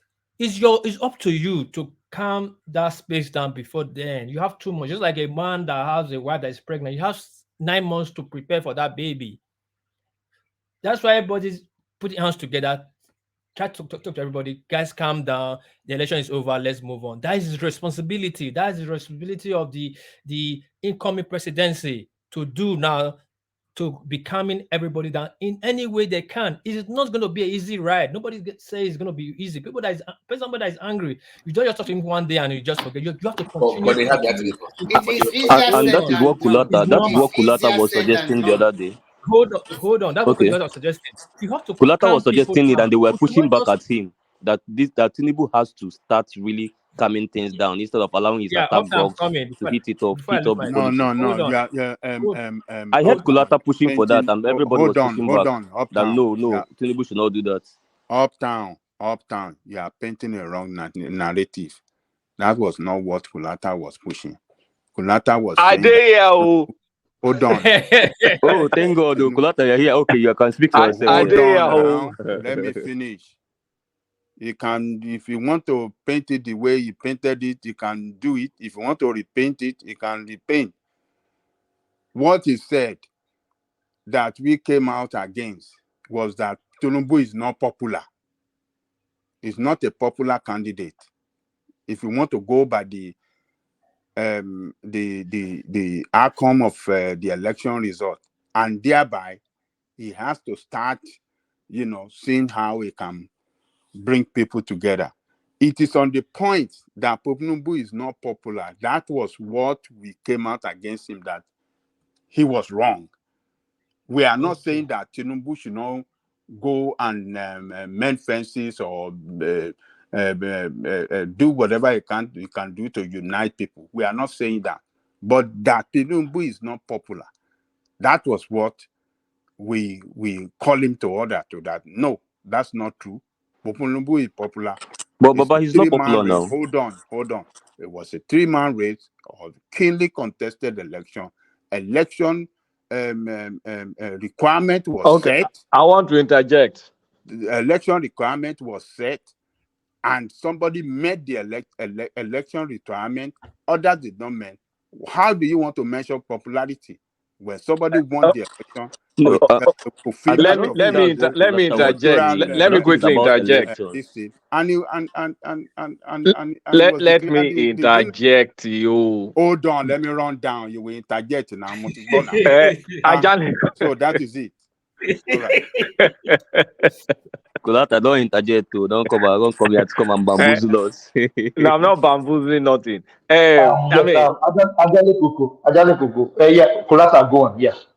it's a simple thing. During election, for the election, it was the most popular. He had the highest vote. After election, it is him versus others. Others dwarf his numbers because others is a combination of many candidates. We're past the election now. When you look at post-election, it is that others, all of them grouped together as one versus his own votes. And in that case, he needs to do more reaching out. Election, post-election. We are now post-election. And from a post-election perspective, based on the people that voted, more people voted against him or for other candidates than for him. We're not talking about popularity on election day. He won that. We've passed that. So that's my point, and I still stick to it. But Okay, just let me thank you. Let me cancel round out up. and Nobody Let me round finish up the my point, challenged you. thoughts. please. Hold on. Nobody challenged you on your But point that is the that point I hold was on making now. that Hold day. on.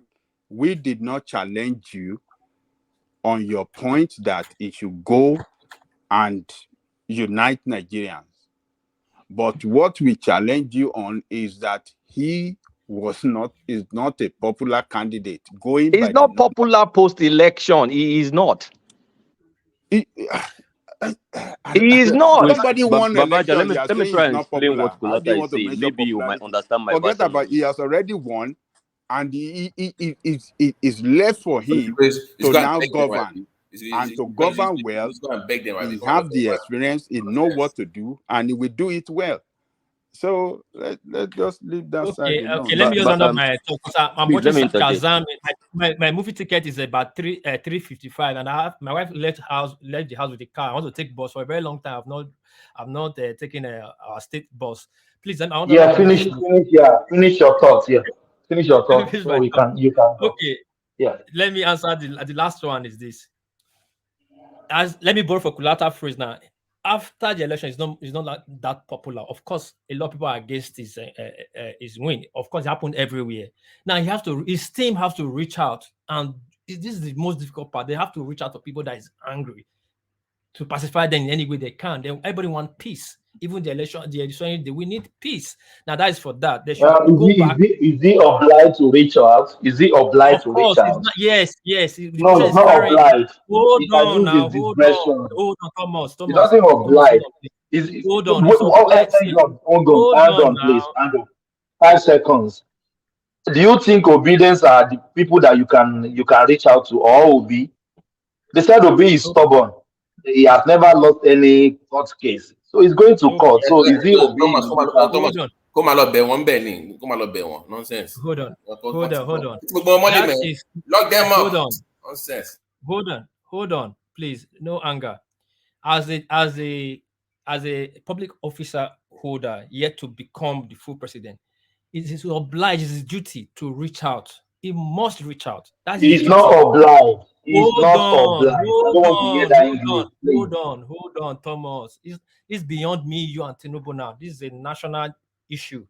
It's a national issue. Even though they are throwing mud at him, he will still go out there and talk to them. Look at England here. When their premiers will come out on them, they will throw eggs at him. He will still do what is necessary for those people. That is that's the duty of a public servant. This obliges when he was in. I But think hold he on has now. already reached out to them, but they Yeah, hold on. refused. Yeah, They are not. hold on. They didn't accept. Please I don't let us understand. be Wait now. boomeranging about it. If they accepted, Remy, if they wouldn't listen. even be letting their spokespeople or the people under them Remy, to be listen talking now. rubbish. Oga Remy, And no, listen. please, you just continue to hammer on it. It's becoming more boring. Let's just My keep the brother basic. Remy, Let's be calm down. objective. See, Baby, please, calm down Not now. even. hold on. You are confusing me, and you will not like me when I post. Calm down, please. This is my time. If it's boring, you mute yourself. I've been muted for 6 hours. Did you follow it? It's almost 8 hours now. I didn't say anything because it wasn't my topic, the line of what I want to speak to. This is mine. I brought it up. Let me speak to it. I'm a Nigerian like you, so you don't have more right than me. I don't have more right than you. If you don't like it, chill. Thank you. Tinubu have to reach out. This is 1 billion times you have to reach out, but it does not mean the people will accept. That is his duty to do for them. That right to do for the people. If he reaches out, they don't want it's fine, but he has done his part. He's obliged to make the country governable, safe for everybody. Then, if those charlatans refuse not to, fine, it's their cup of tea, and they will face the law. Nobody's bigger than the law, but he have to do the gentleman thing. This is the most easiest route to talk to these people. Calm down. People is angry. You cannot beat a child and beat a child again that is crying. It's not possible now. If you beat a child, he will cry. Some child will cry for 2 hours, some cry for 3 hours, some will cry for 4 hours. But later you still bring that child, come. This is the reason I beat you. But you cannot beat that child. because he's crying, you beat him again because he's crying again, because he's crying. That does not make sense. Now, for the last, because my good brother have just accused me now, and I'm losing my thought. He is the president-elect. His position right now, he has right now, is very difficult for him. It's either there or here. We are all educated. As a president-elect, you cannot even go to station, a TV station, and make any speech or comment. Don't you know that? You still have a city president that makes all those commands. And what is going on right now is beyond his team, is beyond APC, is a national security issue. It's only the president that can make that decision. What is campaign team or law can raise this, or this DSS can raise? His as boss was before the DSS founded that there's a threat to their candidate life, which is his fundamental right, like assassination or poison. That is a national threat, which is he has the right to, his team has the right to go ahead and say.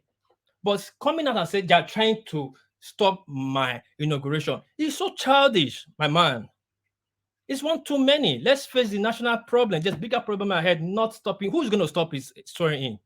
We can bet $30,000. Nobody, not even a fly that is not approved, will go down near that place that day that we're swearing in. He's the party is the one in power. Please, election is over. It's time to heal and time to come together. Let's drop this this kind of situation that is going on. If this propaganda keep going on, then how can we talk to the people that is aggrieved? Who can we not talk to that is angry, that we want to calm down? We are still trying to calm the obedience space down. Then you're coming up that somebody wants to kill somebody. Who now? Who to who? Is it Boko Haram? Is it the Kaaba? You just make a blatant statement on paper and you don't put name to it. No second address, no mailing address.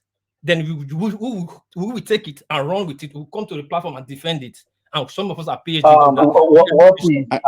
I'm disagreeing. I am disagreeing with you. Thank you. Don't tell me. Don't tell me 8 million votes that voted for Ashiwaju, they don't have rights. They have the right. 6 million votes that voted for Peter Obi, it's not they have the about right. it's not about 8 million that vote for him now. It's Now 2.4. Let me land now before you bury me.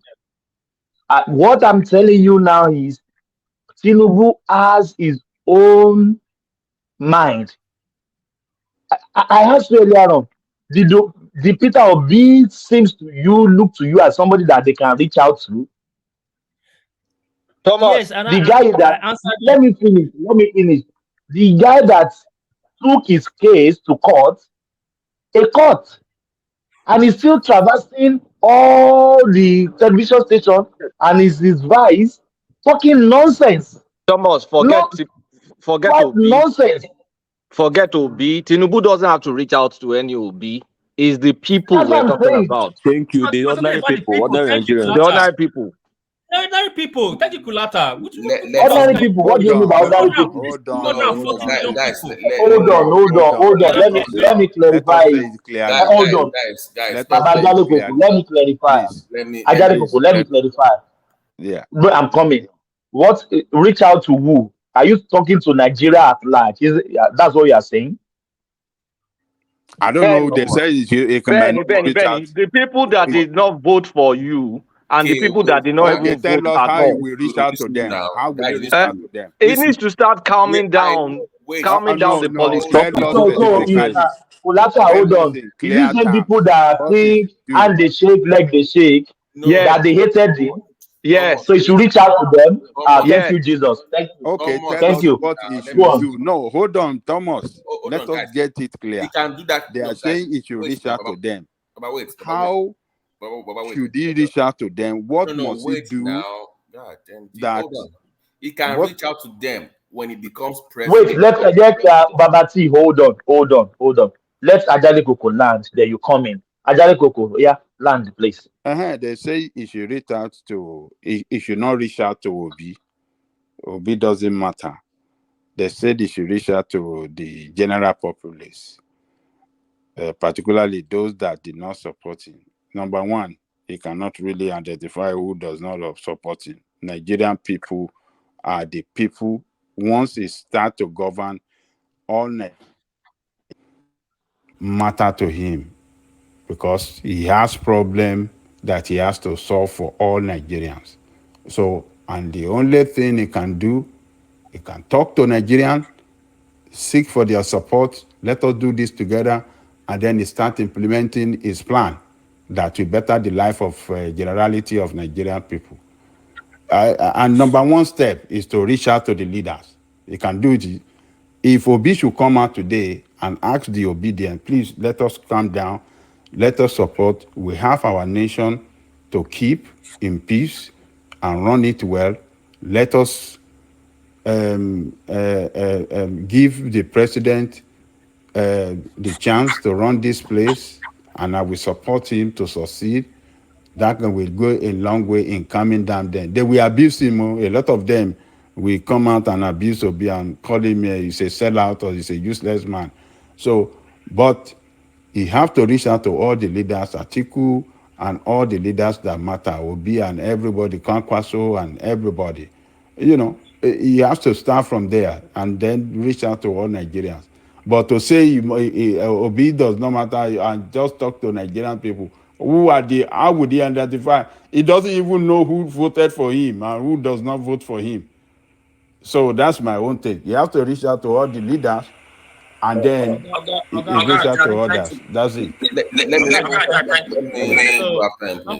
Somebody's echoing back. Anyway, my last statement is this: we don't need any tension right now in the country. There's too many going on.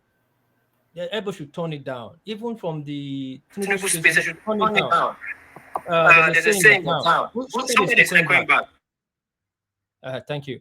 There's a saying in my town: the child that will walk in the farm is on the road of the farm. You will know the one that will walk. From now, you're supposed to be that father now, reaching out. Everybody will have his sympathy for that. He's even trying to reach out. People are saying insulting him. You should calm down.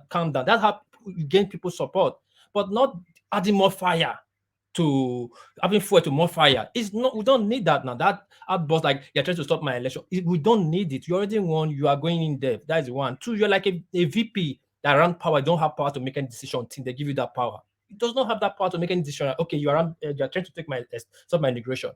You don't have the power to arrest these people right now. You don't. There's a sitting president on ground. And the decision right now, you position your eye right now, is beyond my hand, his hand, and anybody's hand is on the presidential hand right now. The people that control the country, national security. If they feel there's any threat, they go and arrest people. If it's Boko Haram, they arrest them. If it is IPOP, they will arrest them. If it's Okabab, they will arrest them. It's beyond us. We should not add more fire to fuel. Thank you, guys. I'll see you guys tomorrow. Mr. Remy, I wasn't trying to come hard at you, but thank you for respecting my view. Dupsy, we'll talk to you some other time. I want to leave too. Can I make a submission and leave? Please let me talk. Yeah, that's Thomas. Hello, Thomas. Hello, Thomas. Yeah, Dupsy, I will come to you. Good evening. Yeah. Let's Uptown random. Then I'll come back to you, Dupsy. All right. Uptown random. Yeah. All right. Kulata, welcome. I don't think we've spoken for quite a long while now. So let me just end with what Kulata is trying to explain when Kulata said Tinubu is not a popular president-elect. I think what he's trying to say there, he didn't say he's not a popular presidential candidate. That's pre-election. Now it's post-election. He says he's not the most popular president-elect that we've had. And let me take it from this angle so that people might understand it better than the angle he took it from. If you check from 1999, every other person that has become Nigeria president, obviously they went through being president-elect. They have won at least one of the two sections of Nigeria, which is either north or south. Yeah? Obasanjo won both south and north. Yar'Adua won north. Goodluck won south. Buhari won north. But Tinubu did not win south. He didn't win north. Obi won south. Atiku won north. He's in the middle. That means that he needs a lot of reaching out to do. So that might add what we have 4-man race. You can't compare the race now with what we had in the past. That were 2-man race. It's not anybody's fault. So he needs to reach out a lot.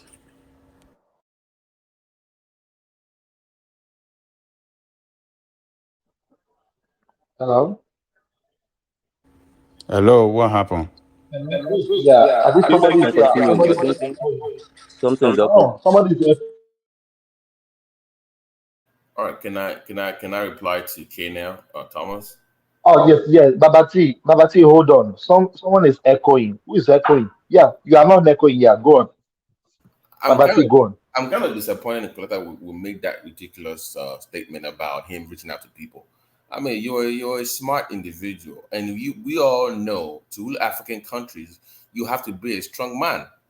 You cannot appear. Your first choice cannot be of appeasing people.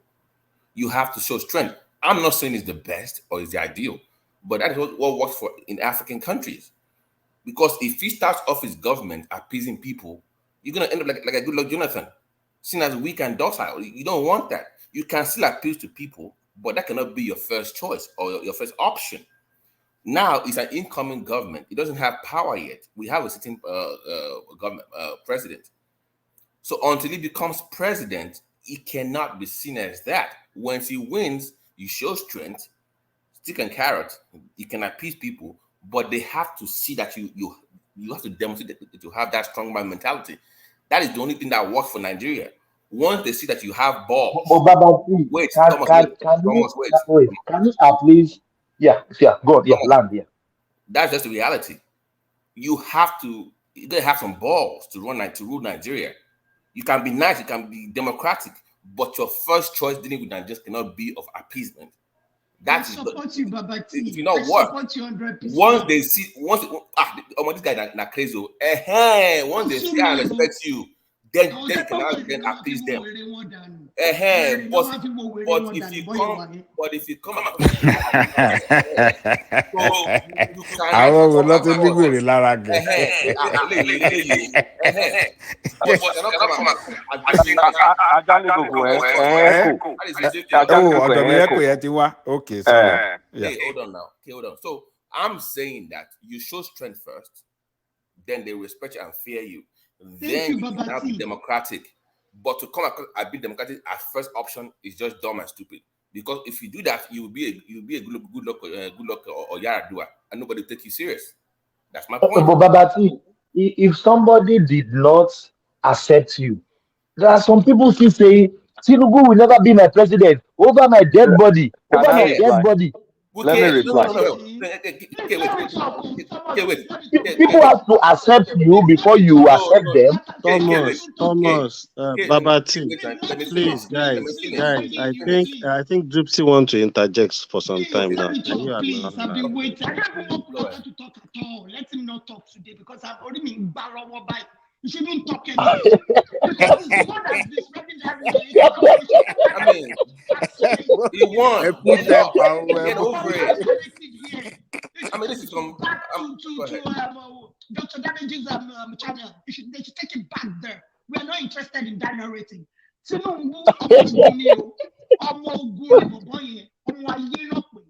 not afraid of anybody. So they are going to treat these people in the language they understand, just the way Buhari treated them. So please don't bring that one that they should go and start begging them, rubbing their head or what's not. I don't care. You should treat them the way they understand.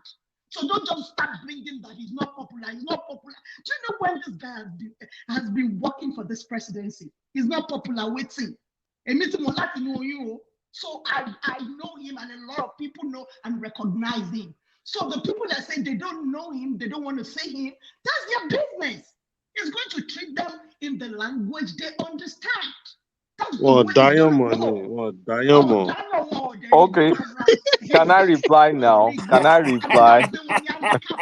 I'm not done yet. No, I'm not done yet. So you can't reply. I'm not done yet. No, Baba Wọ́n tí o dúró ti di parí. kùlátà náà. no, Wọ́n dúró di I'm kùlátà not ní done other yet. side. Because Báwo rí? Kùlátà lè sọ ọ̀kan tó bá wù mí báyìí. Wọ́n á pàdé ẹ̀ ní because other side. because he came here talking about he has to appeal to people. I'm like, what the hell is this dude talking about? Appeals to who? He won, they lost. So that has to be established first. I won, you lost. When I have the power, I'll be nice to you guys. But if you do anyhow, you will see anyhow. That is the only way Nigeria will respect you. You must have that mentality as a president. All this being that's all bullshit. That is the only way you can respect that country. Babati, you mean that Imu is an Ike? Anybody gemu comfort Wait, can you fuck with OBJ on this issue? If it was OBJ, can you OBJ or Buhari? They would dare not fuck with Buhari now. Come on. It is strength, big man syndrome. That's only we can rule Nigeria. Don't be too nice. Man, please. Don't be too nice. They don't even like you when you're too nice. So it's going to treat them well. Since people should still say, you gotta beg them, beg who? I want to beg who? Please. You can reply now. Okay, you can reply with your American theory, whatever. Go ahead. Oh God. Shemoli replying. Oh yeah, Oyinbo. Go ahead. So Babati, I mean, why are you guys taking this this approach? Like what we're talking about is mutually exclusive. Do you know Tinubu is a hard man already.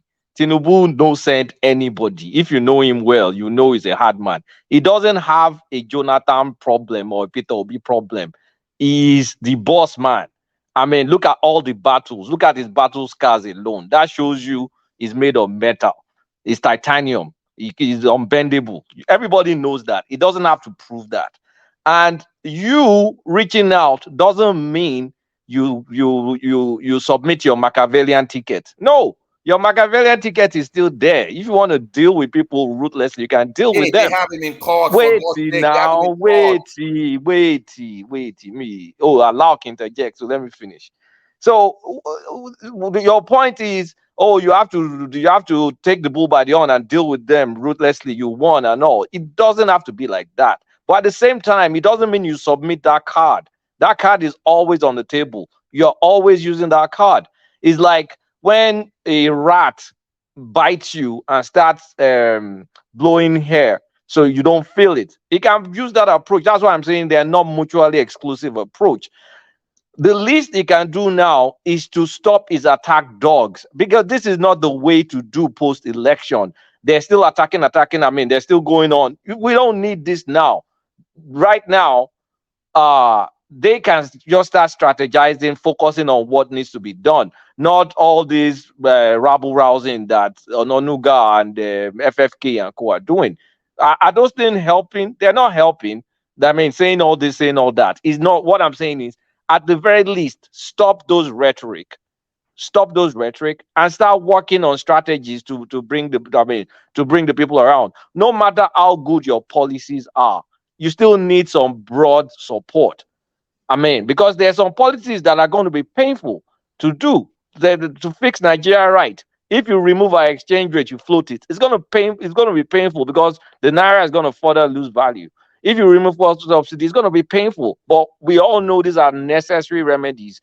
I mean, these are not just the two policies. There are many policies. So the least it can do is to, put a leash on your attack dogs. They're not needed right now. They were needed to win the elections, and the elections are over. Now is the time to wait. Let me finish. Now is the time to move to a different approach and approach the public in a different way. Nobody is saying go and be begging people. I mean, when Trump won, even though he didn't reach out, there was no way he could pacify some Democrats. There was just no way. It was impossible. For 4 years, it was going to be battle royale. And the same thing, we're going to have the same thing with Tinubu. But the what he should do now is to calm the space down.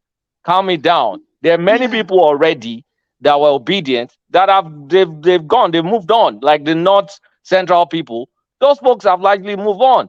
The only people that you see making noise are mostly maybe people from the southeast and some restive youths. A lot of the Yoruba youths have also moved on. So there's an opportunity that you can grab now, and you will miss it. So they need to calm down they need to calm down the noise. That's it. Now, Kolata, if they are not moving on, whose problem is that? If they are not, hold on. Someone is running of my room. I'll be back. I'm coming. Yeah. Lucy, yeah. So Kulata, I like his suggestion actually. So he's talking as if we're talking to normal people. Don't forget, these are traumatized people. These people that has not moved on, they will move on. Hope you know that in the next 8 years, they will still be crying They're going to cry like that for the next 8 years. I hope you know the people we are dealing with. Ekun ẹlẹ́sìn Because Kulapa is talking politics now. I think we're talking to normal people. These are traumatized people that they're going to cry and do their propaganda for the next 8 years. Hope you know the kind of people we are dealing with. Yeah. Look, man, don't focus Yes. on people that are going to cry. You cannot change those ones' mind. They will And never that's what I'm change. saying. Yes, Those that's ones will what I'm never saying. change. You But I'm talking Dupsy, about the people that have already calmed down. I mean, you can now direct them. If I may come in, guys. If I may Anti come in. Anti-H, Sorry, Anti-H, give guys. them. Sorry. Anti-H, Hold on, please. If I may Anti-H, give them. interject. I think, Dupsy, I understand your anger and where you see it from, but we cannot deny the fact that Kulatare has a very valid point, and we can't push it aside. To be honest, I think is a way of calming things down. Fine, maybe probably what the obedience are saying is what is actually causing the trigger than likes of the Kiamos. But at this point in time, I don't think they even really need to even answer to anybody, to be honest. I see where I totally understand Kulata, and I think we need to give that a chance too. That doesn't make Tinubu a Dodoyo president. It's just a way of DOG. winning people. Yeah. Yeah. I want you to It's just, understand that. You see yeah. those people, Bayo Nonuga, KM, and all those people, they actually understand the mentality of those people. So they are cowards. I don't know if you have noticed because I confront them a lot on social media. So we might be one shake penny. So if you go for them, they will just withdraw. They will ignore as if they don't understand what you're talking about because they're cowards. So they understand their mentality. That's why they're coming frontally like that. I want you guys to Yeah, but understand that. They know obviously exactly what they're doing. we all encounter these things on social media, and I bet you I don't really go to also all these platforms, but I've been in some platform, and I've even seen people attack even Kulata himself, obedient attacking Kulata himself. But that's what I'm saying. Sometimes we need to put all this sentiment wọ́n aside gbé and look at, Kùlátà àti wọ́n máa ṣépè ní of course, platform wọn. Èpè you ńláńlá know. ló ṣẹ́ fún wọn bẹ́ẹ̀ gan-an. Èpè ńláńlá So burúkú. So for me, I think what Kulata is saying makes a lot of sense because no matter how they back, it's not going to take a pound of flesh from anybody in that Tinubu camp. All they need to just focus and look for how to at least the ones that are now camp, because even on social media, you can tell after they postponed the gubernatorial election, you can tell there is a split. So all these people that have now diverted their attention away from that obedient, all that noise, how do you win them and calm them down? Because if those ones are calm, the other ones making noise, I will just be making noise. If you even ignore them, it won't even make any sense. But I think even them now trying to respond is putting more fire to it. And where I agree with Kulata is it doesn't make Tinubu less of the man he is if he tell these guys to calm down and let them be shouting. Let's focus on more better things and just be making their own move. There is nothing bad in what Kulata is saying. I agree with you. It's two ways. I think they should be doing I it like understand your that. anger. They curse me as well. I will just comment just normal something on social media. The curse. You won't be able to curse me. I'm an Ondo girl, so I know how to curse. But I'm not so you can't even curse me because when I start cursing you, you keep quiet. You just run. Okay, see, ẹ̀gbin lèmi náà, kò sẹ́ni tó normal lẹ́yìn náà. Dupsy. If Miss Doopsy becomes Don't Tinubu's mind them. political advisor, the country will go up in flames. I swear. If you Dupsy, don't advise mind him, them. there'll be Give problem. it to them. You are our mommy age. Give it to them. Auntie age. So yeah, let's go. Flash, we can't hear you. You're breaking up. I said, give it to them. Don't mind them, Daddy. You are our mommy age. So yeah, give it to them. Everybody listen. Hold on. Dupsy, these people are not accepting this man. They still cost him overnight tonight on Dr. Rudo's damages. They are still costing. There are some people in their brain, they are still campaigning for election. So is this these people you want to pacify? Some people till Tinubu finish the 4 years, they will not accept him. Dupsy tó ń sọ̀rọ̀ sí ó ti drop now kò sí lórí platform mọ́. Yeah, yeah. I think so. Alekoko, But Thomas, this is Ajale Look, Koko, I think Ajale I Koko, support Ajale Koko, Ajale Babajide. Koko. To be honest, Ejo, Emma Bin Ajale Koko. yeah. We've been talking about how the place need to calm down. We've been blaming all these Igbo elder statesmen saying all these things, triggers. Are you telling me, Ajale Koko, from me, I was listening to what Kulata was saying, and I think it makes a lot of sense. Because I think what them Kiyama and those likes to are doing is even adding more fire to what is not even meant to be happening anymore. We should have passed this phase now, and they keep making it linger in the whole system. If they can just ignore these guys and focus on better things, to be honest, most of these things won't be coming up. I agree with you. I agree with Kulata. And if I'm disappointed. Tinubu, Evangelical Kuku, you can't ignore no, hold everything on, hold now. on, hold on. They, When let me say this. no, They hold ignore on, Buhari being cloned Thomas, hold on now. for so Hold long. on. Now you be moderator. You hold can't be hold hijacking on. people like Gbogbo this. ẹ̀yin tẹ́ fẹ́ jà lọ́tún tẹ́ fẹ́ jà lósì ìjà kọ́ ọgbọ́n nìyàn fi ń ṣèjọba. So what I'm trying to say Ẹ here. ti wọ́n mọ́lé gan. Inú túbú. Bàbá tí yìí dog ni ẹ. Ẹ ti wọ́n mọ́lé. Dáadáa. Itarugu mafia. I support you, Jare. I support you, my brother. Look. But this is the reason why I like I OBJ. think If OBJ was think, president-elect, you see what he's going to do in this situation. I think Kulata position. I think I support it, and why I support it is this. Look,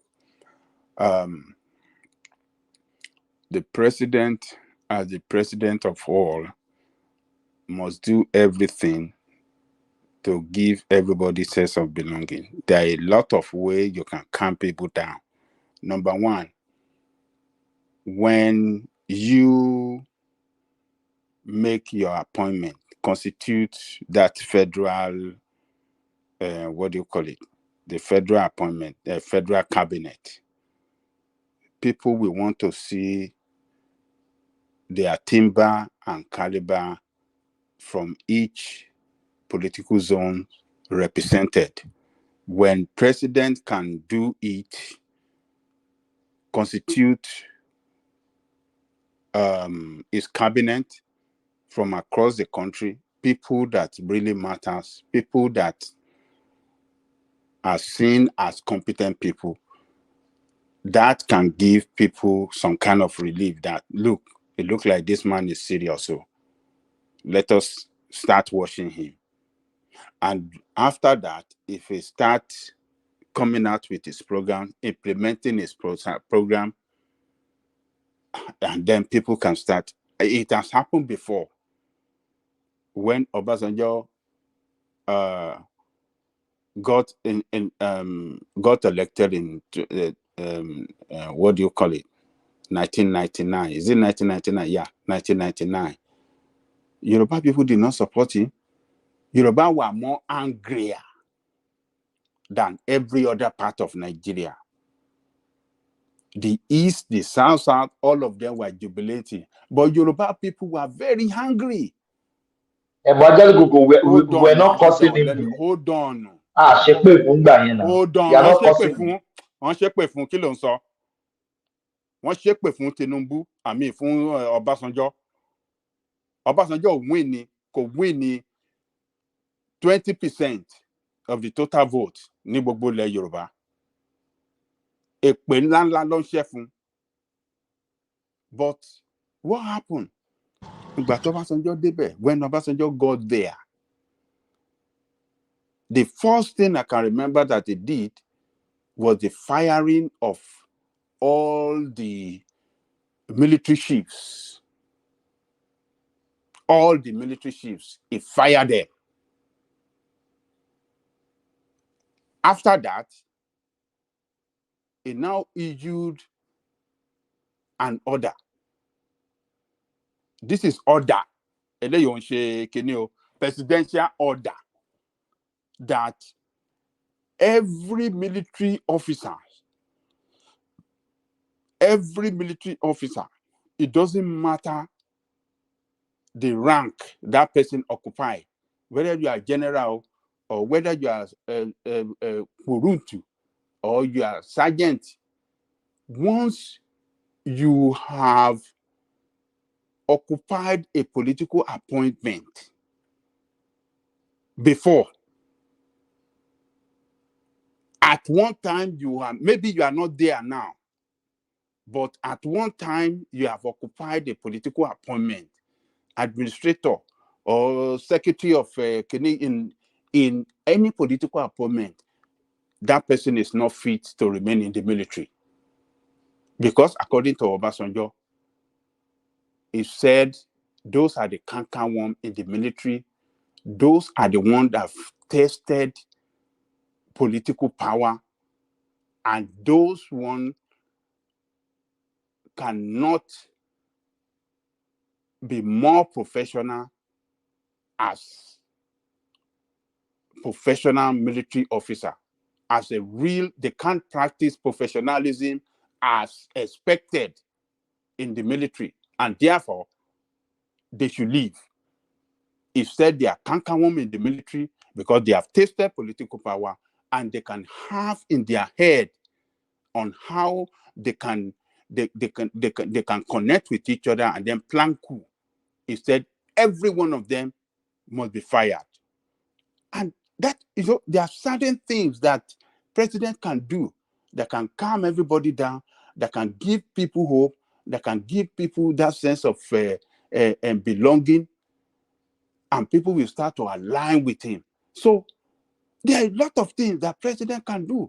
So Kulata is right. There are a lot of things that president can do. It is not order, let's go after them and march on them the way Buhari was doing that. Oh, dot in the circle. Let us speak in the language they can understand. No. You don't run the democracy like that. That is a military mentality style of running a state. It's under democracy. No, it's not done. So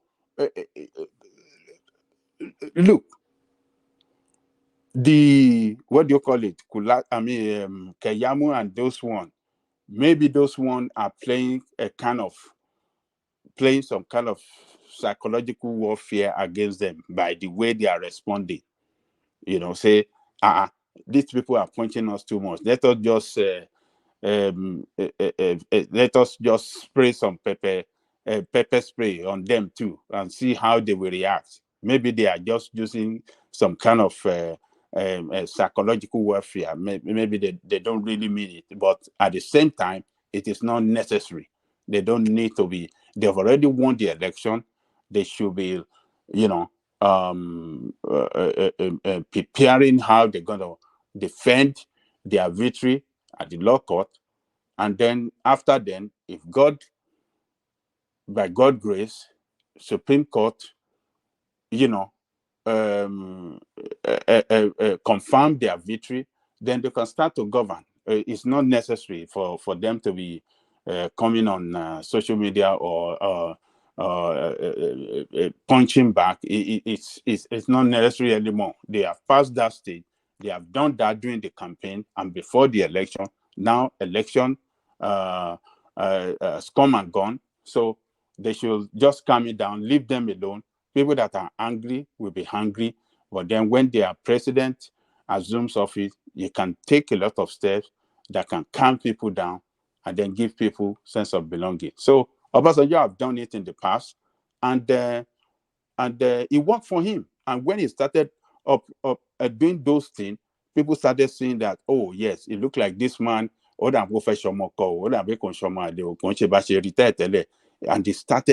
he came out with appointment. That was what brought Bola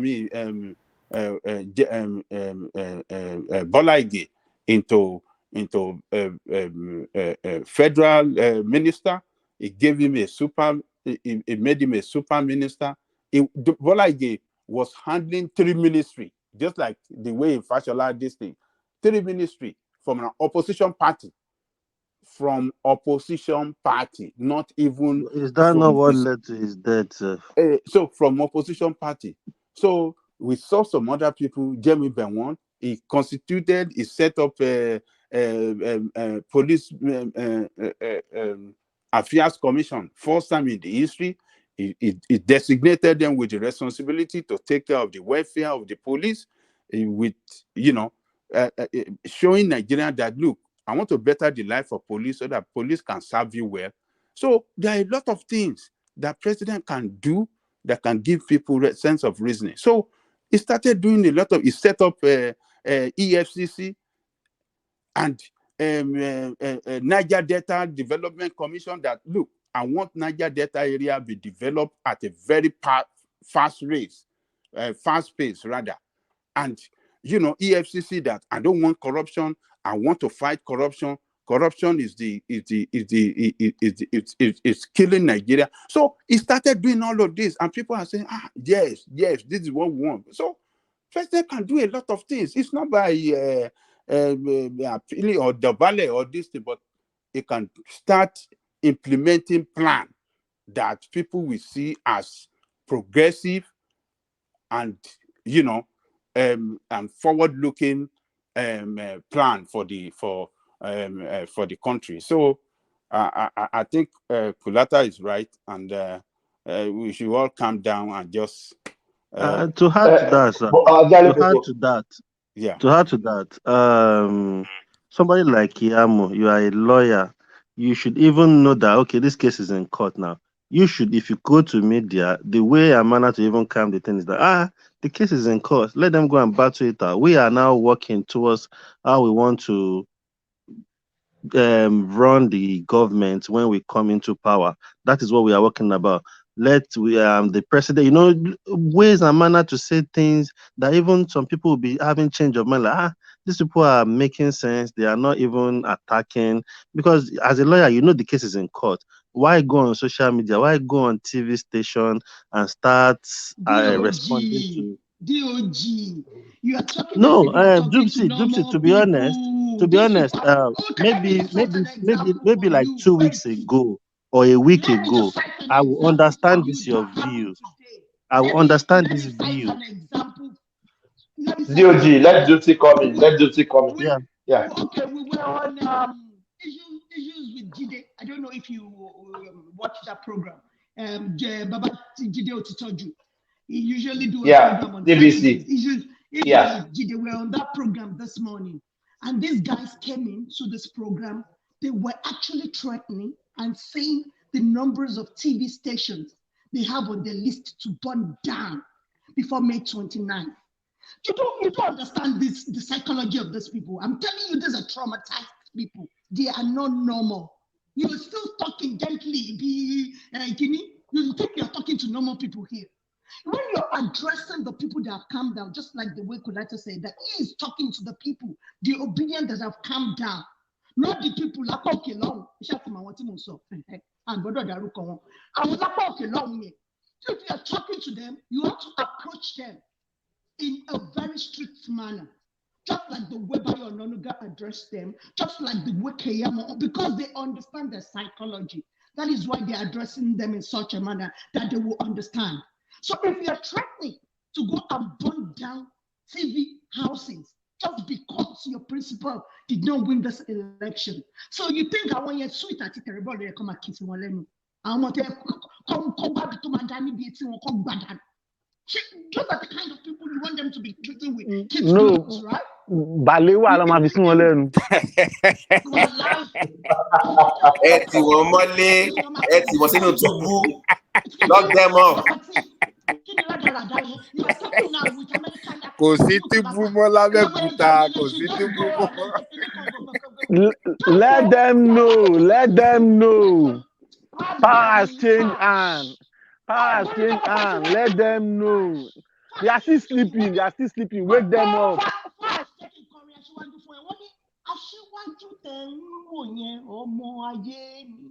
kò ń ṣèyàn ọmọ ládàradà ayé ni. á dín pẹ̀lú yín dànù ẹ̀yìn àtàwọn. Dupsy, but I think what Kulata is trying to say is the battle is over. They should be It's not strategized. They over. should No, talk it's more. not, Thomas, it's not over. It's not over. Don't let anybody deceive you. The battle is not over. Until he becomes president, we are still fighting. Energy Ah, Babati, energy star with Babati mafia àti ni. Dupsy ó dà pé partner làwọn Star with méjèèjì. mafia làwọn méjèèjì o. Partnership was strong.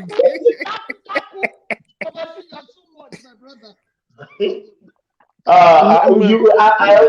understand. I think I think what Tinubu supposed to do is carrot and stick approach. I think that is what Exactly, Thomas. Exactly. Thomas. Yes. You must show Yes. you must in Nigeria. You must show strength first. That has to be your first option in Nigeria. That's just the reality of Nigeria. Babati, I agree with you. Oh, You must wait, show strength. Babati and Thomas. Tinubu is a Yes. strong man. Let He's a strong him show man. it. Let him show it first. I want to see. He's already show. Wait, Show Babati, me. wait now. How many people can survive cash policy, petrol policy, party primary, all Tabas. all the stuff that they've thrown on this man? He survived it. No Nigerian politician that I know. And the shake, leg the shake. And he survived everything. So Tinubu, there's nothing about his strength. Actually, his problem now is being overstrong. People are afraid. He has retired so many strong people. I love that man is strong. That's not his problem. Let him be overstrong. Okay, that I love that. Don't show any weakness at all.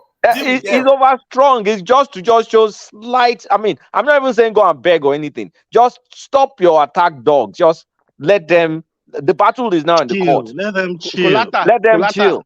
Kulata, I don't think you read comments on all these social media posts.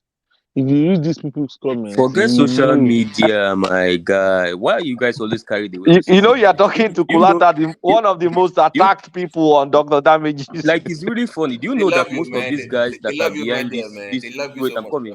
Do you know that most of these guys that are behind? Do you know, Kulata, do you know that most of these guys that are behind these tweets and behind these phones, some of them are even 17, 16, 19, they're kids. 18. Yeah, a lot of them are kids. You know what I'm saying? And then you are using it to want to bring down your country because of adolescents on having fun online and catching crews and insulting themselves. It's really funny. When someone that's talking about OBJ's time, OBJ, there was no social media. Nobody could go and express themselves anywhere. People were at home. So this is social media. I wish we can go back. I wish we can go back to that time. Because you can be behind the phone and type whatever you want. It's all nonsense. It's causing too much trouble in this world. Let Obi put a leash on his dogs. He let the dogs out. Let him put a leash on them. He let the dogs out. After is always coming in. Who let them down? Who let them out through NSAS? Did Obi bring them out in NSAS? Did Obi take them to Lekki Toll Gate? Did Obi bring them out in Freedom Park? Doopsy. There's Doopsy,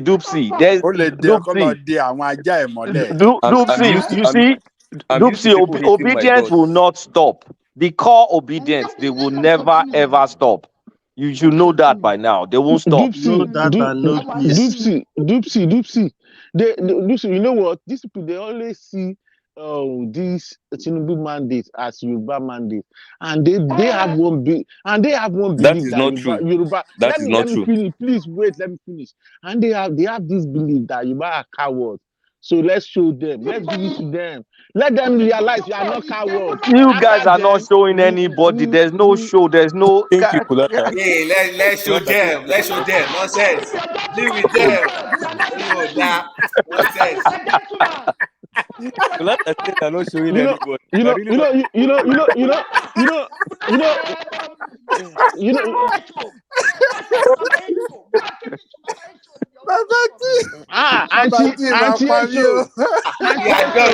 I am done being nice. I am done. I am done.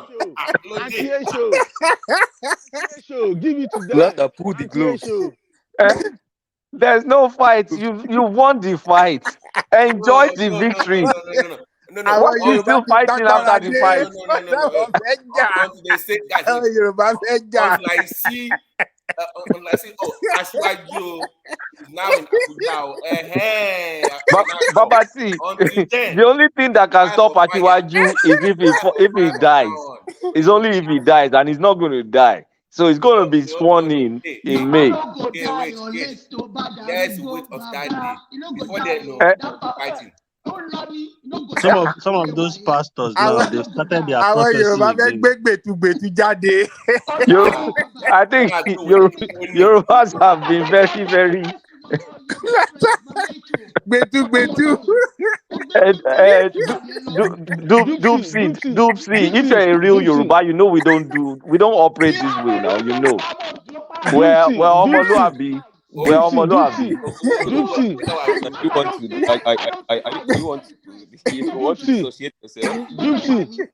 Doopsy. My brother. I'm listening to you, Jerry. You know what? They always have to believe that we are cowards. But now let's wake them. Let's wake them up. Let's bring them back to reality. That no, we don't do that. After then, hold on, please. Yorubas don't act that way, guys. Kolata, please now. Let me talk now. But ẹ jẹ́ ká tone it down. Okay. Yorubas don't behave that way. You know what? These people they are ẹ jẹ́ focus on you know issue. what? Ẹ jẹ́ ká focus on issue. Ẹ má jẹ́ ká focus on àwọn ẹ̀yà kankan. Ẹ má jẹ́ ká focus on Okay. Because of the platform, please. Okay, sir. Focus on the issue. Okay, these people, they are bully, and you didn't know how you treat bully, how you handle bully. You look into their eyes. After they see your eyes, you calm down. Let them see our eyes first. I don't care where they are. They've seen your eyes. You won. No, they've not seen our eyes. They are still sleeping. They are still in deep dream. I've never seen this kind of people before. You won election. You now want to fight. I'm from kind of people are you? They won the election and they're protecting. Doopsy, I'm from Ekiti. Let them realize we keep machete on our bed while sleeping. Let them know that we use machete for food. Ẹ má sọ yẹn o, ẹ má sọ yẹn. A máa ń fi àdá. Kulata. Let me say something here. You know Chimaroke. You know what have been happening in that Chimaroke space, right? Okay, I don't know if you're following it on Twitter since last year, not recently. I know he was giving them hot on Twitter. Yeah, and he lost the election. He was going frontal with David Honde and Reno, that girl, that incest girl. Reno, that short girl. Yeah. You know they took a bet that they are going to they remove him from Enugu, from his stronghold in Enugu. So finally, when Chimaroke lost, everybody was tagging Reno and David Honde that they have managed to uproot the idiots from Enugu. And then when they came, they spent the entire 1 week making jest of Chimaroke, where he was crying on his timeline, writing up and down, insulting Obi. They were making jest of him. But the story, why I told this story is, Southeasterners were behind them. These guys are not Southeasterners. They were behind them, supporting them to take off Chimaroke because this is a guy they believe is one of those establishments we don't like. Southeasterners didn't say, oh my God, they're coming for our guy. Let's protect our guy. These Yoruba guys. David Onde is a Yoruba guy. Why is he coming for Chimaroke? No, Onde is not Yoruba. Himself. Onde is Egun. He's Egun. It's not Yoruba. Maybe it's Igbo. No, it's not. It's not. It's Badagry. It's Igbo. Egun. Yeah. So is he Igbo? No, Egun. So Yoruba no be Yoruba. All of them are correct. But see the point I'm making. The idea of what Southeasterners don't do is to support their thief. That's why they're against the Chimarokes and the Ojozokalos and everybody. You know what I'm saying? And the point is, you do not support your thief. Even me as a Southeasterner right now, even But when I who is the cross Yoruba over, thief I'm then? coming. Who is the Even when Yoruba I thief? cross over, yes, and young Yorubas do it. Are they not on my support group? The obedient support group I'm heading, we have a lot of young Yorubas there who do not support Tinubu. You know what I'm saying? Because they do not. Yes, I'm a lawyer, so I can defend your cases for you though. So even the young Ah, Yorubas, they don't support the bá Tinubu gbé because kéèsì they ẹ don't fún stand nonsense. ó parun nìyẹn. They don't stand The young nonsense. people did not vote for Tinubu. You could see the difference in Yes, voting exactly. patterns So they don't between stand the young nonsense. Yorubas voting for Sanwo-Olu. They totally Exactly. abandoned Me too. Tinubu, but they Me voted too. for Me too. Sanwo-Olu. I supported Sanwo-Olu as well. You know what I'm saying? And Mm. someone like Seyi Makinde, all of us we are standing Seyi Makinde. So the point Yeah, is but you not see, about the young who is people from were this or brainwashed that. against Tinubu. They did not know when Tinubu was governing. They just grew up knowing one boogeyman that ran Lagos from Exactly. behind the scenes And took a bullion van. That is why. and took a That bullion is van. why. That's all they know about the man. Exactly. That is why I supported when you were making the suggestion that Tinubu The needed reason a is lot that of they don't rebranding research, to reconnect with the they younger don't read, generation. They didn't do they that. don't research. They only They didn't depend do on that. You get what social I'm saying? media. Kulota.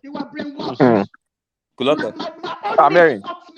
If Tinubu had left that politics of agboroism and rebranded instead in a more appealing way to the younger generation as What do you someone that mean has by What do you mean? algorithm? What do you mean What by do you mean by algorithm? algorithm? of What do you What mean is by algorithm? algorithm? What is is a algorithm? politics that practicing in Lagos now. It's not what he's doing. What APC in what Lagos. is algorithm? Oh Is my a God. is You a are is a, mature more than is a this branch of now. You are politics mature more in than this Lagos. now. What is algorithm? arákùnrin You ilẹ̀ know ka what rán sáwọn pípù algorithm means yìí in Lagos now. arákùnrin That's ilẹ̀ what ka rán sáwọn pípù APC yìí Lagos Agbero Party. gypsy gypsy arákùnrin yìí lẹ̀ ka rán sáwọn Baba pípù yìí. G. Ó dà Baba T is wọ́n ti a fojú thug. Baba T gbolẹ̀ ń bì kan Baba T rí. is an Bati, Agbero. Baba T is an Wọ́n ti fojú Agbero. Baba T You gbolẹ̀ know ń what bì I'm kan saying? ni. That's why he's getting pissed off. king of agberoism, Babati. Agbero doctor ni Baba T. Agbero doctor. Chapona. Doctor Matora Chapona. Doctor So, I mean, Ailala. Politics of uptown, ṣọpọnọ. Ailala Simon. uptown, the kids, the young kids, they don't understand They are Tinubu, and they are not disconnected. That's the patient point. enough to You go and can't blame research. them.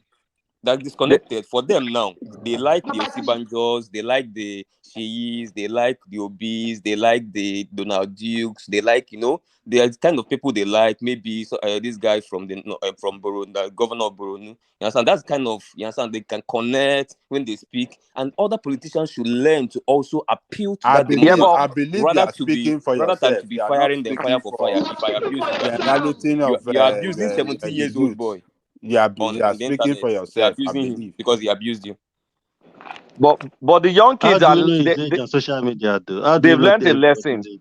I think they've learned a lesson in this election They that have not learned to. You guys are only making them is have more no, hardened. it's with time now. All of APC us is were only young making them more before. hardened and to All of us were lose young more before confidence now. in Nigeria. We keep learning. The Don't worry. biggest lesson I learned in my life in politics is Donald Trump election. I could not handle that election when he won. I couldn't handle I it. hope you are healed from your Yeah, one of PTSD. those that cry.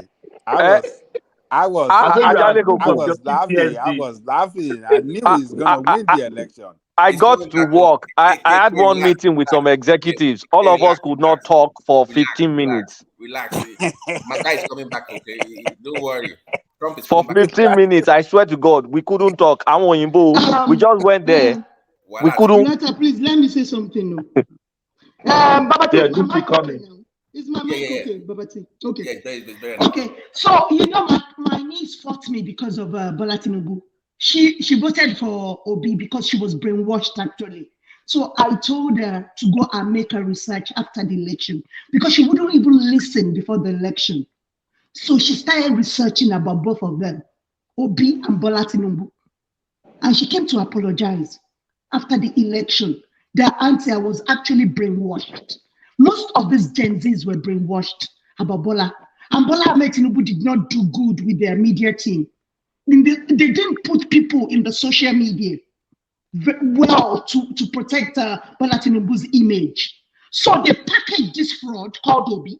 Somebody that has not done anything before in his life. Please, nobody should stop me. Oh, lawyer, I'm talking to you. So Don't he's a stop me. saint. Somebody that has never done anything. So it's like he lives in Onitsha. So the way Anambra is. And the local people always come after Bola Tinubu that has developed Lagos. So I told my niece to go ahead, to go and do her research. How can you compare Bola Tinubu to Obina? How can you compare Sorry Obi for to Bola coming in. Tinubu? To Doopsy, sorry for coming Boy, in. you Let me say this. They bamboozled my family member with this 75 million billion. Are they Christians? People live in the country. When I went to Nigeria, they will be bamboozled if they're Christians. So they bamboozled all the Christians to vote for him. When I went to Nigeria, I sat them down. I said, that is a lie. Obi didn't leave 75 billion in Anambra. So that is the rhetoric they have been. I have to reset their brain. So when I reset their brain, Do you watch their brain? Configure brain. Reset the brain. Yes, configure brain. But Doopsy, isn't the victory enough for you? Like you won. Leave me alone. Let me talk. You must see President Tinubu in office. We will not stop until then. Fire for fire. Yes, Baba T, I'm with you. Baba T, we are together. Baba T,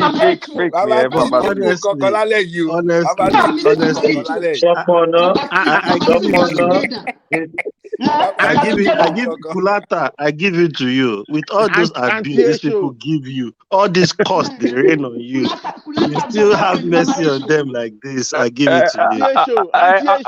I'm still standing. I still have to have mercy on. I mean, cost all those things don't bother me at all. I don't care about those things. Kolata, are you a terrorist? Kolata, hold on. Are you a terrorist? Why are you covering your face all the time? Don't mind I'm a terrorist now. He has not repented from that place. Hold on. Some false narrative. I thought they said they got to report them to United Nations. One man out they there. should go and report Kulata to United Nations. Who said that? When did they say that one? When did they say that one again? What did I do? My brother, what did I do? They bypass the United States government. They go and report to United Nations. Kolata, I listen to Doopsy, Oju Afoto, wala ló máa ń dálẹ̀. My brother.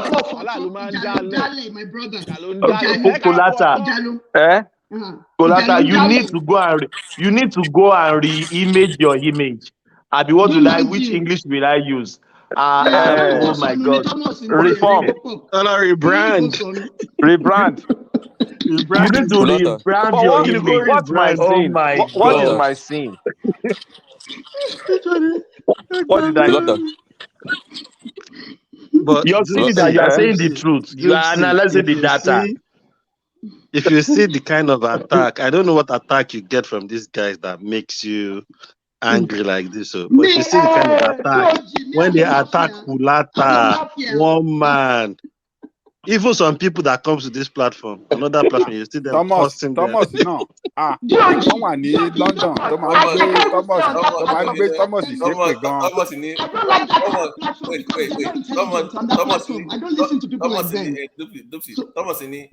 I fear for my life when I go there.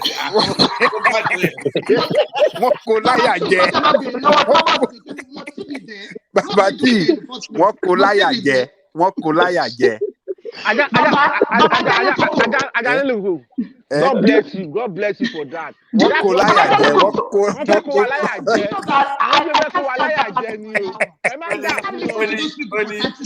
I fear for my life. I'm going before the rain causes on my generation again. Doopsy. Ayé èpè ńlá ló máa ń jẹ́ fún wọn bẹ̀ yẹn. Dupsy, ẹ̀gbọ́n mi The mo wá wò liar. yí pé Listen to mo you, wá wò liar. yí pé Everybody Dupsy, nígbà can you kan hold náà can, on. lọ can, ṣe ń bẹ̀ can you Everybody hear náà me? hold lọ on. ṣe ń bẹ̀ ibi tó ti Everybody fẹ́ hold yí on. Everybody hold on. ẹ lọ ń Let's not talk dárin. over each other. Yeah, Baba Jale Koko, yeah, continue. Ẹ̀hẹ́n. Ibi tó ti fẹ́ yí kí lẹ lọ ń ṣe ń bẹ̀ tó jẹ́ kẹ́ ẹ máa lọ Ajale máa Koko, ṣépè do fún you yín know why we lójoojúmọ́. go there?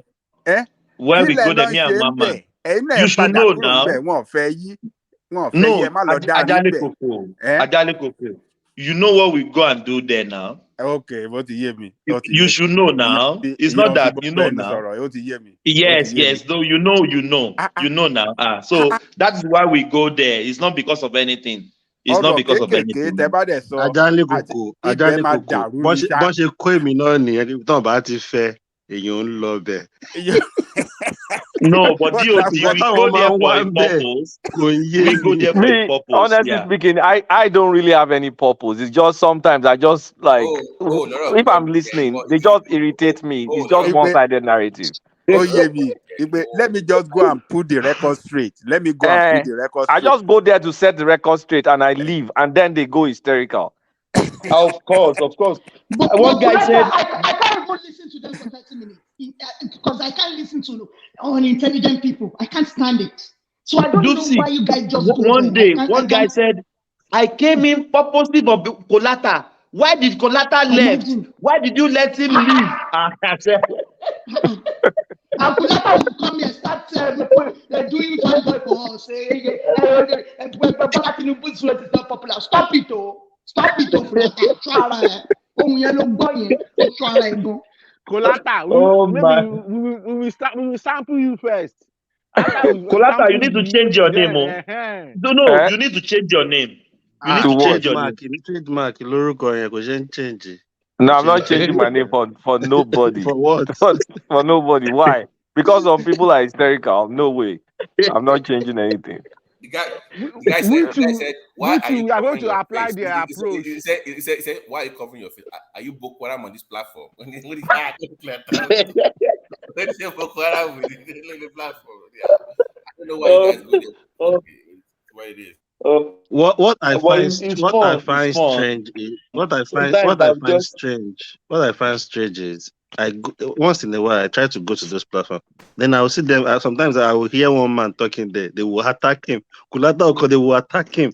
I don't have that kind of energy for some people that just want to stay and you're scared for on your life. one So you pull direction. back. One direction. I don't understand how people cope in that platform. Everybody just come there. They want to talk in one direction. If you come and say something that they don't even want to hear or listen or learn or hear anything. I don't even mind if people talk in one direction. It's an intelligent kind of discussion. It's something It's the cost you part. know. It's not even the kind of discussion that you like to Yeah, chip in see your anything. point. Yeah. You understand? That's part of it They as don't. well. Yeah, it How can doesn't Mama make Echo sense. be talking to me? I don't even know how to discuss with somebody like Mama Echo. You understand? I don't even know how to discuss with her. I'm sorry. Somebody like Mama Echo. How do we talk? How do we discuss? I don't get that. The day I come to this platform and Thank God everybody is we moving have to one anti-A show direction, now. that will be the final day. Facing Mama A show. Uptown is talking. Let's hear him. I say the day I come to the platform and everybody, including myself, is moving to one direction, and I come again and it's like that. That's the day I'll stop coming. Because you don't learn. You don't learn anything. Moving to one direction is what I don't understand. You don't learn anything. You can't. You can't challenge your That's the own point now. thoughts. Because people are saying the same thing. So how do you pick anything new from where they are saying in one the same direction, thing? you don't even care to equip yourself with facts. You understand what I'm saying? Because even if I argue without facts, nobody's going to push me back. Nobody's going to push back. Nobody's going to fact check me. Nobody will do anything.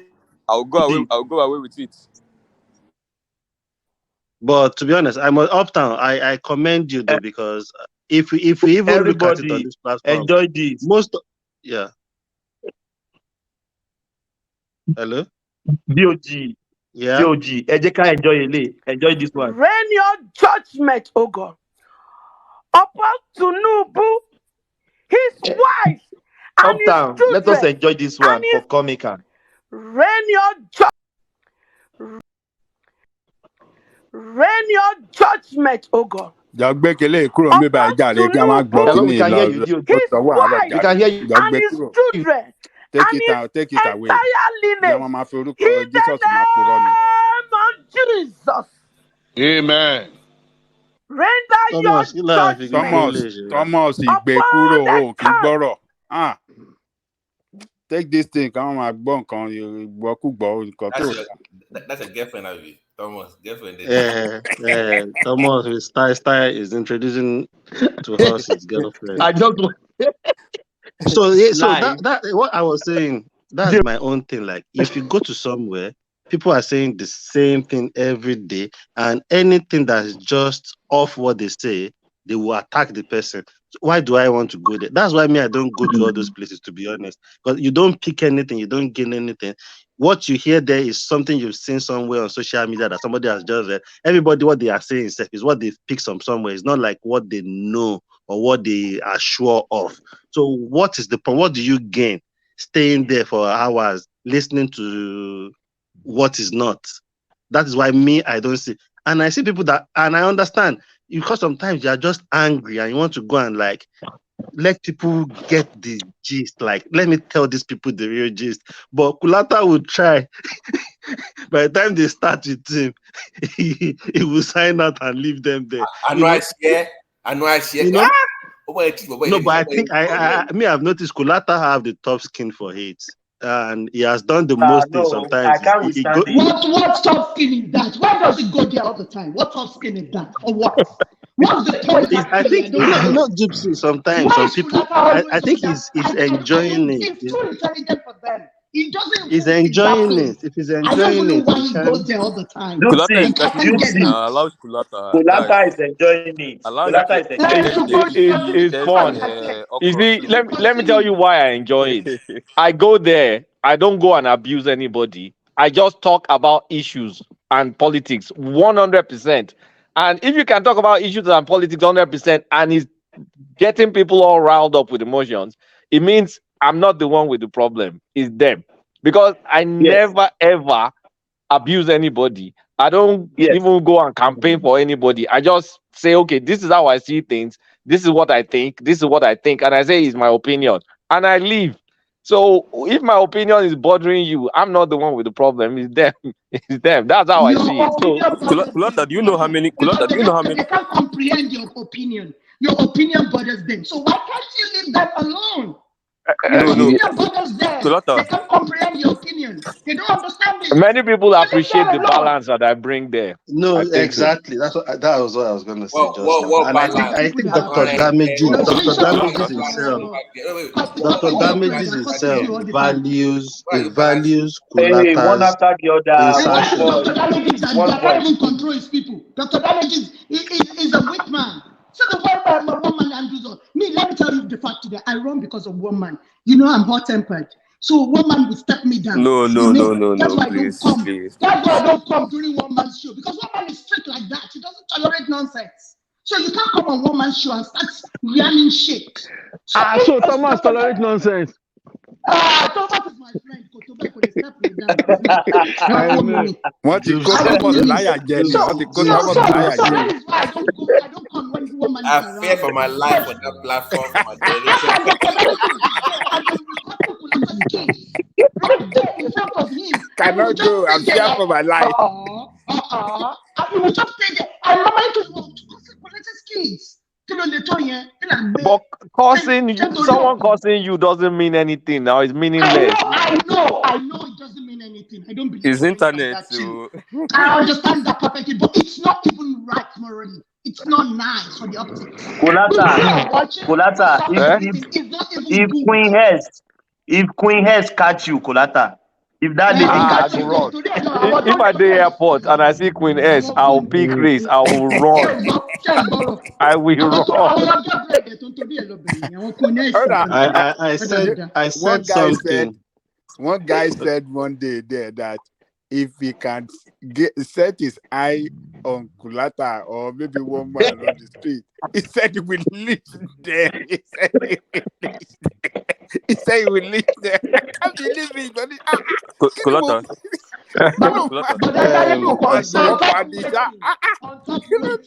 because of Thomas, can I say the something? Obi that is a thief, Gege. Yeah, People Yes, Uptown, don't go. Uptown. take After Let's Uptown, I want to say something. All right. let's hear So, from Uptown.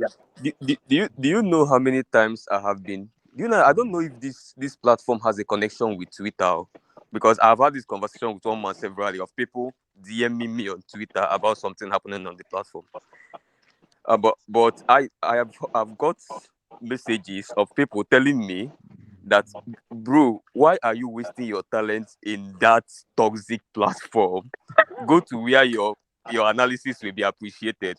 And No, no, I, no, I, no, I no, had no, to no. answer. Wait, I had to Uptown. answer one. Sorry for cutting you. Wait, I'm coming. We I'm are coming. I had to streaming. answer one, Wait, and I wait, sent it to one see, man. wait, see, Okay, okay. Uptown. Thomas, Let me say just this. now. Wait, Thomas, Just we are Jagunlabi. streaming Tom. live on.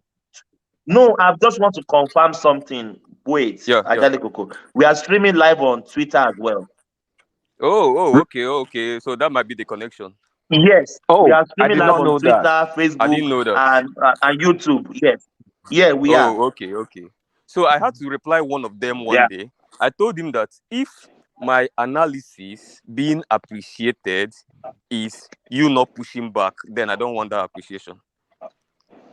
You understand what I'm saying? Because But don't they know that we're it sharpening is funny you? that We're it sharpening is you up. funny that, okay, for example now, if I go to this, yeah, for example now, if I go to this kind of platform they wanting me to go to and become a star boy there because everybody agrees with me. If I go there, okay, for example now, I objected to Dati Baba Ahmed's comment on Channels TV today on this platform. I can't do that in some other platform. They're going to turn against me, my fellow obedience. They will I can't do shoot that you. freely. They will shoot You understand you. what I'm saying? So they're Yeah. going to say, why are you doing this? But that is my opinion. He cannot be right all the time. That's the problem.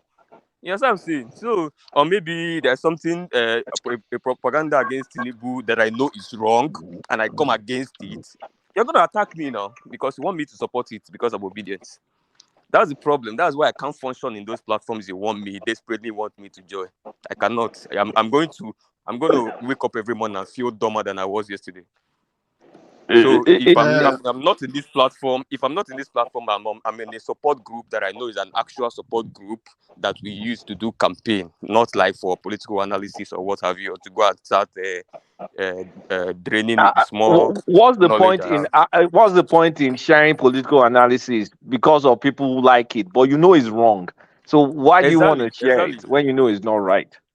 Because what's gonna happen there is that if I know you're not gonna push back, I can come up with some bogus figures or some hackney quotations from the Shakespeare, and everybody's gonna give me a round of applause and That's what blow they me do. kisses, That and is then what they exactly what happens and in then those tomorrow I But platforms. bring that's what some they like other now. That's what they like uptown. That's what you facts and like. figures. They like self-deceit. That's what they like. So they deceive themselves all day long, 24/7, spreading false narrative. That's what they do. That So was I don't know. I one. don't That was understand this one. kind of obedience. I don't Gypsy, understand it. that was one Dr. Damage's show. Kulata was there, one man was there. I think one man chipped in. The one man said he was leaving. Then Kulata chipped in. At some point, Kulata left. After Kulata left, I couldn't stay 5 minutes. I closed my laptop because there was nothing to pick anymore. Even though I listened to these same people in one man show almost every night, and I heard them, and once they left, because the whole discussion, the whole conversation was not holding anything that I see valuable. I just close my laptop that's why I don't go to all those platforms, because I just feel okay. I've understand one man show. I've been on this one man show for almost 2 years now, and I think I just enjoy it. I learn from it. People don't come and say one thing, and if people are allowed to come, you can say your own. You can interject. You can go against. You can bring facts, and most of the time it's mostly facts. Other platform, if you go, people will be saying some things. If you go and check, big lie, and some people are buying it, and they would take it, run away with it, go to another platform and go and speak that nonsense there too, and everybody will be GOG, do buying you it. think the guy is doing it for view? Iruwa or Giriwa or sort of things. No, you see, the thing with all these things, all these platforms, all these bloggers is whatever pays them is what they do. Some people now, they prefer people that will come to their platform, super chat, Lie. because you're supporting OB. So they are gaining. So I don't they don't even. I mind. don't. I So don't they, understand why one man is not supporting Obi. I don't understand that because it's not cashing out now. you see, See one man people is like not supporting Mayegun. anybody. 2 days ago, one man told me to undo the platform after he was leaving. This guy came, he wanted to tabare everything. Luckily, Ajay Koko intervened and put calm, Nashville draw. Then after that, somebody came and said something. And I said to them, a lot of people on this platform that you said that are saying Tinubu will win election, not like they are rightly supporting Tinubu. Most people are just facing reality on this platform to say, okay, if you look at the situation of things, this is it's not like Kulata is a Tinubu supporter I've or never one man. campaigned for Tinubu before. You know, Never. but people just come with the passion. He even went ahead, did spreadsheets. It's just that people Spreadsheets, are yes. facing the reality of things. Yeah. So, Yeah. but once you come to say reality, they believe you are supporting Tinubu, then they hate you because you're not obedient, you're not campaigning saying No, no, Obi, no, Obi, no. Obi. DOG, But any Yoruba that is not supporting Obi is supporting Tinubu. That is no, their I think mentality. what I deduced from what that guy was saying to me 2 days ago was, oh, you people, it's Tinubu, Tinubu, Tinubu. I say, what they are analyzing is just the reality of things. And if you see anybody talking about Tinubu, and I specifically mentioned Kulata, one man, because the guy was like one man and Kulata, that once they talk, that it's always, I say, no, if people are thinking, you're not thinking out of the box. What these guys are saying is, and what me too, I'm always saying, even before the election is, if you look at the reality of things, what is in front of us, who is going to win this election? Some people say Tinubu. Some people say, I will bid because of the movement. Oh, well and good. To the extent that Kulata took his time to go and be doing spreadsheet to say, okay, this is why I'm saying this guy will win. It's just reality, not like he's campaigning. That's not campaign. That's just analyzing and It's seeing just how things will turn analysis. out. You know, so I don't know why they get it so wrong. I have to Kolata, explain you are this. a bigot. You are Yoruba bigot. You are a Yoruba Me big bigot. God care. If you look my personal life, Bàbá big hate. bàbá kan wà lórí platform yẹn tó ń pé ó hate Kòlátà àti Woman ohun ẹ̀ máa ń gbọ̀n báyìí bóyá Henry lọ́pọ̀ orúkọ ẹ̀ tó bá Oh, Henry, Henry, that guy. Henry, yes. Henry, That yes. guy. That guy go beat me. If you see me, he go brush me. Man pity one man. If one man goes to Niger Watch, I always wonder what's one man doing on But that Niger one, I Watch. will never ever go to that place. Never, I'm always thinking, never. what's one man doing? Because even people that comes to this platform from that platform, the way they will be cursing one No, man no, on no. comment DOG, section. he has stopped that now, long time ago. I was always wondering, like, why does it go there? Because people, I've seen a lot of people that comes to this platform on comment section on Niger Watch, the way they will be cursing one man, I'll be thinking these people. That's why sometimes when some people come on this platform, I give it back to them, but it feels as if I'm attacking them. But I know why, because it just annoys me when you come here to the same person's platform. You know that okay, he's just airing his view. Why are you making him look? You want to make him look stupid in that platform, but you will still come to his platform later to come and have your say. What's the point? So a lot of people are DOG, fake. I will not lie to you. I've blocked many of them in the comment section. I know them now. They will come and curse here. They will go to the damages. They will curse there. They just. I don't. Do you know what baffles me? You can talk to me on issue. This cursing a pay. It's just an election. Election will come and go. Election came now. Election has gone. But Thomas, do you know I why? don't know. Do you know why some people curse? Because if you're speaking to them and you're speaking something that you're not attacking them, they can go and check what you're saying. And many times you are maybe right. So they can't defend. They can't defend with logic. They can't. They won't have the superior logic. So the only thing they have to resort They to, because resort to cursing you. they resort to cursing you out and Abuse and abuse and abusing you, abuse. because Yes. they can't really bring up counterfacts. They can't. To So counter they your feel fear. helpless, and then they just start attacking you. And some that makes me laugh. Kolata, That's Can I Kolata, you remember one day, Dabati once said, do you remember one day you were talking of maybe on something, on some seaport is a working, port, seaport, yeah, and they were ordinary cursing seaport you. too. No, you are talking nonsense. And one guy there, maybe forefathers, check it immediately there, said, Kolata is right. But they can't do Eh, that. You are telling them, go and read. You have Google on your phone. Just press Google, search this thing. But they were cursing you before getting riled up. And they said, yeah, you ask them, when we say I am political, I'm medical doctor, I am IT, Kiniko, I am cyber crime, Kiniko, educated people thinking, I don't know. It's Sorry, just, I can't even fathom it at all. Emotion at the tribal community, no that's my other thing. point. Yeah. Remember, Thomas, was it yesterday? Tribal sentiment and When you emotional played, this sorry, thing. Baba, when you played that video of Obi, when Mokwe Ogun asked him about the difference between beavers and The RAF and beavers, yeah. and he said that, well, Nigerians don't know the difference, and I'm only speaking on their behalf. And I'm like, wait a minute, you are the leader. You're supposed to clarify and educate them about the difference so they know the reason why you're in court. And that's what you see in that echo chamber. Nobody bothers to educate their fan base of the reality of how government or elections really work or how the system works. So I think the leadership of that side of the divide is the problem. So beyond what they say in those spaces, let's look at their leadership. I'm blaming Peter Obi. That's the person that I've lost all respect for, because I was hoping. Yeah, but he can't control Babati, them.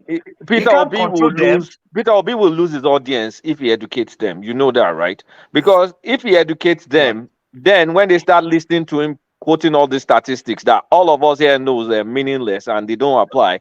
When he educates them and they're now looking at him saying all these things, then they can say that this is an empty suit and they don't want to follow an empty suit. So pretty much he is exploiting their ignorance, for example. Yes, Of he course, is. from day one. That's why it's been He doing read from day psychology or one. whatever. Is it philosophy or psychology read in school? He's exploiting their ignorance. Right. That is quite wrong. But because Babati, Yoruba said, Orese were obu. Orese were obu. Right. That is it now. It's just exploiting them. Okay, because I was hoping that it will feel the shoe because PDP has not been a credible opposition. So even that I want Tinubu to do well, I want a credible opposition to his government that will push him. So I was hoping that Obi will fill that void, but unfortunately, so far, no, he can't. No, yeah. So that's he can't. For me. He can't. I've said it after this election, so all this will be nice will die down. And I think there is a way politicians, then knowing people like the likes of the way Tinubu plays politics, there's a way politician when they come into power, they kill down your strength. They look for means to kill down your strength a bit as well when they are in power. We've never seen the kind of president Tinubu is. I don't think we've ever seen. We've never had a president like him before. We've never had a president like this guy. So and I'm so excited. I don't know why some people can't just pause and be excited for a minute and think, okay, let's see what this guy can do. DOG, not for him, but because Tinubu might not be good at something, but he can find you the person that is good at that very thing. So his ability to delegate is what I really like about his own style of leadership. He might not know the answer, but he will find the person that knows the answer to the question. Yeah, he knows how to put the thing together to deliver. No, it's not just the delegation, it's the political knowledge, know-how. The political machinery, number one, then the political know-how, and just the fact that he's just an intelligent, brilliant human being. Right. So the potentials of conning and all, I mean, forget about delivering work and all, but just political machinations. Right. Smart politicians. I don't think we've ever had anyone like this. Thomas, sorry, indulge me, because I was going to ask you something. I think I was here yesterday talking to Thomas about it. Remember the governor-elect of Abia, the Labour guy, Oti or Ati, right? Alex Oti, yeah. Alex Oti, yeah. He said that, well, this was not, I won this, it wasn't the obedient movement, it was just my effort. Don't mind that guy, Joe. Don't mind that guy. Thomas, wait, hold on, wait.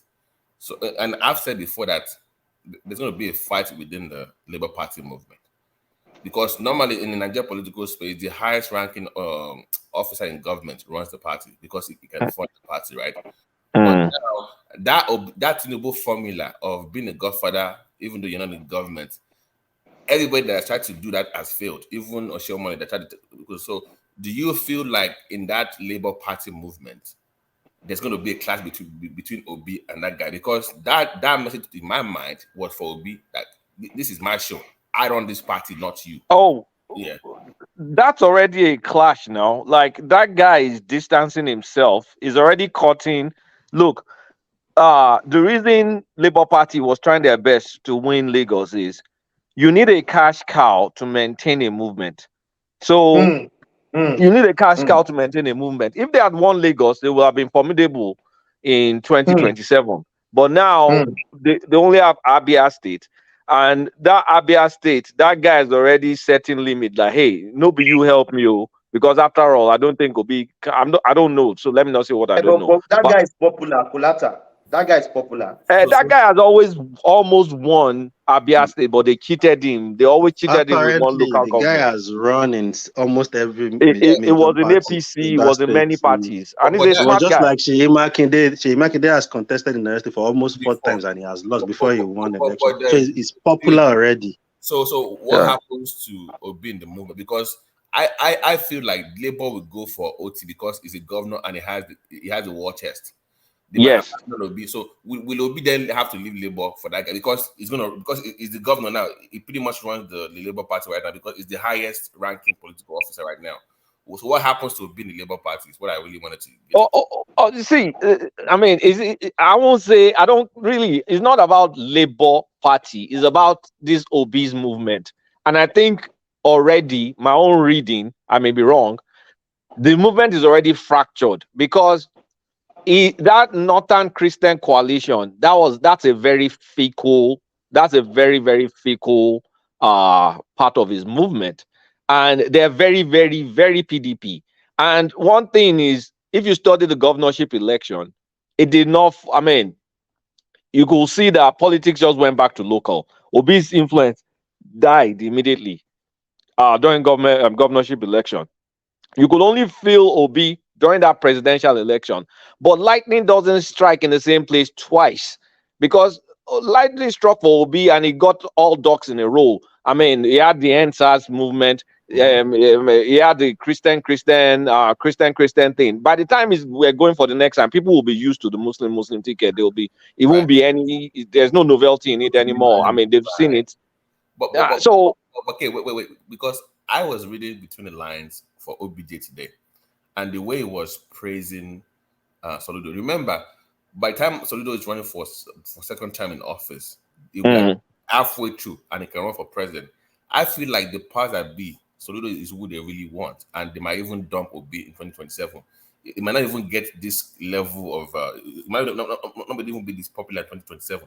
I think Soludo is who they really want, as opposed to Peter Obi. I think Obi was just like a stopping gap measure for what they really want. So I'm looking forward to a Tinubu Soludo run.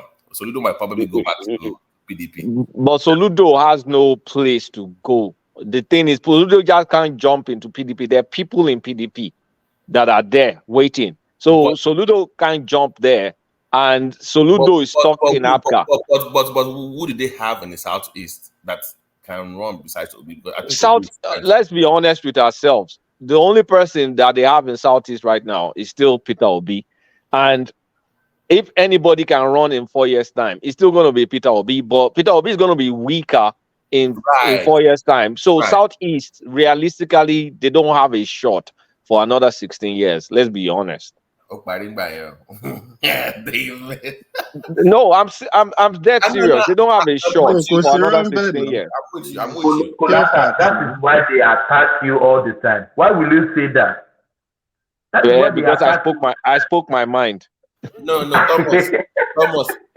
Ideally, they should have supported Atiku. If I was from the southeast, I would have supported Atiku. Get him in. Yeah, but Atiku shafted them though, because I know. Atiku should have picked Obi as VP or picked a Southeastern as VP, not Okowa. But nobody saw this coming. Nobody saw that Peter would be this big. That nobody saw. But Kulata, sorry, Robert. Kulata, yeah. Do you think Obi would have accepted to be Atiku's running mate? Even he though would have. He would have accepted. I think so he would have. Gone against. He would have gone against the G5 himself. Is that what Oh you're yeah, saying? if Obi no send G5 now, Obi is just for Obi. Let's be honest with ourselves. A very, very self-centered, selfish politician. I mean, every politician is selfish anyway. But Obi's own is on a, or I mean, Another level. is on a higher level. Do me a favor. Can you mention one Obi disciple that you know? None. Tell me one that you know. None. I can't tell you one. None. There's None. nobody. It's just him. Nobody. It's just him. It's all for him. I mean, he ran an administration for 8 years. Who are his acolytes that's still going with him?